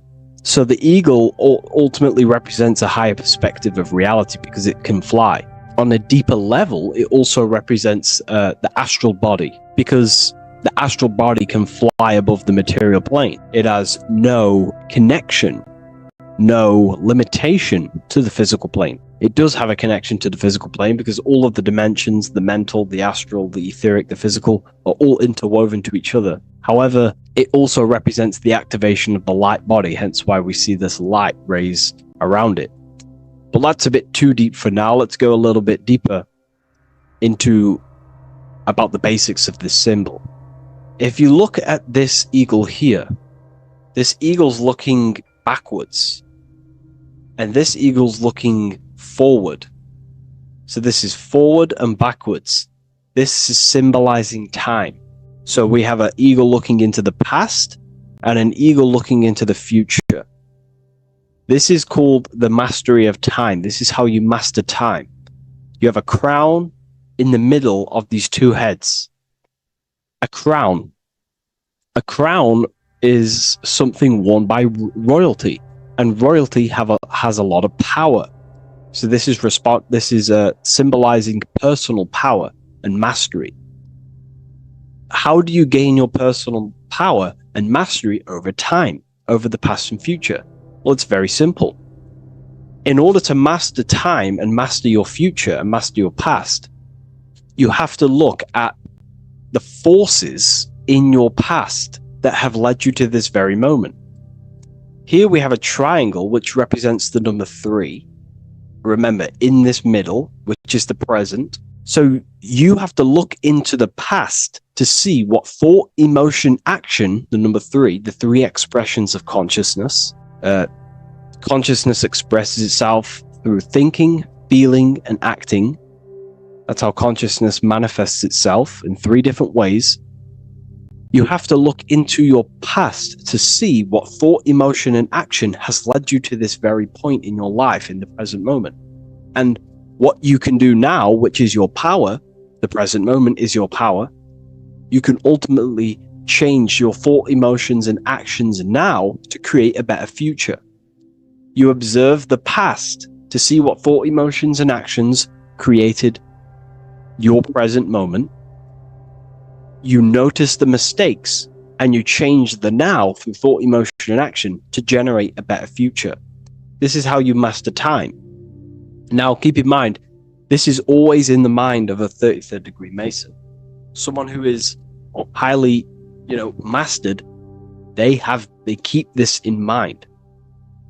Just like they keep in mind what thoughts they are paying attention to. 33rd degree Mason has a lot of self-mastery power, and they hold conscious thought. Most people think unconsciously and without power.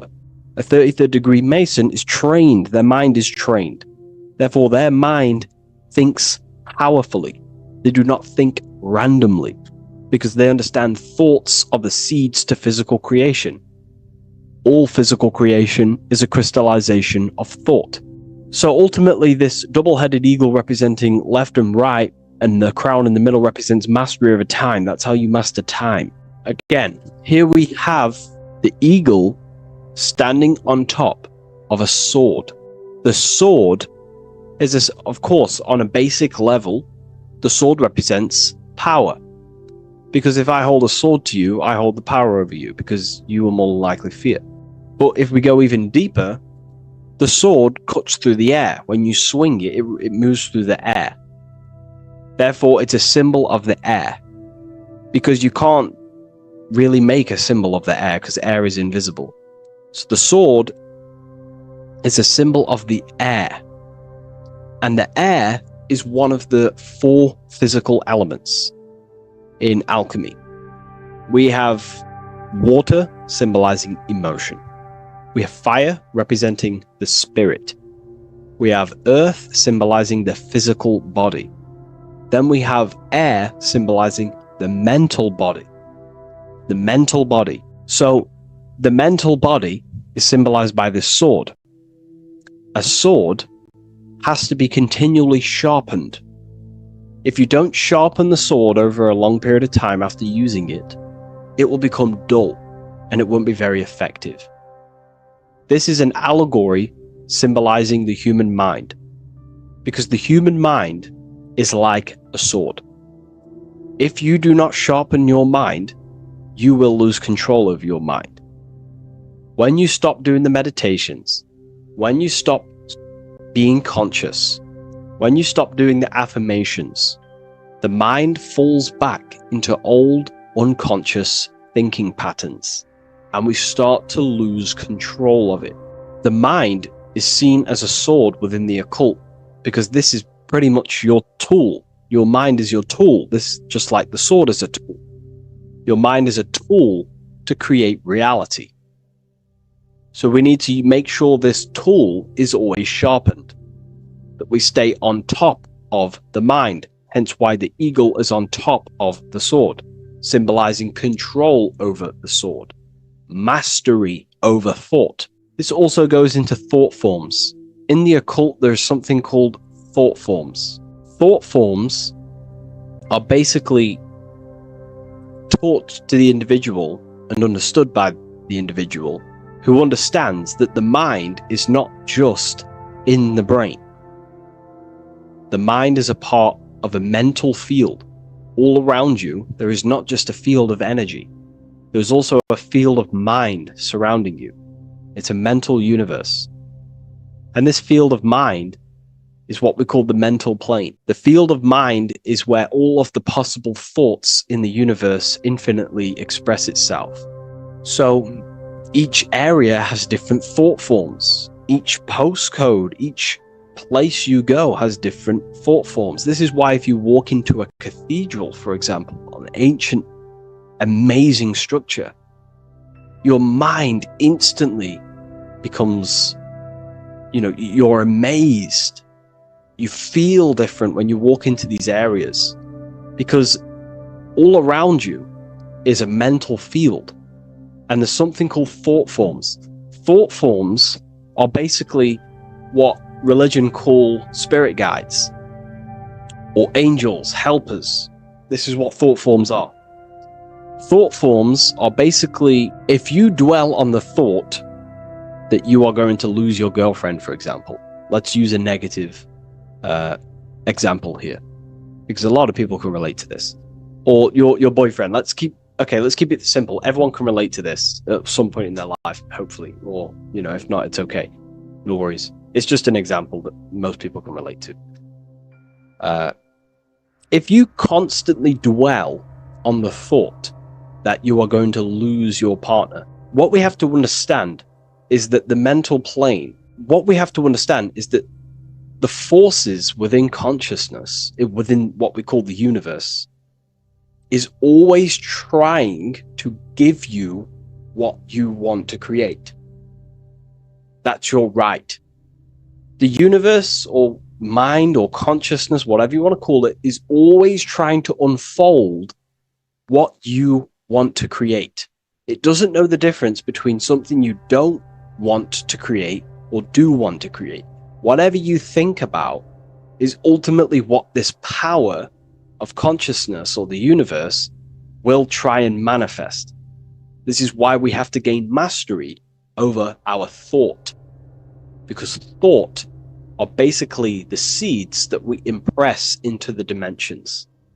So we have a mental dimension, we have a higher, middle, lower subplanes of the mental dimension, or the mental plane. Then that's just thought. The mental plane is just thought. Below the mental plane, thought takes the body of imagination, which is what we call the astral plane. And the astral plane also has higher, middle, and lower subplanes. Then we have the etheric plane. The etheric plane is basically an energetic copy of the physical plane. So you have an etheric brain, you have an etheric body. It's just basically an energetic, exact copy of everything that is physical. So if we think something within our mental body and we dwell on that thought, the more attention you give, the more you feel that anxiety about losing your partner, you're literally forcing energy and direction and attention into this thought idea, which manifests itself within your own aura. Your aura is basically, it's not just your electromagnetic field. Your aura has many different levels. It has a physical level, it has an etheric level, an astral level, and a mental level, layer. So it has a layer for each one of these bodies. If you dwell on this thought and you keep giving attention, power, you start to imagine this because you're worrying about it. You literally create a elemental or energetic substance that clouds your aura. And this is what people have been called demons, people call spirit guides, whatever you want to call it. This is what it is. It's a thought form. But this is not something that's come after you. This is something that the individual has created. And wherever they go, this cloud of thought forms that they've manifested literally clouds their aura. You can see it within the astral plane and the mental plane. You can see how it's affecting them. Wherever you go, you start to randomly think about it. You keep thinking about it. It's infecting you. It's like a demon. It's tormenting you. But it's simply just a force, an astral force, and a mental cloud that they've manifested within their aura. Thought forms. The 33rd degree Mason has very powerful thought forms. And this is, if you're a Mason yourself, and you're not aware of this, this is why it's great to be around a 33rd degree Mason within your lodge, because they have very powerful thought forms, and you being in the present of them, you're also taking on his thought forms, and they can assist you. We're all affecting each other through thought transference through the mental field or the mental plane. Okay. Now I'm not going to go too deep into that because, people can use that knowledge for really bad. But ultimately it represents thought forms also, symbolized by these clouds. Clouds are a symbol of thoughts, thought forms, because they manifest themselves as basically like a cloud form energy within the aura of an individual. So this represents the mastery over the intellectual side of consciousness, of thought, sharpening the mind, gaining mastery. Then we have 33 in a triangle. A triangle in alchemy symbolizes the upwards triangle, the upright facing triangle, symbolizes the element of fire. The downright facing triangle represents the element of water. So an upright triangle represents fire. Fire is very transformative. If you place, I don't know, a pencil into fire, the fire will burn it down into its raw material. And this is ultimately what this triangle represents. It represents the consciousness of the 33rd degree Mason, who has basically transformed themselves from ego consciousness, only dwelling within the limits of their ego, their old belief systems of thinking they were the body, only reacting to five sense thinking, linear thinking, low base consciousness, not knowing right from wrong. It's basically transforming themselves. They have burnt themselves down to their raw soul form, and they understand that they are a soul, and they've experienced this, by casting off all the attachments to consciousness. This is why there is the number 33 within this triangle, because 33 is the age that Jesus dies. It's also the number of the Kabbalah tree, because the Kabbalah tree has 10 Sephiroths, 22 pathways, and one hidden sphere called Dot, which all adds up to 33. And the Kabbalistic tree of life, just to give you a bit of context, basically is a blueprint of how God manifested the world, and you are an expression of God. So it's also representing how your soul fell into matter, how consciousness creates matter. And it's also a diagram of how reality is not fixed, but it's ever unfolding creation through these forces of consciousness. So the Kabbalah teaches a way back to source consciousness if you go from the bottom of the tree to the top. And in order to go to source consciousness, you have to die symbolically. It's the death of the self, the death of the ego, the death of the old self, the old belief systems that you had. That has to die. The old person has to die to give room to be spiritually reborn, so you can actually figure out who you actually are. Your ego has to die. Now, that's not saying ego death, but you have to basically give away all of your old belief systems to then be spiritually reborn. That's why Jesus dies at 33 and is resurrected. Ice melts from ice into water at 33rd degree. So it's symbolic of transforming. And again, the upright triangle is the fire element, symbolizing burning things to its base raw material. 33, which is again death and resurrection. So it's all about burning the old self and being spiritually reborn again. This is the teachings of Hermeticism, Christianity. It's in everything. You'll see this symbolism or this story of death and resurrection absolutely everywhere in the ancient myths, because it's all talking about the same thing. You have to symbolically die. You have to kill off the old self to be spiritually reborn, to be initiated into a mystery school. So the 33rd degree Masons basically saying, well, they have resurrected. They have resurrected the connection to their soul, because as we grow older in this life, we lose connection with our true authentic self as the ego develops as we get older. And if we don't stop developing the ego, we never actually connect with who we truly are, which is a divine, immortal, formless being who has the infinite power of creation. This is what you actually are. Okay, so it's also symbolizing the union of opposites, hence why we have a double-headed eagle here. It has opposites. Obviously, this is massive within the occult. You see this everywhere, union of opposites. Okay, so union of opposites goes from, basic teachings to the most advanced teachings that most minds are not ready for. Union of opposites is on a basic level, is union of the mind and the heart, going from mind consciousness, which is basically ego, the lower self. That's not to say the mind isn't powerful, but that is the house of the lower self. The ego. It's the house of the ego. So we have to learn how to use the mind for what its proper use. The mind's proper use is for the soul to create.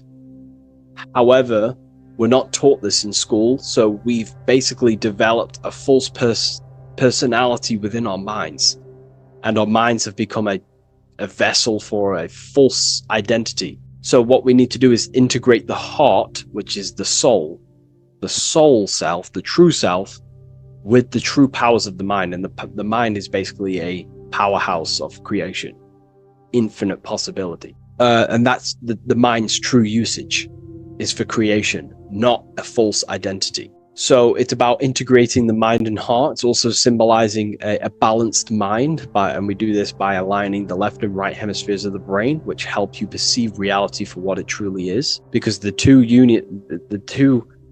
double-headed eagles, they're joined together, so it's union of opposites. So it's about reintegrating the female and male aspects of self, such as the left and right hemispheres of the brain, the mind and the heart, all working as one system. When we align the left and right brain, we see reality for what it truly is. Now, what do I mean? Most 90% of people, I'm not putting anyone down, if you relate with this, it's fine. We're all here to work on ourselves. So I'm not putting anyone down. People with a left hemisphere dominated view on reality see things as a very logical. They see reality logically, basically. Now, what do I mean? They see things as this is science, that's mathematics, that's religion, that's metaphysics. They're all separate and divided because that's what the left hemisphere does. The left hemisphere basically dissects everything down. The way the brain works is truly magical. The right hemisphere of the brain allows us to basically see a bigger perception on reality. It sees the bigger picture. The bigger picture, for example, the woods. It sees the woods as a whole unified woods. But then the left hemisphere of the brain takes that view and perception of the woods, dissects it down and analyzes it into individual branches, trees, leaves, animals, insects. But in reality, it's all one, because all is manifested from the one God, the one source, the unmanifested consciousness, the unmanifested force. So it's union of this. We have to view the world as in, yes, everything is one, but I'm also living in my personal consciousness. Yes, there is a collective consciousness. We're all one consciousness, but I also have my personal consciousness. I need to think about both, making sure that my thought, emotion, and action is contributing towards the evolution of myself and the evolution of humanity. A person who is only left hemisphered only thinks about themselves mainly 90% of the time.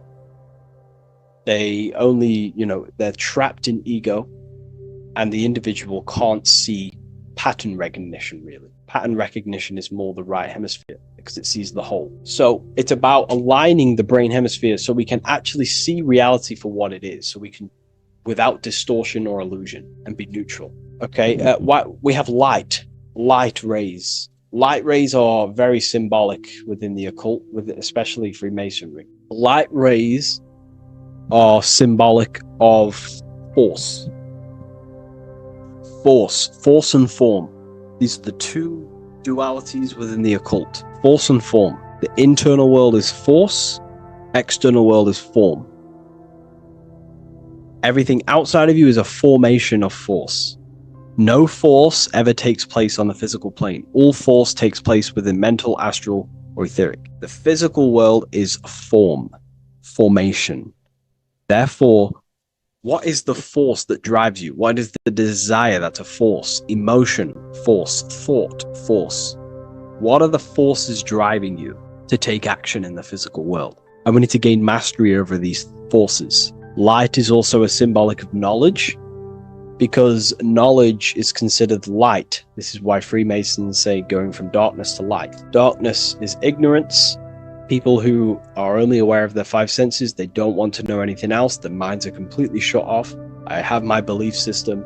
That's it. I'm happy. I don't care. That's their ego limiting themselves and building their own prison. Light, on the other hand, is about going from a state of unconsciousness, not being aware, into a state of light. Light makes things reveal itself. If I shine light on you when it's dark, I reveal truth. You're there, you're manifested. If you're in a dark room and I shine a torch on you, you're revealed. The veil is lifted, the darkness is gone.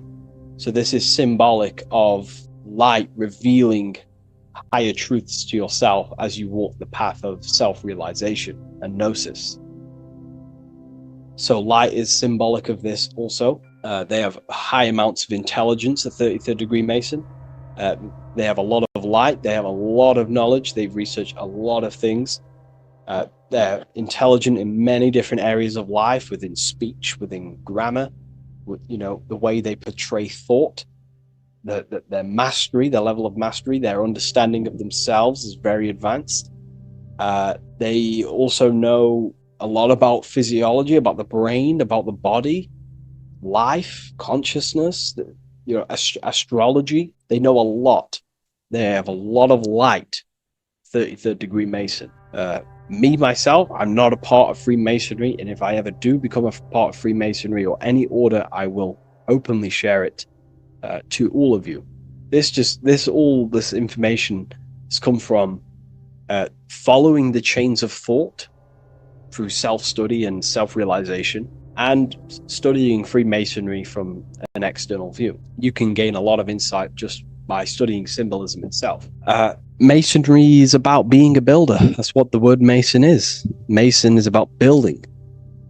The word Mason means builder, and it's about building the self. We're all building either our prison of our soul, or we're building our freedom of our soul. Every single one of you. Every time you reject something that if you did something wrong and you reject you being wrong, someone tells you were wrong, but you reject that, or they try to give you a piece of information and you reject it, you're building your mind's prison, stone by stone. But the person who has an open mind to all things is freeing their mind, freeing their soul. So we're all builders of our soul, and we're all builders of reality also. And we're all building Earth. This is the building project is Earth. We're all contributing towards it through our thoughts, emotions, and actions. These are our God-gifted powers: thought, emotion, action. These are our rights to operate in the world. These are your buttons to control the character in the game. So I hope this information has given you a lot of insight about this symbol. Please leave.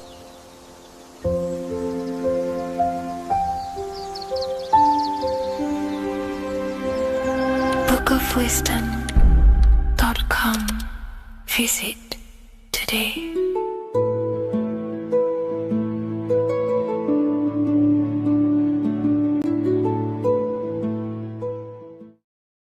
Neo is plugged in on the back of the neck, which is the reptilian brain stem. The reptilian brain is all to do with survival mode, survival state. It's always scanning the environment for safety, whether that's physically, emotionally, or mentally. It does not think. It is instant. For example, do I smack the guy or run off? If something happens to you, like a car's coming really quick to you, you do not think about this. The reptilian brain is the animal instinct that will instantly move your body on the instant reactions. Hence why it's the closest brain to the rest of the body. It has instant access to the electrical nervous system to control the body at instant reactions. Now, Neo is plugged in on the back of the neck, which is the reptilian brain. Therefore, the matrix is the body itself. It is the lowest state of consciousness. This is what it represents.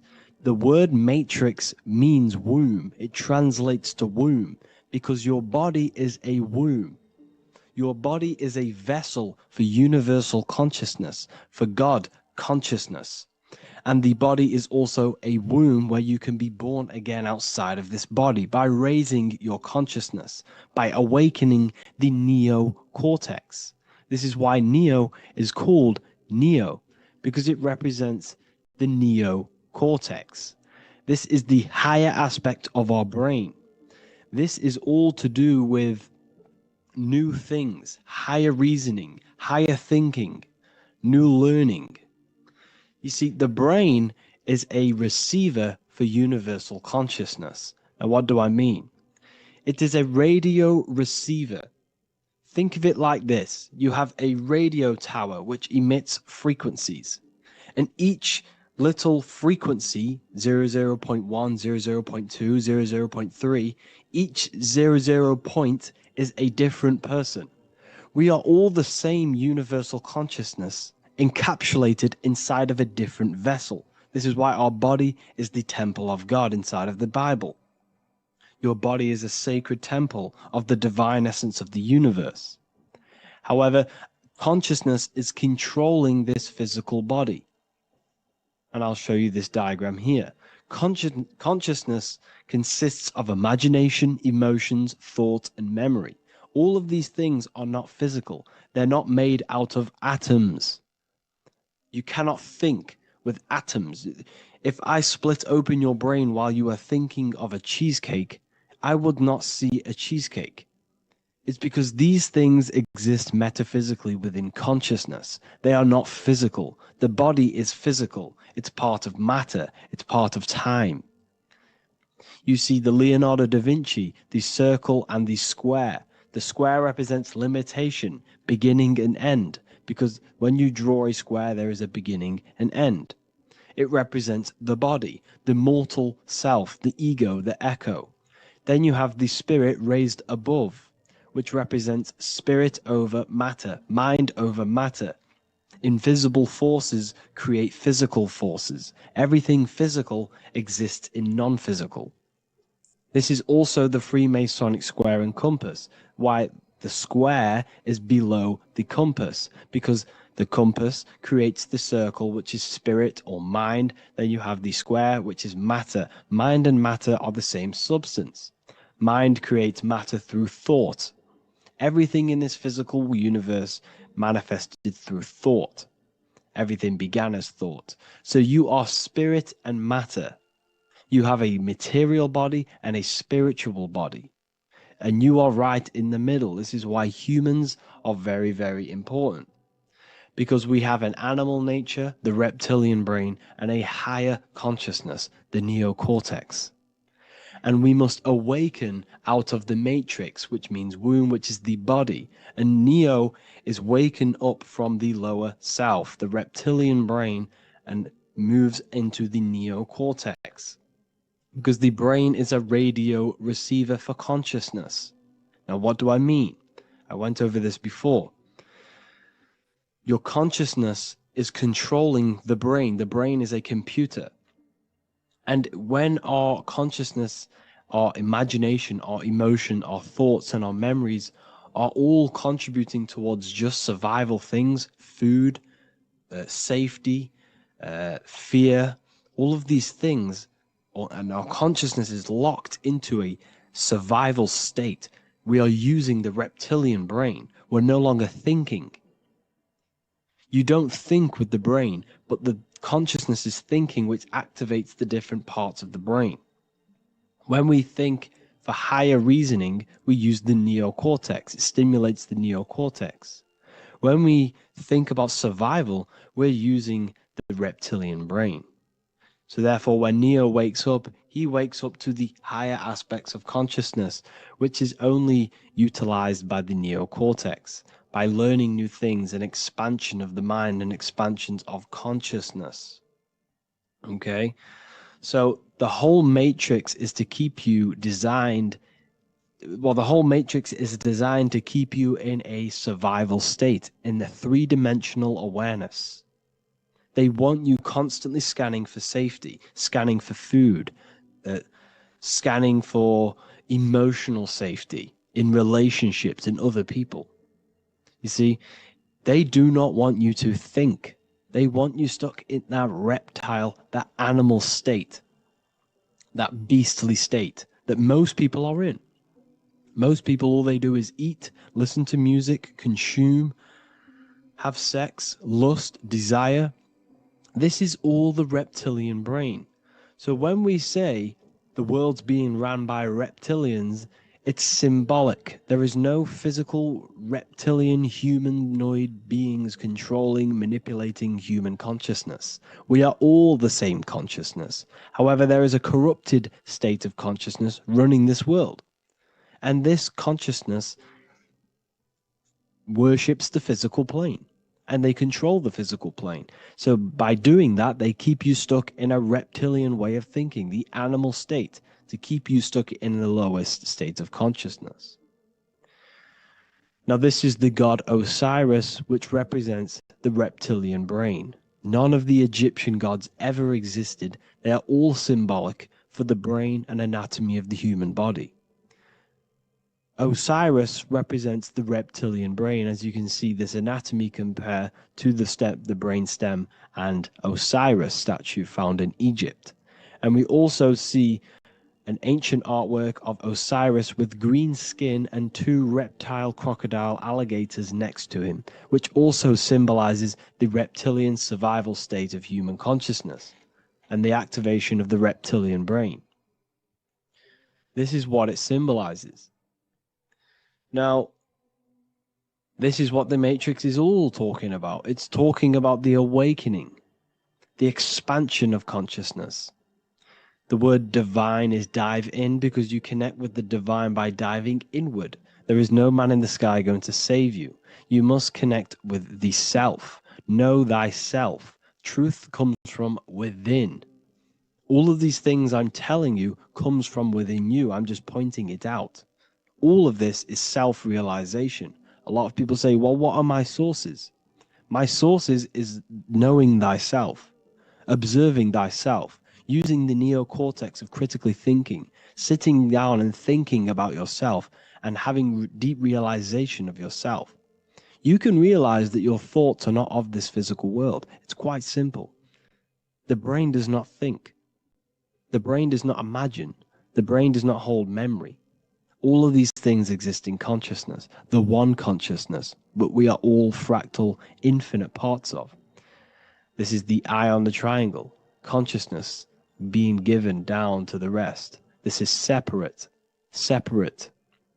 Consciousness is separate from the rest of the pyramid. The pyramid is your body. Neo is the one consciousness. This is the Egyptians symbolizing the one consciousness giving Ankh, which is life, to all the different life forms. However, you can see that the central sphere is giving a big Ankh to the humans, because humans, like I said, possess the advanced consciousness, an advanced brain that allows us to turn above our reptilian animal self. For example, we can go against our reptilian lower animal nature and turn to our godly nature. Animals cannot do that. They are stuck in instinct. They are stuck in a reptilian animal way of thinking and operating. Everything they create is to survive. We can turn against our lower nature and create for amazing things like buildings, architecture, technology. We can use our creative consciousness for anything we wish, not just survival needs. And it's the same with your spiritual journey. You can raise your consciousness beyond this animal state that they try to keep you in through fear, consumption, food, and the reptilian brain. We must awaken, start to think critically, and awaken to our divinity. Because the mind, the consciousness within you has infinite potential to expand. There are infinite fields of knowledge that you can explore. The mind can never be filled. It can never ever be full of knowledge. It always expands, and that's why you are alive. That's why you are part of this universe. That's why the science always says the universe is always expanding, because the universe exists in your mind, and the mind is always expanding into new fields of thought, new fields of knowledge and information. And that is your whole sole purpose, of expansion of mind and expansion of consciousness, and the exploration of the mind of God. We are living in the mind of God. You are a thought in the mind of God. You must awaken out of this body. This is why Jesus says you must be born again to see the kingdom of God. You must be born again. You must raise your consciousness beyond physical limitation and awaken to your divinity. And this is pretty much it for this video. I hope you all understand this, that this is all symbolic for consciousness.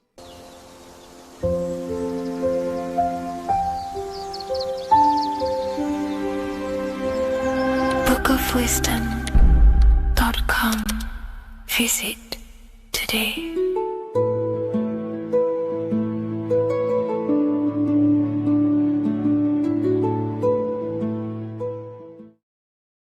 Before you call the Baphomet evil, make sure that you watch this video until the end so you gain a full understanding on what the Baphomet truly is.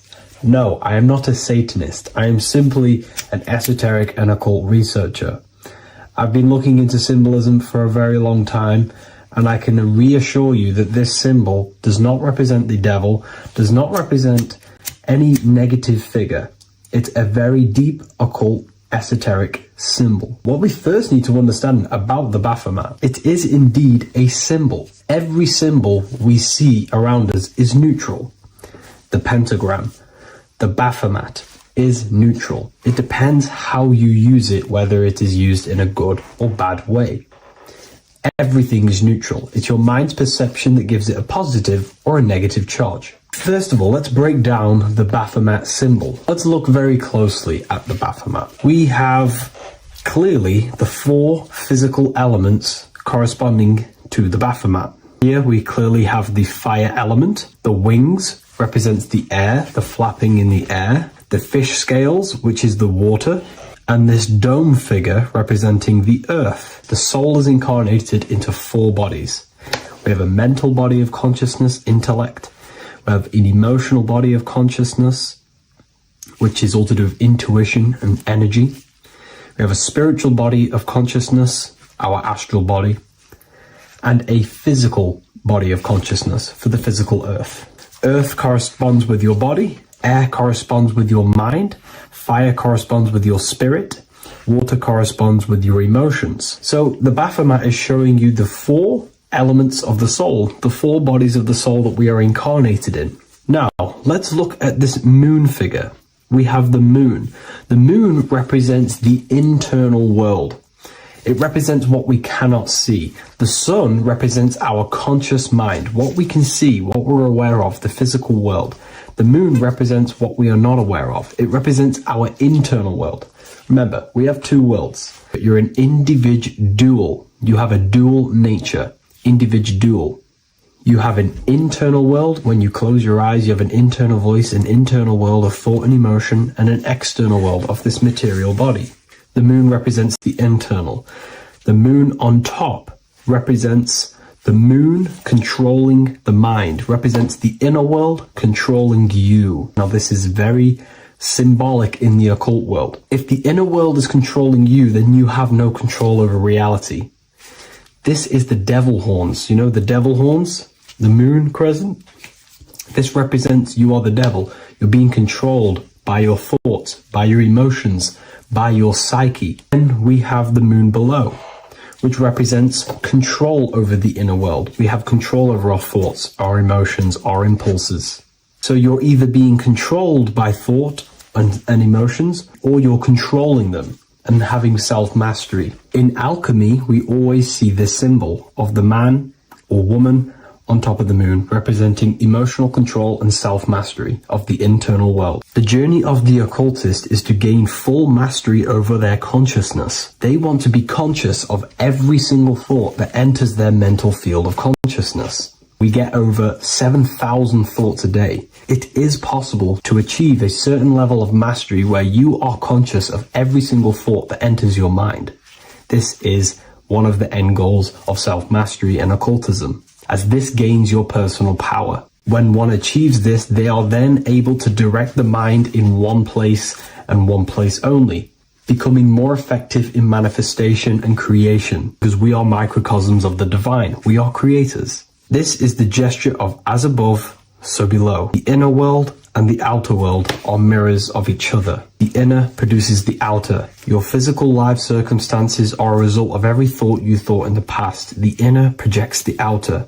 If you want to produce a change in the outside world, you got to produce change in the inner world of consciousness first. As above, so below. As within, so without. This corresponds with absolutely everything in the universe. Now we have the goat head, which represents the animal self. This represents the lower carnal mind. Lower carnal mind, which is earthbound, because a goat is on the ground. It's not a bird, it's on the ground. It represents the lower self, the beastie nature, the one that tells us to hate, to steal, to eat all the time, to consume. It's the beast within us, the beastly side of our consciousness. It has a human body resembling this, the human in the beastly nature, or we have the spiritual nature, the higher self. In essence, this symbol of the Baphomet represents the higher and the lower self of human consciousness. It represents the higher and the lower. To conclude all of this, the Baphomet is a symbol that represents the two paths that one can take. We can take the beastie path and become an instinctual animal, our body, or we can take the divine path of reaching our higher self. It is a symbol that represents the higher and lower self and the four different bodies of consciousness. In essence, this does not represent Satan or the devil. The devil represents the lower aspect of our human psyche. The war between Jesus and Satan is symbolic and allegorical for the war that happens within our mental field of consciousness. The internal war between good thoughts and bad thoughts, positive emotions and negative emotions. It is the constant war inside the battlefield of your own mind. Jesus, Satan are symbols, characters that are symbolic of aspects of your own consciousness, because the universe is mental. The only thing that truly exists is your mind. Therefore, all of these ancient spiritual texts like the Bible, the Bhagavad Gita, the Quran are all symbolic of what's happening inside of our mental body.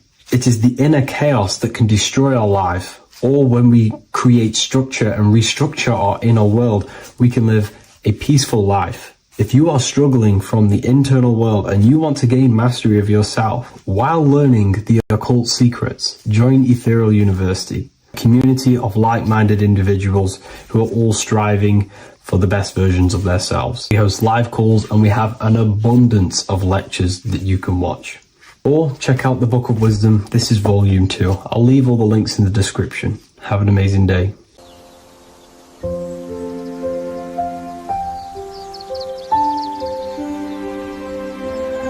bookofwisdom.com. Visit today.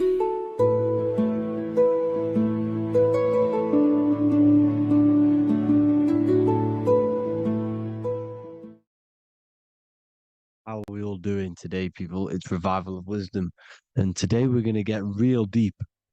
This video is going to get real deep. A lot of people are not going to be ready for this sort of knowledge. Okay, you really have to do is to really deprogram the mind, because everything we've been taught is a complete lie, is to keep us trapped. Okay, this is really advanced knowledge. Now, let's get straight into this. All of the ancients depicted other worlds, and they called this place Midgard. Midgard is the mid-garden, the middle garden.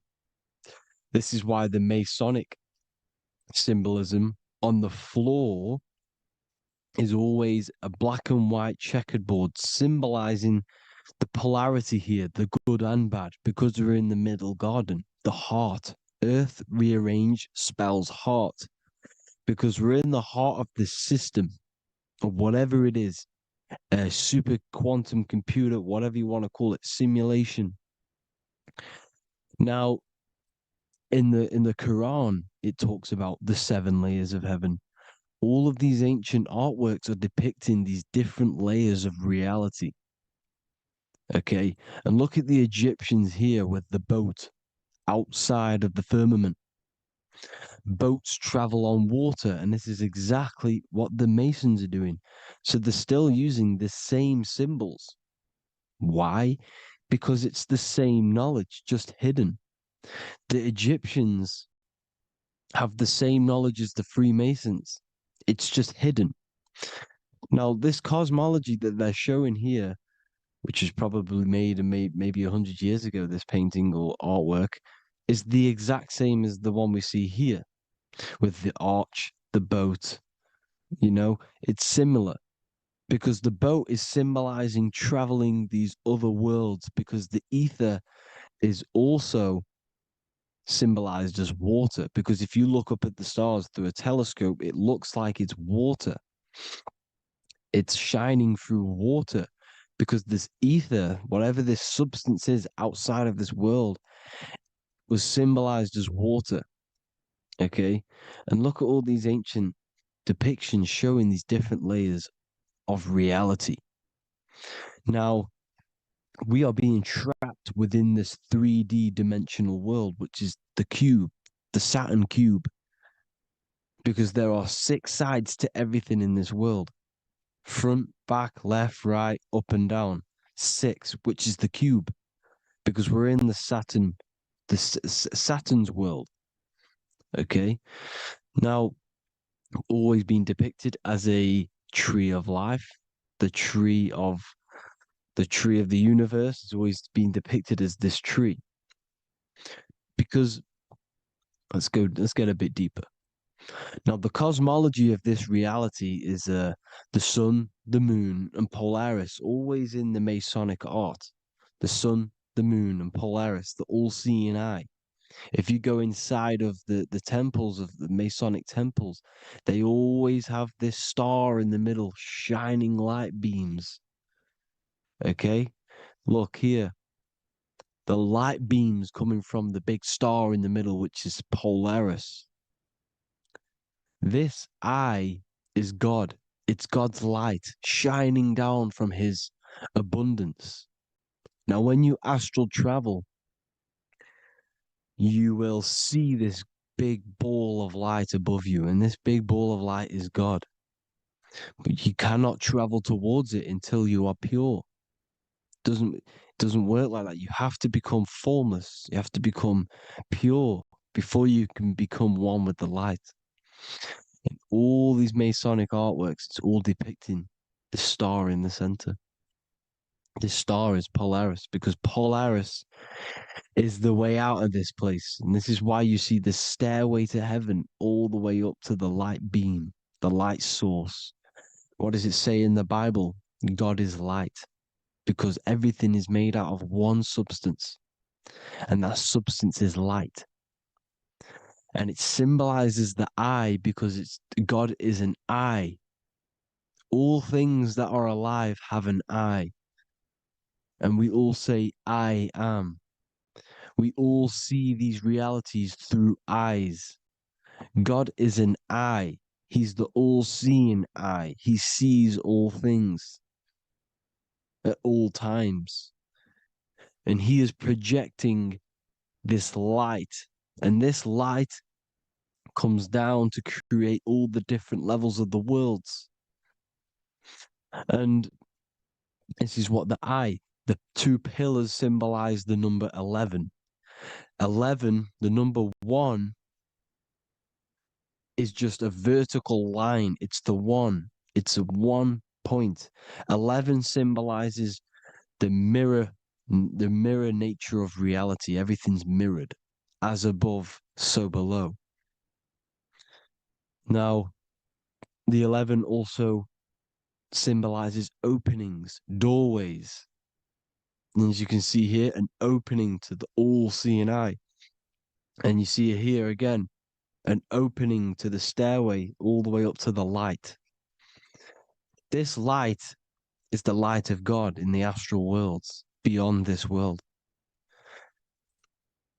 Now, Polaris has also been symbolized as the UFO. They put the truth in plain sight. So, you know, in the films, how the UFOs suck people up.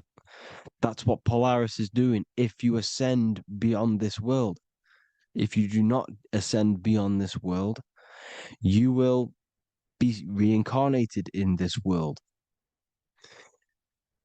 The whole thing is to outgrow this consciousness to the plane above. And I'm not just making this up, I'm going to be bringing in scriptures after this. But you can see with the Christmas tree, we always put a high, big star at the center, at the top, which is the star of Polaris, which is exactly what the Masons are doing here. The star at the top. And it's on top of our Christmas trees. And all of these symbolize the other stars, because Polaris is the most high star. And all the other stars are wrapped around the firmament lower than Polaris. And that's exactly what the Christmas tree is. And it's a triangle. It's a triangle, just like light beams travel from one point in the triangle, just like the all-seeing eye. It's a triangle. The light is coming from one point and sending its rays downward. You see, it's kind of like you see here with the water. And the lower you go, the darker it gets, the more evil it becomes. And this is what the ancients would call hell. Now, this all-seeing eye is Polaris. And below Polaris is Mount Meru, the North Pole, the magnetic North Pole. The Tower of Babel, which is in the Bible. The etymology of the word Babel, Ba meaning spirit, which gives the ability to move the soul through the worlds, which is that's the ancient Egyptian description of the word Ba, meaning of the word Ba. You have the Ka, the Ba, the Ak, but the Ba is the one that gives the ability for the soul to move through the worlds. Your soul can't speak into a world without incarnating into it. Now, the Tower of Babel symbolizes Mount Meru because it's the word Ba is the spirit which gives the ability for the soul to move through the worlds. The Tower of Babel is the magnetic North Pole, Mount Meru, which gives the ability to move through these different worlds. And you can see the ancient Tibetans always showing this depiction of these different worlds coming from the center. Because we have to ascend our consciousness. It's not about how good you are to reach heaven. It's about how you expand your consciousness, you expand your mind. So they teach now that you have to be good in order to reach to heaven. It's about expanding the mind, expanding your consciousness to these different planes, these different realms. So that's what it's about. And Jesus was known as the fisher of man. Now, Jesus is a massive part of this. He was known as the fisher of man because he was fishing. He could have been fishing. He could have been one of these deities that had come down from these different higher realities and pull people up. So they would so they called Jesus the fisher of man. And he says unto them, follow me and I will make you fishers of men. So these deities that we see in the past, like Buddha, Krishna, Hermes, Thoth, Jesus, could all be these entities who were coming down to pick up the minds that were worthy enough to see the higher planes of reality. And this is why they called him the fisher of man. Now, when Jesus walks on water, there is a parable with Paul. And he says, but Jesus immediately said unto them, take courage, it is I, don't be afraid. He's talking about astral travel here. He's talking about leaving the body.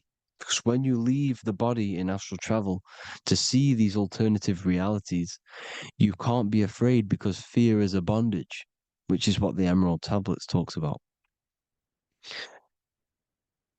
Lord, if it's you, Peter replied, tell me to come to you on the water. The water Come, he said. And Peter got down from the boat, walked on the water, and came towards Jesus. But when he saw the wind, he was afraid and began to sink. When you become afraid in astral travel, you sink back into your body. Lord, save me. So this is talking about Jesus pulling people up into different realities. And you can see the fish is the symbol of Jesus, is another symbol of Jesus, a fish. Because fish symbolize deep occult knowledge, because fish travel the depths of the ocean. And they symbolize us because we are fish underneath the ethers. And Jesus was pulling people up. You see, so the Bible is a people today believe the Bible is a book telling you how to reach to heaven, how to become godly and reach heaven. But you've got to become the Jesus Christ to see these alternative realities. Now look at the emerald tablets is a massive part, and it speaks so much about these different realities. Look what it says here. This is in Emerald Tablet 3. Then in my heart grew a great longing to conquer the pathway that led to the stars, which is exactly what the Masons depict in all of their art. Look, the ladder to the stars. And then he goes on to say, years after years, I sought after wisdom, seeking new knowledge, following the way, until at last my soul, in great travail, broke from its bondage and bounded away, broke from the bondage of the body. Free was I from the bondage of earth men. Free from the body, I flashed through the night. The stars. The stars are a massive part in the astral world. Each star is a different reality. And the true astrology is the star that you came from. You came through a star to reach this, to reach here. There is a reason why you are here. There's a reason why you have the personality traits, because your soul came from a specific star. This is why we call them stargates, because they are gates in and out of this reality. And Polaris is the way out to the higher worlds. Now look, far into space, my soul traveled freely into the infinite circles of light. Beyond knowledge were some planets and great gigantic beyond dreams of men. Then he goes to say, lift up your flame from out of the darkness, fly from the night and ye shall be free. Lift up your flame. Your flame is your soul, because it has to be lifted up out of the darkness. This is the darkness, this world, this body is the darkness. Because it's a bondage. You need to break free. You need to learn how to astral travel, people.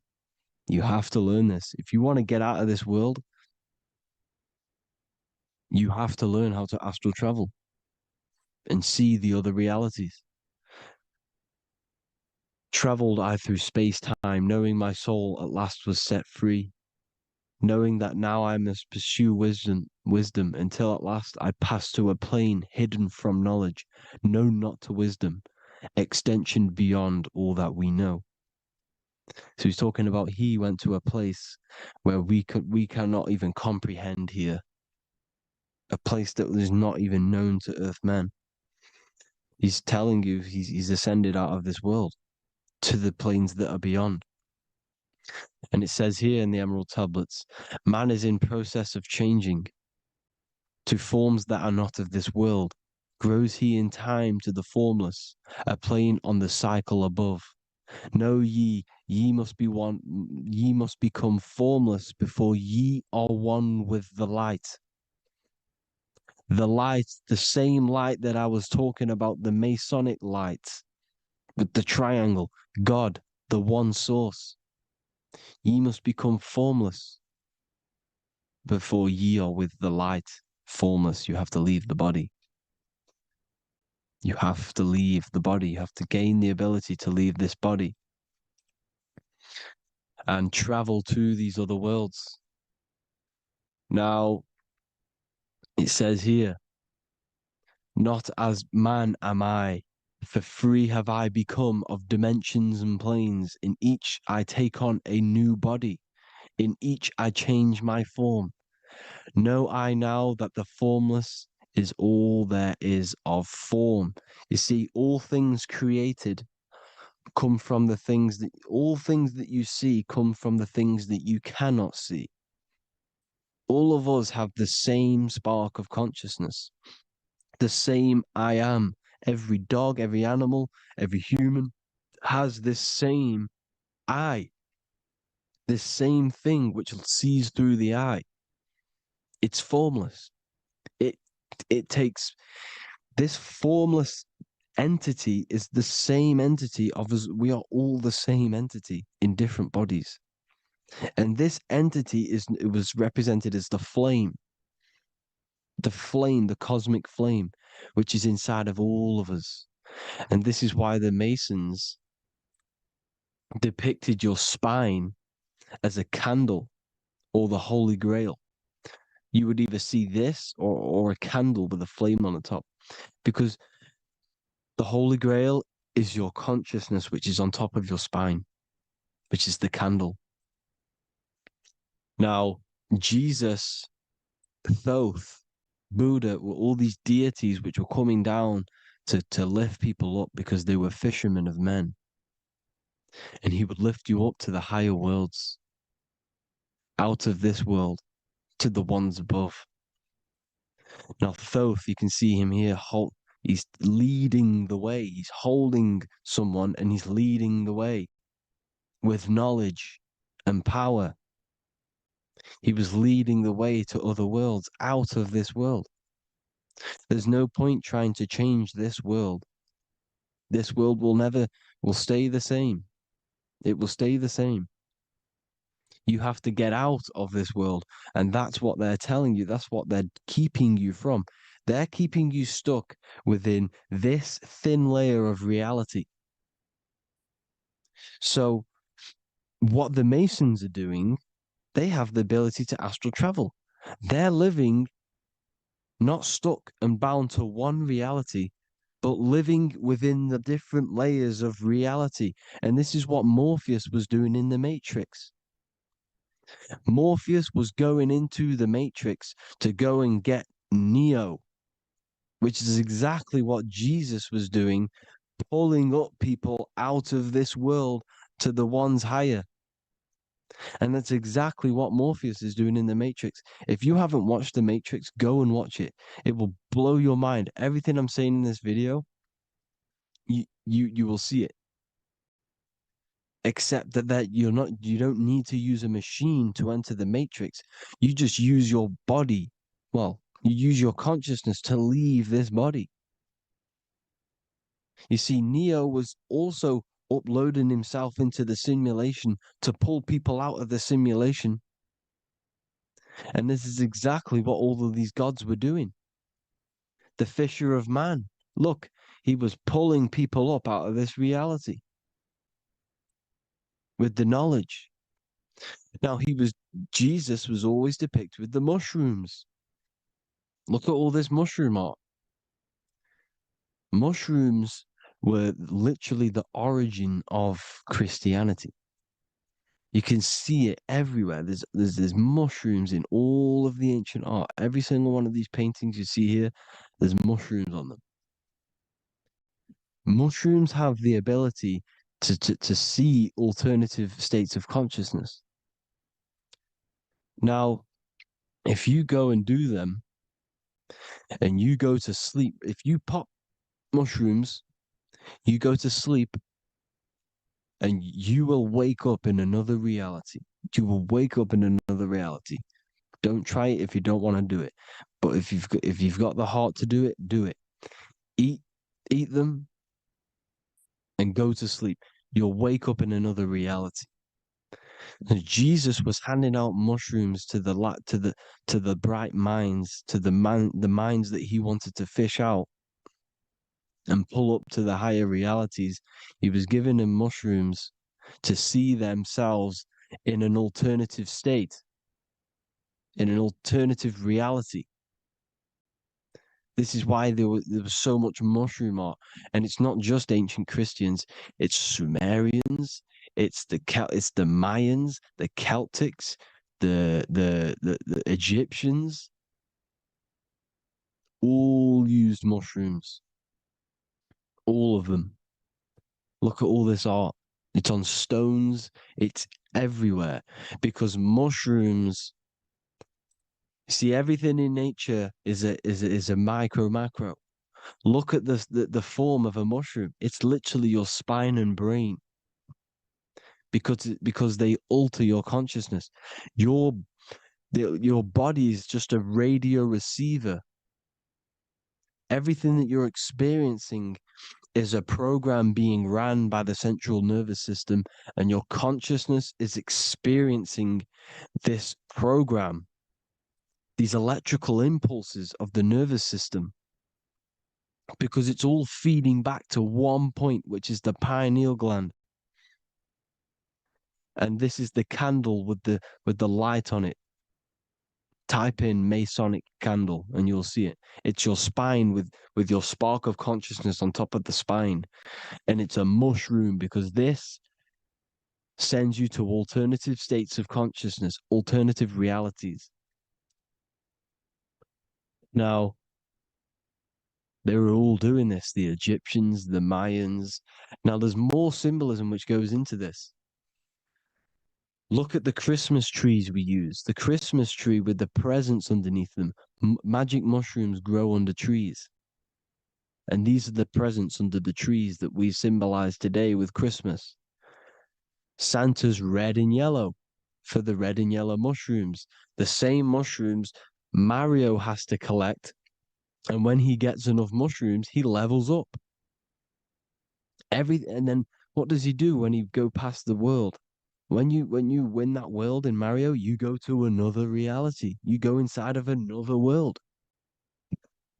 It's truth in plain sight. And it's using mushrooms. It's using mushrooms. Everything, all of the characters in Mario, well, a lot of them are mushrooms. Look at this one. The presents, black, yellow, and red and white. Red and white mushrooms. And the bow on the top is the mushroom head. That's a bit of a reach, but you know, the symbolism never lies. Is what you need to understand. And it's as above, so below. Now look at the Sumerians. The Sumerians were also multi-dimensional beings. Okay, look at how they have the double faces. They had one foot in this reality and one foot in another reality. And look at this one, a double-headed god inside of like a portal. You see? Because and look at these with the wings, the astral travel. Birds, ancient birds symbolize the soul because the soul is a bird. It flies to different worlds. It flies around the cosmos. And mushrooms gave you the ability to see these alternative states of consciousness, these alternate realities, because you exist in infinite realities. You exist in infinite realities. Now look at the 33rd degree Ordo Ab Chao badge. You get this badge when you become a 33rd degree Freemason, and it's a double-headed eagle. A double-headed eagle. And you can see this in Sumeria first. Sumeria have the same symbol, a double-headed, bird. You can see it here as well. And the Masons are still using this symbol today. And when you become a 33rd degree, 33 vertebrae on the back of your spine, above the vertebrae is your consciousness, and it's a double-headed eagle. One reality in one. You become a multi-dimensional being in the 33rd degree. And I've heard many interviews of Masons say it becomes Luciferian. You see, they speak in code. These Masons can't tell you about what they learn about, but they will speak in code. They said it becomes Luciferian. The word Luciferian is lucid. The root word of Luciferian is lucid, and lucid is lucid dreaming, alternative realities, dream worlds. You become a god. Luciferian means you're becoming your own god, pretty much, because you are becoming a multi-dimensional being living in between the different layers of reality at the 33rd degree of Freemasonry. And look at the double-headed eagle, because the birds symbolize the soul. And they reach high, they fly high, just like the soul wants to fly high to the light, to become one with the light, like the Emerald Tablet says. Now look at Janus. Janus was another god, and he's known as the god of doorways. Janus always depicted with a double head. Janus is why we say janitor or January. And January is entering a new year. Janus is known as the god of doorways with keys, always got a key, because keys open doors. That's why the janitor holds all the keys. And Janus always has double heads, because he had one foot in this reality, one foot in another. He was a multi-dimensional being, a Luciferian, living between the different layers of reality, instead of being stuck in one like we are. Well, a lot of people. And that's the whole point. You see, all of this stuff is about like changing the world and stuff like that. This world will probably never ever change. It's probably been like this forever. Well, forever, for a long time. But it's about moving out of this reality to the higher states.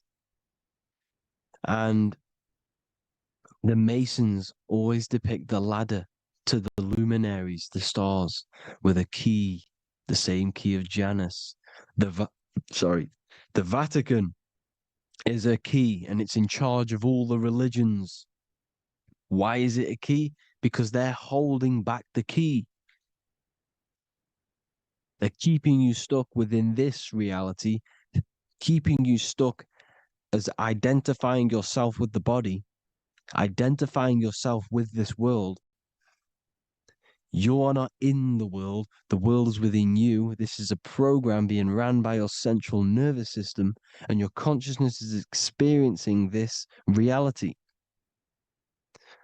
Now, this is going to be a mind-blowing video for some people. You have to have an open mind. You have to let go of all the programs. I'm repeating what the ancients are talking about and the ancient symbolism. Look at Janus with the double-headed god. He was just another god coming down, giving keys to people who had the worthy mind to be pulled up out of this reality, to be pulled up to heaven, just like Jesus was teaching how to reach heaven. But really, it's an encoded scripture. But anyways, hope you all gained some insight on this video. Have an amazing day. Please like, share, comment. All the links are in the bio for the PDF, for the Manifestation Mastery course, and all the other amazing stuff. And if you want to support the channel, I'd greatly appreciate if you became a Patreon member. Hope you'll have an amazing day, people. God.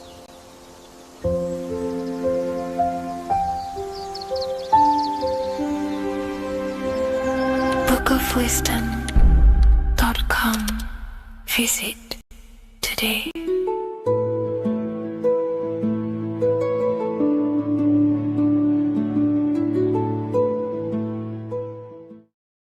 Welcome back, people, to another occult lecture by Revival of Wisdom.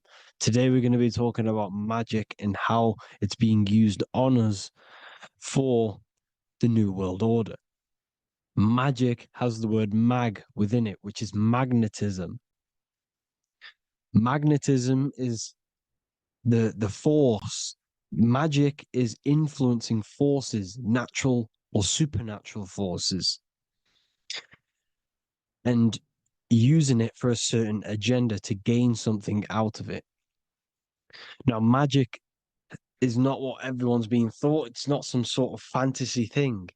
It's actually very common, and we all do it, whether you believe it or not. Magic is all to do with the mind.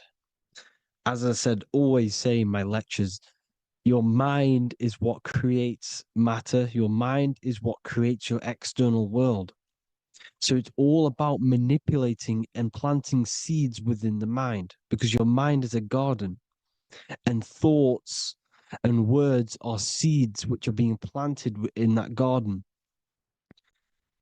Your life, your physical life, the people you have in your life, your friends, your car you own, the job you have, is all a reflection of the thoughts that you've been thinking in the past. You are where you are in life because of the thoughts that you've been thinking. Therefore, your life is a direct reflection and manifestation of your mind, the garden, the Garden of Eden. Okay? The mind is what they are targeting.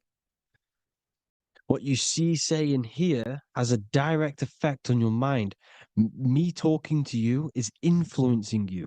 The words I'm saying is planting seeds within your mind. Now it's up to you to consciously act on these thoughts or these words, or to maintain these words. As above, so below. As within, so without. What's inside of me is outside of me. What comes into the storehouse comes out of the storehouse. You have the left, you have the right, you have the up, and you have the down. As above, so below. Whatever is in your mind will be expressed in some sort of way, consciously or subconsciously, spiritually or physically. The mind is what manifests everything. And this is what we need to understand.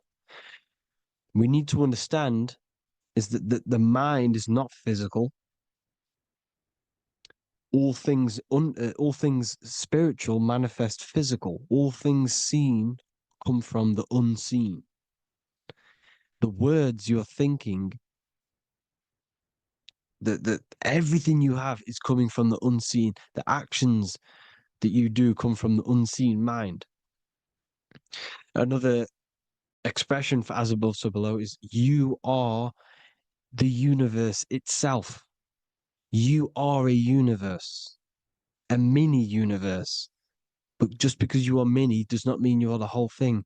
If I take a little piece of infinite, let's say there's an infinite light source. Let's say I take a little chunk of that infinite light source. That little chunk I took is still infinite because it's been taken from infinite. You are the universe. Your awareness, your mind is the universe. It's information. You are the universe experiencing itself. This is why we say we are all God. As above, so below. What is in me is outside of me. The sun, the physical manifestation of the sun, is your soul. The 12 constellations are manifested in the physical body. The 5 elements are manifested in the physical body. They're manifested in the 5 fingers you have. As above, so below. This is manifested, well, this is a symbolized in Freemasonry and secret societies as the 2 pillars. The mirroring reflection, the reflection of reality, the mirror, as above, so below. What happens in the mind, what happens in the astral, happens in the physical. This is Aleister Crowley. This is all symbolism. This is the 2 pillars with the all-seeing eye and the triangle at the top. Aleister Crowley was a master magician, very powerful dark magician. black magician. There's two types of magic. You have white and black, just like the checkered board, the Masonic checkered board. You have white and black. You have good and evil. White magic is influencing natural forces to gain something that will help the collective consciousness, help the collective, help the earth, help other people. Black magic is something you manipulate something so you can get something personal out of it. Doesn't matter if it's good or bad. It's still considered as black magic because you're being selfish. Everything you do should be contributing towards the collective consciousness and helping others. And this is why the ancients lived in a system where everything was in unity. We understood that I am you and you are me. What I do to you happens to me because I am you and you are me. We are the same mind substance on the inside. We're all the same mind substance being expressed in different bodies. So what I do to your mind will have a ripple effect on my mind because all of our minds are connected within the mental plane. So this is why they know all this knowledge. They know all this knowledge. So yeah, this is the mirroring effect of reality, the two pillars, or symbolizes the number 11. The number 11. We'll go deeper into that. The technology we're using is magic. It's a form of magic. Television is tell a vision. They're telling a vision into your subconscious mind, into your memory. And when you turn on the television, you get a program because they're telling a vision to create a program within your subconscious mind. You see, the conscious mind is only 10% of your mind, which is to do with your, what you're aware of, your five senses. What are you consciously aware of? Well, I'm aware I'm here, I'm talking. I'm aware of what I'm wearing, the five senses, what I can hear, taste, smell, hear. What I'm wearing, I'm aware of what I think of. But the subconscious mind is the 90% of your mind. It's the hidden part of the mind, which is telling your heart to beat, telling your body to breathe. It's storing all of your emotions. It's storing everything you see, storing all the belief systems that you have. It has everything. It stores all of the habits you have, the values. It stores everyone's name that you know. All the words that I'm speaking right now is all coming out of the subconscious. Everything is subconscious. And it literally manipulates 90% of your daily basis behavior. Most people don't know this. What you did yesterday is what you will do today because of these beliefs and mental programs within the subconscious, stored within the subconscious. So the subconscious is what they're aiming at. They're trying to create programs within the subconscious because the subconscious manifests 90% of your thought patterns, 90% of your actions and words. They know all this stuff. So the subconscious mind is the most powerful part of the mind. Another way the subconscious manifests and influences your life is, let's say you were in a car crash years and years ago, 10 years ago. Let's say you're in this car crash, right? And you really hurt yourself. The emotion you felt in that time when you were injured in that car crash had a great impression on your subconscious mind. You see, the stronger you feel something emotionally, the stronger impact it has on the subconscious. You can remember and recall that moment and very vividly because of the impact it had on the subconscious. For example, you become that terrified of cars that it manifests into your life today, that you are wary to go in certain cars. You don't want to go into cars at all, maybe, because of that moment that stored within the subconscious. And it will manifest into anxiety. It will manifest into not going into cars. It will manifest into depression, maybe. these things, these emotional, very emotional, traumatic events have a great impression on our subconscious, and they control your life. This is why you need to meditate and let go deep within yourself and let go of these internal, deep emotions that you may have repressed and keep pressing down and ignoring. But you need to address it and let go of these subconscious impressions you have, which are controlling your life, like anxiety, depression.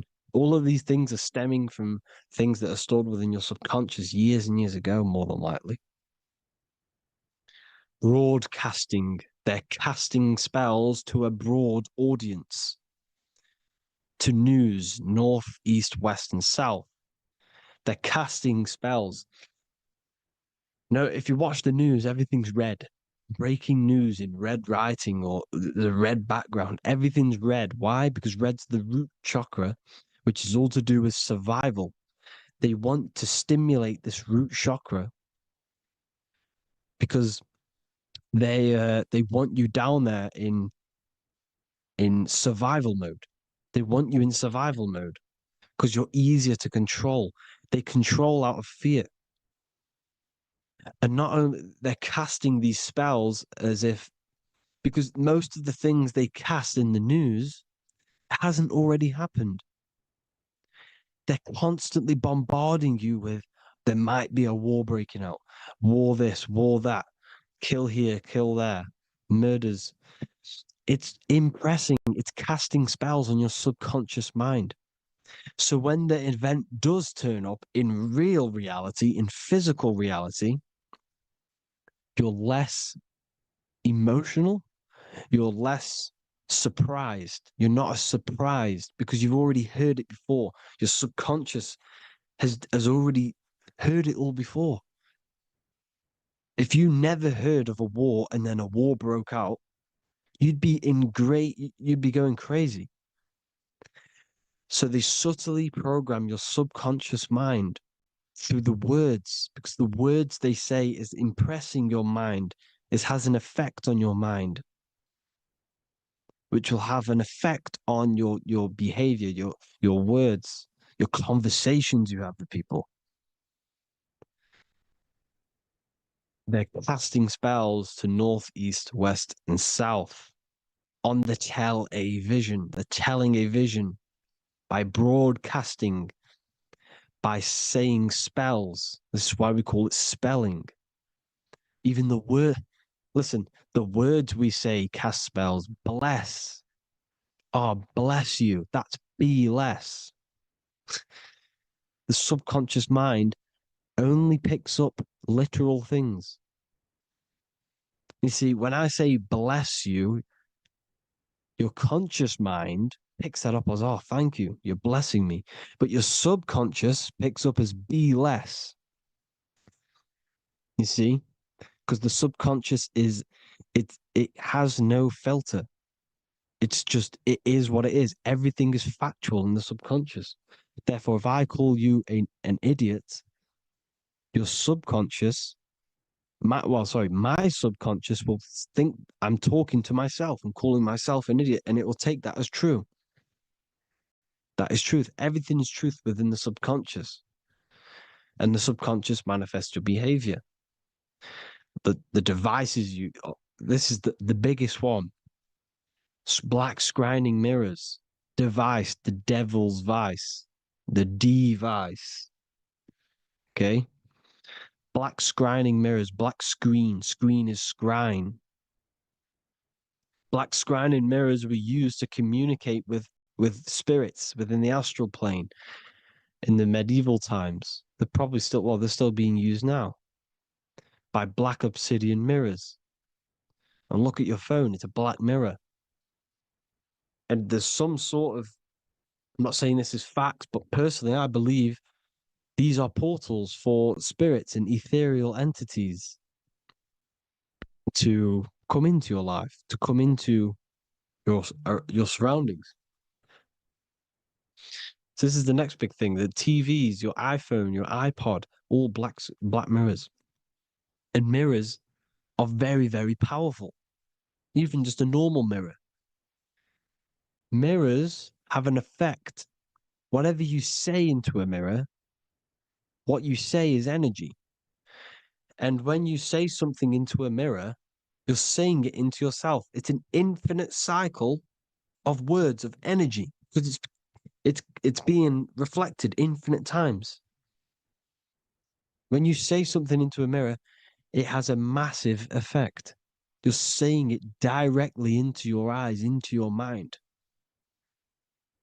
So what you say in a mirror should be said with precaution. Never say anything negative into a mirror because mirrors are very, very powerful ways for you to reprogram your subconscious mind for the good. You can say very positive things into mirrors and it will reprogram your subconscious mind. Okay? Manifesting is all magic. It's all magic. Everything is magic. But consciously doing it is what they're doing. They hid this knowledge. Your phone is magic. It manipulates your mind. The iPhone, okay. See, magic isn't all of this with wands and what. See, Harry Potter, okay, that was created to give you this perception of a mystical and amazing form of magic with magic wands and all sorts of stuff like that. Yes, that stuff was true when the collective conscious minds were on a higher level and our belief systems believed in these things because the universal mind, all of our minds contribute to reality. If the masses don't believe in magic, if the masses don't believe in a certain thing, it's going to have an effect on physical reality. So when the collective minds are higher and have more open minds, things like Harry Potter can come true. See, it's all in the mind. The iPhone, the eye is the symbol for the mind, the invisible intelligence. The triangle is the ethereal plane. Okay. So the eye in the triangle is the eye that sees into the beyond the ethereal planes. The square is the physical plane. So the iPhone, your phone is a black box, just like the Saturn black cube. It's a black mirror. It's taking photos of you every 2 seconds. And it's your mind. Your mind is in that phone. Everything you like, everything you text, everything you type in Google, everything you say to someone, every conversation is all recorded on the phone. Therefore, it is a direct reflection of your mind. Your mind is imprinted into your phone because your mind, everything you think in your mind, you're manifesting into typing, saying, taking pictures into the phone, and it's collecting it and storing it. And what they're doing, and this is for all forms of magic, it's manipulating the mind. It's all manipulating the mind. Reels, Instagram, TikTok, this is all dopamine. It's all controlling the mind. Every like you get, every follow you get, every share that you get is dopamine within your brain. They're literally targeting your brain and mind. It's all manipulating because what they're pushing through the phones, through the media, through the news, through the televisions is visions and programs. You are the one manifesting the New World Order. They're not manifesting the New World Order. They're giving you the information so you can manifest the New World Order. Everything they say is contributing to your mind. For example, digital money and all the information they put out for you to see is contributing to your enslavement. Your mind is manifesting the New World Order. They know this. They don't manifest it. There's billions of us. We could easily run over them physically. But on a mental level, these people have the knowledge and they hide it from us and they let us manifest reality because we are the collective. They give us the information which manifests their agenda. It's all magic through the phones, the media, the television. So your phone is a manifestation of your mind. It's a record of your mind. Hollywood, holly tree, holy tree. They used to make wands out of holy trees, because it was the most holiest wood, the best for casting and transmitting energy. So they used holly trees to cast spells. That's what Hollywood is. And in Hollywood, they have the red tear, the blood drop next to the Hollywood sign, because it's all satanic. They're all black magicians. They use Hollywood to cast the spells through the music, through the films. You see, music is a form of magic. All of this is magic. Everything they do is a form of magic because they want an agenda behind it. But it's not black magic. They're letting us create our prison. This is what you have to see. Yes, they're evil, but they're not doing anything evil, or else they would face the karma. They let us manifest this agenda through giving in the information, by telling you what's going to happen in the movies. Everything that happens in a movie, it's all there on purpose to program your subconscious, to plant a seed within your garden, your subconscious, your mind. Because when the mind is already seen something, when it comes up and turns up in physical reality, you will be less shocked and you won't rebel. So they lure you slowly. They make you aware of these things over time. They make you gradually think it's okay. Like the technology, we never used to use these phones. How did we become so addicted and reliant on them? Well, because first they gave you a little flick phone. Well, no, sorry, they gave you a phone in your house. And then once you got used to that, they say, oh, here's the newest version of a little flick phone. You started texting your friends. Everyone was loving it in high school. They could now meet up without saying, let's meet on the weekend at this point at this time, like your parents probably did. Or maybe some of you watching this, you probably had to tell your friend to meet on the weekend at a certain time because you had no way of communicating. So everyone got these phones and got addicted to them. Then they slowly got addicted to the new iPod with the touch screen. Now they invented touch screen. Then everyone got addicted to touch screens. Then because all of this is producing dopamine in the brain, which creates you to become mentally addicted to things and physically addicted, chemically addicted. Because dopamine's a chemical. Your subconscious becomes a program within your subconscious, and your body becomes chemically addicted to these phones. And these phones are the enslavement of humanity, technology. Without this, we wouldn't be in this mess without technology. Because they're creating a hive mind. We're creating a hive mind. So back on track anyways, they program you. Look at the films, 9/11, all produced by Hollywood. Here's the 11, like I said at the beginning, the two pillars which reflect reality. What happens in the mind happens in the physical. What happens in the astral happens in the physical. Okay, what happens in the physical happens in the mind. It's the two pillars, the mirrors. 9/11. 9 plus 1 is 11. Flight 11 was hijacked. New York is the 11th state. New York adds up to 111. This is not a coincidence. It's all a form of magic. It's a ritual, energy harvesting ritual, because your mind produces energy. Your mental attention produces energy. And they're feeding off this energy in the astral plane, these demons. Music is the most powerful, personally, I think the music is one of the most powerful forms of magic they're using. Okay. Music is hypnosis. It puts your brain in a hypnotic state.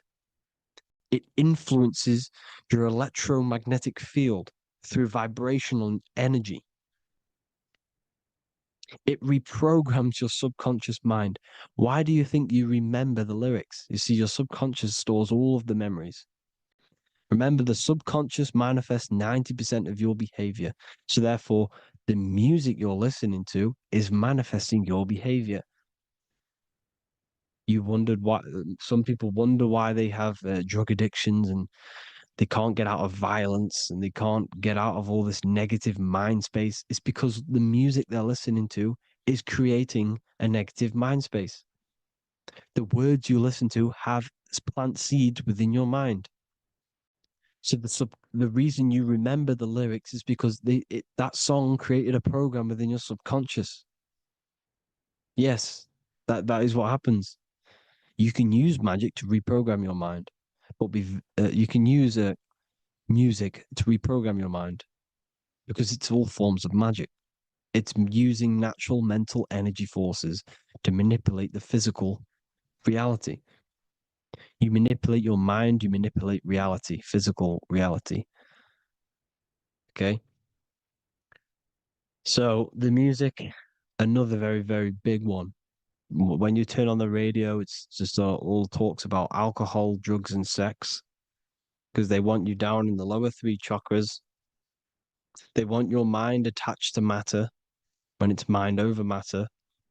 Your mind's not physical. You see, the word spirituality is the new trend. It's not about your spirit. It's not about your spirit. It's about your mind. It's not about, you know, uh, spirituality and looking after your spirit. And they've got you focused on your spirit. Why? Because they hide your mind from you.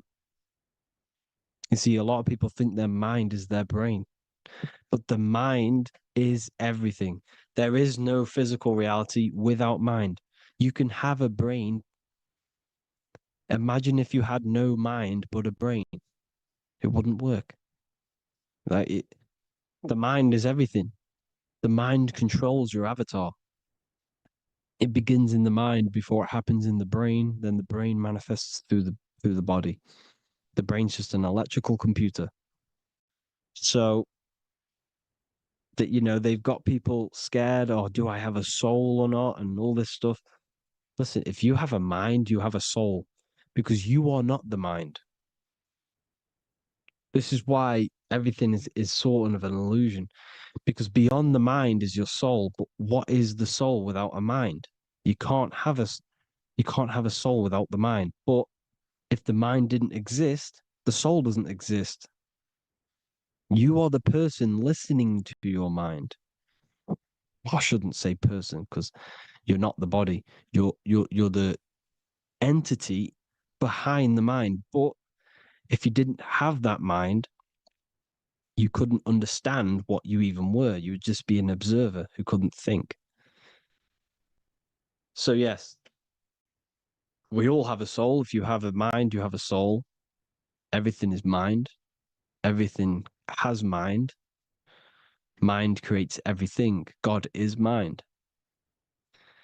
And then manipulating your mind through TV, your phone, uh, every little thing. The school, it's all about the mind, people. Control your mind, you control your reality. Just the last thing, here you go. Aleister Crowley, the dark magician, Kanye West doing the exact same thing because they're implementing magic in the music. Here's the Beatles with Aleister Crowley in the background. Bet you never noticed that.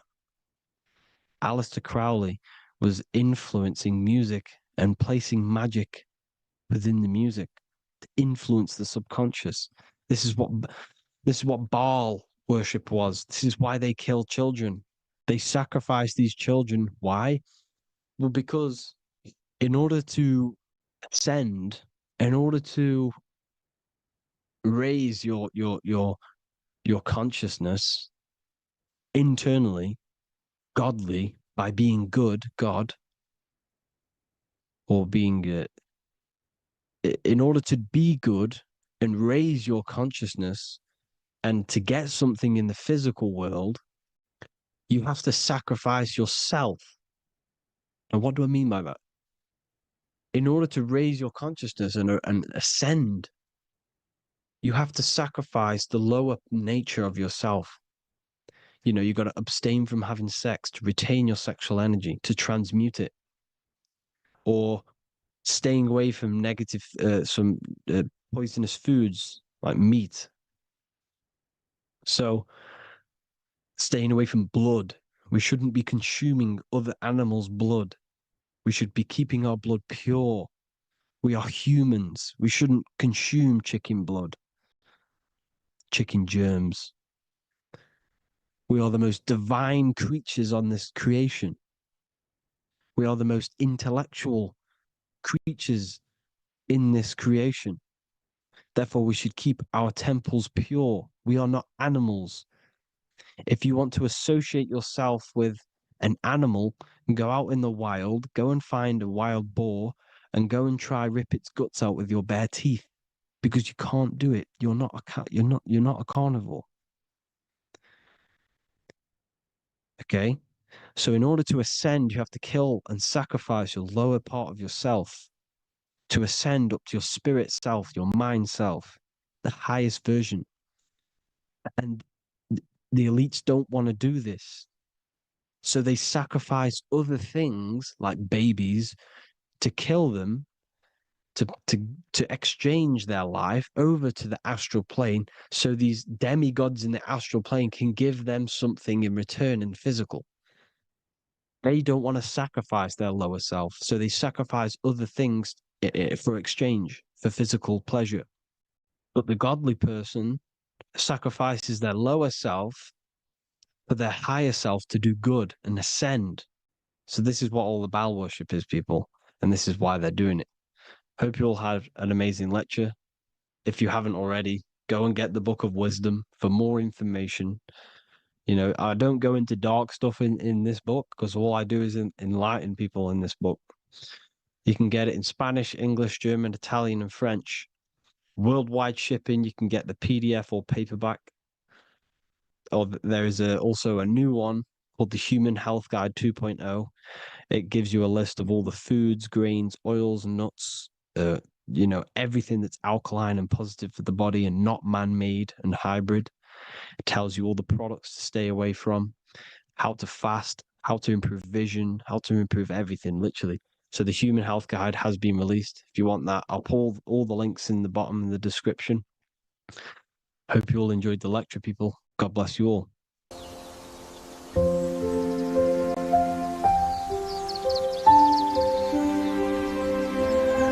bookofwisdom.com. Visit today.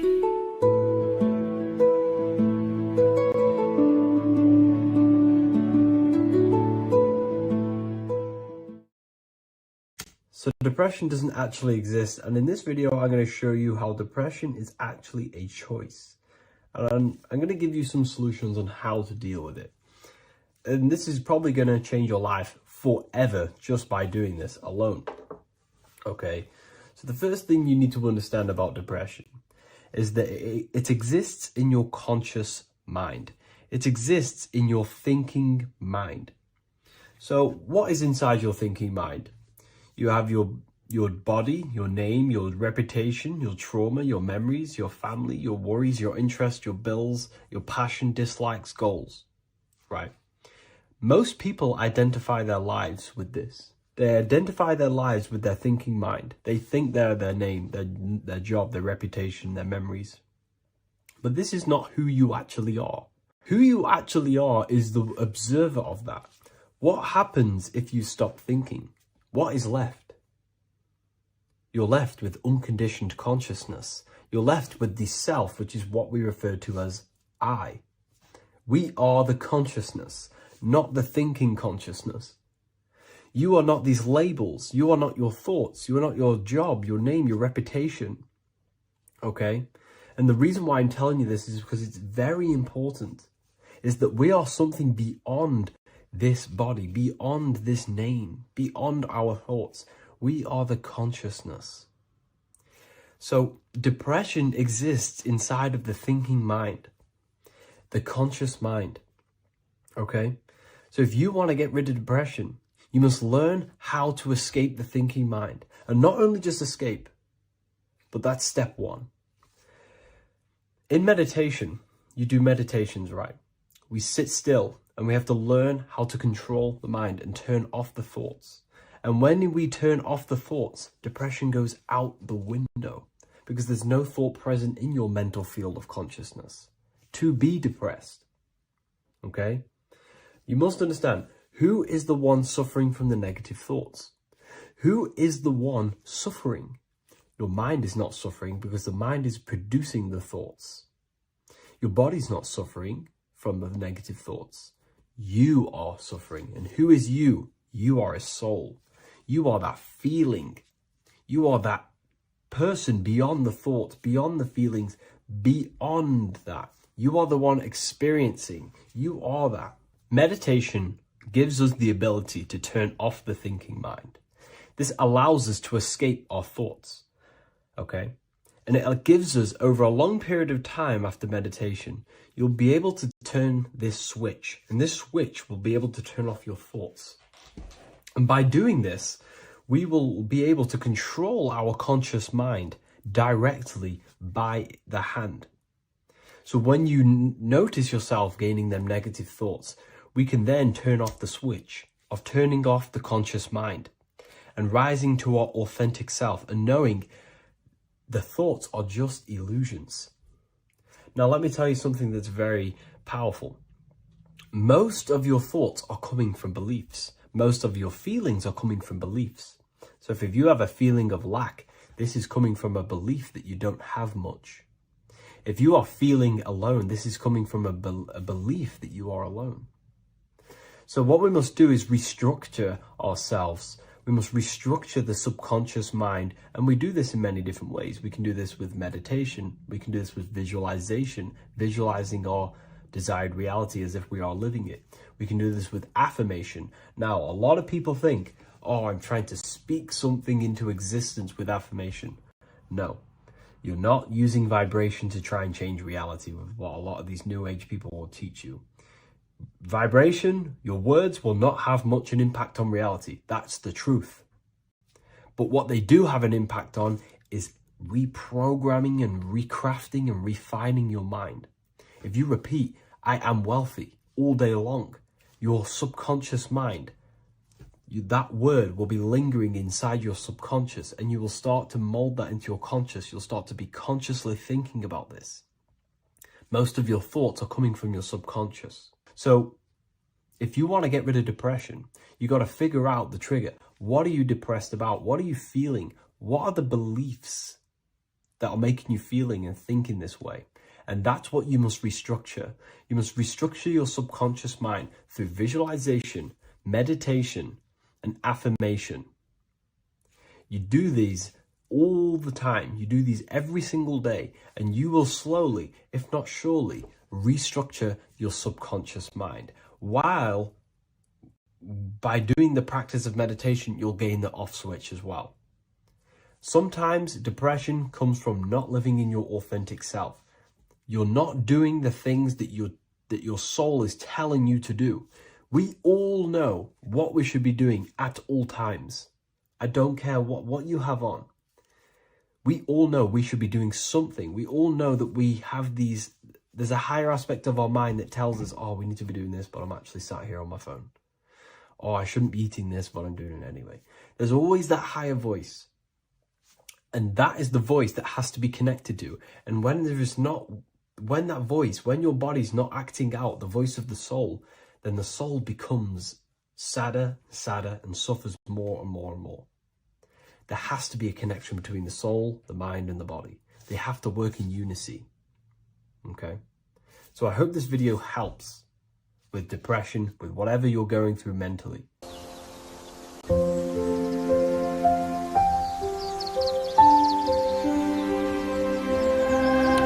wisdom.com.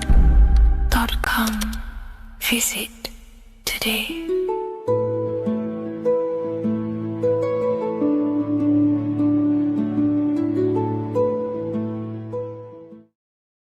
Hello, Seeker. Welcome to Revival of Symbolism, a channel devoted to the language of esoteric symbolism, guiding you to discover yourself and expand your consciousness into deeper realms of thought. I'm Harry B. Joseph, also known as Revival of Wisdom, and today we're going to be discussing the symbol of the pentagram. The pentagram is a well-known symbol inside the occult, used by pretty much every ancient tradition, Freemasonry, Rosicrucianism, Hermeticism, all the occult schools of thought. You will see this symbol. And today we're going to be breaking it down into some great detail. Now, there's a lot that goes into this symbol. It's basically a 5-pointed star.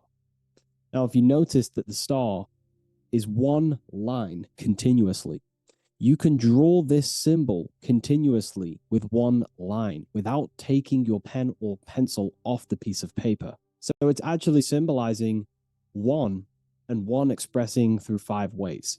So if we look at this symbol and each one of their points, we're looking at the 5 elements that create life, the universe, or creation itself. So the element of spirit simply represents the divine, the unseen world, the things that we can't really put our hands on, we can't feel, touch, taste, or see, but they hold influence over the material plane. So spirit covers a large category of things such as spiritual forces that drive physical existence. So it's one of the elements. Now, what are the elements? Well, they make up the entirety of physical creation. Air, water, earth, fire. These are the 4 tangible that we can see, feel elements that make up physical creation. They create the whole universe. However, the spirit is the invisible forces, the invisible element that creates the visible, tangible world. Before you take a physical action, there is a force inside of you that moves the body. There is an intention, which is a spiritual force, an invisible, intangible force that makes a physical action be taken in the world of manifestation called Earth. This is the element of the divine. The divine comes down creating the world. Okay? So, as I previously mentioned, how this pentagram is one line. It's a one continuous line. So if we draw this pentagram together, let me make this a little bit thicker for you. If we draw this pentagram together, it goes from spirit to fire, to air, to water, to earth, back to spirit. So it's one continuous line, and the elements are always in their proper place. These elements always have to be in this specific order. This is the correct order. If you see air down here, then the pentagram is incorrect. Okay? So it always goes spirit, water, fire, earth, air. This is the correct order of the elements. Now, this is highly symbolic, which is what we'll break down in just a minute. But before we go into the deeper aspects of this, I will explain pretty much what it means on a basic level. So we'll come back to this drawing. So spirit is on the top, which means spirit over or more superior or more dominated over the earthly elements. Now, what does this mean to an individual, to yourself or me? If I wear this pentagram, I am basically saying my spiritual divine self, my internal self, is more superior than anything the material world can pretty much give me. My spiritual journey is more superior. My spiritual self is more dominant over the earthly world and the material things. Okay? Now, not many people are like that in today's society. Most people chase the material things, which means they're ignorant of their spirit. They're ignorant of their divine nature. They're ignorant to consciousness and their internal world. They have no connection with their internal world. All of their thought, emotion, and action, their three creative powers, is totally expressed only on material gain and external things. However, if you see an upright pentagram, you're seeing someone who is basically saying, my spiritual nature is more important than my earthly nature. My spirit comes first before anything material. And ultimately, this is how you become more happy and fulfilled in life, by chasing, well, not chasing, but putting your spirit first, putting your internal world first. You know, seeking the things that are untangible. For example, knowledge. I'm addicted to knowledge. You know, I would rather chase knowledge because knowledge is power. Knowledge of self is so important. When we die, it is the only thing that matters in the end. When you die, you are immortal.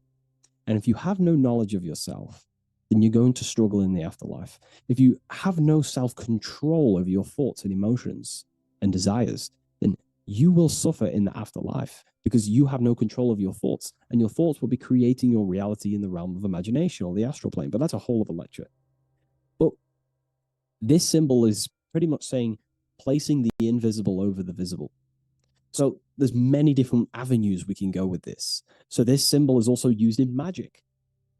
We could use the symbol for manifestation. It represents controlling the inner world to produce then effect inside of the external world.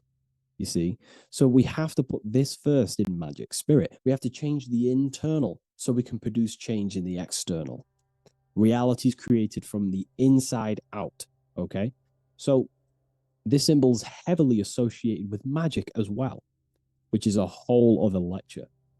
In this lecture, I'm going to give you a good detailed explanation, but this symbol is so vast and wide, it would take many breakdowns to go into each meaning of the symbol. So it's representing the divine element of spirit coming down and manifesting the physical plane through that process of this. So as I mentioned earlier that I'd come back to this, what we're looking at is the process of spirit turning into matter. This is the process of how spirit condenses into a material form, how higher energy, higher forms, which are invisible, come down and manifest and crystallize into a physical object or a physical reality. So this pentagram is explaining the process of creation. So it comes from the higher realm, spirit, the source, the emanation. An emanation is a thought or an emotion or a desire, which comes down to fire first. Fire represents the will. This is the willpower. This is the willpower. It's still kind of more of an invisible force, but fire is the closest element that represents spirit. This is why we light candles in magic and rituals, because it's literally opening a doorway to spirit. It's the closest element to spirit. So this is why sometimes in alchemical artworks, they use fire to represent spirit. Because, it's quite difficult to use a symbol for spirit because it's totally invisible. So it goes down to fire first, the will. Then it goes up to the air, which represents intellect, the intelligence of the mind. This is thinking, mind, intellect, logic. Then it goes down to water. This is emotion. This is intuition. And then it goes into the earth, which is physical body action. Okay? So spirit represents an emanation. So an emanation is something descending out of the void, out of the nothingness. And the first thing that descends is will, then intellect, then emotion, then a physical action. Then everything returns back to spirit from earth. So it's showing you how spirit manifests into matter. It's also showing you the macrocosm, how the world is created. So ultimately, it's a symbol of the microcosm also. It's a symbol of you. If you put your body outwards, you would see your body. in this five-pointed star shape. So it's a symbol of the microcosm, because you yourself are a microcosm. You contain all of the elements: spirit, fire, earth, water, and air. You breathe air, you drink water, fire in your nervous system, which is electricity, and earth is your physical body. So you are a microcosm of the universe. And this is what the circle, when we see the circle around, this is representing the macrocosm, the circle. So why are you a microcosm? Because you know how the sun changes the earth with its different electromagnetic rays, depending on how far away the sun is to the earth when it's rotating. Well, depending on what model you believe anyway, the electromagnetic rays produce change on the earth. So when the sun is further away from the earth, or whatever model you believe, when the sun is further away, then the electromagnetic rays of the sun are weaker, which means that's what the winter is. The winter is the death and the death of the electromagnetic rays of the sun. We still get sun, but it's just not as powerful as summertime. So nature dies. But then when the summer comes back around, the sun is closer, it produces higher amounts of electromagnetic life force rays, which increases the growth again in the summertime. But this is also not only happening on the earth, it's happening within the body. The body goes through this rhythm. The same rhythm that the external world goes through, your body's going through this rhythm. So these changes in the cycles not only change the earth, they change consciousness. These cycles happen within you. They happen within your body, your cells, your nervous system, your brain, your psyche. Your emotions, your intellect is all affected through these cycles of the sun. So this is why you are a microcosm of the macrocosm. Your mind is cut out of the same fabric of God's intelligence, of God's mind. The same power of thought God used to manifest the world, to think it into existence, the same power you use to think your world into existence. You are truly a microcosm containing all the five elements, all the same powers of God, but just in a smaller version. It's a symbol of the microcosm. It's a symbol of the macrocosm also. It's a symbol of how spirit manifests into form. And this is why it's associated with magic, because you can use these elements in magic, this process of how spirit becomes matter. So there's so much that goes into this. And I actually broke this down inside the new book, the Book of Symbolism, on these 2 pages here. I will do another one on the inverted pentagram. This book, I've basically gone over every Freemasonic symbol, alchemical symbols, every occult society symbols is pretty much in this new book of symbolism. But again, it's not a book on symbolism. These symbols are representing forces within yourself. They represent you. And these symbols are designed to awaken aspects of yourself. So this is not a book on symbolism. This is a book on you. Each symbol will awaken different aspects of yourself to help you understand yourself. So anyways, it's a big book. It's going to be very, very soon. I'll leave a waiting list in the description. You can join the waiting list, or I'll just give you an email when it's ready. And I will see you in the next video. Please leave a like, comment, and share. And I'll see you in the next one.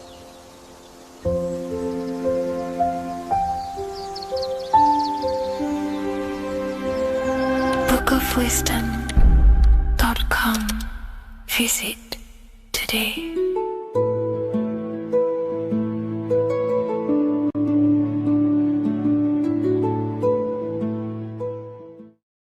In this video, we're going to be decoding the symbol of the double-faced eagle, which is found on the Rothschild's family coat of arms. We see it in the Roman Empire, and we also see it in the 33rd degree of Scottish Rite Freemasonry. So let's get straight into this symbol and decode what this means. Freemasonry is considered a craft, and this craft is about reconstructing yourself. In fact, the word mason means builder, because every day we are building our mind's prison or our mind's freedom. Plus, you are a creator of reality. You are contributing towards the building project on the earth. You are a builder of yourself and reality, a creator. In Freemasonry, they use the allegory to teach the initiate a process of self-mastery. In Freemasonry, the allegory is that the Temple of Solomon is broken, and this broken Temple of Solomon needs to be reconstructed. But this is symbolic. The Temple of Solomon is yourself. You as an individual are the broken temple, as you have forgotten who you are, why you are here on this earth, and your mind has many limiting belief systems and restrictions on it. Therefore, we are the broken temple that needs to be rebuilt and reconstructed. The 33rd degree is the highest degree in the Scottish Rite system of Freemasonry. Therefore,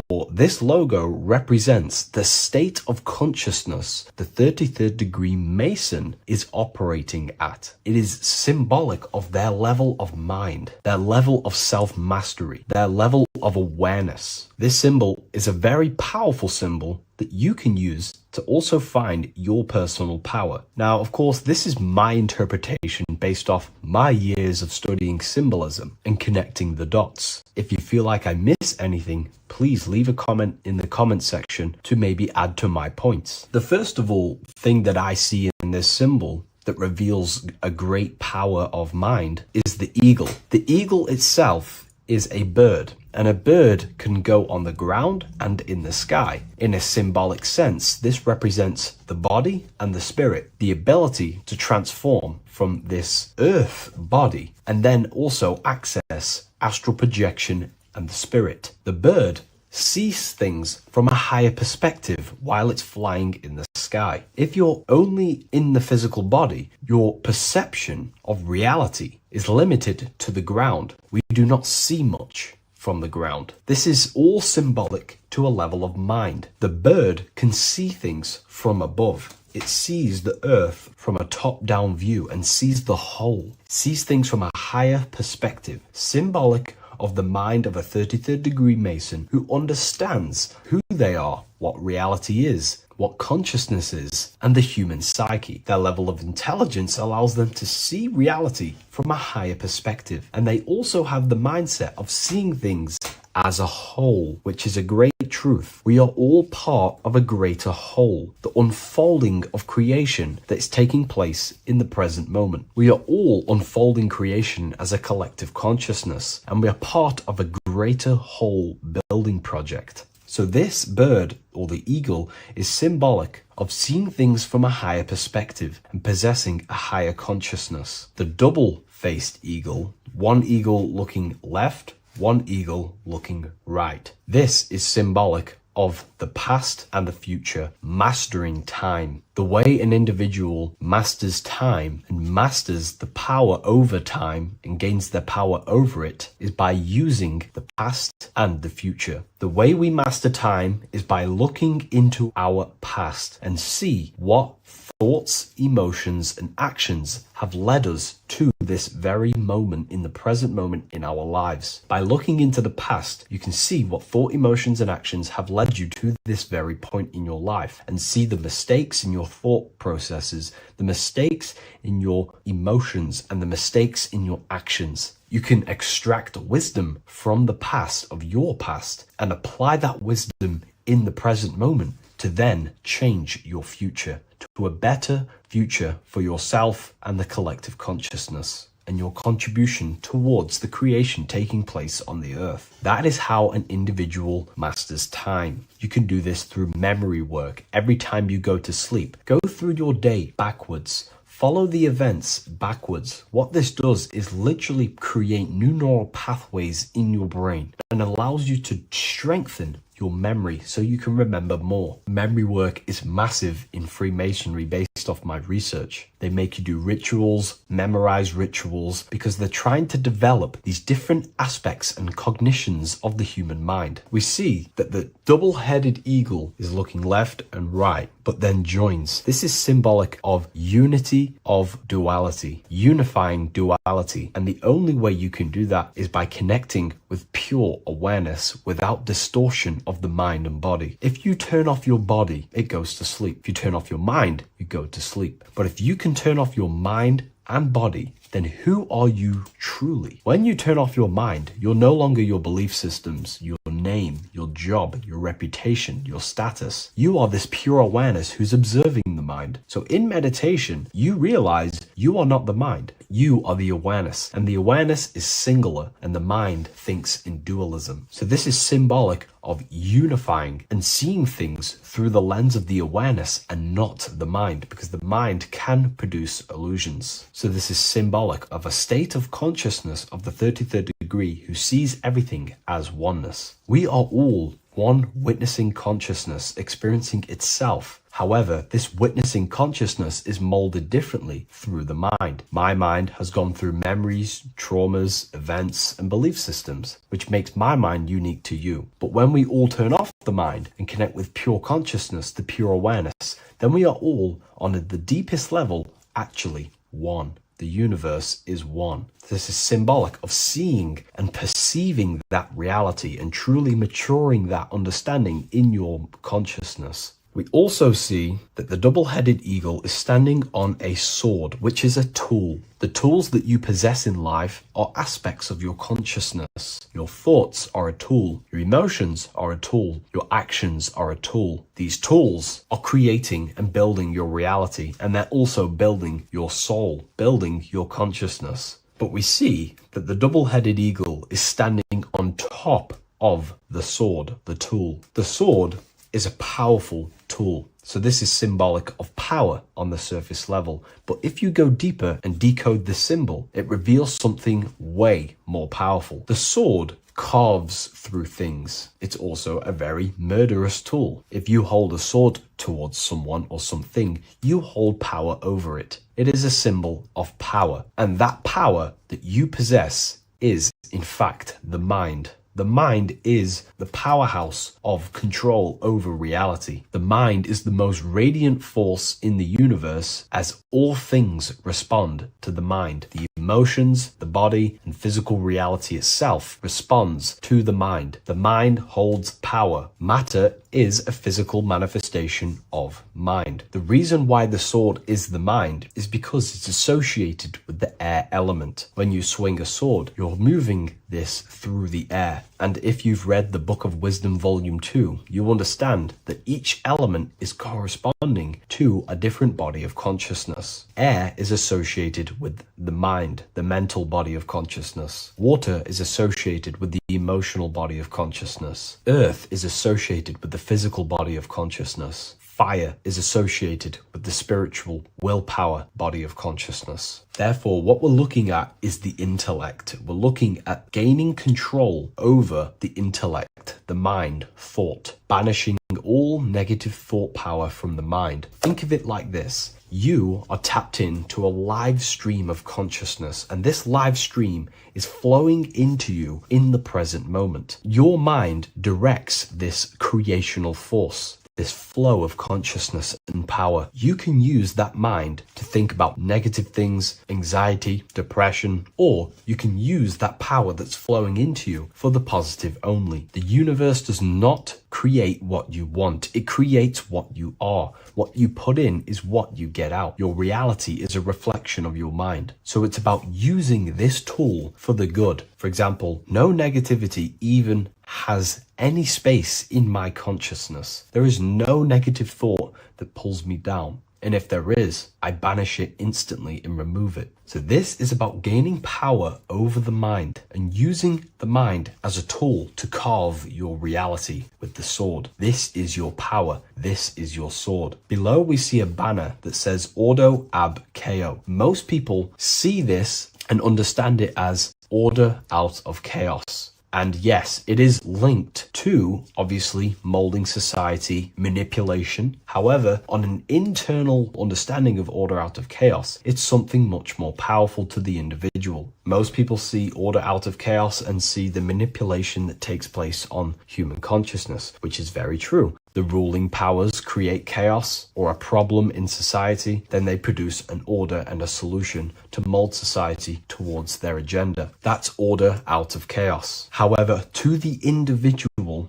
this represents something much more powerful that you can take advantage of. Ordo ab chaos, order out of chaos. This is understanding that reality comes from chaos and physical creation is the order of that chaos. The mental plane is chaos. It's just simply pure thoughts, random thoughts. But the physical world is the order out of that chaos, the darkness coming into light. To you, for example, when you first start your journey of self-mastery and spiritual awakening, you are in chaos. My mind was in chaos. My mind had many limiting belief systems. My mind used to think random thoughts unconsciously. I used to take random actions, unknowingly create my reality, and produce chaos. That chaos needs to be ordered. So when there is chaos in ourselves, with different aspects of our minds and subconscious, we need to produce an order so that we can gain power over the mind and over our thoughts, emotions, and actions, the three forces you have 100% control over in your reality. If you try and control anything else other than your thoughts, emotions, and actions, then you are breaking natural law. The only things you have been given power over and to control is your thought, emotion, and action, your mind, your heart, and your body. Order out of chaos is about transforming yourself. When you're in a chaotic state, you have to produce order to transform yourself and change your level of consciousness. If you have chaos in your life, you must produce order. And this is how self-transformation occurs through an individual. Order out of chaos. Now, yes, it is also linked to human manipulation, as this applies to everything as above, so below. Above, we see a triangle with the number 33 and light emanating around it. This triangle is highly symbolic of the element of fire. The upright triangle is fire. The downright facing triangle, the opposite to this triangle, is associated with the element of water. The reason why this is an upright facing triangle with the number 33 in it is because fire is associated with dissolving. If I place this pencil in fire, it will burn this material into its raw form. Fire is about removing the illusions in our mind to gain power over it. It's about dissolving all the illusions in ourself, the false belief systems, the negative subconscious programs and thought patterns. This is about destroying them and producing order out of them. It's about removing the veils of consciousness so you can figure out who you truly are. If I burn this down, it will reveal its raw essence. It's the same with consciousness. If you want to figure out who you truly are beyond your mind, emotions, body, then you have to remove the veils of consciousness. You have to dissolve the mind by meditation and stillness. You have to dissolve the nervous system by keeping very, very still. And you will connect with pure awareness and can connect with lucid dreams and out-of-body experiences. It's like finding a needle in a haystack. If you want to find a needle in a haystack, you don't go looking through the haystack to find the needle. You burn the haystack and the needle reveals itself. That's how you truly connect with who you truly are. And this is why it's associated with the number 33 also, because the number 33 is the symbol of rebirth. Jesus dies at 33 and ascends to heaven. The human mind is fully developed at the age 33. Ice melts into water at 33 degrees. It's symbolic of transforming states from death to rebirth, rebirthing the self. And this is how you rebirth yourself, by figuring out who you truly are. Because when you actually figure out and have an out-of-body experience, or you figure out who you truly are, you go through a mental rebirth. Everything you thought once was true has been completely burnt away, and now you are reborn into a new mind and a new perception of self and reality. So it's about being reborn again. At the 33rd degree, you are reborn again by the understandings and experiences that you've had with yourself. And the crown is a symbol of mastery. People in position of power wear crowns. It is a symbol of power over something. This whole symbol reveals your own personal power, the level of power that the 33rd degree Mason has over themselves, not over other people, but themselves. But of course, once you gain your personal power, you understand how the mind works. You can use that against people. It's how you use the knowledge that determines whether you are bad or good. Again, if you think I've missed anything, leave a comment in the comment section. Please like, comment, and share if you love this content. I'll see you in the next one. And if you wish to get your hands on this book, I'll leave an Amazon link in the description. What is good, people? We're back with another video. And today we're talking about the chakras. Let's jump straight into this because I know there's been a lot of requests for this video. So let's jump straight into this. So you have 7 chakras, right? 7 chakras. And these chakras are feeding off your electromagnetic field, known as your aura. this is both positive and a negative pole, male and female, right? This electromagnetic field is made out of electric and magnetism, and together they come as electromagnetic. Now, your chakras, the word chakra just means wheel, spinning wheel, because that's what they are. They're spinning wheels of energy. They do not exist on this physical plane. They exist on the etheric plane. Okay. Now, these energy centers are known to regulate your emotions, and each energy center controls the organs and cells in that particular area of the body. So, for example, your sacral chakra will control the cells and organs of your sexual reproduction area.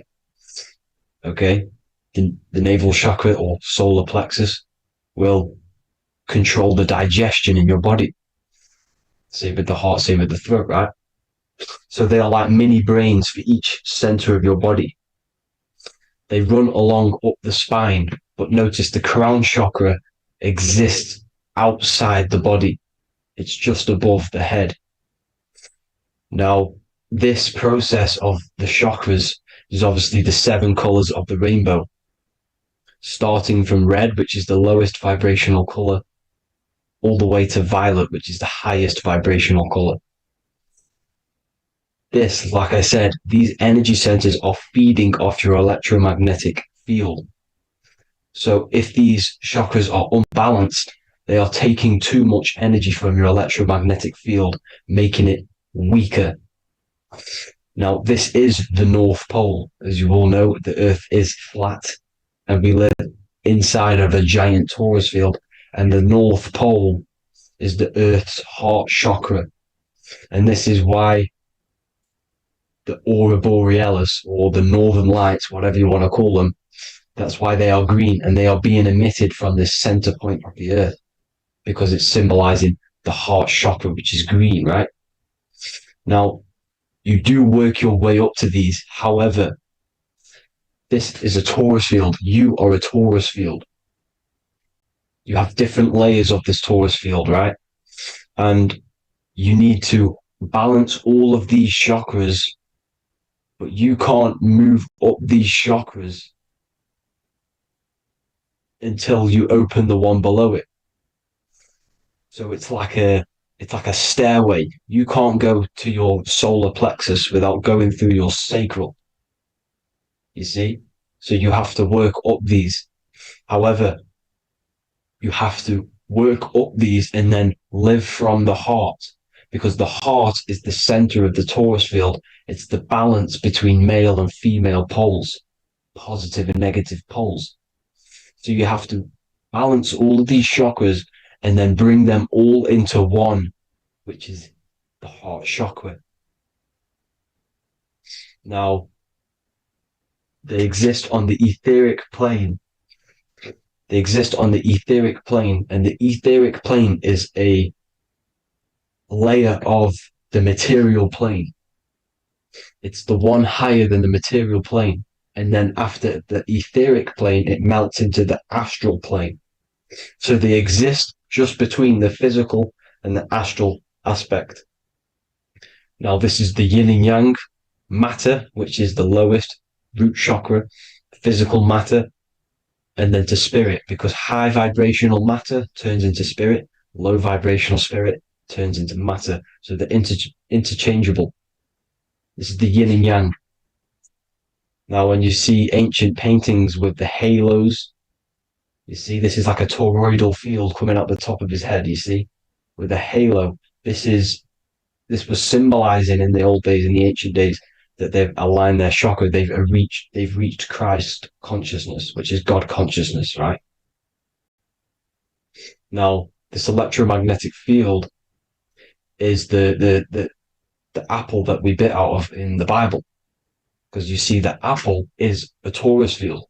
So they were metaphorically or personifying the torus field. That's what the Bible is. It's a massive personification. It's all metaphors. You have to read it properly. It's got a greater meaning behind it. Now, when we bit from the apple, we ate from the tree of knowledge, which is good and evil. our lower mind took over, so we materialized to feed our physical bodies. We materialized through Saturn. That's what Saturn does. Now, if you don't understand that, go and watch the video previous to this one called Occult Secrets of Saturn, and that will show you how Saturn is the materializer. Now, this is one of the secrets behind the Masonic compass: electric and magnetic, male and female, duality, positive and negative. Now, like I said, they teach you about the torus field, about a magnet in school, but they don't teach you about your electromagnetic field. Everything alive has a torus field. It is the building block of this creation. Absolutely everything has a torus field. There's not one thing without it. And as you can see here at the center of the apple, that's where the seed is. That's where the life is. The reproduction of that organism.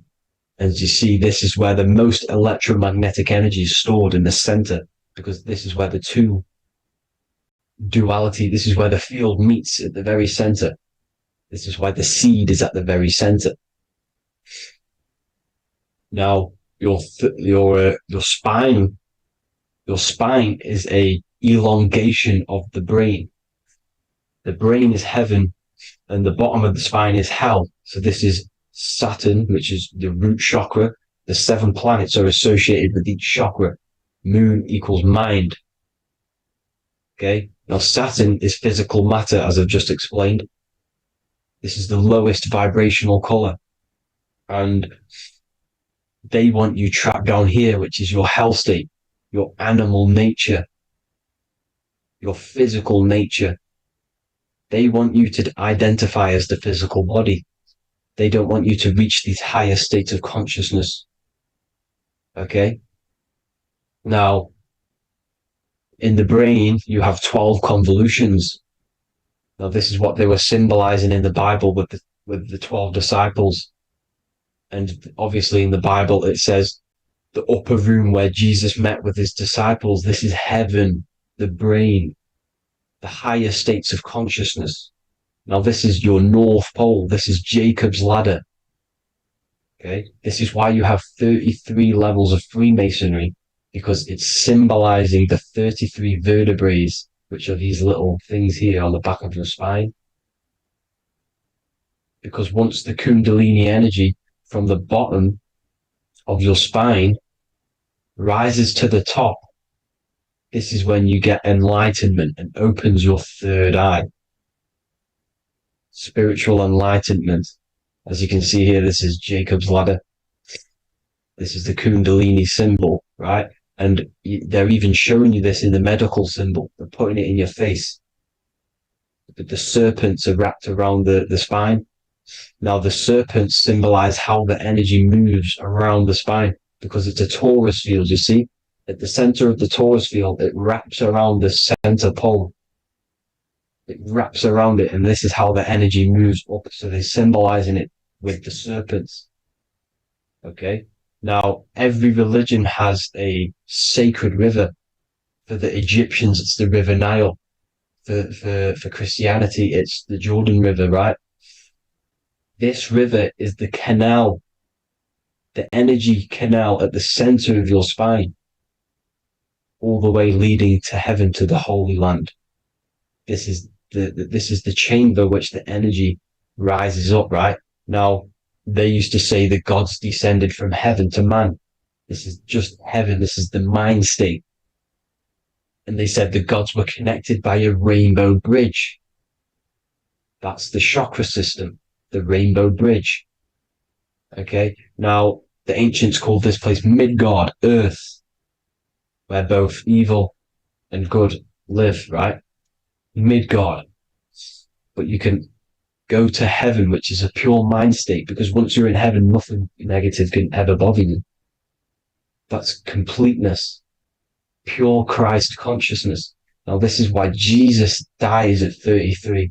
He didn't actually die, but it's symbolizing the death of the physical body. Not the death of the physical body, but his consciousness rising above the physical body to, as I said here, matter to spirit. matter died off and he came spirit consciousness. This is symbolized by the 33 vertebrae, which is obviously the 33 levels of Freemasonry. And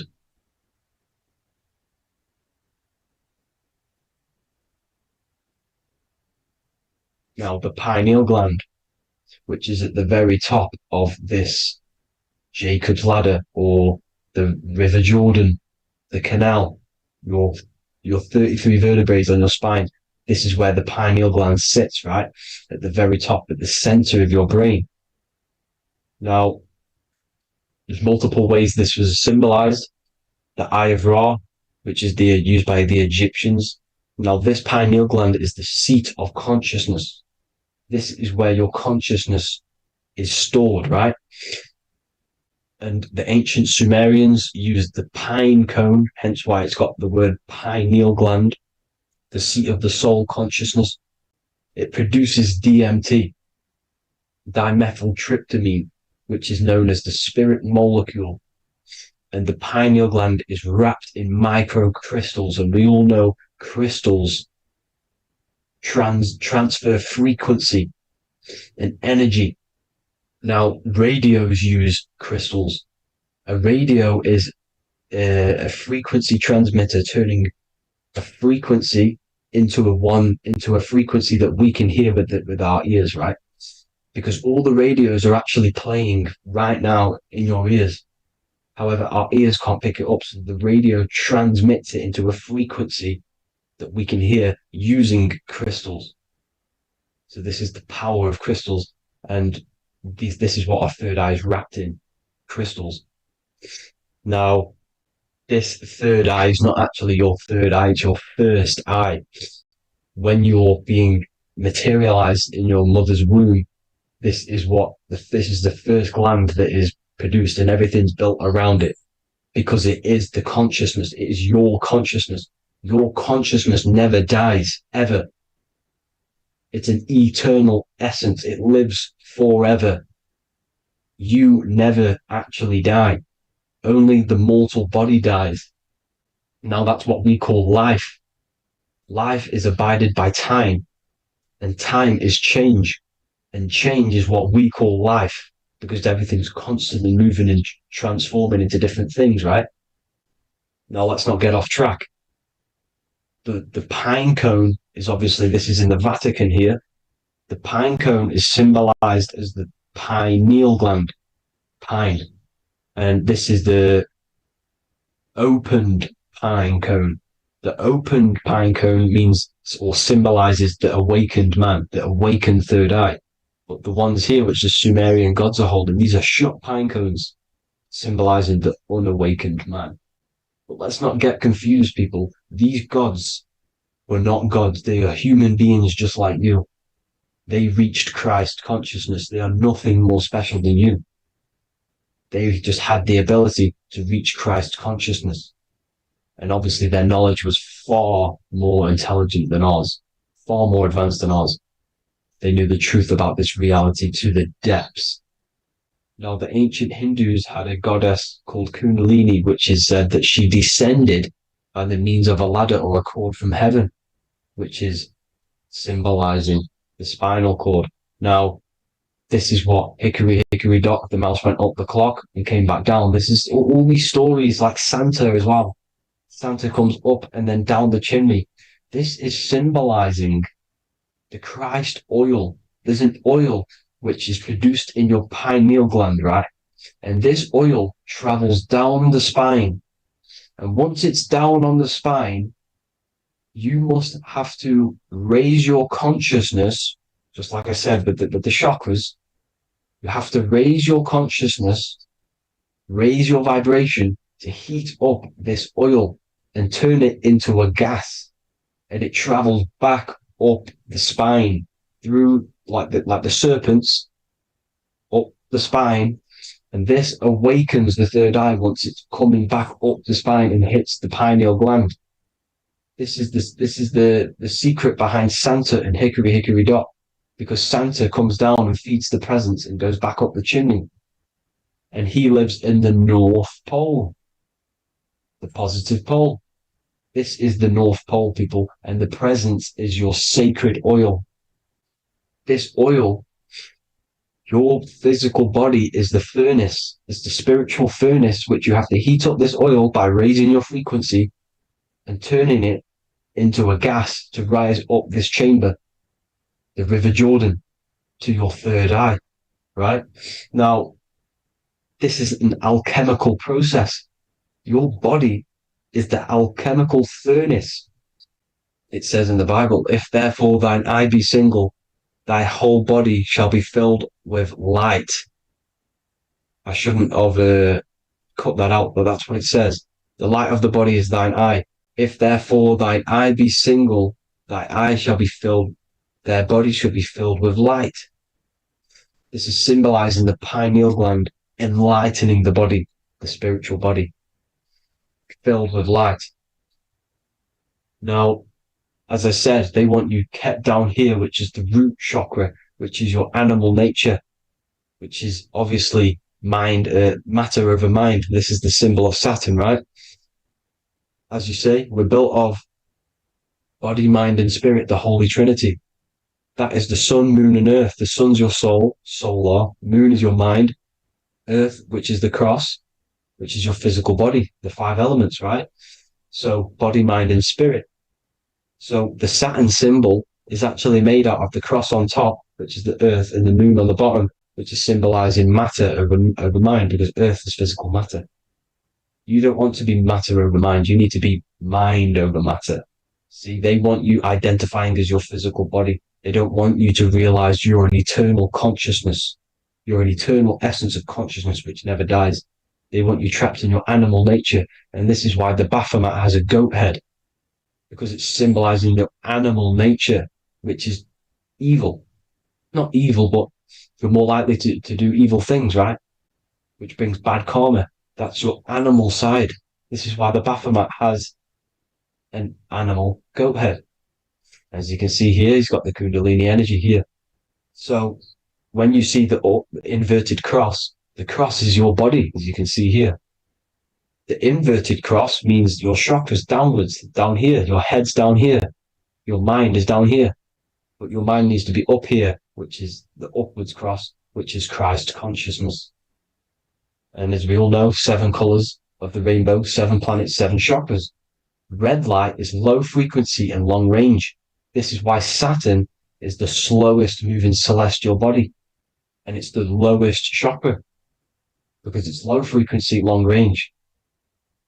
The moon being the crown chakra, which is high frequency. This is why the moon moves around the quickest. The moon is your crown chakra, which moon in mind. See, so there are multiple ways of your chakras becoming blocked. Now, each chakra has a specific intelligence. It has a specific thing that it's doing for the body, right? Now, this can be overused. It can be abused. For example, masturbation. That keeps you down here in your sacral chakra, because you're abusing the energy center. You're abusing your sexual energy, which is then becoming unbalanced.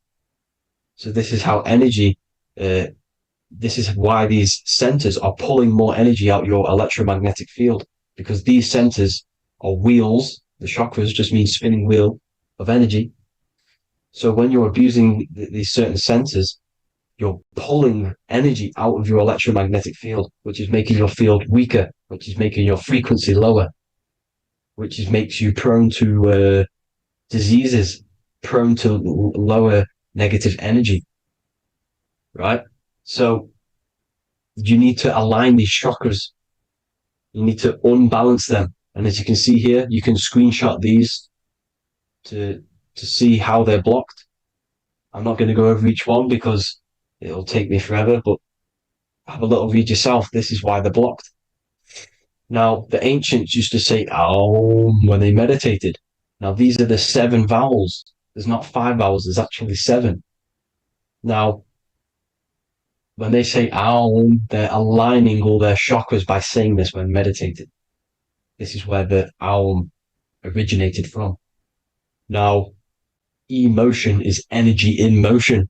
So if you're feeling a certain way, that's the energy you've put in motion. It's a reflection. We live in a mirror reality. Everything's mirrored. Everything's mirrored. As within, so without, as above, so below. Everything's a reflection of some sort. So whatever you're feeling, you're doing something wrong. It's telling you're doing something wrong from the root cause, because your energies are the effect. You're feeling the effect of something you've caused. The law of cause and effect. Nothing escapes it. Now, the Jehovah's Witness believe that exactly 144,000 faithful Christians go to heaven or be resurrected, right? This is not true. This is symbolic. 144,000 go to heaven. Now, the petals on the chakras, this is the root chakra, this is the crown chakra. Now, if you add up the first 5 chakras, the petals, add up the petals on the first 5 chakras, you get 48. And then you get to the third eye, which has 2 petals. 48 times 2 equals 96. 96 plus 48, which you got from here, equals 144. The last chakra has 1,000 petals. Times 144 times 1,000, you get 144,000. This is a frequency. This frequency is the frequency of the ascension up your chakras. This frequency is a high frequency, which turns that oil into gas, which rises up the spine, activating your third eye. Right? So this is all the religions are all symbolic for this sacred secret of Christ consciousness.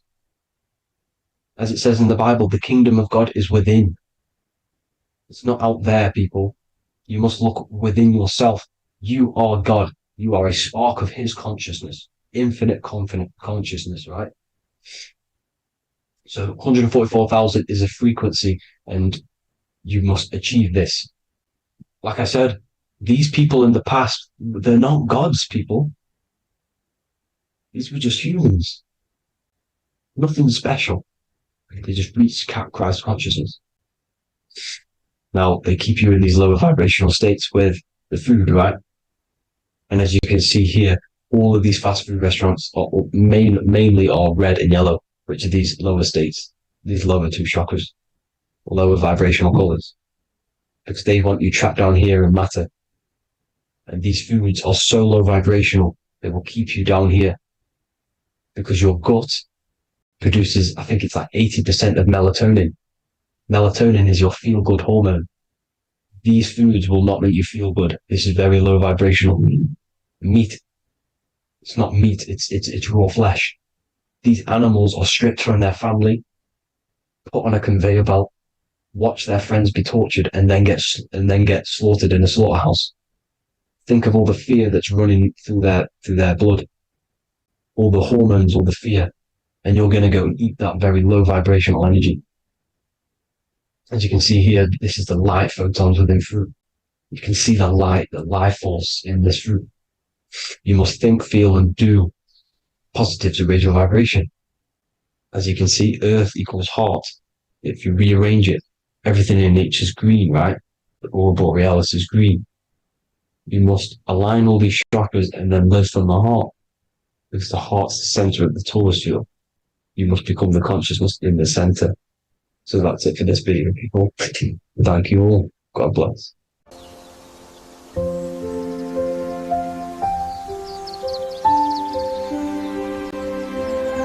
bookofwisdom.com. Visit today.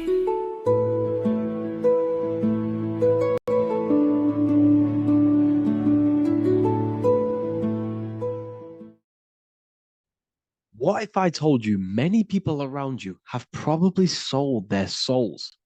It's more popular than you think, and it's very easy to do. Selling your soul is not something that you can just go and meet the devil and do it. It doesn't work like that.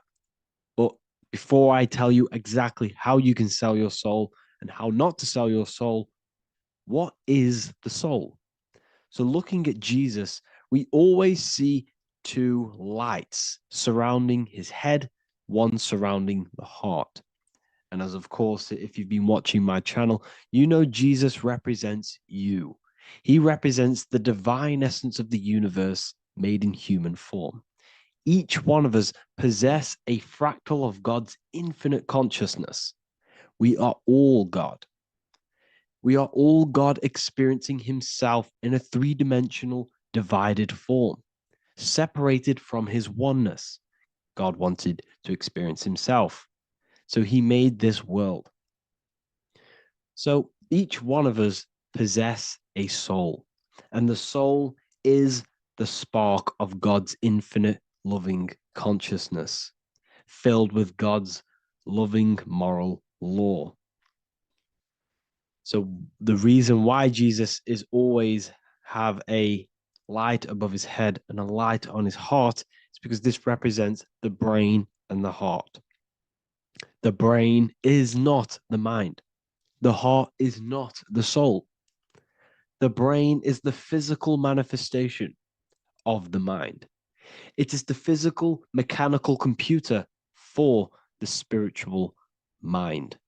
The heart is the physical manifestation of the soul. The heart is a brain.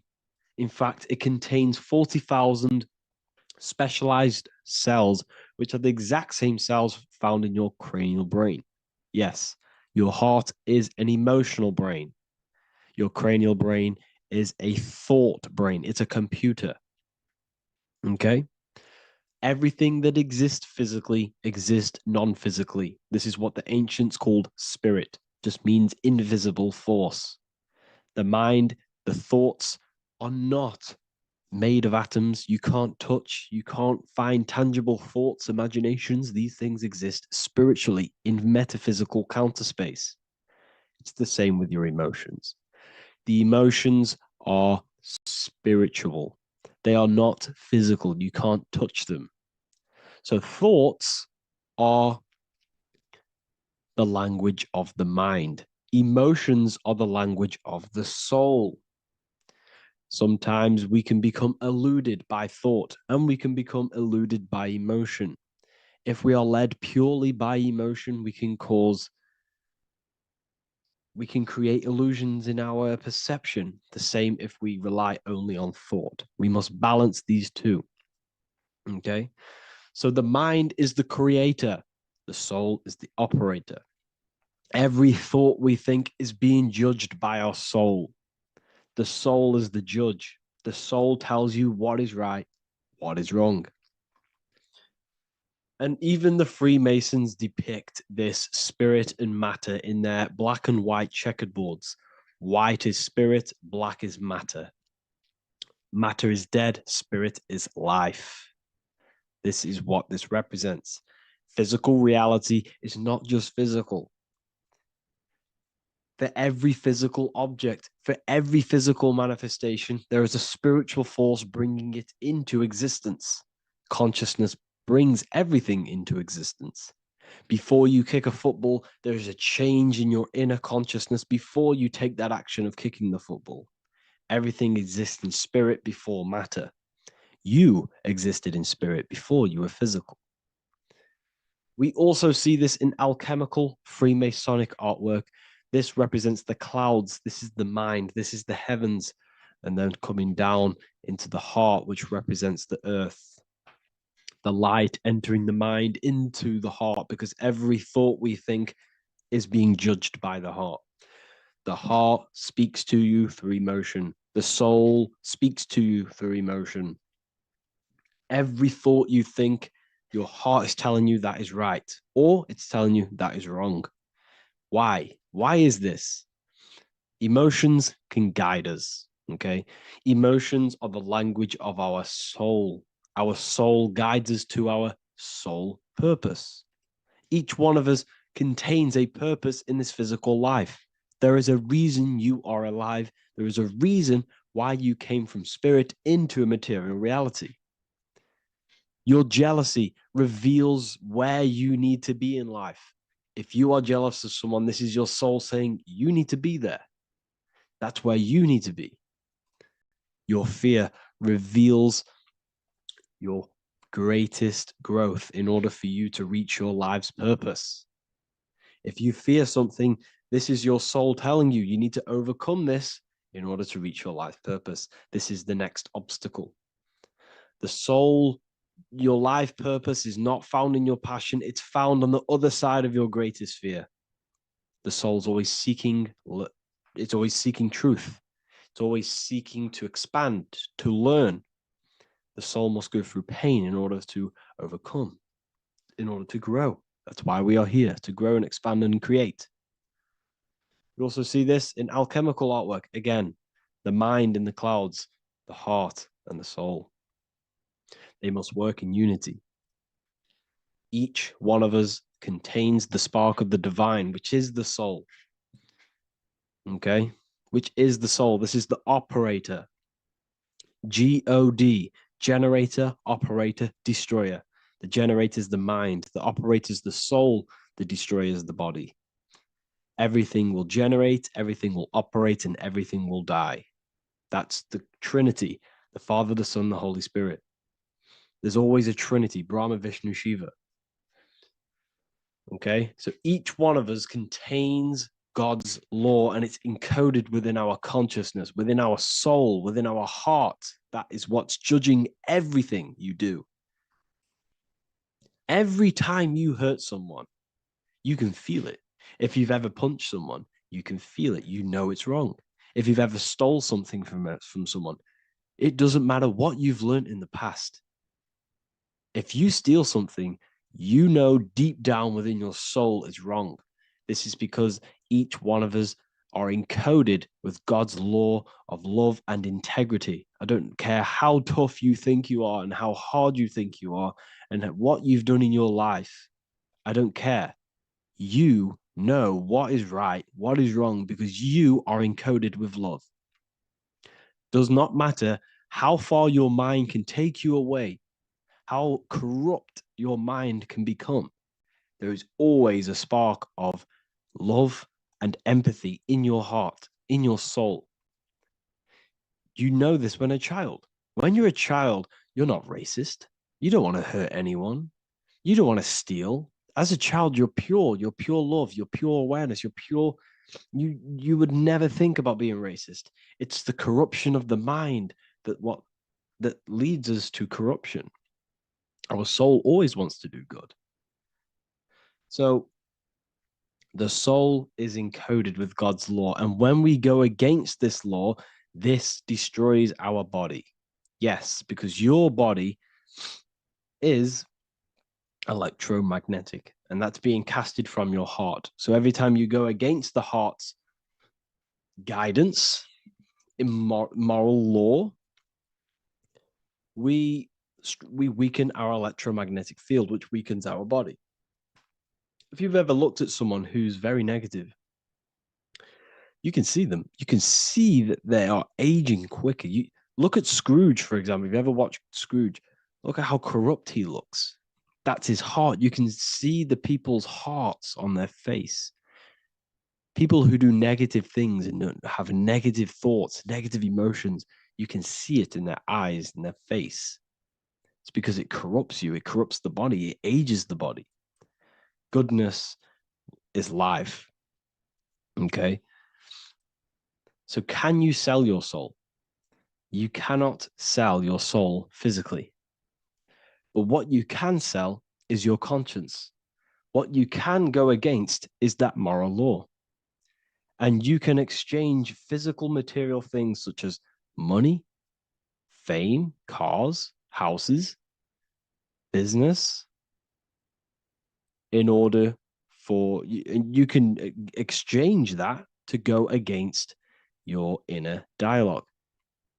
For example, these rappers, celebrities, what are they doing? They're not selling their soul. You can't sell your soul to some entity on the astral plane. But what you can do, you can take money to say, I'm going to go against my heart. I'm going to go against my inner moral law. I'm going to take that money and I'm going to do something wrong. It's basically going against your soul. It's selling your soul, selling your soul's guidance of moral law. That's what selling your soul is. And that's what these rappers are doing. That's why they're so sad.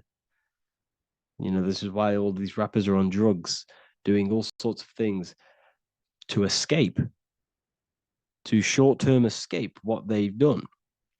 They're going against their inner guidance for money. And yes, short-term pleasure may be happy for now, but in the long run, it will leave you feeling voidless because nothing material can ever satisfy your soul. Nothing.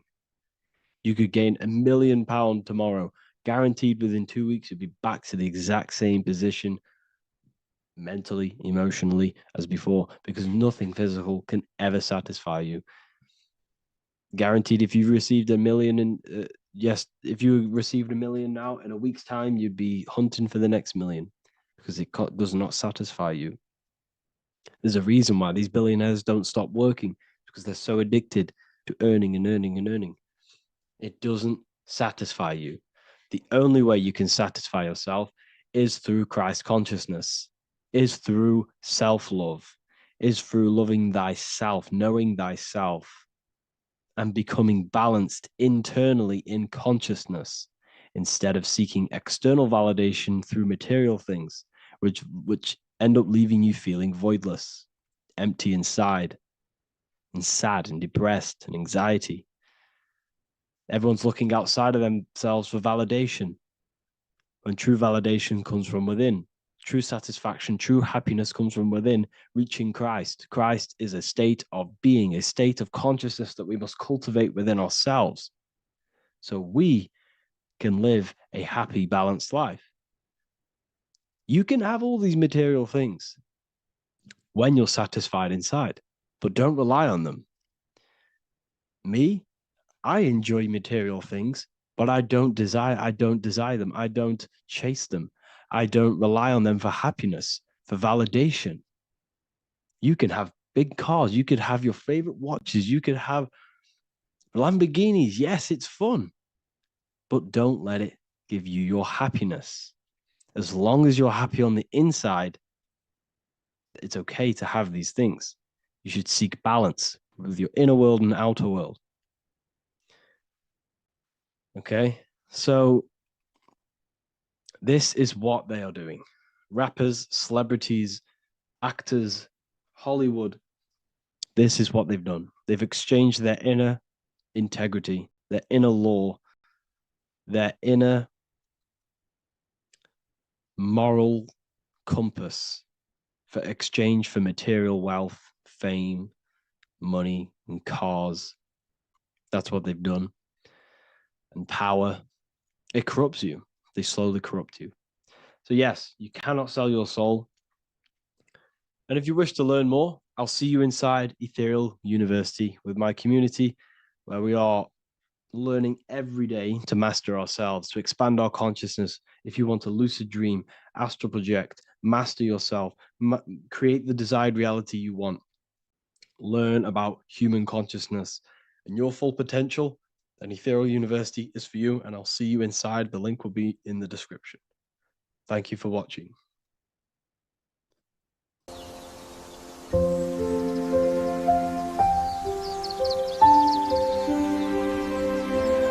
bookofwisdom.com.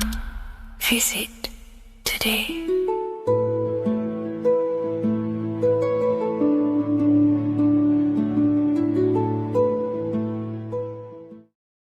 You're living in 4 planes of existence right now, but most people are only aware of one. And that's why they feel lost, disconnected, and stuck in cycles they can't explain. If you don't understand the blueprint of reality, you'll keep trying to fix the physical, while the real causes lie in the unseen dimensions that you have direct access to. You must understand that the universe only exists in the mind. Everything is a projection of consciousness. Therefore, consciousness produces everything. Our internal world is consciousness. Our external world is this physical body, physical world. Everything is an externalization of consciousness. For example, this was a thought. Now it's made physical. But before this was invented, it was existing in someone's mind, in consciousness, invisible. Then it was made manifest, made physical. So everything in this physical plane is the effect. The cause is consciousness, mind, the mental plane. So now I'm going to explain these different dimensions of consciousness. You don't just exist in this physical plane. The physical plane, in fact, is the lowest plane there is. It's the illusionary plane. So first of all, we have the Buddhic plane. This is the nothingness. So think of it like this. Absolute nothingness. If you turn off thoughts, there is nothingness. This is the void. And out of the void springs infinite potential, which is the mental plane. Now, your mind has no limitation. It can think anything, be anywhere, anytime, any place. In the whole world, there is no limitation with the mind. This is the realm of infinite possibilities. This is the realm of thought. Thought is a dimension, information and thought. To go a little bit deeper on this, there are pockets of thoughts, what we call in the occult fields of thoughts. Your mind does not think thoughts, it receives them. Your mind is like a radio. Whatever the mind is tuning into, setting its mindset, setting your frequency or setting your mind, you